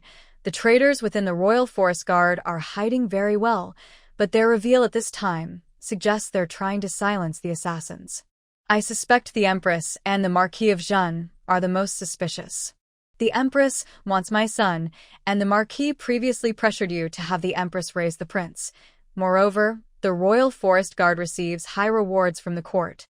If they weren't driven by great profit, how could they betray you so easily? Only high-ranking officials in the court could offer such tempting bribes to persuade them. Zhang Qingyan paused and nodded slowly. Your idea aligns with mine. Ordinary ministers lack the ability and courage for such treachery. White Wudong clenched his hand. Your Majesty is wise. I have a plan, and I wonder if it might work. Perhaps we can try it. Tell me, first send trusted guards from the palace, then investigate all members of the Royal Forest Guard.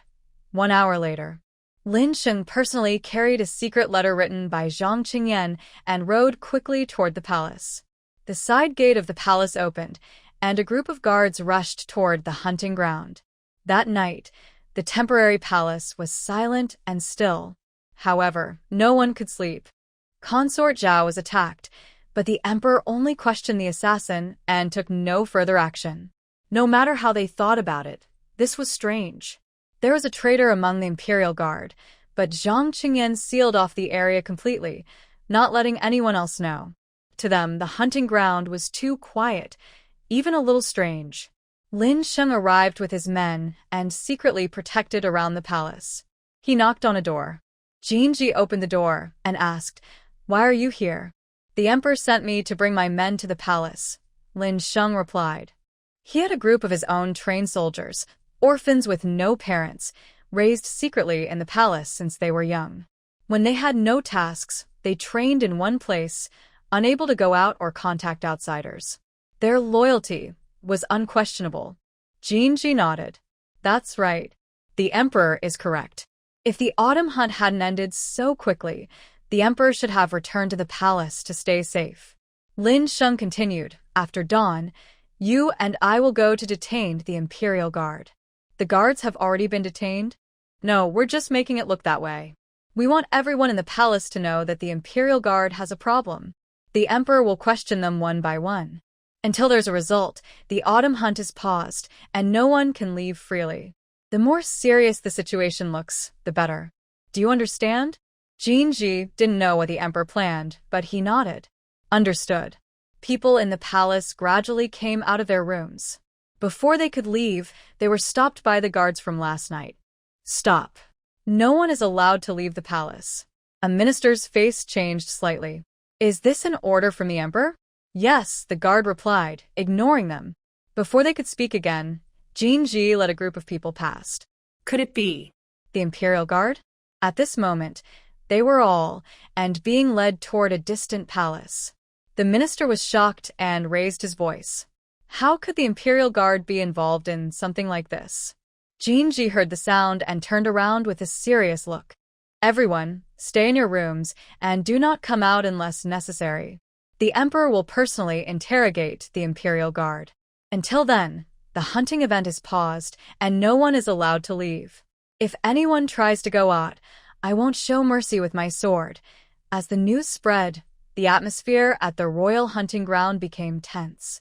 Many officials stayed in their rooms, afraid to leave the palace. In front of each palace, 2 guards stood watch, always holding their swords tightly and never letting go. Duan Chuanro, Jin Weiga, and Wen Qian lived together. Although in different rooms, they were close enough to hear each other clearly. Jin Weiga sat on a couch in the hall and snorted coldly. This Zhao Fei is really favored. The Emperor even ordered the arrest of the Imperial Guard for her. Xiyue, nearby, whispered, Your Majesty, I heard there might be a traitor among the Imperial Guard. The recent assassination seems to have been carried out by them.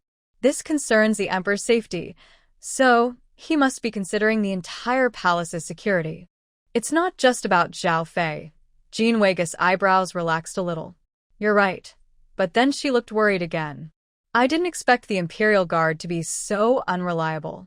Luckily, the Emperor is safe. After brother returns, he hasn't come to see me. Did he go to help the Emperor with this matter? Xiyue smiled. Of course. I saw the young master personally take those guards away today. If he can make a contribution this time, the lady will surely return to her position as a concubine. Yes, I know my brother's abilities. Although Jinji had hurt her feelings several times as siblings, Jin Weiga knew his skills well. He would definitely find the traitor and make a great contribution. Just then, palace maids brought breakfast. Chuanxing came out of her room and stepped forward to take it. But before she could go back, Jin Weiga called her. Wait, let me see what's inside. Chuanxing dared not refuse and opened the food box. Jin Weiga immediately saw the silver thread roll inside, still steaming. Take that silver thread out. I want to use it, Your Majesty. What's this? Are you refusing to give? I am a concubine, and you are just a beauty. I am not full, and she must give up her food. Sunshine did not give Chuanxing a chance to speak and immediately took out the silver thread spool. That's enough. You can go now. Chuanxing pouted and quickly entered the room. Jin Weiga snorted coldly. Throw that silver thread spool out. She couldn't fight like Bai Lu Tong, so she couldn't act now. Can't she handle a small beauty? Since Duan Chunru chose to stand with Bai Lu Tong, she is her enemy. Whenever there's a chance, she won't hold back. In the room on the east side, Chuanxing, feeling wronged, opened her food box. Your Majesty, Lady Jean took the silver thread spool. Now there's only a bowl of pumpkin porridge and some small dishes left. It's okay, at least there's some. Duan Chunru wasn't upset. She was friends with Bai Lu Tong and already expected Jin Weiga to target her. But she could only use this kind of trick now. The outside was so tense that no one dared to cause trouble. Your Majesty, Lady Jean is just a concubine and dares to call herself this palace's name. It's laughable. thinking she's a noble consort. Chuanxing, setting the meal, spoke angrily for Duan Chunru. Your Majesty, if you also become a concubine, you wouldn't have to fear her. It's because of Zhao Fei that you suffered this unjust disaster. Why not speak up and praise the emperor a little so you can be promoted? No need. Once in the harem, as long as you're not favored, your rank is low, and you'll suffer some grievances. That's normal. Duan Chunru was not upset by this matter. She ate and drank as usual. As for the promotion, she couldn't bring it up now. If her father helped and she made a contribution, she believed Bai Lu Tong would do the same without her asking. This small incident didn't cause any waves in the palace. Bai Lu Tong changed her medicine and felt much better, leaning against the bed to take her medicine. In this palace, besides the emperor, she was the one who ate the best. What's the situation outside now? Ing Chun replied, Your Majesty, it's quite frightening outside now. There are guards everywhere and no one is allowed to go out. I saw those guards holding swords. Earlier, a minister wanted to see the emperor, but he drew his sword immediately, scaring the man so much he retreated. It seems everything is as Bai Lu Tong predicted. Now, with this tense and oppressive atmosphere, it seems the Marquis of Zhengua might be worried. That's exactly the effect, making him more and more anxious. Next, there is the second step. Several bodies were dragged out and left in the hunting ground, where eagles in the sky could prey on them. Everyone in the palace heard the noise and came out to watch from the doorway. That is the Imperial Guard. Judging by their injuries, they probably died from torture. The emperor is really ruthless. Shut up. What are you talking about? The emperor's affairs are none of your business. Various voices filled the air. Everyone had different thoughts, but they all felt the situation was serious. The autumn hunt was paused, and all the Imperial Guards were captured. Now, several had died. It had been a long time since such a big event happened. Wen Zhimiao stood in front of another palace, looking unhappy. They had all been assigned to different palaces, each in their own room. The Duke of Zhen was in a courtyard on the other side of the emperor. They were far apart, so they couldn't send messages to each other. He clenched his fists, worried deeply. Wen Zhimiao had already thought this plan was very risky, but the Duke of Zhen was determined to do it. If Bai Wudong died, the emperor would raise the prince himself. They planned to put someone on the throne as crown prince, then slowly weaken the emperor's power, and finally support the young prince to become emperor, achieving the goal of a regent. Even the Duke of Zhen, seeing Bai Wudong's favor, had earlier found some beautiful women, told them to lose weight and become slender like willows. Once Bai Wudong died, they would send these women into the palace for various purposes. After the emperor became infatuated with beauty, his control over politics would naturally weaken. The Duke of Zhen also ordered these women to secretly take various health-damaging tonics, making the emperor's young body weak. Eventually, he wouldn't be able to refuse to abdicate. This plan was extremely sneaky. They thought that with the Wen family, the Duke of Zhen, and the Jin family working together, they had already arranged for mad horses and assassins. Killing one woman seemed as easy as picking something up. But unexpectedly, they failed. To avoid exposure, they even used spies within the Imperial Guard to kill these assassins. Now, the emperor had started to target the Imperial Guard. They truly lost out by trying to steal a chicken and ending up with nothing. Next to him, another official secretly glanced at Wen Zhimiao's unpleasant face, feeling a bit worried. Why does he look like that? Could it be that this matter is related to him? Is he worried about the emperor finding out? Suddenly, Wen Zhimiao turned his head just right to meet his gaze. The official awkwardly smiled. Zhimiao, the weather's pretty good today. Wen Zhimiao didn't know when this person appeared. He and a few other officials lived in the same courtyard, so he should have heard the noise. But he was lost in thought just now. Wen Zhimiao worried that the official had been there for a while and noticed something was wrong. He sighed, seeing those Imperial Forest Army corpses just now made me think of Ryun. The official understood and stopped doubting. The incident with Ryun had caused a big fuss back then, and I heard that the final bodies weren't pretty. They were buried in a mass grave, and even the Wen family didn't get to see their daughter one last time. Thinking of this, His expression made sense. The official comforted him. This is all in the past. Don't think about it too much. You still have a daughter in the palace, right? Once her face heals, she will surely regain favor. She was pregnant before, and as long as the emperor still wants children, he will look for her. When Jimiao simply talked with him for few more words, then made an excuse to return to his room. Sitting alone on his bed, he felt lonely. The worries weighed on him, and no one could share them. He could only fear alone. The Duke of Zhengguo lived in a palace closer to the emperor, and he alone enjoyed the entire courtyard, with 2 servants attending him. He slowly turned the prayer beads in his hand, calming his mind. The servant entered quietly and reported, "Master, a few more Imperial Forest Army corpses have been thrown out." The Duke of Zhengguo slowly opened his eyes, looking calm. "I understand. You may leave."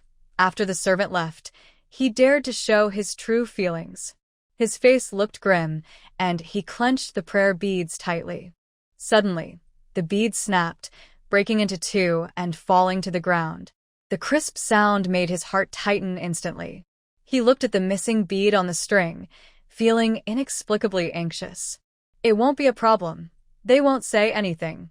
After a moment of self-comforting words, the Duke of Zhengguo put down his prayer beads, clasped his hands together, and continued reciting Buddhist scriptures. His voice was choppy, just like his thoughts. He thought killing Consort Zhao would be very easy and would not be discovered. To prevent accidents, he even arranged for a crazy horse to drive Consort Zhao deep into the forest. Once there, even the Imperial Guards would not find her quickly. At that time, he could send his trusted killers to hunt her down, kill her, and then cover up the crime.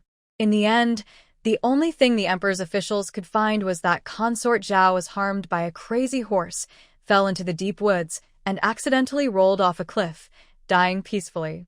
But he never expected that Consort Zhao was not dead, and the killers even caught Lin Sheng red-handed. To avoid revealing himself, he could only send out secret agents from the Imperial Guards. This led to the current chaos. It's just one mistake after another. Now everything is completely out of his control. All he can do now is pray that the remaining secret agents in the Imperial Guards won't reveal too much. A day passed quietly. Some people worried. Others watched with interest. Bai Wudong was among those watching. If this plan succeeded, the person who harmed her would surely be punished. The Duke of Zhengguo's family was large and held military power, so it was difficult to take everything at once. But this time, it was enough to make him drink a bitter cup. The Duke of Zhengguo lost his temper and withdrew, and the Empress's side naturally couldn't act freely anymore. As for the Empress's family, the Zhou family, they had been declining for years. After the eldest elder died, there was no one to carry on the family's glory, making them far less impressive than when the Empress first took the throne 7 years ago. Zhang Qingyan did not come. Bai Wudong no longer waited. After seeing Yun and Yunxi, she fell asleep. Her body still needed rest to avoid lingering illness. Before dawn the next day, screams suddenly rang out, breaking the silence and disturbing many peaceful dreams. One Jimiao did not go out but opened the window. The screams became clearer and sharper, probably nearby. Why was the emperor using torture outside? The screams kept coming, more and more tragic, making Wen Jimiao's heart tremble involuntarily. He doesn't know when all this will end. He also doesn't know what the final result will be. It's like a sword hanging over his head, felt every moment, making him anxious and afraid it might suddenly fall at any time. He paces around the room, growing more impatient. He can't go out now. How can he communicate with the Duke of Zhen? Oh, right, Jinji. There were 3 groups involved in the assassination attempt on the Empress: the Wen family, the Duke of Zhen's household, and the Jin family. But at that time, they didn't target Jinji directly. They aimed at a cousin of his. Even Jin Weiga didn't know about this, to prevent any mistakes. That Jin Weiga isn't very sharp. If he accidentally shows something, the Empress might become suspicious. Wen Jimiao immediately calls his servant. Go outside, and tell the guards to bring Lord Jin here. Say I have an important matter to ask him. About half an hour later, he stands at the door, but doesn't go in. Lord Wen, what do you want? Wen Zhimiao smiles slightly and steps aside. Lord Jin, please come in. No need, we can talk here. Wen Zhimiao signals him with his eyes. This isn't very convenient. It's no trouble. Just say what you need. This Lord Jin, when did he become so dull? Can't he guess why Wen Zhimiao is looking for him? No choice. Wen Zhimiao lowers his voice. How is the situation with the Duke of Zhen? Jin Ji had long guessed why Wen was looking for him, but this matter doesn't concern him. As for his cousin and the other Jin family members involved, he has already dealt with them. His cousin went to a brothel on the day the Empress was found, and died there. This caused a big fuss in the capital. But they only didn't spread the news at the royal hunting ground. Zhen Duke? I don't know. Lord Wen, do you have business with him? I suggest waiting until the Emperor gives the go-ahead. According to the rules, no one can go out or communicate now. Wen Zhimiao almost grits his teeth. Lord Jin, don't you understand what I mean? Jin Ji looks calm. I don't understand, Lord Wen. What exactly do you want to say? Wen Zhimiao was about to lose his temper. But he could only lower his voice and dared not shout out loud. He almost whispered through clenched teeth, Jin Ji, don't forget it was the three of us who did this. Jin Ji asked 3 times in a row. Us 3? Which 3? What did we do? You. Wen Zhimiao almost leaned back in frustration. At this moment, someone from the same courtyard came out. Wen Zhimiao forced himself to stay calm. Jin Ji, stop pretending you don't understand. I really don't understand. Please, Lord Wen, enlighten me. I'm busy and don't have time for riddles. If you won't tell me, I'll leave first. Fine, go ahead.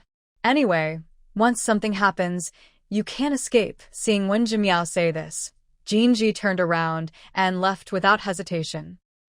He raised his voice. Lord Jin, lately it has rained and the temperature is a bit low. Please, could you give me another quilt? Got it. I will send someone to bring it. Watching Jin Ji's figure disappear, Wen Zhimiao clenched his teeth in anger but could only pretend everything was fine. After nodding to his colleagues across from him, he returned to his room. As soon as he entered, he couldn't help but smash the teacup. What does Jin Ji mean? Is he pretending not to know, or does he really not know? The assassination has already happened. Logically, he shouldn't still be unaware. Or has he already handled everything and has no intention of facing this matter with them? Guards came and went. Screams occasionally sounded. The atmosphere grew more tense and heavy. The women's side was also worried. Mrs. Chow looked at the sunset outside the window. It's already the 2nd day, and there's still no result. Could it be that if they don't find out in a day, we'll be kept here for another day? Because she was the mother of the Empress, she was allowed to stay in a separate courtyard. At first, she thought it was quite nice, peaceful. But after 2 days of being confined here with few people to talk to, it didn't seem so good anymore. Even if there was another lady from a different family in the courtyard, they could chat about interesting things in the capital to pass the time. A maidservant stepped forward and handed her a cup of hot tea. Madam, please have some hot tea to warm yourself. Since Bai Wudong gave birth to 2 princes, Lady Chow has become more proud and haughty. She used to be from a small family, but now her status is rising, and she wants to act like a true noble lady to avoid losing face when going out. What's the situation outside now? The servant girl thinks most people have left, but the guards are still watching. Good. Prepare some hot water. I need to rest. Over the next 2 days, everyone was kept inside the palace, not allowed to leave. The screams grew louder and more frequent, even happening in the middle of the night, waking many people from their sleep. By the 5th day, the officials in the palace looked increasingly worried. They couldn't sleep well at night, and the tense atmosphere during the day was hard to bear. After 4 days, it seemed the situation was not ending. Who could endure this? Suddenly, there was movement outside. We can go out now. The guards have retreated. The Emperor's side has caught the person. Great. We can finally go for a walk. These days have been so suffocating, I almost thought I'd have to stay here for a month. Wen Zhimiao was the first to hear the news and immediately went out to the courtyard gate.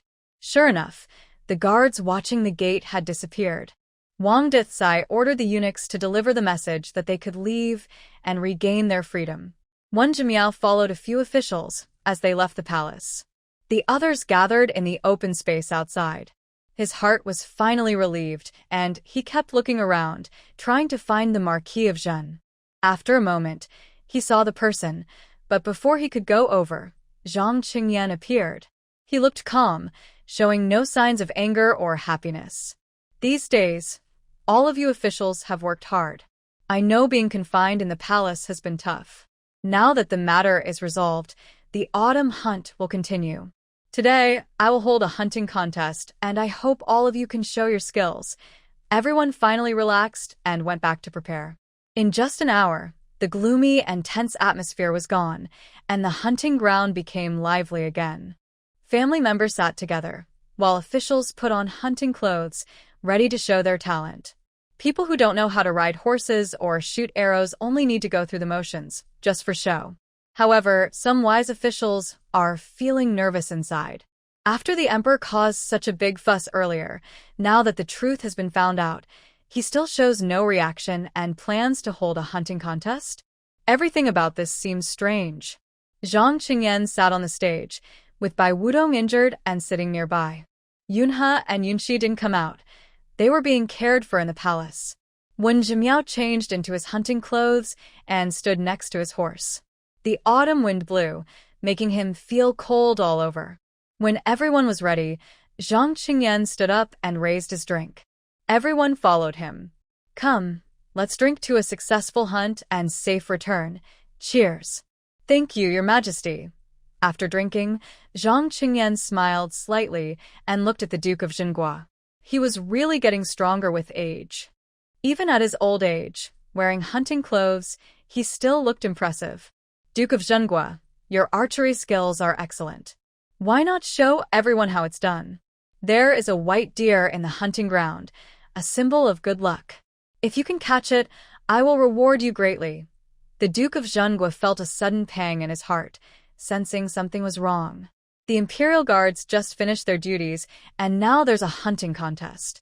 Now they even specifically mentioned hunting the white deer. Could it be that the Emperor has already noticed something? But he kept his expression calm, took a step forward, and only his hand holding the bow was already sweaty. Yes, Your Majesty. I will obey your orders. With that, he bravely mounted his horse and said, Your Majesty, I will go first. The horse galloped into the woods, heading toward where the white deer was seen. The others also looked eager to go. But without the Emperor's command, they didn't dare move. About 15 minutes later, Zhang Qingyan frowned slightly. The white deer should be nearby. Everyone wait a moment. The Duke of Zhenghua is old. I will go help him so nothing goes wrong. He also mounted his horse and entered the woods. Wang Dekai shouted, Everyone please stay calm. When Your Majesty and the Duke of Zhenghua return, the contest will officially begin. Bai Wudong pinched a piece of pastry and put it in her mouth. Now, it all depends on whether this exciting scene will unfold. Wen Zhimiao's eyes kept fixed on her. Something is wrong everywhere. Empress Zhao's expression was too calm, as if the recent assassination hadn't happened at all. And the Emperor, he could have just sent guards to check, so why did he go himself? Just a few days ago, there was a traitor. Isn't he afraid something might happen to him? Unless he was heading straight for the Duke of Zhenghua. Thinking of this, Wen Zhimiao felt his limbs go weak, and cold sweat kept dripping down. He looked up again, and the white parasol tree on the stage caught his eye. Bai Wudong smiled slightly. Look at that, someone can't sit still anymore. Wen Zhimiao's face looked worse than if someone in his family had died. It seemed the Wen family might also be involved in the attack. Unfortunately, Bai Wudong hadn't thought of this before. But now it's not too late. Once the Emperor deals with the Duke of Zhenghua and the Zhou family, he will turn to the Wen family. Compared to these two, the Wen family is not important. The Duke of Zhenghua searched everywhere for the white deer but found nothing. Moreover, it seemed the entire forest had become silent. Birds and cicadas had disappeared. This could only mean one thing. The Emperor's guards were everywhere in the forest. The Duke of Zhenghua tightened the reins and stopped. His mind was racing. If the Emperor really found out, what should he do? How to explain? How to resolve this? Bribing the Imperial Forest Army and attacking the Emperor's men would be a huge matter that could shake the kingdom. If it were anyone else, the Duke of Zhengguo might admit it, and at most accept some scolding. But either of these two things could lead to the family being destroyed. Empress Zhao. Why didn't she just die? And Jin Ji, he sent a message to him, asking him to deal with the secret agents in the Imperial Forest Army first, or to show some mercy when attacking, so as not to push people to the point where they dare not speak. But Jin Ji pretended not to know, and didn't listen to him. A faint sound reached his ears. The Duke of Zhengguo, like a startled bird, suddenly looked back. It was that white deer. It stepped out from behind a tree, saw humans, froze for a moment, then turned and ran away. The white deer was agile and disappeared in an instant. The Duke of Zhengguo chased for a few hundred meters and then stopped. The white deer was gone. Marquis of Zhengguo, why haven't you caught the white deer yet? Zhang Qingyan's voice came from behind. The Marquis of Zhengguo stiffened, moved his horse, and turned around. He saw Zhang Qingyan dressed in armor, with a long sword at his waist, and his black hair flowing in the wind. Although he was smiling, there was an unsettling feeling about him.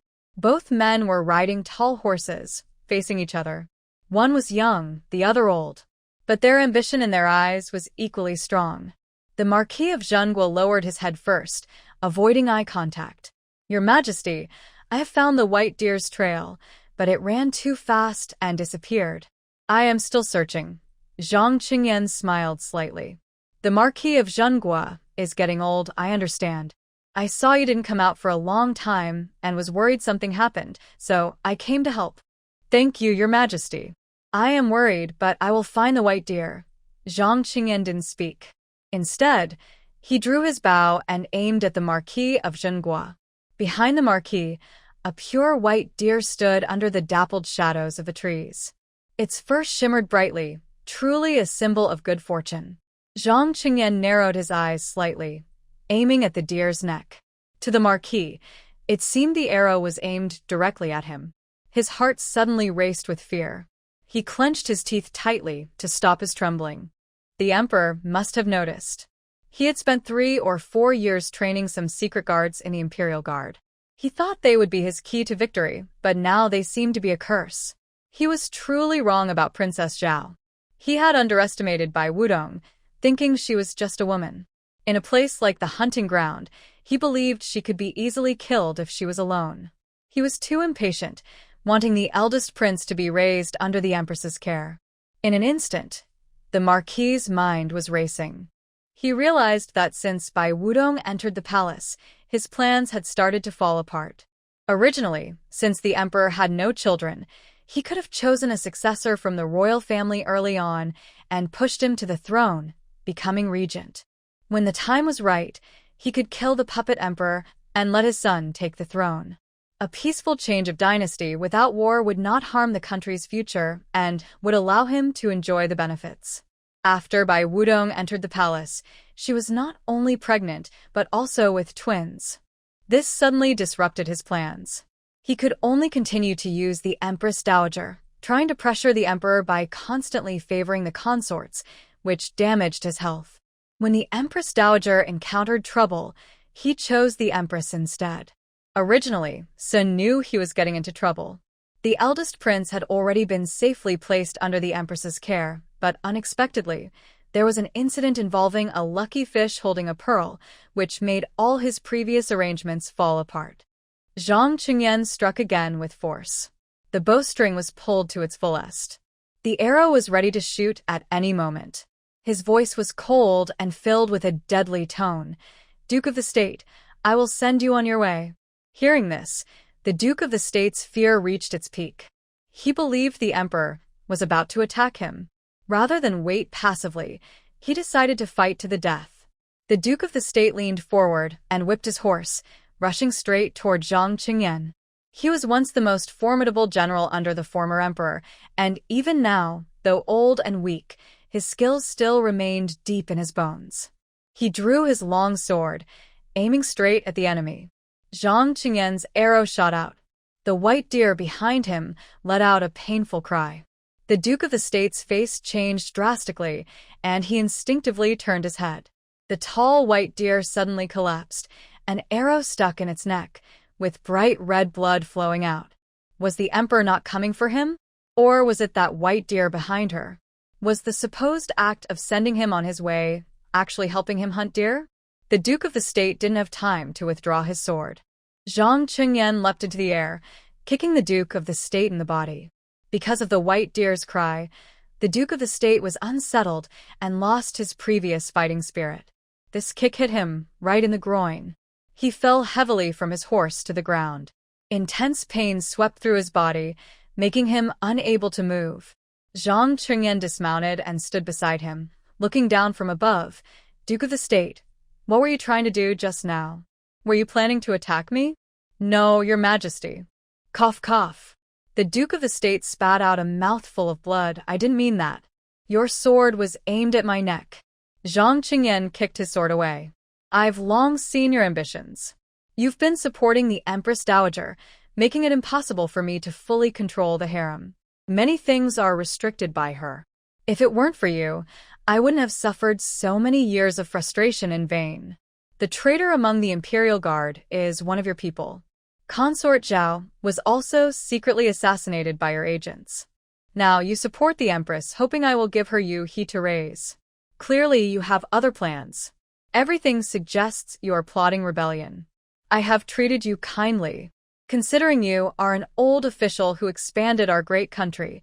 Even if you made mistakes, I never punished you. Instead, I granted you wealth and honor. But you hide evil intentions and aim to overthrow my throne. Duke of Zhengua struggled to lift his head. Your Majesty, I truly haven't done anything. Silence. Zhang Qingyan interrupted sharply. Do you know that before I became emperor, my father secretly met with me? He told me that although Duke of Zhengua is talented in military affairs, he also has ambitions. After I ascended the throne, I had to be very careful. To keep our country safe, I kept you alive for a few years, waiting for capable successors. But now, I will have your entire family executed. Duke of Zhengua's face turned pale, as if all blood had drained from him. His lips trembled uncontrollably. He suddenly raised his head, eyes wide with disbelief, staring at Zhang Qingyan. His gaze was full of shock. This can't be. Do you really think you're the only clever person in this world? Because of your military power and talent, I haven't acted against you before. If you had been honest, I wouldn't have touched the Duke of Zhengua's residence, allowing you to enjoy your old age. But you are reckless, daring to interfere with the Imperial Guard and offend my bottom line. Duke of Zhengua refused to accept defeat. He had planned for so many years. How could he be caught just because of a small matter like assassinating a woman? Even if he was going to die, it should be on the golden throne, in front of the dragon's seat. Your Majesty, I truly haven't done anything. There must be traitors spreading false accusations. I am loyal to you, everyone can see that. How could I have treason in my heart? Zhang Qingyan saw his unwillingness and slowly raised his long sword. The blade rested on the old duke's neck. A chilling sensation went straight to the bones. With just a slight force, it could pierce his throat. At that moment, even the King of Heaven himself couldn't save him. Having been suppressed for a long time, Zhang Qingyan harbored deep resentment. Now, he wouldn't miss the chance to kill and humiliate him. The traitor in the Imperial Guard didn't reveal your identity. The 4 days of interrogation were just a show I put on for you. Duke of Zhengua suddenly opened his mouth and spat out more blood. If you hadn't attacked me just now, I would have only shot the white deer, and you wouldn't be in danger now. This was just a test, but you revealed yourself. The Duke of Zhen almost fainted from anger. He felt like a joke at this moment. Why? Why didn't he see all of this?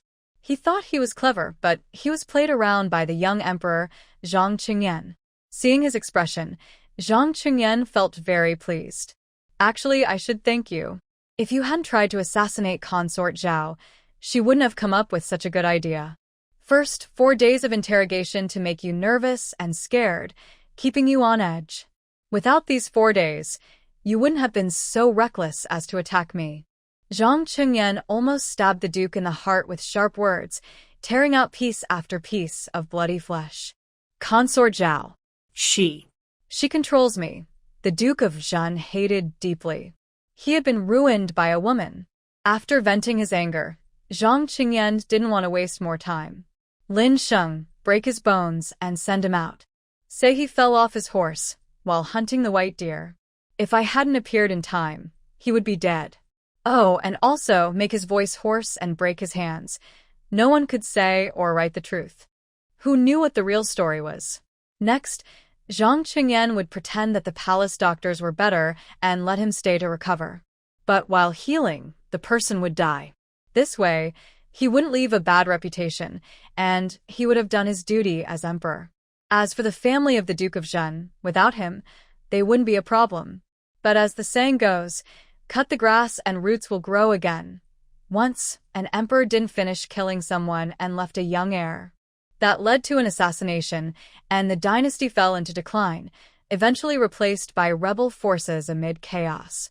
Zhang Qingyan would order the entire family of the Duke of Zhen to be executed, but it must not be known. A big fire would do. It would also eliminate future trouble. Everyone was eager to see what would happen. Why haven't the Emperor and the Duke of Zhen come out yet? There's no sound from inside. Could something have gone wrong? After another quarter of an hour, finally, a group of people emerged from the woods. Only Zhang Qingyan was riding a horse. Behind him, guards carried the white deer, walking slowly. Where has the Duke of Zhengua gone? Wait, look behind. Is that the Duke of Zhengua being carried? It turns out the Duke of Zhengua was blocked by a white deer. People from his household quickly stood up. What's going on? Zhang Qingyan dismounted quickly. The Duke of Zhengua fell from his horse while hunting the white deer and nearly died. Fortunately, I arrived just in time to save him. Where is the imperial doctor? Come quickly and examine him. The imperial doctor hurried forward to check. He immediately saw that this was not a simple fall injury. It was clear he had been beaten badly. And the look in the duke's eyes showed there was more to it. He secretly glanced at Zhang Qingyan, understanding that the emperor must have been involved. When the duke fell, he landed on his back, causing his spine to break. He probably tried to use his hands to break the fall, but his hand bones are also broken. Your Majesty, his injuries are very serious and need urgent treatment. Zhang Qingyan sighed sadly, with a look of grief. The Duke of Zhengua is a hero of Dairong. Now he's hurt like this, I cannot ignore it. The autumn hunt ends here. Return to the palace. The duke's wife cried uncontrollably, gasping for breath, while his sons gathered around. Zhang Qingyan personally comforted them. I will do my best to treat the duke. Don't worry. The eldest son of the duke sensed something was wrong and quickly spoke. Your Majesty, there's no need trouble yourself. I want to take my father home to treat his injuries. We have a family doctor who is very skilled at treating bone injuries. No. How can a family doctor compare to the imperial doctor? Zhang Qingyan sternly scolded. The imperial doctor is the most skilled healer in Dairong. If you truly care for the duke, let him come to the palace for treatment. Do you not trust me? After this, the eldest son of the duke had no words to argue. Yes, your Majesty. Thank you. Let's go back to the palace. The duke watched helplessly as his son and wife left. He wanted to speak, but his throat was hoarse and silent. He couldn't hold on anymore. His eyes closed, and he fainted completely. Zhang Qingyan leaned comfortably on a cushion, holding Bai Wudong in his arms, carefully avoiding her injuries. Thanks to you this time, we managed to capture the Duke of Zhengua. I have 2 major enemies, and now both are out of the way. No one can hurt me anymore. Congratulations, Your Majesty. Congratulations. Bai Wudong, the little bird, leaned affectionately into his embrace. It's just that the emperor said something wrong. This isn't my achievement. Even if I didn't mention it, the emperor would have thought of a better solution. That Duke of Zhengua has bad intentions, and his current situation is just a matter of time. Your words, I love to hear them, Zhang Qingyan said happily.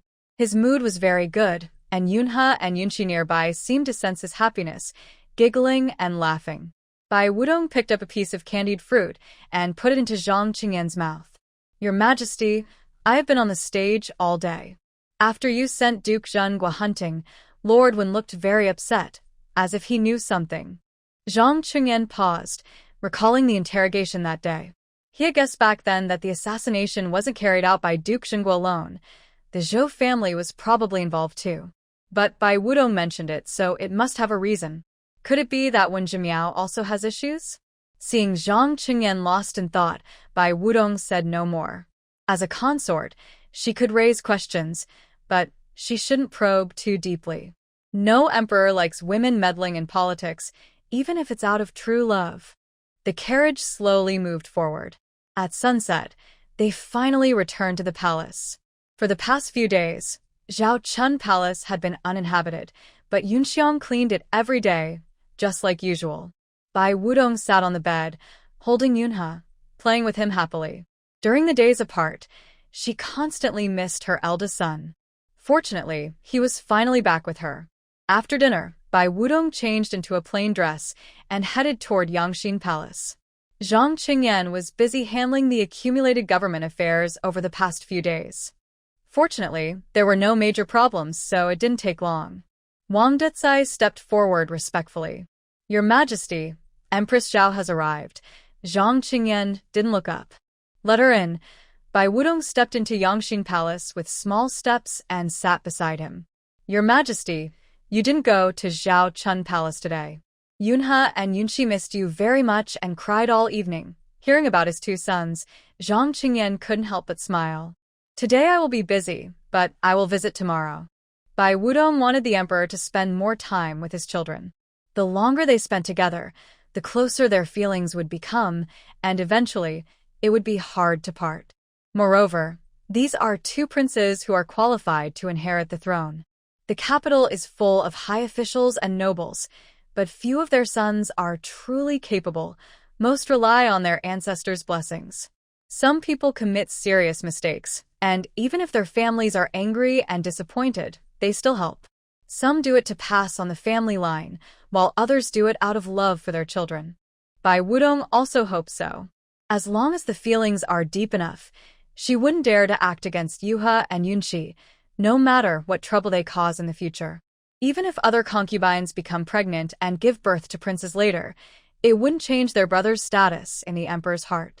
If it weren't for Wen Chuyun, Bai Wudong would think that the emperor's heirs are very hard to come by, and no one else could get pregnant besides herself. She must plan ahead and not waste any time. Bai Wudong raises her delicate hand to help grind ink. She slightly lowers her head, and under the candlelight, her side face looks very gentle. At this moment, it perfectly matches the saying, a red sleeve adds fragrance. Seeing Zhang Qingyan put down his official document, as if he was about to rest, Bai Wudong politely speaks again. Your Majesty, the Duke of Zhenghua is staying here. Do you think the people from his estate might suspect anything? If he has any secret plans, it could threaten your Majesty's safety. Zhang Qingyan sneers. Even if they suspect, it won't matter. I have already arranged people at the Duke of Zhenghua's estate. The imperial astronomer sent a report, and in a few days, there will be a northwest wind. In past years, when this wind blows, the water levels tend to rise more often. Bai Wudong understands this is to eliminate all threats. That reassures her. The Duke of Zhenghua has been in the capital for many years, with complex connections and many loyal generals under his command. Such a person is like a 100-legged insect. If not dealt with decisively, he might rise again someday. I have previously looked at the eldest son of the Duke of Zhenghua. He seems to be a cautious person. If he feels threatened and chooses to escape, it will be troublesome. Your Majesty, I am so frightened by the Duke's assassins that I dare not even close my eyes, let alone sleep. If even one of his people escapes, I will be constantly worried. She speaks while leaning into Zhang Qingyan's arms, her tone playful and coquettish. This tone won't make the emperor suspicious. He will only think she is genuinely scared, which is why she says so much.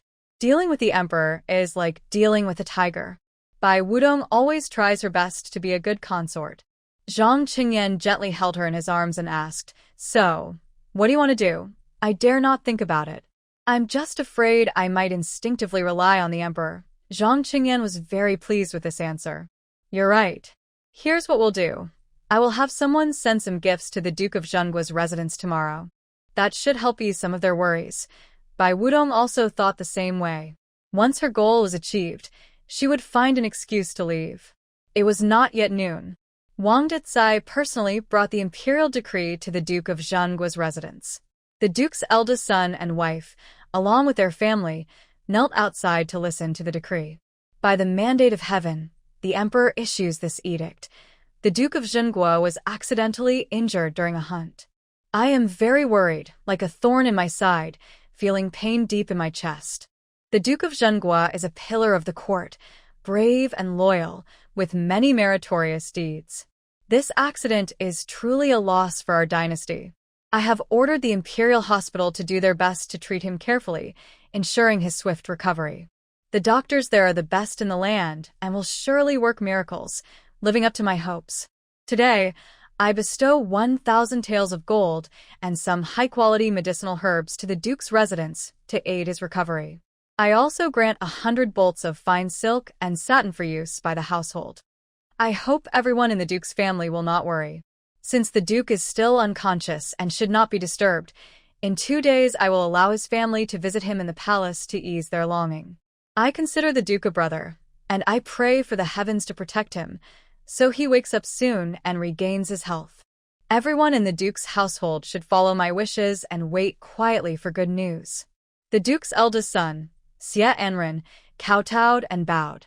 I, on behalf of the entire family of the Duke of Zhenghua, thank your Majesty for your grace. We are deeply grateful. We wish your Majesty good health and a stable realm. We pray for the heavens to bless our father to wake up soon, so he can serve the emperor again and remain loyal. Wang Dicai waved his hand, and the people behind him immediately brought in several boxes. Don't worry, Lord Xie. After the emperor returned to the palace yesterday, he immediately summoned the Imperial Hospital to treat the Duke. They will definitely succeed. The emperor is waiting for his servants to serve him, so we will take our leave now. Goodbye, Your Highness. After seeing Wang Dicai off, Xie Anren immediately ordered the door to be closed. He had thought about it all night and still felt something was wrong. The emperor was definitely not on his father's side. As the eldest son of the Duke of Zhenghua and the future heir, he knew his father's grand plans very well. If everything went well, he would be the next emperor of the great Rome kingdom. The more he understood this, the more he worried. However, when the emperor's gift arrived today, he felt a little more at ease. Open the boxes. Several servants stepped forward and opened each box one by one. The first box contained gold and silver. From the second to the fifth box, they were filled with medicinal herbs. And judging by their quality, they were all top grade. Xie Anren called the family doctor and said, "Please take a look at these herbs. The herbs are for treating bone injuries, cuts, and for recovery. They are quite aged, and from the quantity, they can last at least 3 months. It takes about 100 days to heal muscle and bone injuries, so these should be enough for a full recovery." Xie Anren sighed deeply. Then I feel relieved. The rest of the Duke of Zhenggua's household knew little about this and didn't understand his worries. I didn't expect the emperor to send such good things. Who knows how the master is doing now? The emperor said he might go to the palace in a few days. We will find out then. The news of the imperial decree reaching the Duke of Zhenggua's house caused a stir in the city. People discussed eagerly. As expected of the Duke of Zhenghua, the emperor values him a lot. Of course, he fought alongside the late emperor. It's a pity. I heard the Duke of Zhenghua broke a bone in Liang.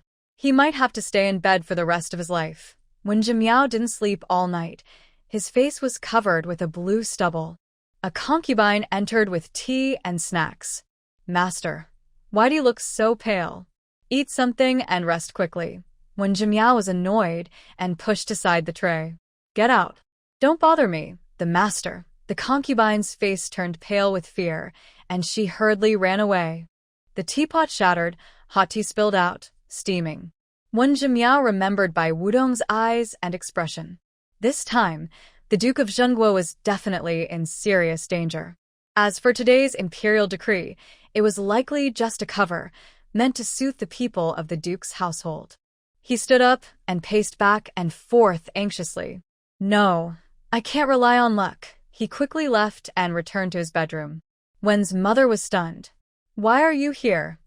Wasn't he going to see the concubine? Why are you still thinking about coming here yourself? Quickly call Wen Hongmiao back. He values his eldest son the most, and he is the most talented among his 3 sons. If the Duke of Zhanghua hadn't had an accident, Wen Hongmiao could have taken the imperial exam in November and would likely have ranked highly, maybe even in the top 3. But now, he has to give up for the moment. Although Wen Zhimiao wants to send all 3 sons away, even the family members, he can't do it. Leaving so many people would surely attract the emperor's attention, which is like exposing himself. Also, with so many people and a big target, it's easy to be caught all at once. If this truly is a time of great danger, as long as the eldest son is still alive, the Wen family still has hope. Wen's mother saw his serious expression and dared not ask more. She immediately sent someone to the academy. 1 hour later, when Hongmiao returned, bowed politely, and looked elegant. Father, why did you call me back suddenly? Is there something important? Everyone go out. Once everyone had left, including Wen's mother, Wen Zhimiao finally spoke. I made a mistake that might cause the entire Wen family to be executed. The person I care about most is you. Today, pack your things and leave the capital immediately. I will give you a new identity. Go to Yangzhou and live quietly, hiding your identity. Don't think about revenge and don't think about returning to the capital. You are so famous at the academy. Many people have seen you.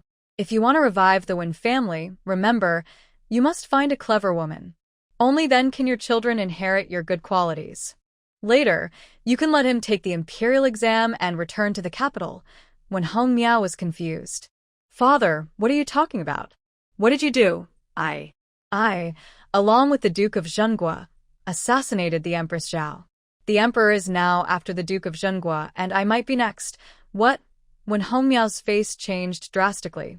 Father, you're not joking, right? I wouldn't joke about this. Pack your things quickly. Leave tonight. Wen Zhimiao didn't wait for his answer and opened a secret door in the study. This is the wealth my family has accumulated over generations. Inside, besides gold, silver, and jewelry, there are also various books and calligraphy. Wen Zhimiao handed him a silver note. Take this.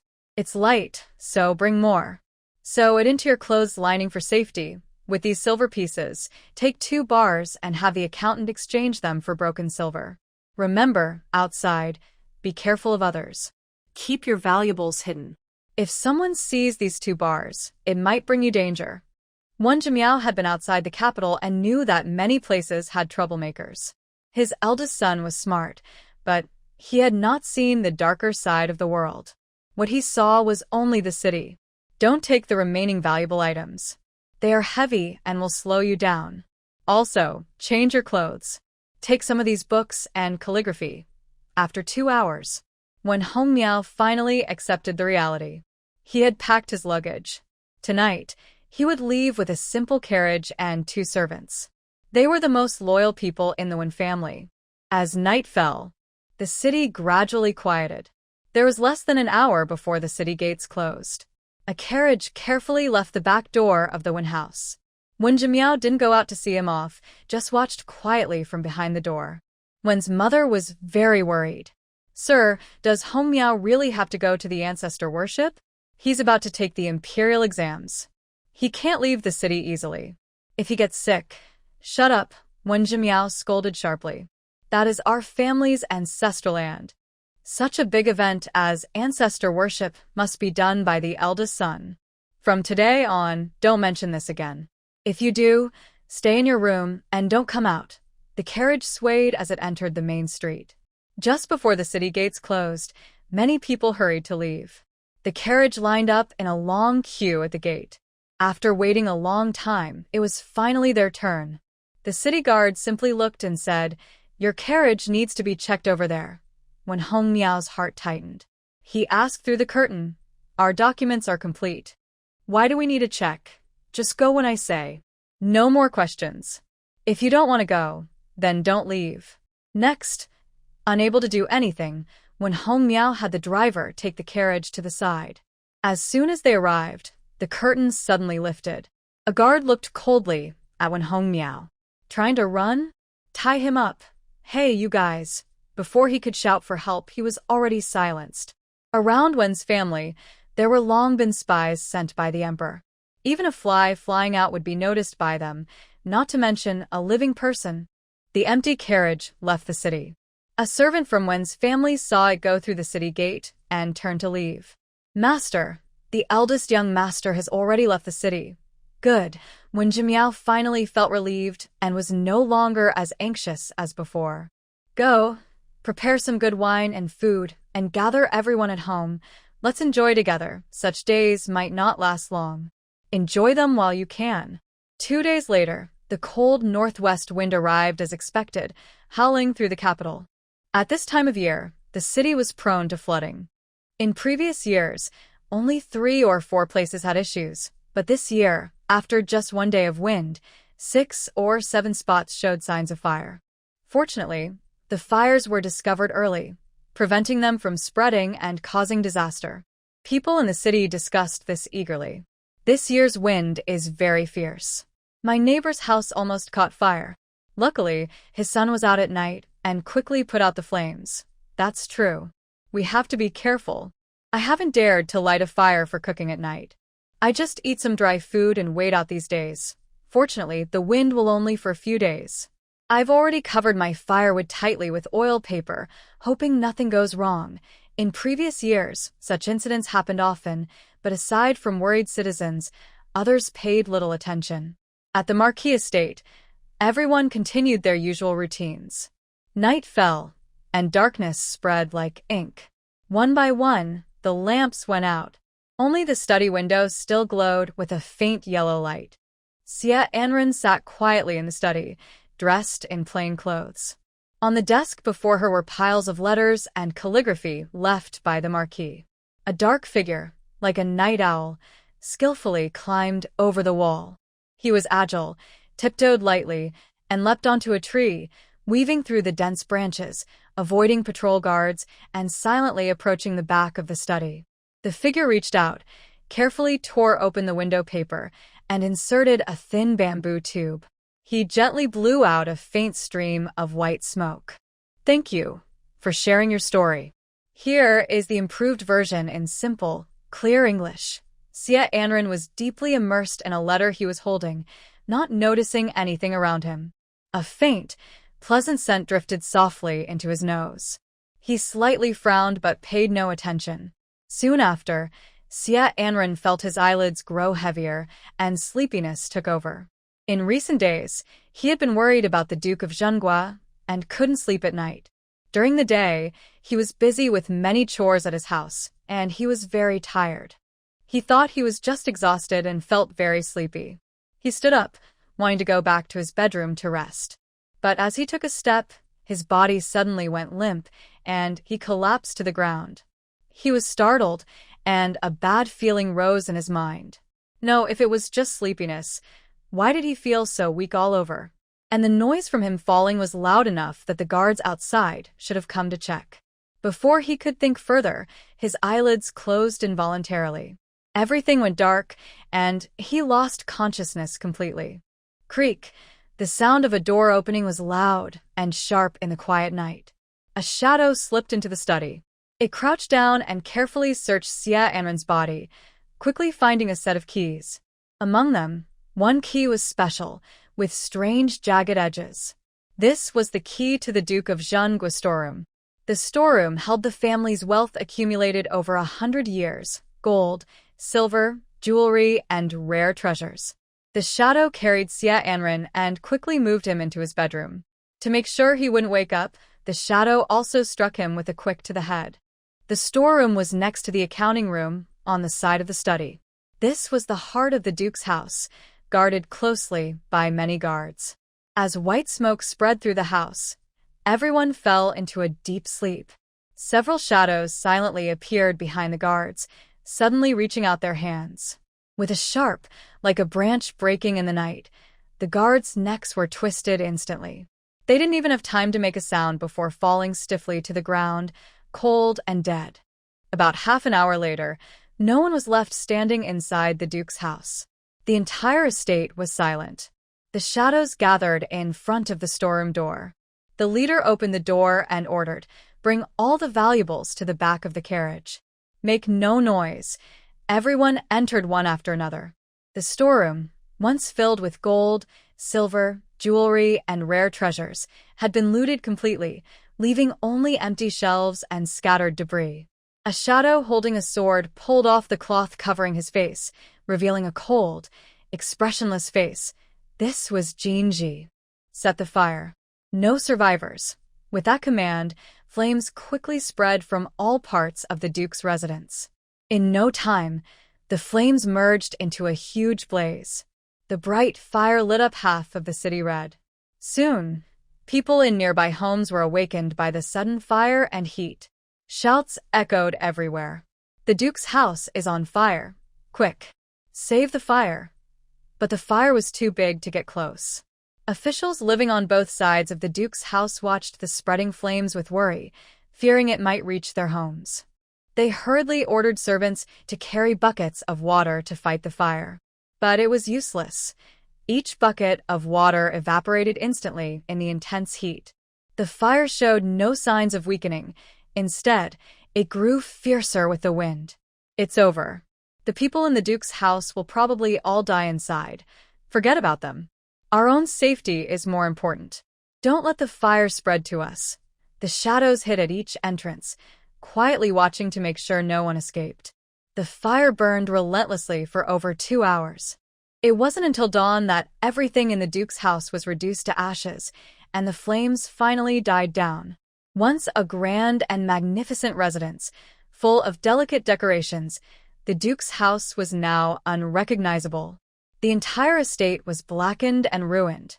Broken walls swayed in the morning breeze, and a strong smell of burnt material filled the air, an awful sight. Soldiers from the city came to clean up the aftermath. They carried out 56 bodies from the bedrooms. Among them were the Duke's wife, concubines, 6 children, and many servants. Jinji stood at the front, sighing. "I never thought 56 people would all be gone. They probably fell asleep when the fire started in the middle of the night." The officials investigating the fire nodded repeatedly. "Lord Jean is right. I saw many people already climbing to the door, but with the thick smoke and heat, they simply couldn't hold on and come out. All should be buried," Jinji said as he turned his horse around. "I will report the situation to the emperor. You are responsible for the follow-up. Make sure everything is handled properly. The Duke of Zhen is a loyal minister who has made great contributions to the country. We cannot let their efforts go to waste." "Yes, I will remember that," they replied. "Go!" Jinji waved his whip and galloped away. But when he reached the street corner, he couldn't help but look back at the blackened scene. This is the consequence of defying the emperor. Not a full family execution, but leaving no bones behind. Inside the Hall of Mental Cultivation, the atmosphere was solemn and respectful. Jinji, dressed in black armor, knelt on one knee, respectfully reporting to Zhang Qingyan. Zhang Qingyan closed his eyes slightly, his expression calm. But upon hearing the report, a smile finally broke through his composed face, and he slightly lifted his lips. "Good. Not only did they successfully eliminate the threat posed by the Duke of Zhen, but they also unexpectedly gained a huge amount of wealth, truly killing 2 birds with 1 stone. The Duke of Zhen was indeed treacherous, secretly hoarding vast amounts of silver and gold. Just these 2 types of treasure alone were estimated to be worth at least 3 million taels of silver. Not to mention the mountain of jewelry, priceless paintings, and other valuables in the treasury. Altogether, their value is estimated to be at least 10 million taels of silver.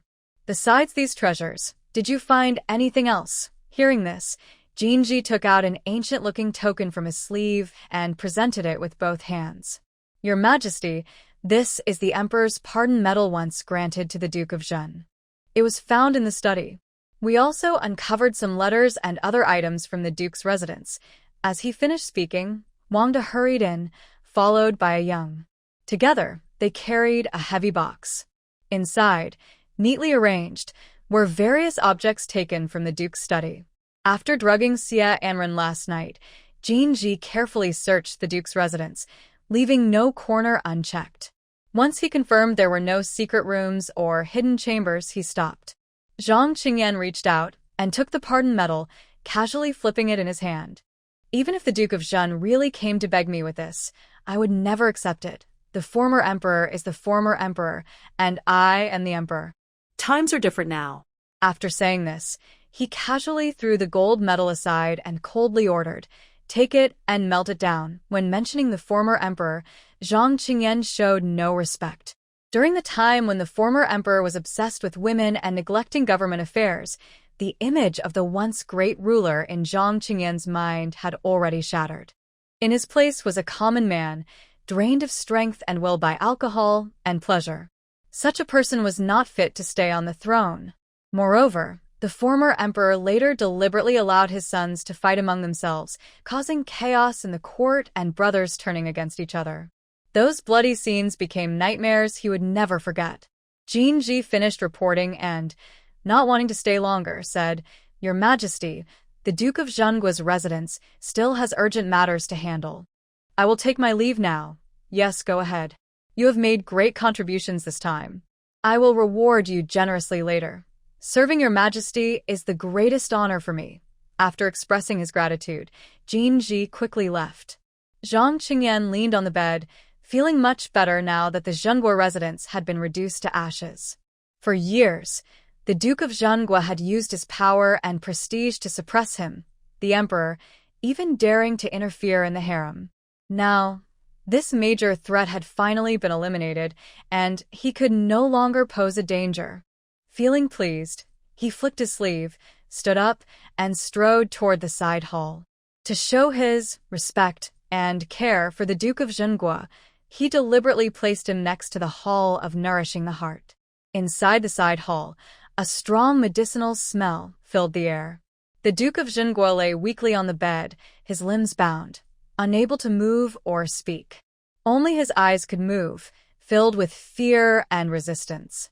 Hearing footsteps, the Duke of Zhenghua struggled to open his mouth, trying to make a sound, but only futile opening and closing, unable to produce even a faint noise. Zhang Qingyan slowly approached the bed, looking down at him from above, and waved his hand. "Everyone leave now." The palace servants quickly left. In an instant, only the two of them remained in the large side hall. They looked at each other, and the scene was eerily similar to that day at the hunting ground. Back then, they each rode tall horses, and although they held different ranks, ruler and subject, they could still look each other in the eye.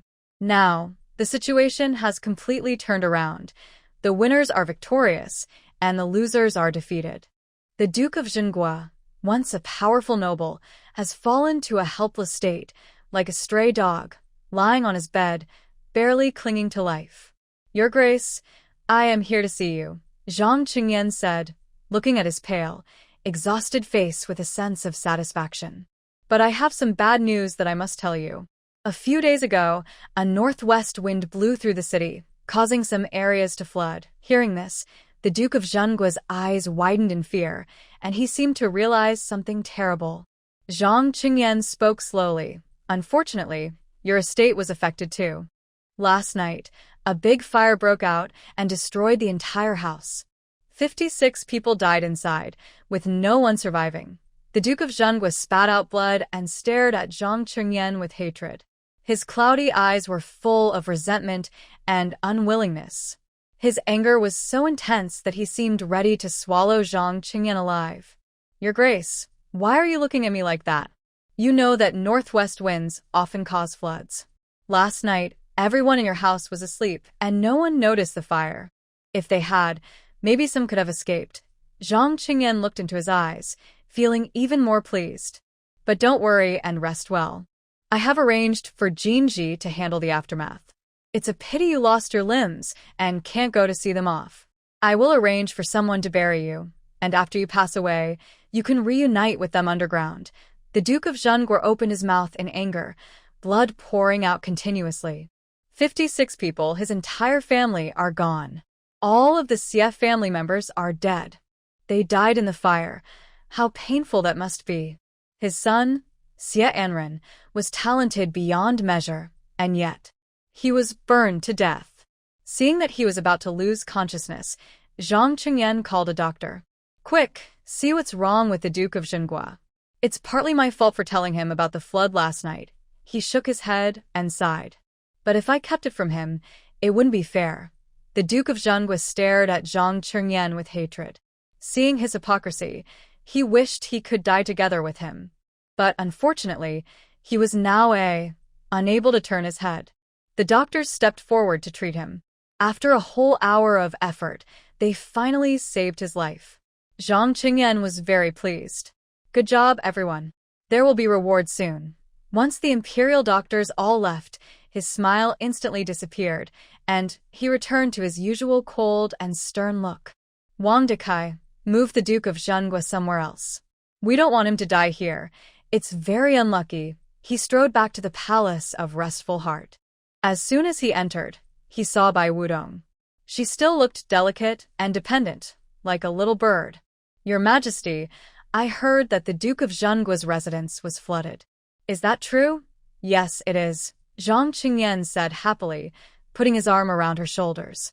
Right now, only the Duke of Zhenghua is still alive. But he almost couldn't handle the news. Soon, he will pass away. Bai Wudong bit her lip and softly begged, Your Majesty, may I see the Duke of Zhenghua? Zhang Qingyan slowly raised his hand, gently touching her cheek. His voice was deep. You want to see him? Why? I just want to find out who else might be threatening my life so I can prepare. Bai Wudong looked up at him. Her face was pale and looked pitiful, but because she bit her lip, a splash of red appeared, making her look surprisingly charming. Your Majesty, if this is difficult, then forget it. I don't have to see him. It's just, I almost lost my life in the hunt, and I haven't been able to bring you glory. I feel uneasy. I never said you couldn't go, Zhang Qingyan said with a slight smile, pinching her slender waist. Now that the Duke of Zhenghua and the Empress had been dealt with, he felt happy and wanted to do something else. His hand moved slowly, seemingly casual, but with a strong sense of invasion, gradually moving upward. Bai Wudong's pretty face instantly turned red, charming and delicate. Your Majesty, it's still broad daylight. No one dares to enter without permission. This isn't the first time you've been here with me in the Palace of Restful Heart, Zhang Qingyan chuckled softly. He stretched out his arm, lifted her into his embrace, and strode toward the sleeping quarters. The sunset gradually sank. The afterglow cast a richer red on the palace walls. Zhang Qingyan sat up contentedly, his gaze freely falling on Bai Wudong's tender body, like jade. Rest for a while. The Duke of Zhenghua is locked in the Lotus Pavilion. Thank you, Your Majesty. Bai Wudong replied softly, her voice still carrying a faint gasp of breath. Zhang Qingyan stood up and left the sleeping hall to handle official affairs. Bai Wudong called a palace maid and said, Serve me for a bath. After carefully washing and tidying herself, she felt completely refreshed. She then changed into her clothes and headed toward Furong Pavilion. Furong Pavilion is located behind the Palace of Nourishing the Heart, hidden within a small, beautiful garden. This place has been uninhabited for a long time, usually quiet and rarely visited. It was once a perfect spot for enjoying scenery, but no one expected that 12 years ago, 3 palace maids hanged themselves there. When this happened, the former emperor thought it was bad luck and planned to demolish the pavilion. However, the imperial astronomer strongly opposed it because in the palace, even a small fake mountain was carefully built by feng shui experts brought in by the founding emperor. Changing it could damage the palace's good fortune. To ensure the prosperity of the country for generations, Furong Pavilion was kept. Since then, it became a forgotten corner. Only on New Year's Eve each year do palace servants go in to clean it. Creak. With a dull sound, the door of Furong Pavilion slowly opened. A damp, rotten smell hit her face. Bai Wudong raised a silk handkerchief and gently covered her nose and mouth. Inside, a thin layer of dust covered everything. The decorations inside were old-fashioned and simple. In the dim light, they gave off a spooky feeling, making her spine chill. Bai Wudong stepped inside, passing through the viewing hall, and headed straight to the bedroom at the back. In the bedroom, the smell of medicine filled the air, slightly masking the damp, strange odor. The Marquis of Zhengu lay on the bed, looking pale and exhausted. Only a Small was guarding him. The Small was dozing off, his head bobbing as he paid no attention to his duties. Suddenly waking up, he saw Bai Wudong and turned pale with fright. He knelt on the ground with a thud. "Empress Zhao, your servant." The dared not say more. He scrambled to leave Farong Pavilion as fast as he could. Bai Wudong's voice startled the Marquis of Zhengu. He slowly opened his eyes. His once cloudy eyes were now bloodshot, filled with endless hatred, and his expression was fierce and terrifying. "Marquis of Zhengu, I didn't expect it would be me who comes, right?"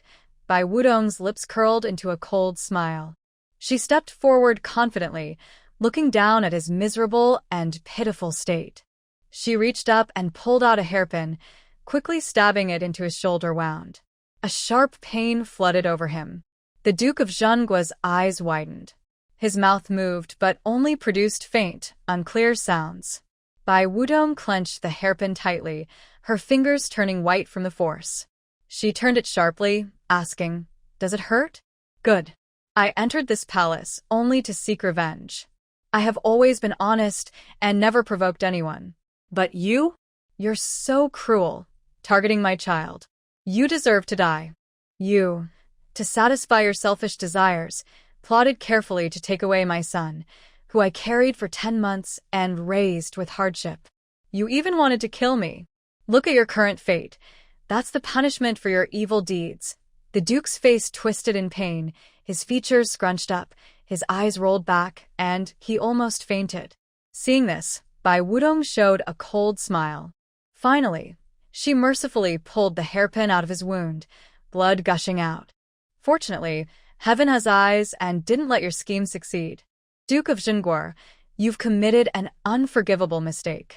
Not only will you suffer this painful punishment, but your family was also destroyed in that fire. Do you feel any regret?" He was almost crying with regret. But his regret wasn't for what he had done, rather for not sending more people to kill Bai Wudong at the hunting ground, so she wouldn't have survived to seek revenge. Now, she had the chance to pay him back. Seeing the hatred in his eyes, Bai Wudong sneered. "I knew it. People like you, with wild ambitions and blinded by greed, can't tell right from wrong.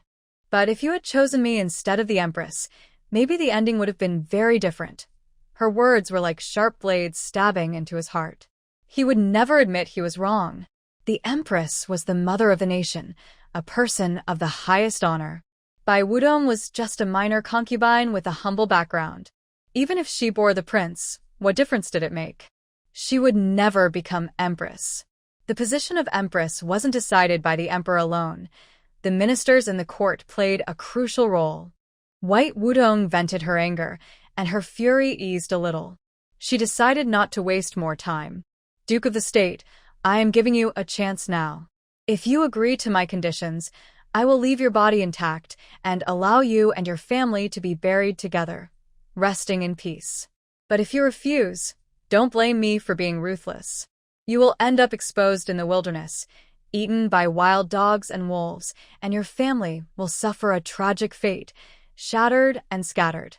White Wudong's eyes were full of disgust. She forcefully swung her arm, throwing the hairpin stained with the Duke's blood onto the ground.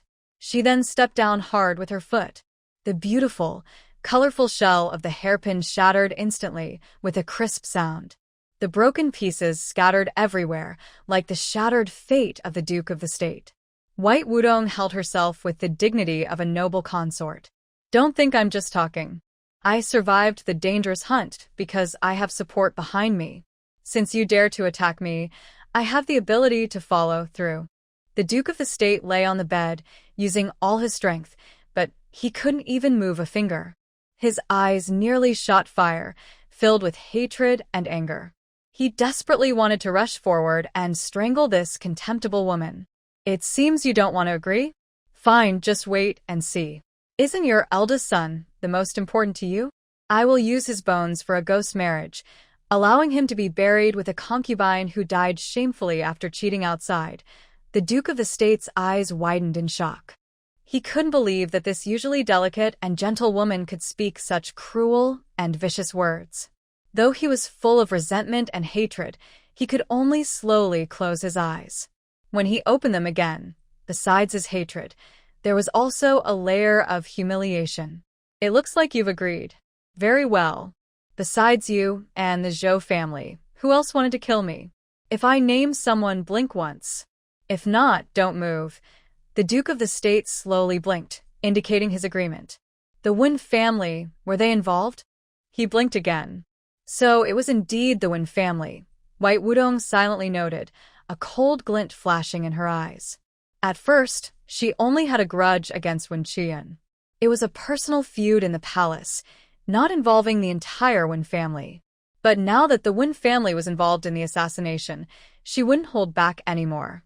Is your goal to take away my son, then support him as the crown prince, and eventually turn against the emperor? Bai Wudong expressed her suspicion. Duke Xinghua was silent for a moment, then slowly blinked and admitted everything.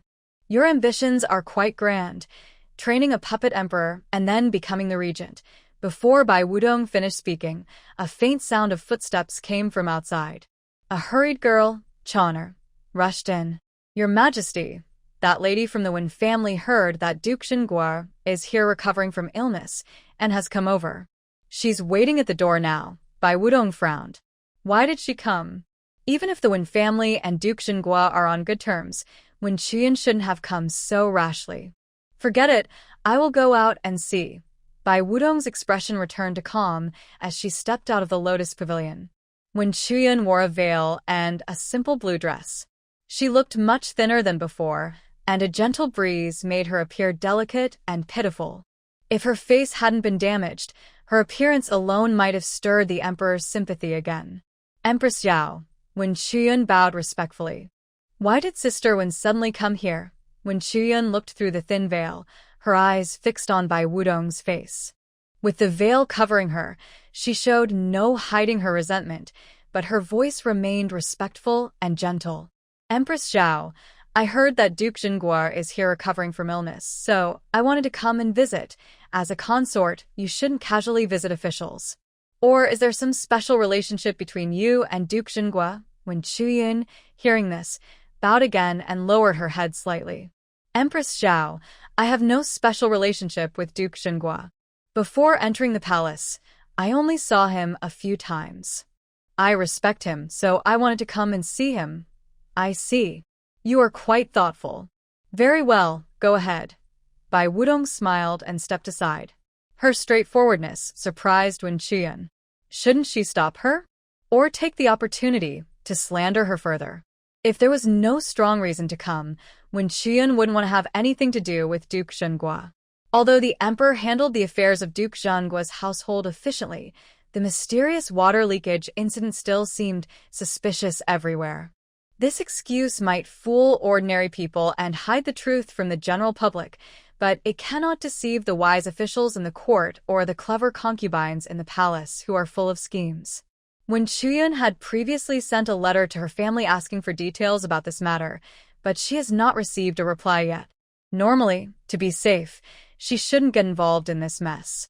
However, her mother once said that when she went to the palace, she asked the Duke of Zhenghua to find a special medicine to remove scars. It is said that there is news about it now.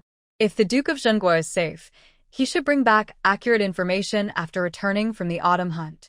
This is the real reason Wen Qian took the risk to come here. Then, Thank you, Empress Zhao, Wen Qian said softly, hiding her unease. She bowed slightly and slowly stepped into the Farong Pavilion. The maid behind her understood and gently closed the door. Bai Wudong stood still, watching the door close. She then signaled to Chon'er, and the two of them quietly circled around from the side. The Farong Pavilion was built for enjoying the view, small and well-designed. There was a hidden window in the bedroom at the back, which allowed them to hear everything clearly inside. Wen Qian entered the bedroom and immediately saw the Duke of Zhenghua lying on the bed. She gasped in shock. The Duke's appearance was terrible. His wound, which had been bandaged, was bleeding again, with bright red blood seeping through the white cloth, creating a shocking sight. On the floor, there was a broken hairpin that had been stepped on. When Chuyun's heart tightened. How dare Bai Wudong openly hurt the Duke of Zhenghua? Could it really be as she suspected before? The assassination at the hunting ground was related to the Duke. Now he was in this state. Was it ordered by the Emperor? Time was urgent, and she couldn't think too much. When Chuyun took a deep breath, quickly walked to the Duke's side, slightly bent down, and asked urgently in a low voice, "Your Excellency, I am Wen Chuyun. Do you remember the scar-removing medicine my father asked you to find? Is there any news? Where is it now?" The Duke of Zhenghua couldn't speak, only blinking hard. "There's news, isn't there?" When Chuyun's eyes lit up with surprise, and her voice unconsciously grew louder. The Duke blinked again, as if giving a positive answer. When Chuyun felt very excited inside, her hands clenched tightly, her nails almost digging into her palms. That's great. Her face finally has a chance to return to normal. When the time comes, she must regain her favor and also seek revenge. Where is that thing? As soon as she spoke, when Chuyun remembered that the Duke of Zhenghua couldn't speak. After thinking for a moment, she asked, "Your Grace, is the divine medicine in the capital? Or outside the city? If it's in the city, just blink your eyes." The Duke of Zhenghua blinked hard. "Where in the city? Is it in the Imperial Palace?" He blinked again. "The medicine is actually inside the Imperial Palace." When Chuyun trembled with excitement, her whole body trembling. "Where in the palace? Is it in the Empress's residence?" The Duke of Zhenghua struggled to blink. "Good." Under the curtain, when Chuyun's lips almost stretched to her ears. She was so anxious, her heart and eyes only focused on that divine medicine that could restore her perfect face. She didn't want to wait even a second longer. Without even saying a polite word, she hurriedly turned and walked out the door. The Duke of Zhenghua watched her leave, his throat feeling sweet. He opened his mouth, but another rush of blood uncontrollably spurted out. This Wen Chuyun is also a wicked person. She used him to get the answer she wanted, and then completely forgot about him. Is she blind? Didn't she see the wound on her shoulder still bleeding heavily? If she doesn't treat it, she might lose her life. Even if she has no conscience, she should at least help inform someone and call a doctor. When Chuyun hurriedly took small steps, almost jogging out of Farong Pavilion, she caught sight of Bai Wudong standing quietly in place. She bowed politely, speaking perfunctorily, "Nyang Nyang Zhao, I will take my leave now." Bai Wudong responded softly, her voice cold. Lost in the joy of her face being restored, when Chuyun didn't notice the cold, murderous look that flashed in Bai Wudong's eyes. When Chan'er saw Wen Chuyun's figure disappear completely from sight, she leaned close to Bai Wudong and whispered, "Nyang Nyang, this Wen Chuyun is very malicious and ruthless. You know that." Now, looking at her figure, she actually resembles you in some ways. If she truly regained her appearance with her charming personality, she would definitely try to the Emperor. At that time, I'm afraid she would cause trouble for you, Your Majesty. Bai Wudong narrowed her eyes slightly. You're right, so we must not let her succeed. Chan'er, go find someone you trust. She paused here, leaned close to Chan'er's ear, and softly gave a few instructions. Chan'er nodded repeatedly, understanding her meaning. When Chuyun was very anxious, walking quickly and almost jogging. Her only thought was to find the magical medicine that could restore her appearance as soon as possible. The palace maid behind her followed closely, exhausted and panting, but she dared not complain. She gritted her teeth and struggled to keep up. After running for about half an hour, they finally reached Fingi Palace. The palace gate was open, but no one was inside or out, making it look very quiet and lonely. Since someone beat drums and complained that day, the Empress had been ordered by the Emperor to stay here in confinement. On the surface, she still maintained her status as Empress, but in reality, she was just a poor woman imprisoned deep inside the palace. I want to see the Empress. Please help me inform her, Wen Chuyun said at the palace gate, trying to steady her breathing and speaking to the little. After a moment, the messenger came out respectfully. Noble Consort 1, the Empress invites you in. When Chuyun took a deep breath, forcibly calmed her excited feelings, tidied her clothes, and then slowly stepped into the main hall. I pay my respects to the Empress, she said with a gentle bow, her voice clear but with a hint of urgency. The Empress sat on the bed as usual, but her face looked worse than before. Her complexion was pale and yellow, showing signs of exhaustion and fatigue. She looked completely drained of energy. Get up. Why have you come to this palace suddenly? The Empress was restless these days, losing her appetite and unable to sleep. Her mind was preoccupied with the Duke of Zhen's affairs, so she had no interest in dealing with a disfigured concubine. Your Majesty, I just visited the Duke of Zhen, Wen Chuyun said slowly as she stood up. Her eyes, hidden under her veil, flickered with calculation. Hearing this, the Empress clenched her hand tightly around her handkerchief, her fingertips turning white from the grip. She forced herself to appear calm and asked in a steady voice, "How is the Duke of Zhen now?" The situation with the Duke of Zhenghua is not looking good. At that time, Empress Zhao was also present. I saw a fallen hairpin on the ground, and there were fresh wounds on the Duke of Zhenghua, which looked like they were caused by her. Your Majesty, I have come to discuss an important matter with you. When I heard that Bai Wudong dared to hurt the Duke of Zhenghua, the Empress's heart instantly sank into ice, and a cold chill spread from her heart throughout her body. Speak. I thought about it and realized that Empress Zhao is now so reckless because she is sure the Duke of Zhenghua won't escape this time. Otherwise, as a concubine in the palace, how could she be so bold and daring? The Duke of Zhenghua is a respected elder who has contributed greatly to 2 dynasties, and she can't be bullied at will. If Empress Zhao continues to be so arrogant, the entire harem might fall under her control. Although Consort Jean was once domineering and unruly, she was much less scheming compared to Empress Zhao. Now that Empress Zhao has 2 princes, and since you have had conflicts with her, if she gains power, your situation could become very dangerous. The Empress's eyes sharpened as she stared directly at Wen Chuyun, her tone cold. Are you implying that this palace's throne will be taken by her sooner or later? She wouldn't be easily swayed by Wen Chuyun's few words. Wen Chuyun slowly knelt down, lowered her head to show respect, and spoke sincerely. I have no such intention. Your Majesty, as the mother of the nation, you are revered and hold an esteemed position. How could a mere concubine overstep? I only feel upset seeing Empress Zhao so arrogant. Moreover, those 2 princes are noble, and if they are raised by you and carefully taught, they will surely become pillars of the country and take on the responsibilities of the crown prince. Stop saying useless things, the Empress interrupted impatiently, showing a look of disgust. Just tell me clearly, what do you want to do? She knew very well that Wen Chuyun's visit was definitely for some scheme. She didn't want to hear any more roundabout flattery, which only made her feel like she was being treated like a fool. In the past, Jean Weige had flaunted herself in front of her, and she endured it silently, making secret plans. But now, Bai Wudong's appearance made her completely unable to tolerate it. Bai Wudong's methods and scheming made her feel an unprecedented threat. Seeing the Empress so direct, Wen Chuyun no longer concealed anything. She slowly took off her head covering, revealing a face covered with fierce scars. Those scars crisscrossed her face, pitted and uneven, as if a layer of skin had been peeled away.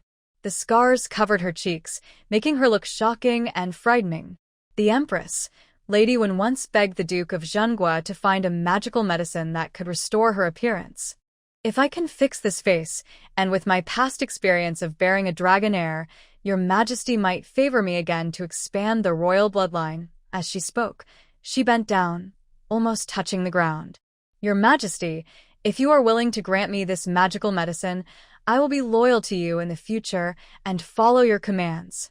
I swear I will compete with Consort Zhao to help your Majesty and share your worries. The Empress looked at Wen Chuyun's terrifying face and frowned slightly, feeling sick inside. She had never seen Wen Chuyun injured before, and the sight before her made her feel extremely disgusted. With such a face, no wonder the Emperor didn't even want to look at her. Even ordinary men and the common folk would hesitate to take such a wife, let alone the emperor. Humph, you sure know how to talk, the empress sneered, flicking away her handkerchief. But why should I believe you? Do you not know about the drum and the false accusations? When Chuyun's hatred boiled inside her. She would never forget the pain of her disfigurement.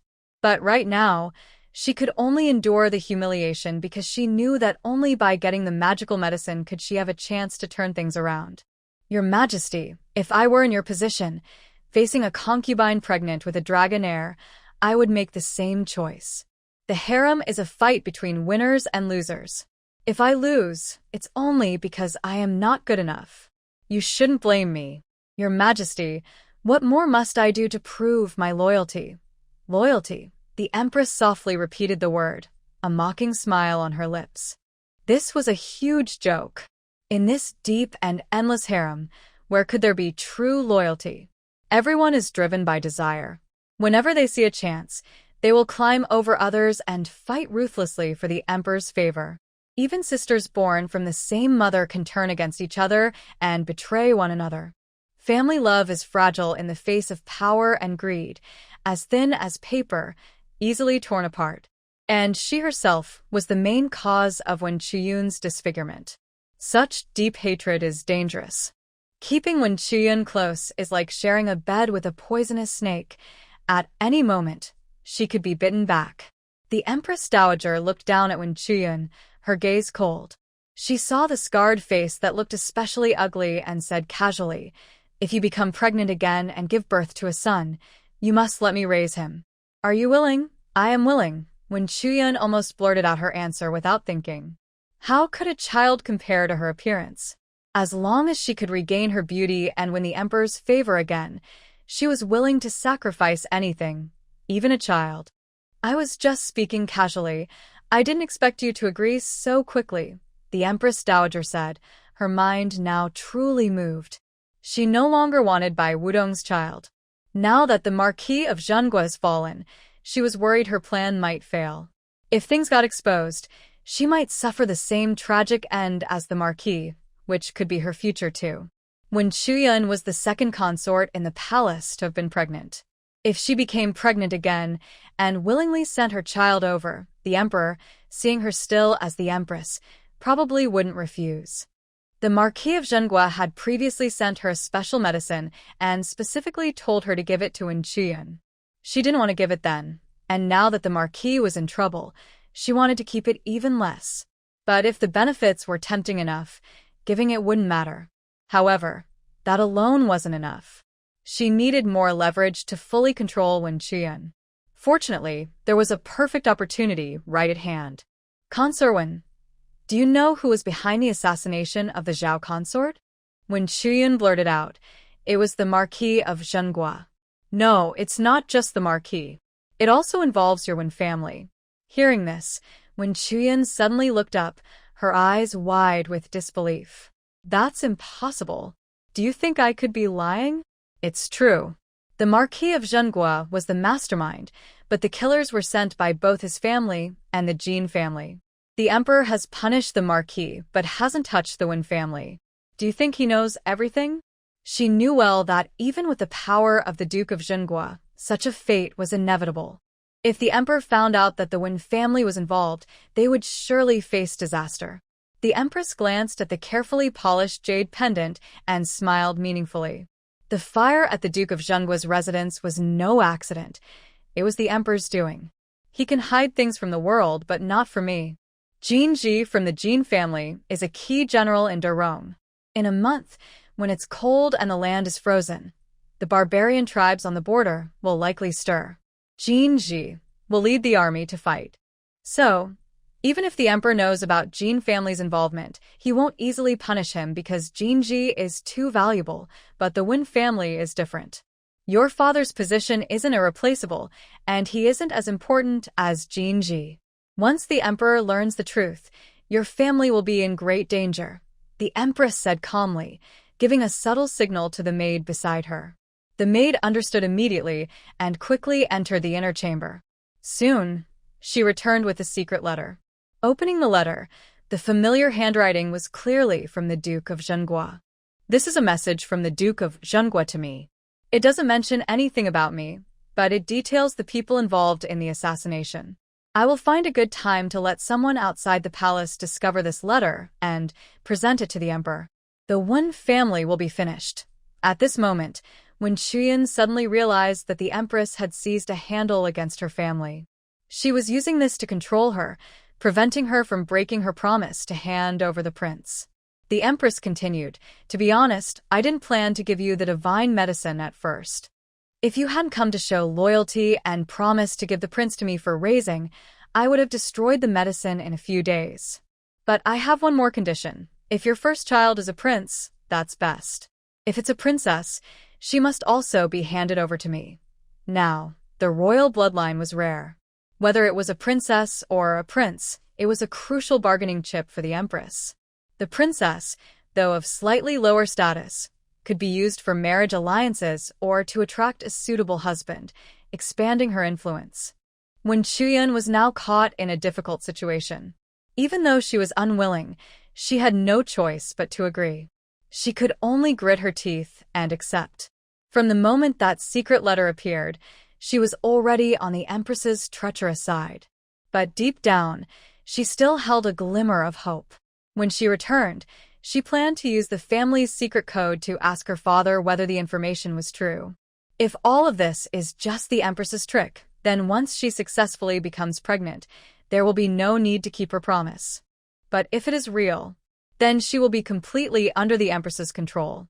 Unless the empress passes away, for her own safety and the survival of the Wen family, she must endure silently, accept her lower status, and be at others' mercy. I will definitely keep my word. No matter if the first child is a boy or a girl, I will raise them. If the first is a princess and the second is a prince, I will give the second child wholeheartedly. The empress shows a satisfied smile, slowly stands up, and personally helps Wen Chuyan to her feet. Her tone is gentle, as if they are truly close sisters. "Princess Wen, the ground is cold. Don't kneel there and catch a cold. I will have someone bring the divine medicine." The Duke of Zhenghua once said that this medicine won't affect pregnancy, but it does require a small price. What? What price? Wen Chuyan's heart suddenly tightens.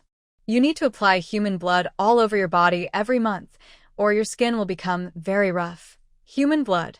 Wen Chuyan feels her heart pounding uncontrollably. Applying human blood all over her body every month. Does that mean she has to kill someone each month? She doesn't think it's cruel, just troublesome. "Your Majesty, this condition is too harsh for me. I am only a concubine now, with just a few maids around me. If I kill one person each month, the Imperial Household Department will surely notice something. You don't need to worry about that. I will help you handle it. But I have a matter that you must take care of." Wen Chuyan curses silently. This cunning woman, she was just forced onto her treacherous boat, and now she is eager to make her act. She refuses to suffer any loss. The divine medicine originally belonged to her. If not for the sudden misfortune of the Duke of Zhenghua, how could she have fallen so low? Begging and pleading? "Your Majesty, please tell me." Wen Chuyan still remains respectful, but a trace of unwillingness and resentment flashes in her lowered eyes. "I trust you, which is why I entrust this important task to you. I am currently confined in Fengyi Palace by the Emperor. The palace maids in the harem were replaced recently, so there are very few people I can rely on. However, I still have a few very important pieces of information that I need you to contact. As long as you work together and follow my instructions, everything will go smoothly." When Chuyan saw that the Empress spoke very seriously, and her heart couldn't help but tighten with worry, she asked nervously, "Your Majesty, what exactly do you want me to do? I want to target the concubine Zhao, but right now, I can't harm her or even touch her in any way. However, her two sons are the only chance I have to act. You should understand that if the prince becomes disabled, he will lose his right to inherit the throne forever." Hearing this, Wen Chuyan almost wanted to refuse without thinking. It felt like risking her life. The emperor valued those two princes very highly. Any mistake could mean death. If the emperor found out that she was involved, the empress might be able to save herself with her status, but as a low-ranking consort, she would definitely die. Suddenly, her mind flashed with the image of Wenruyun. This sister was once loved very much, even more popular than Concubine Zhao. But even so, she was gone just like that. Your Majesty, since Concubine Zhao is personally taking care of the two princes, and the emperor visits them almost every day, it will be very difficult to do anything. The empress snorted softly, a cold smile on her lips. Exactly because Concubine Zhao is personally caring for them, I see an opportunity. The Imperial Hospital and the Imperial Kitchen both have my trusted people. Concubine Zhao made a medicinal dish and gave it to the nursemaid to feed, and these dishes are prepared by the Imperial Kitchen. Imagine if I secretly changed the recipe and made the nursemaid eat poisoned food. What do you think would happen? When Chuyin thought for a moment and said slowly, since the two princes are still nursing, if the nursemaid accidentally eats poisoned food, the princes will be poisoned too. Exactly, the empress nodded with satisfaction and praised generously. I knew that Lady Wen is clever. You just need to pass a message for me. The rest will be handled by others. There was some tension between Concubine Zhao and Wen Chuyin. If Wen Chuyin acted openly, it might alert others. So, she only needed to help pass the message, and others would carry out the plan as arranged. The empress lazily leaned on her bed, reaching out to pick up a piece of cake. She gently pinched it, and it instantly broke into two pieces. A sharp glint appeared in her eyes as she coldly said, when the time comes, the emperor will see this as Zhao Fei's fault. She insisted on making her own medicine and taking care of everything herself. If anything happens to the princes, she will be the main culprit. She had thought about this plan for a long time. Since the incident where she complained loudly, she kept trying to find ways to deal with Zhao Fei. When Chuyin still felt resistant, she only wanted to restore her appearance so she could please the emperor and gain his favor. In this deep palace, only being favored gave her hope to survive. Your Majesty, could you please wait a little longer? I just want to recover my looks first. I can't wait. The empress's tone suddenly changed. Her gaze toward Wen Chuyin became cold and fierce, no longer gentle, but full of hatred and cruelty. All of this is her fault. If I don't get rid of her, I can't swallow this anger. Because of this hatred, the empress's health grew weaker. Now, she was not only losing her reputation among the people, everyone said she was unworthy of being empress, but also seen as a cruel-hearted person in the emperor's eyes. She, as the empress, was confined here and couldn't even leave the palace gates. Even her strongest supporter, the Duke of Zhen, had fallen because of Zhao Fei. How could she not hate her? Zhao Fei seemed like a disaster sent by heaven to ruin her. Wen Chuyin was full of resentment, but felt helpless. She could only agree temporarily. Seeing her agree, the empress's face lit up with a smile again. Just go find this person. Time flew by quickly, and 2 days passed in the blink of an eye. The secret letter Wen Chuyin sent finally received a reply. The letter was written by Wen Zhimiao, using their family's special code language. Wen Chuyin opened the letter. After reading a few lines, her face suddenly turned very ugly. Her hands trembled uncontrollably, and she crazily tore the letter into many pieces. The empress said it's true. Now I'm really on her treacherous boat. Forget it. I can only do as she says now. Wen Chuyin sighed deeply, feeling helpless and unwilling. She suppressed her inner impatience and called her most trusted maid, whispering, "Go to the kitchen and bring me a portion of." During autumn, the daytime sun was warm and gentle, full of the cozy feeling of fall. But at night, cold winds howled, bringing a chill. Bai Wudong quietly carefully arranged the sleeping Yinhe. Next to her, Yunxi was wide awake, with big, clear eyes constantly moving, full of curiosity about everything around him. Despite being very well-behaved and smart, he made no sound, as if he truly understood that his brother was sleeping and shouldn't be disturbed. Bai Wudong looked at her adorable son with joy, gently holding him and softly coaxing, "Go to sleep now. Didn't you see your brother is already asleep?" Yunxi blinked his big eyes, and his innocent look almost melted Bai Wudong's heart. This is her child, smart, obedient, and beautiful. To her, he is perfect. Yunxi inherited Zhang Qingyan's handsome looks and carried the blood of her little fox servant. Although his bloodline wasn't entirely pure, he was still a close relative, sharing deep family ties with her parents. They are the continuation of her family's life. Night fell, and the entire palace was gradually swallowed by darkness. The lamps in the palace went out one by one until everything was shrouded in endless black. The next morning, just before dawn, Chon'er, following her usual routine, brought medicinal food from the kitchen and respectfully presented it to Bai Wudong. Bai Wudong took out a silver needle, slowly inserted it into the medicinal food, and waited quietly for 15 minutes before removing it. The silver needle was shiny and new, with no signs of blackening, proving the food was safe. She then lowered her head, took a small sip of the medicinal food, and tasted it carefully. The flavor was exactly the same as usual, and it smelled normal, with no strange odors. "All right, take this to the nurse." Recently, Bai Wudong had been very strict about the nurse's diet, carefully checking everything she ate, worried that someone might harm Yunhe and Yunxi.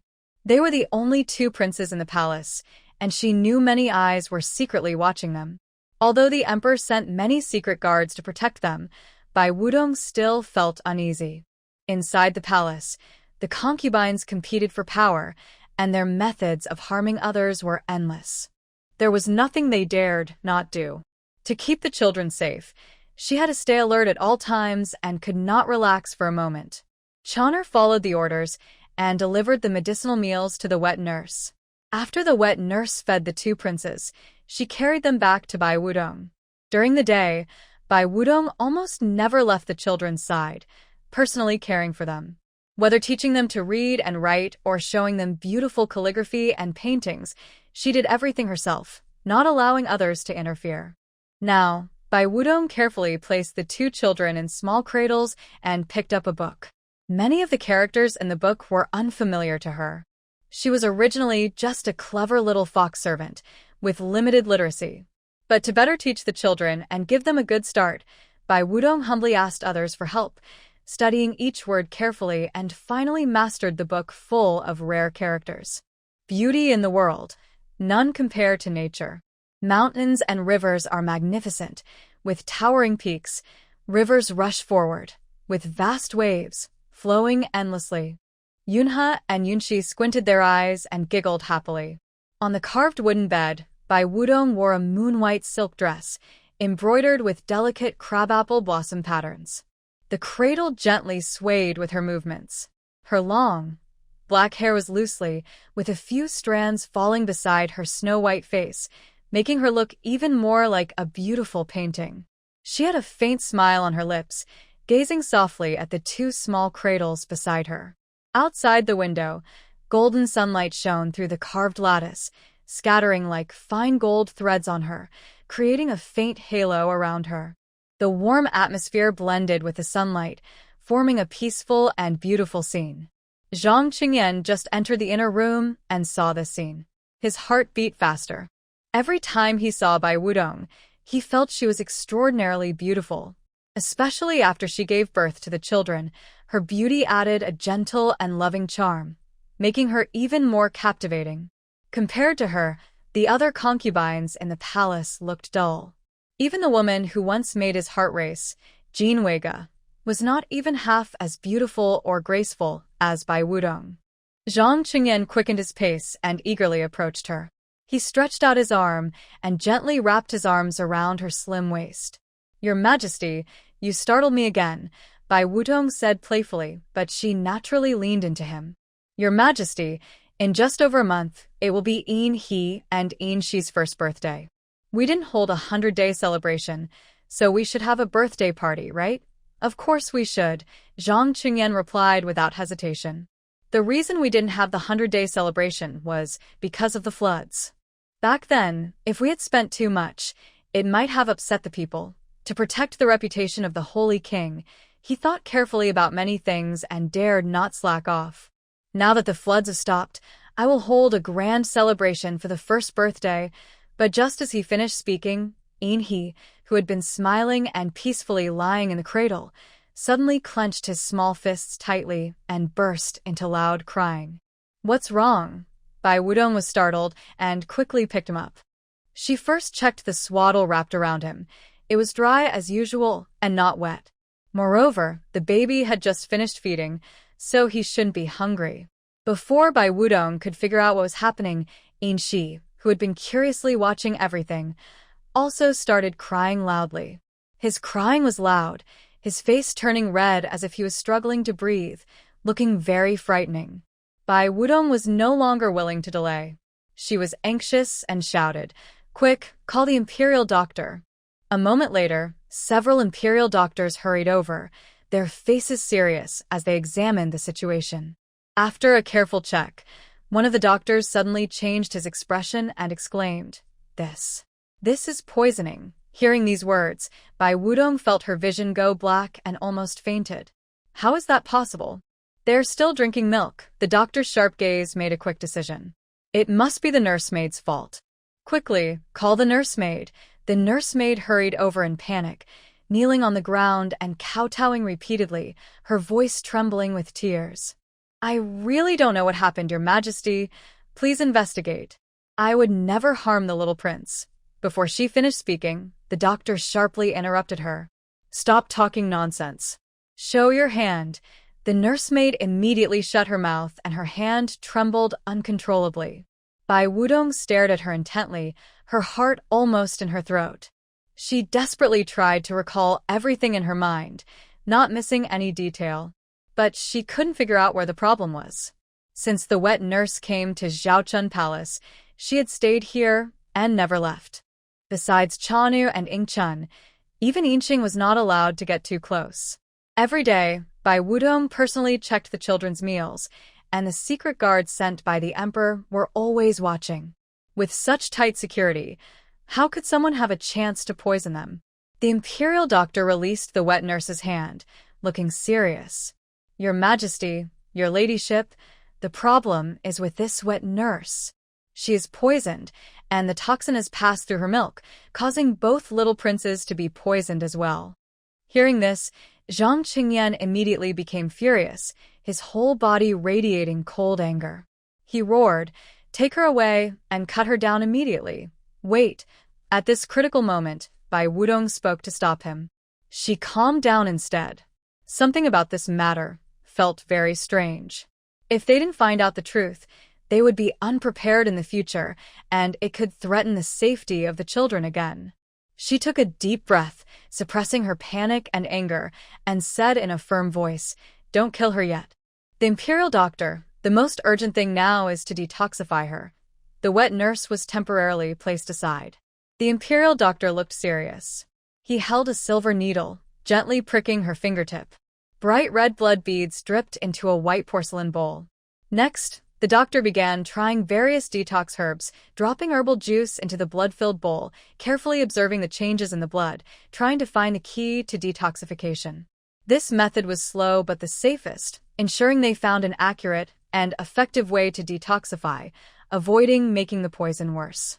Seeing the two children with their small faces crying purple and almost unable to breathe, Bai Wudong's heart felt like it was pierced by thousands of needles, hurting her unbearably.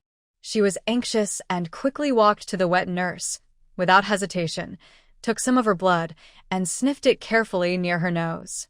However, all she could smell was the stench of blood, with no abnormal scent at all. Her usually sharp nose didn't detect any trace of poison this time. Bai Wudong forced herself to stay calm, quickly recalling everything that happened this morning. Previously, Yun and Yunxi were both fine. Now, the poisoning happened very quickly, which shows that the nursemaid was poisoned only recently. When they woke up in the morning, they drank the same water. Since she is safe, the water is probably not poisoned. This rules out the water as the cause. The problem is likely with the morning medicinal meal. "Chana, is there any leftover from the medicinal meal?" "Yes, there is a little bit of soup left." "I haven't had time to clean it up," Chana replied quickly. "Bring it here, soon." A bowl containing the medicinal soup was brought to Bai Wudong. She leaned forward again, carefully smelled it, even took a small sip, but still found nothing unusual. Helpless, she handed the bowl to the imperial doctor. This is what the nursemaid ate today. Excellent. With this, I can find a way to detox faster. Don't worry, Your Majesty. The two princes are the sons of Tianlong. Good fortune will protect them. Nothing will happen. At this moment, the atmosphere in Zhao Chun Palace was heavy and suffocating. Bai Wudong sat on the bed, lost and vacant, staring ahead silently. Zhang Qingyan stood nearby, his face cold as ice. No matter what, Yun and Yunxi cannot have an accident. They were his only two children, his most precious treasures. He had just welcomed these two princes, finally calming the rumors and gossip among the world and officials. If anything happened to them, those rumors would flare up again, accusing him of being an unlucky emperor, unworthy of the throne, cursed by heaven, and so on. He absolutely could not let that happen again. Time passed second by second. Every moment felt stretched out endlessly, the air thick with oppressive silence. The imperial doctor was sweating profusely, beads of sweat rolling down his forehead and soaking his clothes. He was known as the best detox expert in the imperial medical office, and his skills in antidotes were outstanding across the entire Daron country. But now, faced with the poisoning of the two princes, he searched through all the medical books and formulas he knew, exhausted all his knowledge, yet found no solution. He knew clearly that if he couldn't cure this poison, the two princes might be in serious danger, and their lives could be at risk. Bai Wudong suddenly stood up. Look at those two nurses, they are completely fine. Clearly, they were the ones who first got poisoned. Normally, they should also have fallen ill, but only Yun and Yunxi are affected. They only drank milk, so their poisoning couldn't be worse than the nurses. The imperial doctor's eyes suddenly brightened. You're right, Your Majesty. Bai Wudong continued, either the poison harms young children more, or it mixes with the milk, making the poison even stronger. The doctor was anxious, pacing in place. The answer seemed close, but he just couldn't remember. Then a nearby doctor whispered, mugwort grass. Yes, mugwort grass, the doctor suddenly realized, slapping his thigh. This plant is harmless to adults, but it poisons children. And the symptoms are very similar to what the two princes are experiencing.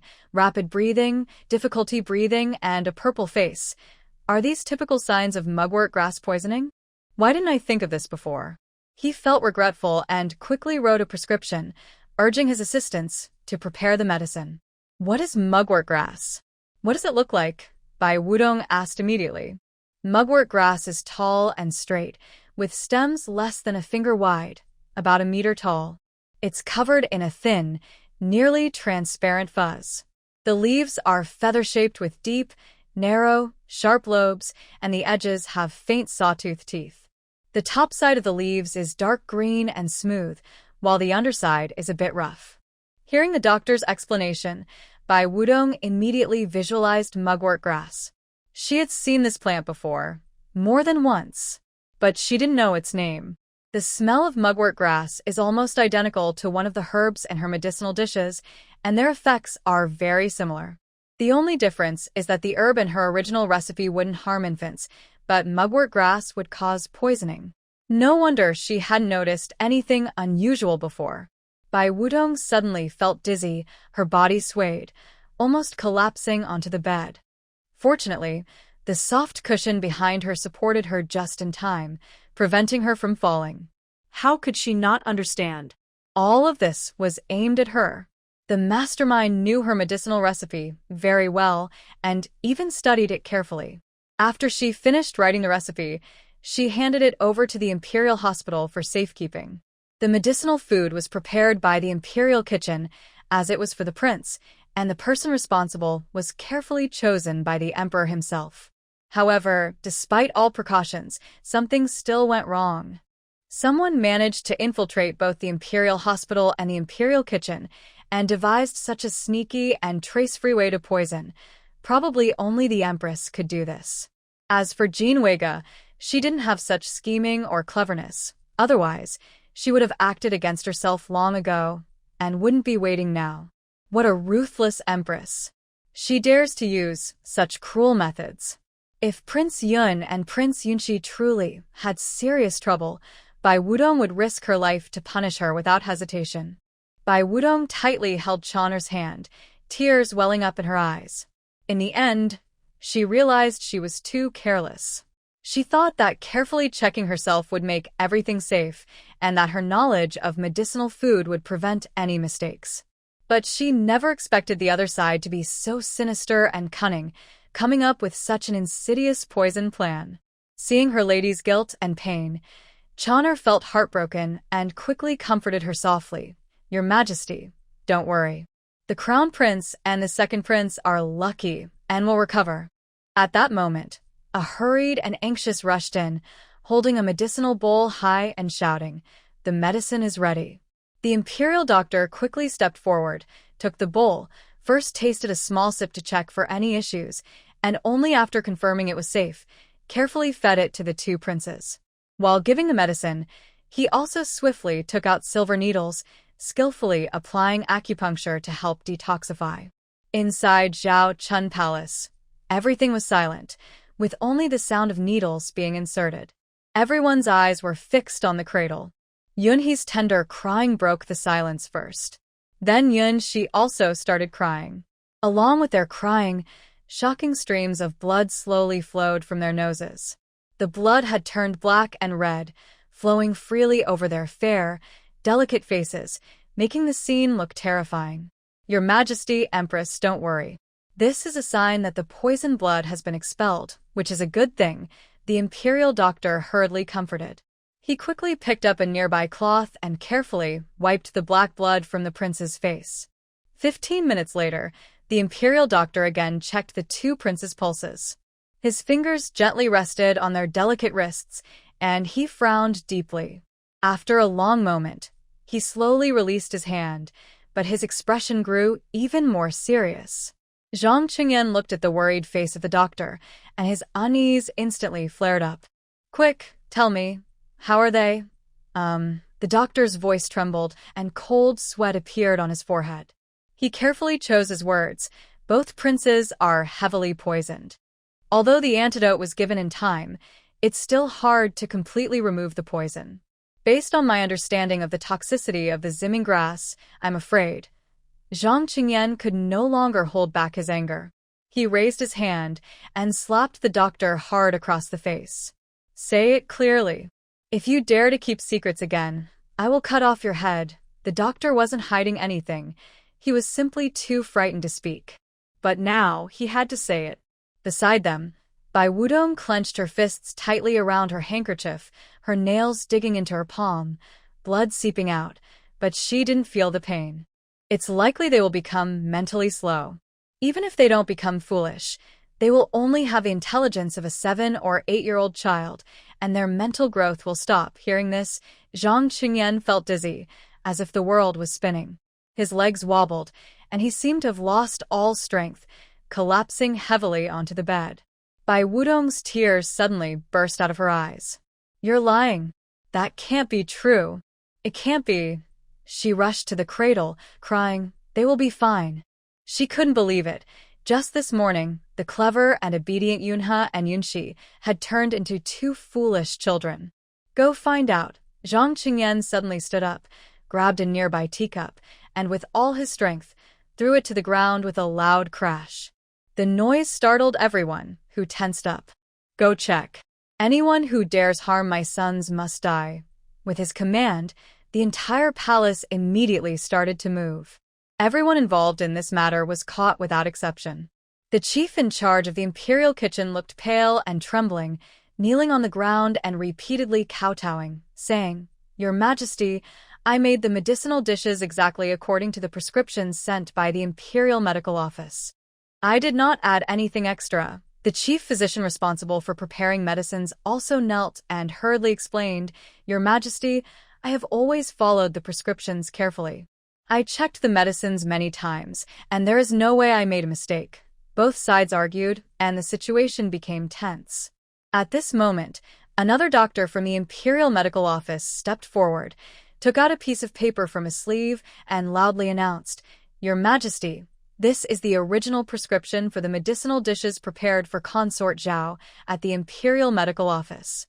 He held the paper high and respectfully presented it to Zhang Qingyan. Although Zhang Qingyan knew little about traditional Chinese medicine and herbs, he clearly remembered that the main cause of poisoning for the two princes was the herb called zimming grass. His eyes fell on the prescription, and he suddenly shrank his pupils.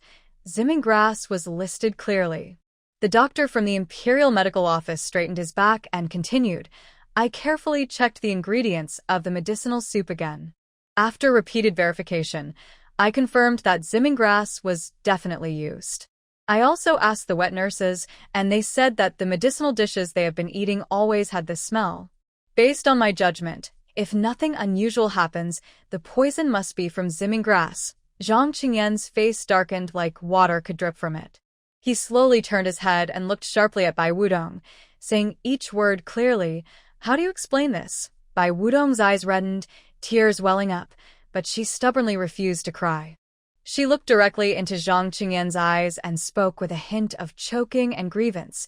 "Your Majesty, do you think I would harm my own children? I want them to grow up safely more than anyone else in this world. Moreover, the original medicinal recipe I used did not contain zimming grass. It only had xing grass root. These two herbs look very similar, but their effects are vastly different.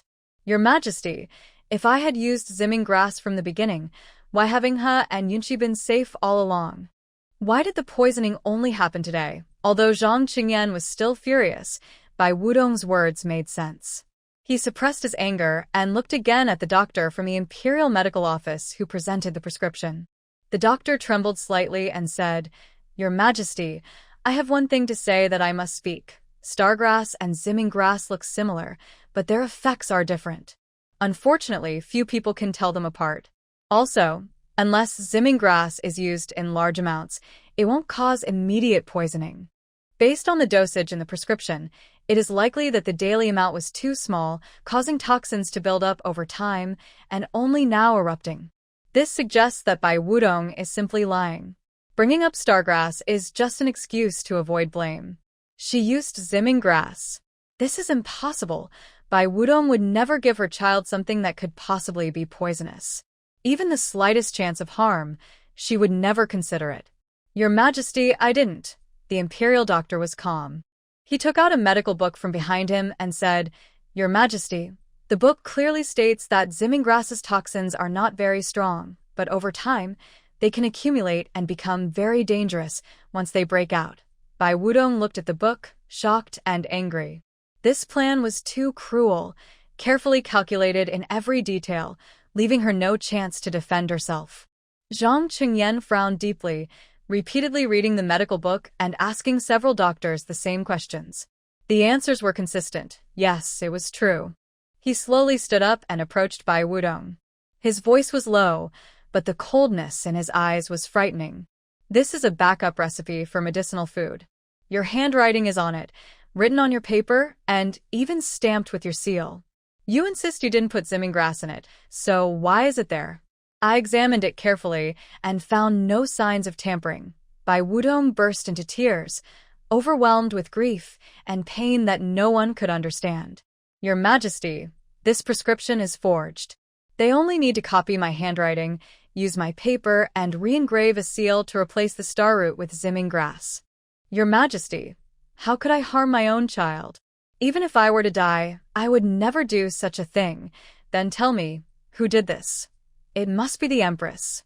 No one else could do it." Bai Wudong thought of Yunhe and Yunqi now in a foolish state, her hatred boiling over.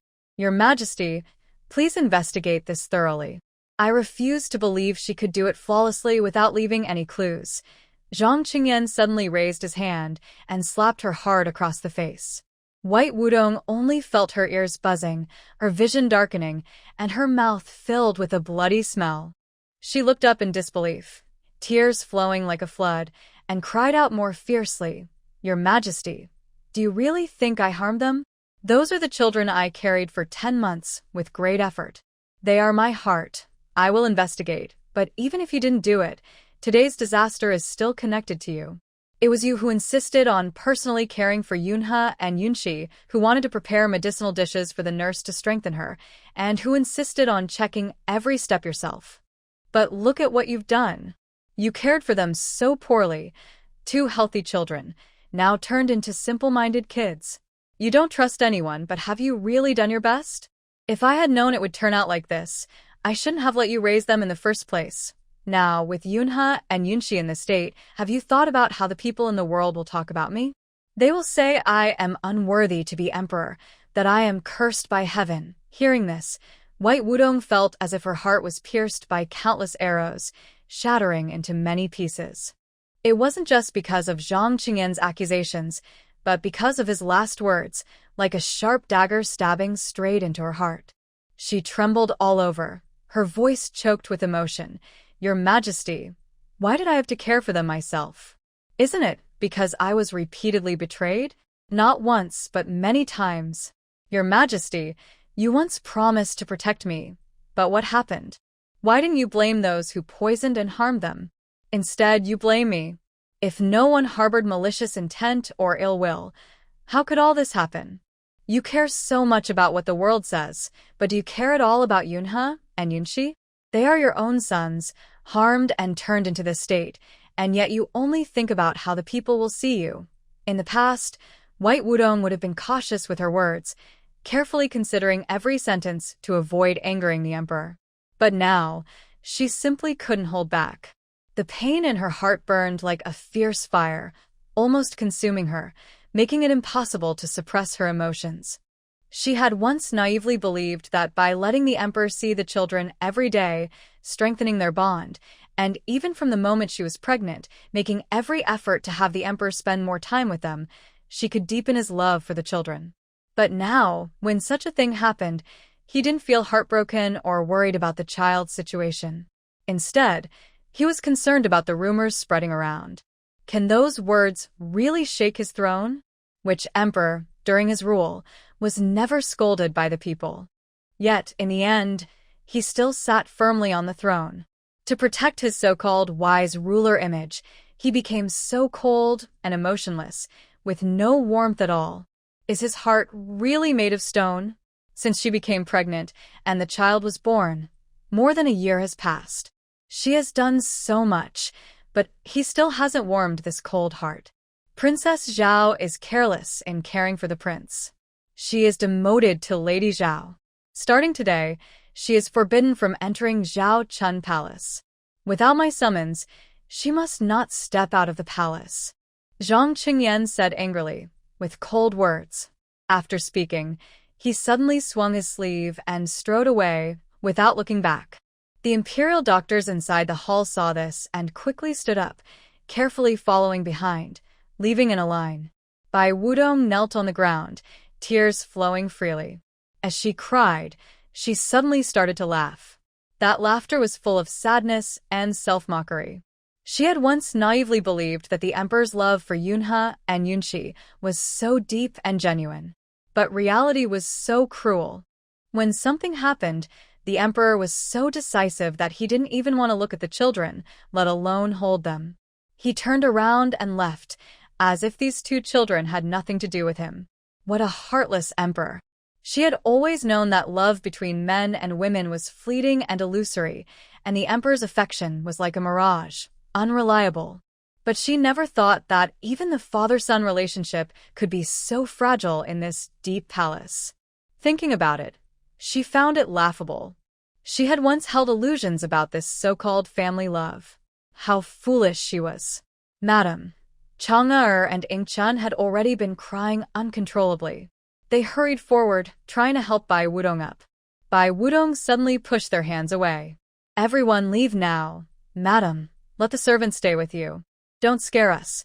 Chang'e was worried, afraid that Bai Wudong might do something foolish. Having been on duty in Zhao Chun Palace for so long, this was the first time they saw Bai Wudong lose control like this. In the past, in front of the emperor, she was always gentle and delicate, like a little bird, tender and sweet. Sometimes, she was playful and lively, making people feel loved. This time, she actually dared to get so angry at the emperor and even directly questioned him. This was very unusual. Get out. Everyone leave now. Bai Wudong almost crazily pushed them toward the door and slammed it shut.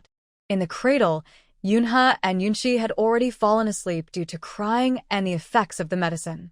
They had cried for so long, and with the poison in their bodies, they felt very uncomfortable. The children's energy was limited, and once the pain eased a little, they quickly fell into sleep. Bai Wutong staggered to the cradle, looked at the two young faces, and tears burst out again. She cried uncontrollably. I'm sorry, it's all my fault. I didn't protect you well. I caused you harm. Bai Wudong gently picked up the two children, returned to the bed, and held them tightly in her arms. Tears kept flowing. Outside the palace, Chaner and Ingchun looked worried and dared not leave. They quietly stayed at the door, watching. Yunxiang was also anxious and pacing back and forth, muttering, "What should we do now?" Now that Bai Wudong was emotionally overwhelmed and not in the mood to handle affairs, Yunxiang had no choice but to order someone to lock up the two maids to prevent any more trouble. That day, the entire palace was shrouded in silence. The guards were strict everywhere, and the atmosphere was so quiet it was frightening. Not a single unnecessary sound could be heard. Only Lin Sheng and his men were running around the palace, constantly patrolling and checking every corner, trying to find clues and evidence. The Empress sat on the main seat, her face showing an uncontrollable smile of pride. She felt very happy inside. It's done. It really worked. The maid beside her immediately stepped forward, flattering her with a smile. Your Majesty, you are so amazing. Empress Zhao, no. Now she should be called Consort Zhao. Her mind and scheming are far inferior to yours. She can't even compare to the tip of your finger. Moreover, Your Majesty, you've been planning this for so long, exhausting your thoughts and efforts. How could it not succeed? The Empress nodded lightly, picked up her teacup, and took a sip. You're right. I put a lot of effort into this. I even stayed up at night thinking about it. Fortunately, heaven favored me, and my efforts did not go to waste. But it's also her own fault for being too confident, insisting on making some medicinal recipes. Now, I've seized this once-in-a-lifetime opportunity. The nanny quickly handed her a steaming cup of flower tea, smiling and agreeing. Your Majesty, Lady Zhao's personality makes her trust no one but herself. In the end, she still fell into trouble. Basically, it's because she isn't capable enough and is overconfident. However, not all the blame can be placed on Lady Zhao, the Empress said fairly. The Emperor is the one who is most negligent. Lady Zhao has a point. If the Emperor had protected her better, she wouldn't have lost trust in him. In simple terms, she was scared by repeated hurts and could only trust herself. As for the Emperor, breaking promises has become quite common. The Empress had served the Emperor for many years. Although she wasn't as close as the favored consorts, she understood his temper and many palace secrets very well. In fact, many conflicts in the harem were secretly influenced by her. In the early days, the Emperor largely ignored palace affairs and didn't care much about what happened. If Lady Zhao hadn't become pregnant and nearly endanger her unborn child, the Emperor probably wouldn't have interfered in palace matters. If the Emperor had kept control from the start, many unnecessary disputes and tragedies could have been avoided. It shows that everything in the world has cause and effect. Every sip and bite is predestined. The Emperor's initial neglect of the harem led to the current chaos. Looking at Bai Wudong, she was still young and somewhat naive. Although she had some tricks and knew how to guard herself, compared to someone like herself, who had been through many hardships in the palace, she was far less experienced. Although I am very pleased inside, I can't show my pride. The Emperor might already suspect me. Go. Bring out my plain-colored dress. I will go to the palace of nourishing the heart myself to comfort the Emperor. The Empress arranged everything calmly and methodically.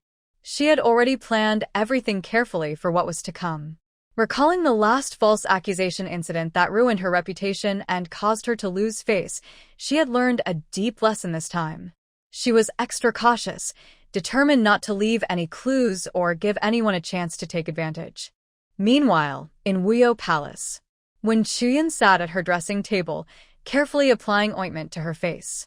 When she heard the palace maid's report, a slight smile appeared at the corner of her mouth.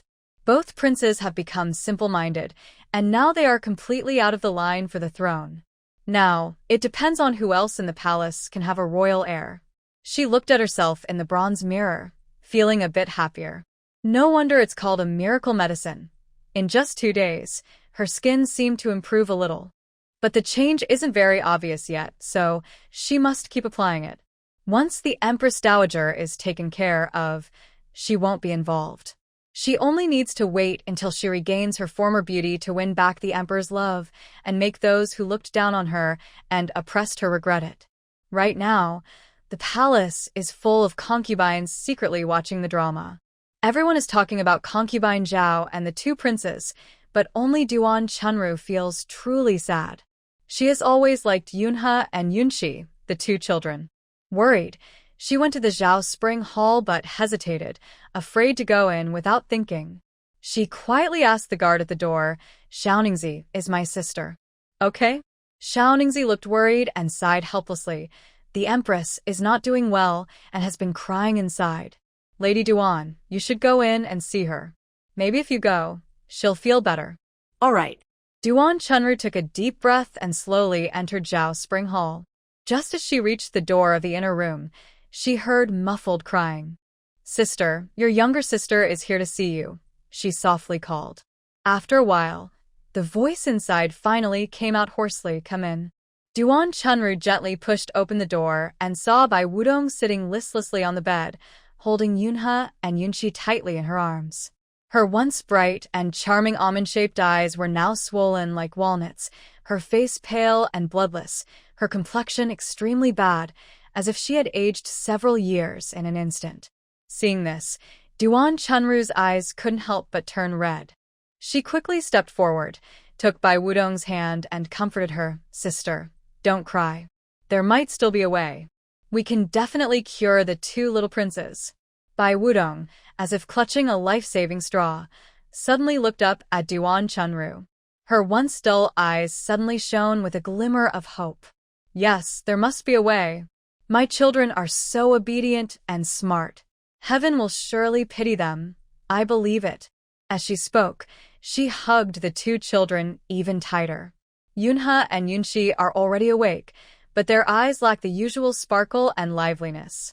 They look dull and empty. Seeing how the children look, Bai Wudong feels a sharp pain in her heart. "I must cure them, no matter what it costs." When she finally shows some anger, Duan Chunru secretly breathes a sigh of relief. "Sister, my younger sister will help you. Let's think of a way together. We will definitely make them better." Bai Wudong looks at her. "In hard times, true friends show themselves. You still come to see me and are willing to help. I accept you as my sister. Those who hurt me think that without Yunhe and Yunxi, I would fall apart? Dream on." Her hand slowly touches her belly. Bai Wudong will not fall down. There is still new life growing inside her. But she doesn't plan to tell the Emperor right away. Instead, she wants to use this chance to see the true faces of the people around her. In this deep palace, people's hearts are hard to read. It's a good opportunity to see who she can trust. Bai Wudong gently holds Duan Chunru's hand, her voice hoarse. "Thank you for coming to see me. Now I am under house arrest and cannot move freely, which also makes the Emperor unhappy. I urgently need some medicinal herbs. I might trouble my sister to help me find them. In the palace, it's always a game of flattering and stepping on others. When she was at her most glorious, everyone tried their best to please her and bring her what she wanted. But now she has lost favor, and the 2 princes have become foolish and abandoned by the Emperor. Those people's faces will turn cold and mean, even to the point of betraying her." Duan Chunru immediately nods. "All right, sister, don't worry. I will help you find the herbs. Sister, write down the prescriptions you need, and I will go look for them right away." Bai Wudong nods slightly, then turns to the table, picks up a brush, but her mind drifts back to the past. Back then, she was just a naive little servant girl, secretly sneaking into the forest to play, unaware of the dangers. Suddenly, a venomous snake lunged out and bit her hard. The intense pain hit her instantly. Her vision darkened, and she almost lost her life. Fortunately, her parents, skilled in herbal medicine, knew how to detoxify her. The detox process was long and difficult.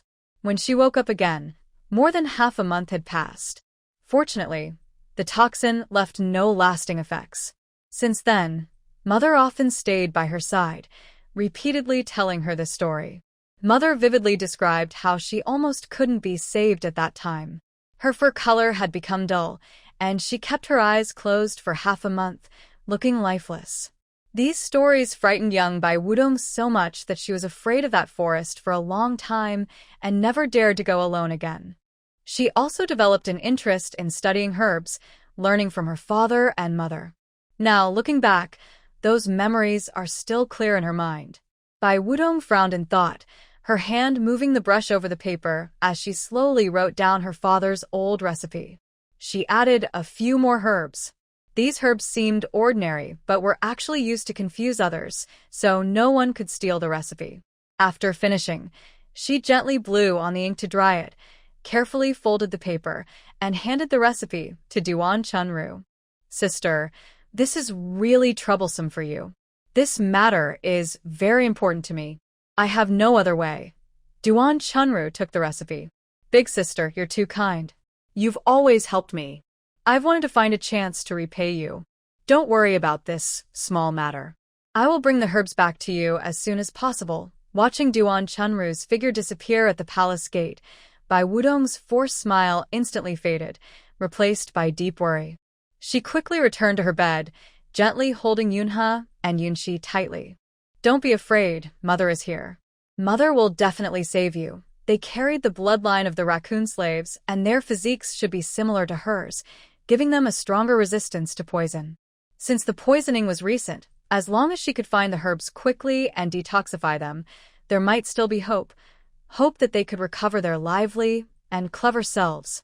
Zhang Chunyan stared blankly with wide eyes, his gaze hollow as he looked at the desk. It was piled with memorials, but he had no desire to deal with them. His mind was filled with the images of the two children repeatedly appearing. "Wang Dekai, deliver my order. Cancel the morning court for the next 7 days." Wang Dekai hurriedly bowed, lowering his head and not daring to breathe loudly.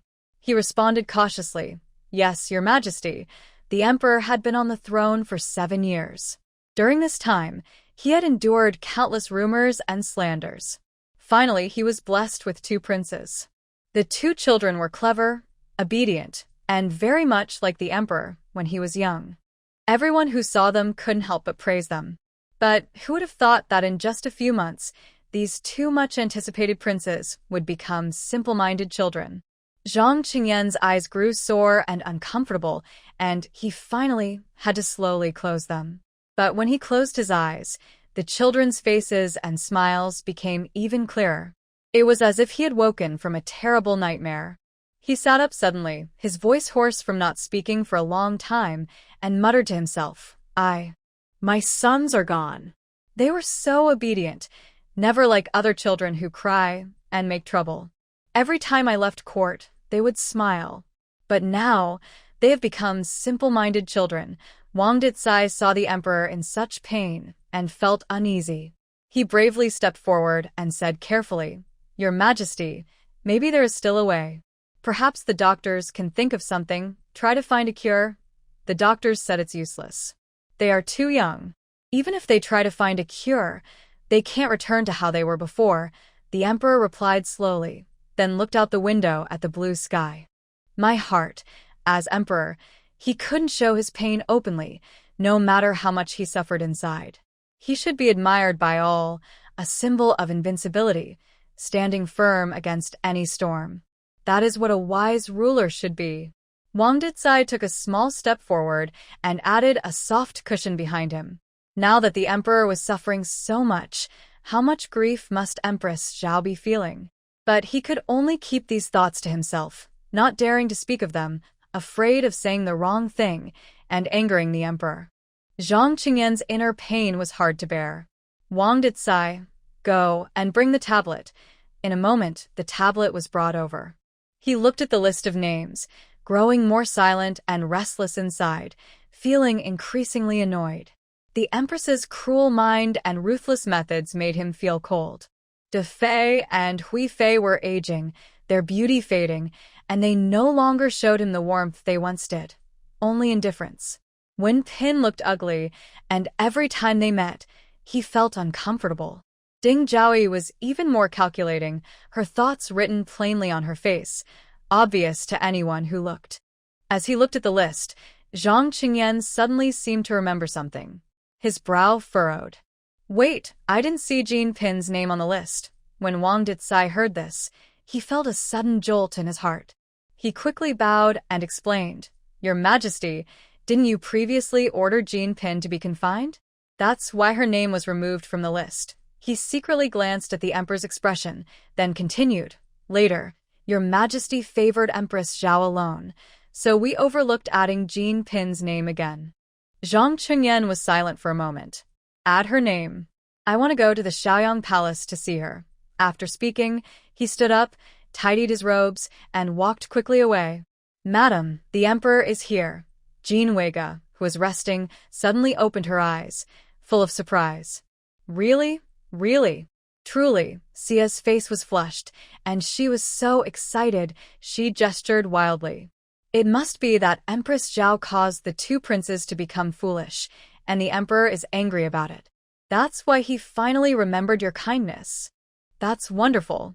I was just thinking about how to comfort the Emperor, and he came here first. Jean Weiga's lips curled into a slight smile of pride. She raised her chin confidently, her eyes full of determination. But of course, this is only natural. I've been with the Emperor for many years. She has only been in the palace for a short time. How can she compare to me? Quickly bring me my simple, elegant dress. Today, I will be the Emperor's confidant, and I will make sure his heart is tightly bound to me.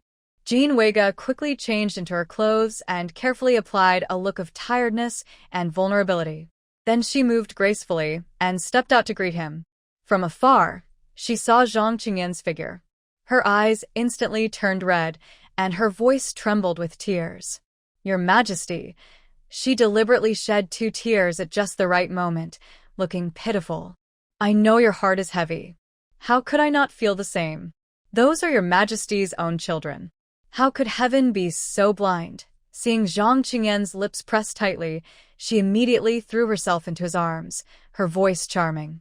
Your Majesty, I understand everything. I know your heart better than anyone. Suddenly, Zhang Qingyan was tightly embraced by a woman twice his size. He froze completely, his mind going blank for a moment. In a daze, he remembered the slender waist and graceful figure of Bai Wudong. But the pain quickly drove away this strange feeling. He held Jean Weiga tightly. You understand me best. Jean Weiga trembled with excitement, tears brimming in her eyes, almost ready to fall. She spoke with a choked voice, holding Zhang Qingyan's waist, and whispered softly in his ear, Your Majesty, I have served you for 10 years. I have been with you in the palace for 3 years and spent 7 years in the harem. Naturally, I understand your thoughts best among all in the palace. After a long while, Zhang Qingyan finally released her. It was not because he was tired of this intimate embrace, but because the strong, pungent fragrance on Jean Weiga's body added to his already restless mood. His patience had long since worn thin. Weiga, go take a bath and wash off all the scent. Jean Weiga was momentarily stunned by these words, then her cheeks flushed with a blush. She didn't expect the Emperor to be so eager. She gently bit her soft lower lip and replied softly, Yes, I will go now. Xie, come serve me. As soon as she entered the bathhouse, Jean Weiga quickly undressed, urging, Hurry up and wash. Don't delay. If the Emperor gets bored waiting, it will be bad. She finished bathing in a hurry, not even drying her hair, wrapping herself in a light, sheer gown, and hurriedly walked into the inner chamber.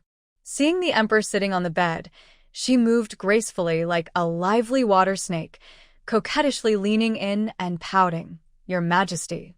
Zhang Qingyan looked down. Jean Weiga's figure was faintly visible, incredibly alluring and charming. But his heart was full of pain, and he had no mind for anything else.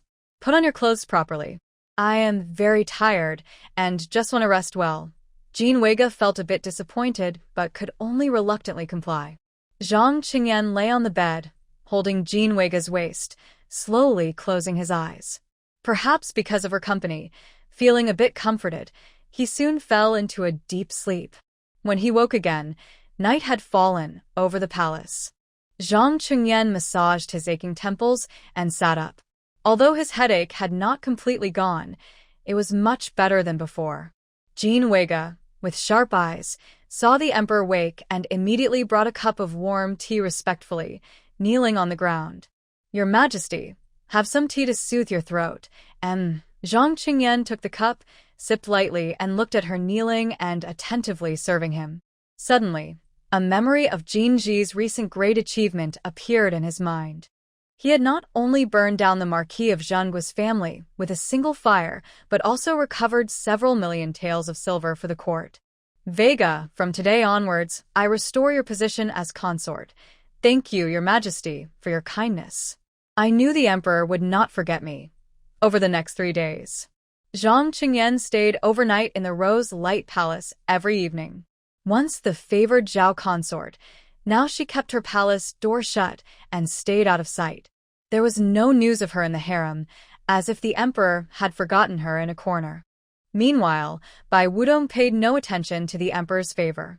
Her mind was entirely on her 2 children. She took out the herbal medicine sent by Duan Chunru and carefully checked each piece. Every leaf, every stem was examined thoroughly. Once she was sure everything was correct, she lit a fire to boil the medicine.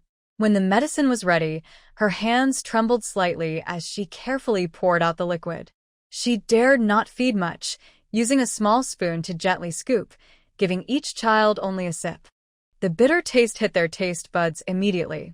Yunzi immediately wrinkled his face and burst into tears. Soon, the palace was filled with the crying of the 2 babies. Their crying tugged at Bai Wudong's heart, but she couldn't touch them and could only watch anxiously. About 15 minutes later, blood slowly flowed from Yunzi's nostrils, dark at the front and returning to bright red at the back. Bai Wudong was overjoyed and cried tears of happiness. She quickly took a tissue, gently wiping the blood from their faces. That's wonderful. I knew heaven wouldn't be so cruel, wouldn't take you away from me. Perhaps out of hope, she looked into Yunzi and Yunzi's eyes, feeling they seemed more lively than before. A faint crying sound came from outside. Bai Wudong immediately stood up and hurried out of the inner room. She saw Chon'er struggling to supporting Chun, who was covered in blood from her legs, her face full of anger. My lady just went through such a big ordeal, and they actually betrayed us like this. It's so inhumane. Ing Chun bit her lip, holding back tears in her eyes. It's that concubine Jean. Now she's favored by the emperor and is so arrogant. She's eager to take revenge for all the wrongs she suffered before. What's really going on? Hearing Bai Wudong's voice, Chon'er seemed to find her backbone and ignored Ing Chuan's desperate signals. My lady, Ing Chun went to bring you breakfast, but who would have thought the kitchen only served leftovers? You're worried about the little princes and haven't eaten much these days. Their behavior is clearly bullying, which is too much. Chon'er was so angry her face turned red. She pouted like she could hang an oil bottle on her nose. Your Majesty, even if you don't eat, the little princes still have to. They're just using leftovers to fool around. That's not right. When Ing Chun tried to talk to them, they even pushed her. Look at the injuries Ing Chun got.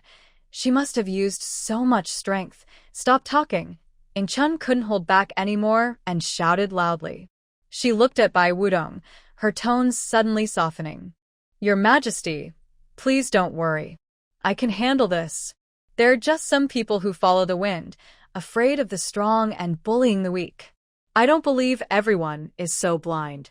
Even though the little princes aren't feeling well now, if anyone dares to let them go hungry or make them suffer, the emperor definitely won't let it go. Hearing these words, Bai Wudong sneered coldly inside.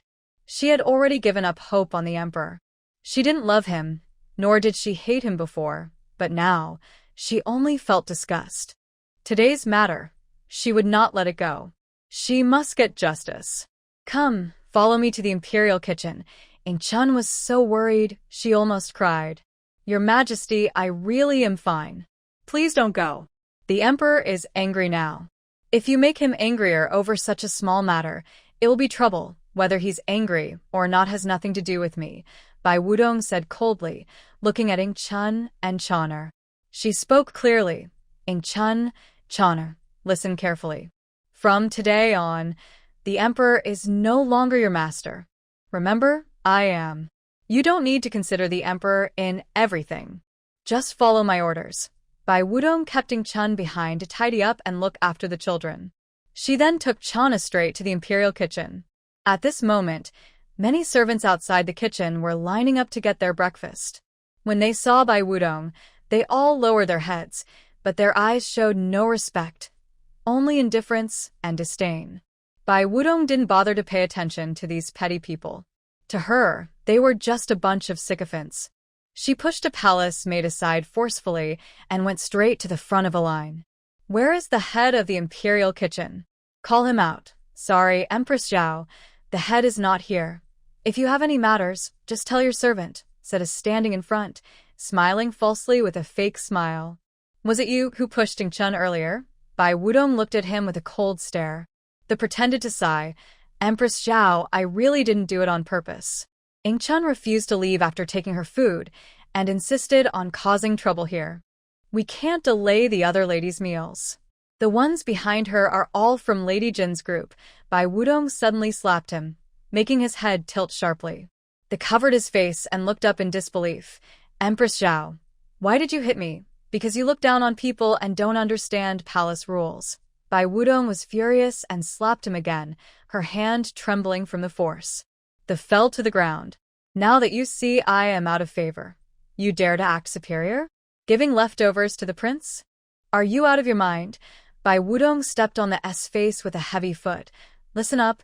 No matter if I am favored or not, and no matter if my son is simple-minded, if any of you servants dare to let him make a mistake, I will take your lives. She pressed down hard, causing them to scream in pain. Empress Zhao is killing people. Bai Wudong was amused by his foolishness. Do you know why the chief steward isn't here today? Why did they let you a little handle things? Do you really think they value you and want you to curry favor with Lady Jean? Let me tell you, that's not it. They want to use you as a scapegoat.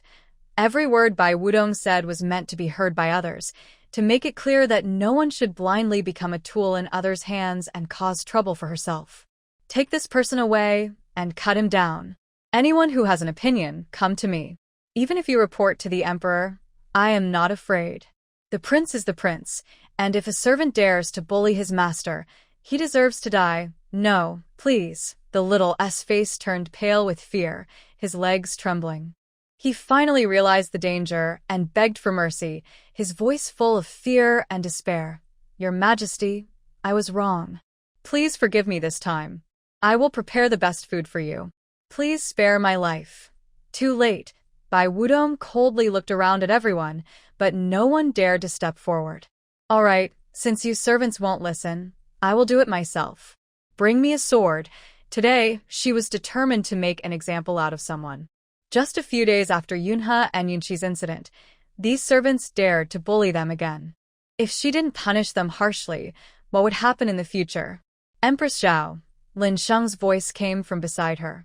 Bai Wudong turned her head and saw Lin Sheng still looking respectful, but his breath was unsteady, probably because he hurried over after hearing about the trouble. Please don't be angry. These servants truly lack judgment. I will handle this properly. Kill him. That is my order. If you can't do it, then get out of here, Lin Sheng gently advised. Empress Zhao, this matter should be reported to the emperor first, so he can decide. Hearing this, Bai Wudong chuckled softly, but there was no real humor, only sarcasm. All right, then go tell the emperor everything exactly as it happened. Yunhe and Yunqi are still princes, even if they've been poisoned. Or, do you think the emperor plans to let others bully them like this? These two children are so young, they haven't even weaned yet. Now they have to eat leftovers. Without a nurse, I can cook for them myself. But if there's no food at all, they'll just starve. The emperor wants to be a wise ruler, but he allows servants to ride over the princes and even let them starve? If this gets out, the whole world will laugh at us. As soon as she finished, the room fell into chaos. The palace maids and eunuchs were so frightened they bowed their heads deeply, not daring to make a sound, afraid of being caught in the crossfire. No one expected that the once seemingly gentle Empress Zhao would become so fierce and say such bold words. Even Lin Sheng was stunned. In his mind, Empress Zhao had always been gentle and kind. Empress Zhao, what you said is a serious disrespect to the emperor. Please be careful with your words. I will honestly report today's events to the emperor. Rest assured, say whatever you want in front of the emperor. I will protect my children myself. I am a mother. No matter how many problems they have, they are my heart. I can't just watch them starve. After saying this, Bai Wudong turned and left. Lin Sheng looked toward the direction she left, his brow furrowed, and he remained lost in thought for a long time. Only after the slender figure disappeared completely did he withdraw his gaze. He walked up to the little and looked down at him coldly. The emperor won't keep your head. If you disrespect the prince, you'd better pray that your family won't be involved. Master Lin, I was wrong. I really was wrong. Please have mercy and spare me. The little was terrified, crawling and rolling to Lin Sheng's feet, kowtowing repeatedly. But Lin Sheng remained unmoved, his expression indifferent. He casually called someone over and ordered coldly, "Tell the chief steward to think carefully about what should and shouldn't be done. Don't think that pushing a little servant out as a scapegoat will fix everything. He should mind his own territory and not foolishly become someone else's. Everyone in this palace should put the emperor first." After speaking, he quickly left to report to the Hall of Mental Cultivation. Standing in front of Zhang Chengyan, Lin Sheng honestly reported everything that happened in the imperial kitchen. "Your Majesty, this is the situation in the kitchen." When mentioning Bai Wudong, he paused slightly, skillfully softening the sharp words, emphasizing her grievances and helplessness as a mother rather than her aggressive attitude. Zhang Qingyan leaned on the dragon throne, supporting his head with one hand, looking tired. "Go. Send 2 wet nurses over. We can't delay any longer." Indeed, he had made a mistake.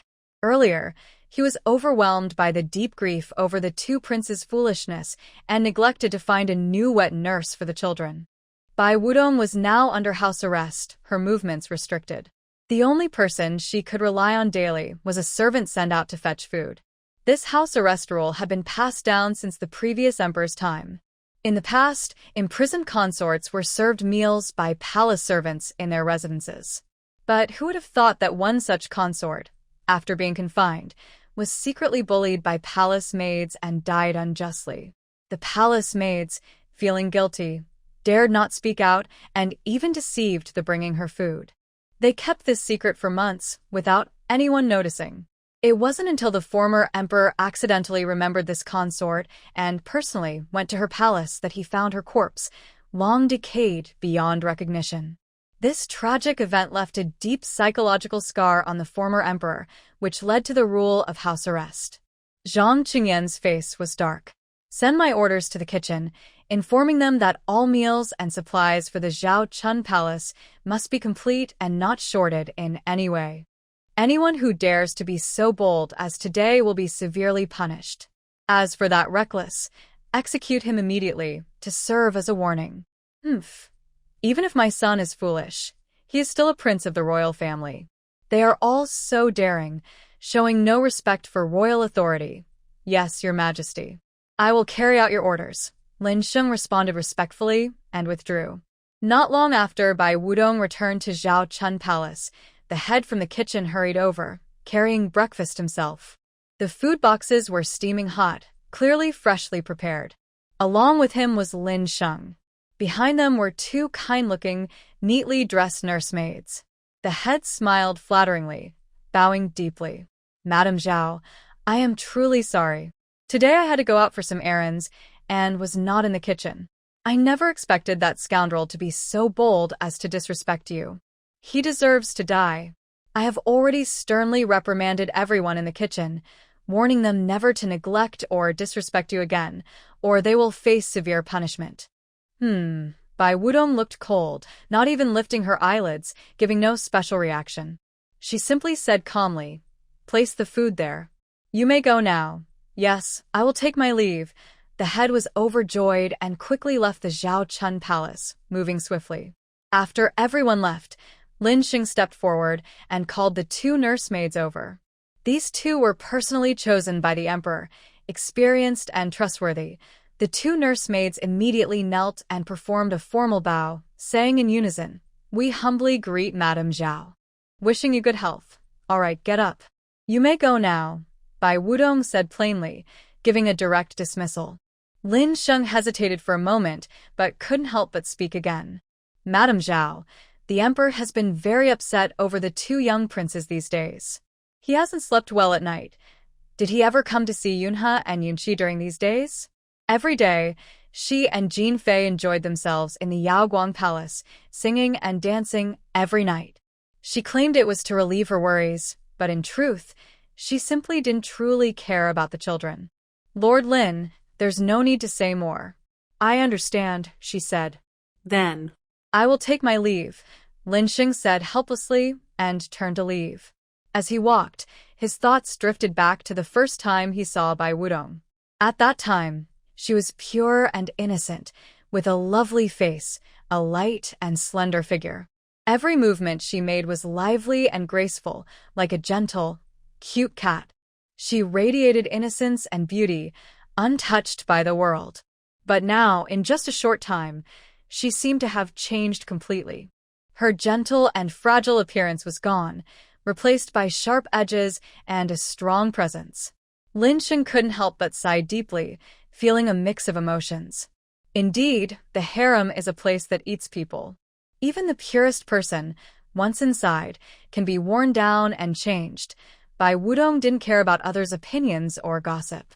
After hurriedly finishing her meal, she began treatment again. She carefully picked up the medicine bowl and fed each of the two children a sip of the medicine soup. This time, the black blood flowing out was noticeably less. To prevent poisoning from lasting too long and causing serious aftereffects, she used her knowledge of medicine to prepare a new drug. This medicine could suppress the toxins in the body as much as possible, buying time for complete detoxification. Unlike yesterday, Yunhe and Yunqi didn't cry or fuss this time. When they felt the nosebleeds, their little faces even showed innocent smiles. Seeing this, Bai Wudong's eyes reddened with pain, but she held back her tears, smiled gently, and carefully wiped the blood from their faces. "It's good to smile. Mother sees that you are much better than before. Keep holding on and you'll recover soon." Bai Wudong wasn't skilled in medicine and couldn't take pulses, so she couldn't accurately judge the children's condition. After thinking carefully, she decided to ask Ji Ta-yi to come and examine them thoroughly. Only with a professional diagnosis could she truly relax and adjust the detox medicine accordingly. Half an hour later, Ji Ta-yi hurried over with his medicine box to Zhaochun Palace. As he entered, he bowed respectfully. "I greet Consort Zhao. May you be well. Dr. Ji, please don't be too formal. Just help the children check how they are now. Are they better than before?" As soon as Dr. Ji entered, he quickly smelled a faint medicinal scent in the air. He immediately understood that Bai Wudong probably treated the little princess with medicine on her own. He was a bit worried, afraid that improper medication might make their condition worse, but he remained calm and didn't show any emotion. He gently placed his hand on Yunhe's wrist and carefully checked his pulse. Suddenly, his face changed color, and he immediately started diagnosing Yunqi. Bai Wudong's heart jumped. Is it not good?" "No, congratulations, Your Majesty. The two princes are much better now." Hearing Dr. Ji's positive reply, Bai Wudong's eyes instantly turned red. She instinctively covered her mouth, almost crying with joy. This is wonderful. All the days she spent searching for herbs and carefully brewing medicine were not in vain. Dr. Ji is always neutral, never involved in palace disputes, and does not favor anyone. He has no reason to lie. That is also why Bai Wudong trusts him completely and asked him to diagnose the children. When she previously asked him to keep it a secret, he agreed without hesitation. Over the long time, he kept his silence, truly a trustworthy person. Bai Wudong calmed her emotions, then turned to say, "Thank you so much, Dr. Ji. Chang'er, come here. Take 500 taels of silver as a consultation fee." Dr. Ji hurriedly bowed politely. "Your Majesty, there's no need to be so formal. I was worried about the two little princes' condition. Now it seems I was overthinking. Your medical skills are truly impressive. I admire you." Bai Wudong wiped her tears and asked, "Is the poison still deep? Will it affect their minds?" This was her biggest fear. She didn't want her children to suffer any lasting effects from the poisoning or become mentally impaired. This concern was not about the throne or the emperor's favor, but purely a mother's love and worry. Dr. Ji looked troubled and honestly replied, "I can't guarantee that. After all, the two princes are very young, and children's resistance to poison is naturally weaker. If they grow a few years older, reaching 7 or 8, and their bodies become stronger, perhaps they won't have lasting health issues."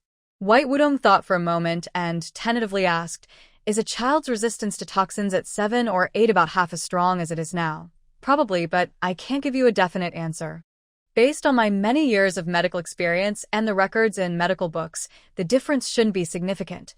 If what Dr. Ji said is true, then Yunha and Yunshi might not have lasting health problems. After all, they carry the bloodline of the ancient nine-tailed cat demon, which naturally gives them a stronger resistance to poisons than ordinary humans. Many toxins, if accidentally ingested or even touched by ordinary people, can harm the unborn child or cause serious health issues. But White Wudong is different. Her parents told her that their family inherits the bloodline of the ancient nine-tailed cat demon, which, although now very faint, originates from the earth god. This gives her a natural advantage in resisting poisons. "Dr. Ji, is there a way to check if their minds have been affected by toxins? Since White Wudong is a new mother and there are no other children of the same age in the palace for comparison, even if she has some books, she can't fully understand all the details." Of course. When the two little princes are about to turn 1 year old, normal 1-year-old children can stand, walk short distances, and even crawl if they are unsteady. They can also speak simple words, usually 1 or 2 at a time. They will also grasp objects and can distinguish and pick out things they like, Dr. Ji patiently explained, clearly outlining the standards. Hearing this, White Wudong immediately ordered Chang'er to prepare the necessary items. She had already noticed that Yunha preferred blue, while Yunshi was especially fond of yellow. In the past, when the emperor visited, Yunshi always smiled very happily, perhaps because he was wearing a bright yellow dragon robe. Before, White Wudong was worried about the children, so she only let them crawl and play on the bed, without proper training to stand. But now, to check their condition, she had to try. Chang'er moved quickly and soon arranged a row of objects on the bed as instructed. There were toys of various colors and other small items. White Wudong gently placed Yunshi on the bed. As soon as the little one landed, he used both hands and feet, skillfully and quickly climbing up again. He first looked back at Bai Wudong. Seeing she did not stop him, he continued crawling forward. When he reached a yellow ornament, Yunshi stopped and tightly grasped the handle beside it. He struggled to drag the ornament toward Bai Wudong. The ornament was heavy, so he had to pause with each step, but despite the difficulty, he never let go of the handle. Finally, he reached Bai Wudong and suddenly sat up, wobbling as he lunged into her warm, soft embrace. He called out faintly, "Mama, my Yunshi." Bai Wudong immediately burst into tears, holding him tightly. Next to them, Yunha also didn't hold back. He climbed out of the small basket and found a blue cloth among the items, clutching it tightly. He crawled in front of Bai Wudong and called softly, "Mama." He wanted to stand but found it hard without support, so he sat on the ground, reached out with his small hand, and brought the cloth close to Bai Wudong's face, trying to wipe her tears. He remembered that when his mother cried before, she used something like this to wipe her tears. Bai Wudong held her 2 sons close, tears flowing uncontrollably. Beside them, Chanur was also deeply moved, her eyes red.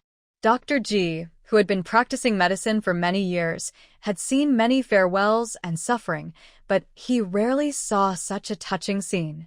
He felt emotional and sincerely praised. "Your Majesty, you need not worry." The two princes seemed smarter and more alert than ordinary children. Not only does the eldest prince know how to wipe your tears, but he also knows how to use a cloth. This doesn't look like someone with impaired mind. If their minds were affected by poison, they wouldn't be able to do these things. Rest assured, Bai Wudong finally relaxed, her eyes full of gratitude. "Dr. Ji, I truly thank you today. I have one more request. Please do not share the good news of their recovery for now." She knew that once the Empress or others with ill intentions learned of this, they might resort to harmful schemes again. She planned to wait until the children fully recovered, until the day of the first birthday celebration, so the Emperor could see for himself that Yunhe and Yunshi had recovered. Since the children were born in this deep palace, internal struggles and scheming were unavoidable. She had long made up her mind that Yunhe, as the eldest prince, should become the crown prince. This is his rightful status, and no one can take it away. The things that belong to her and her child are not to be coveted or touched by anyone.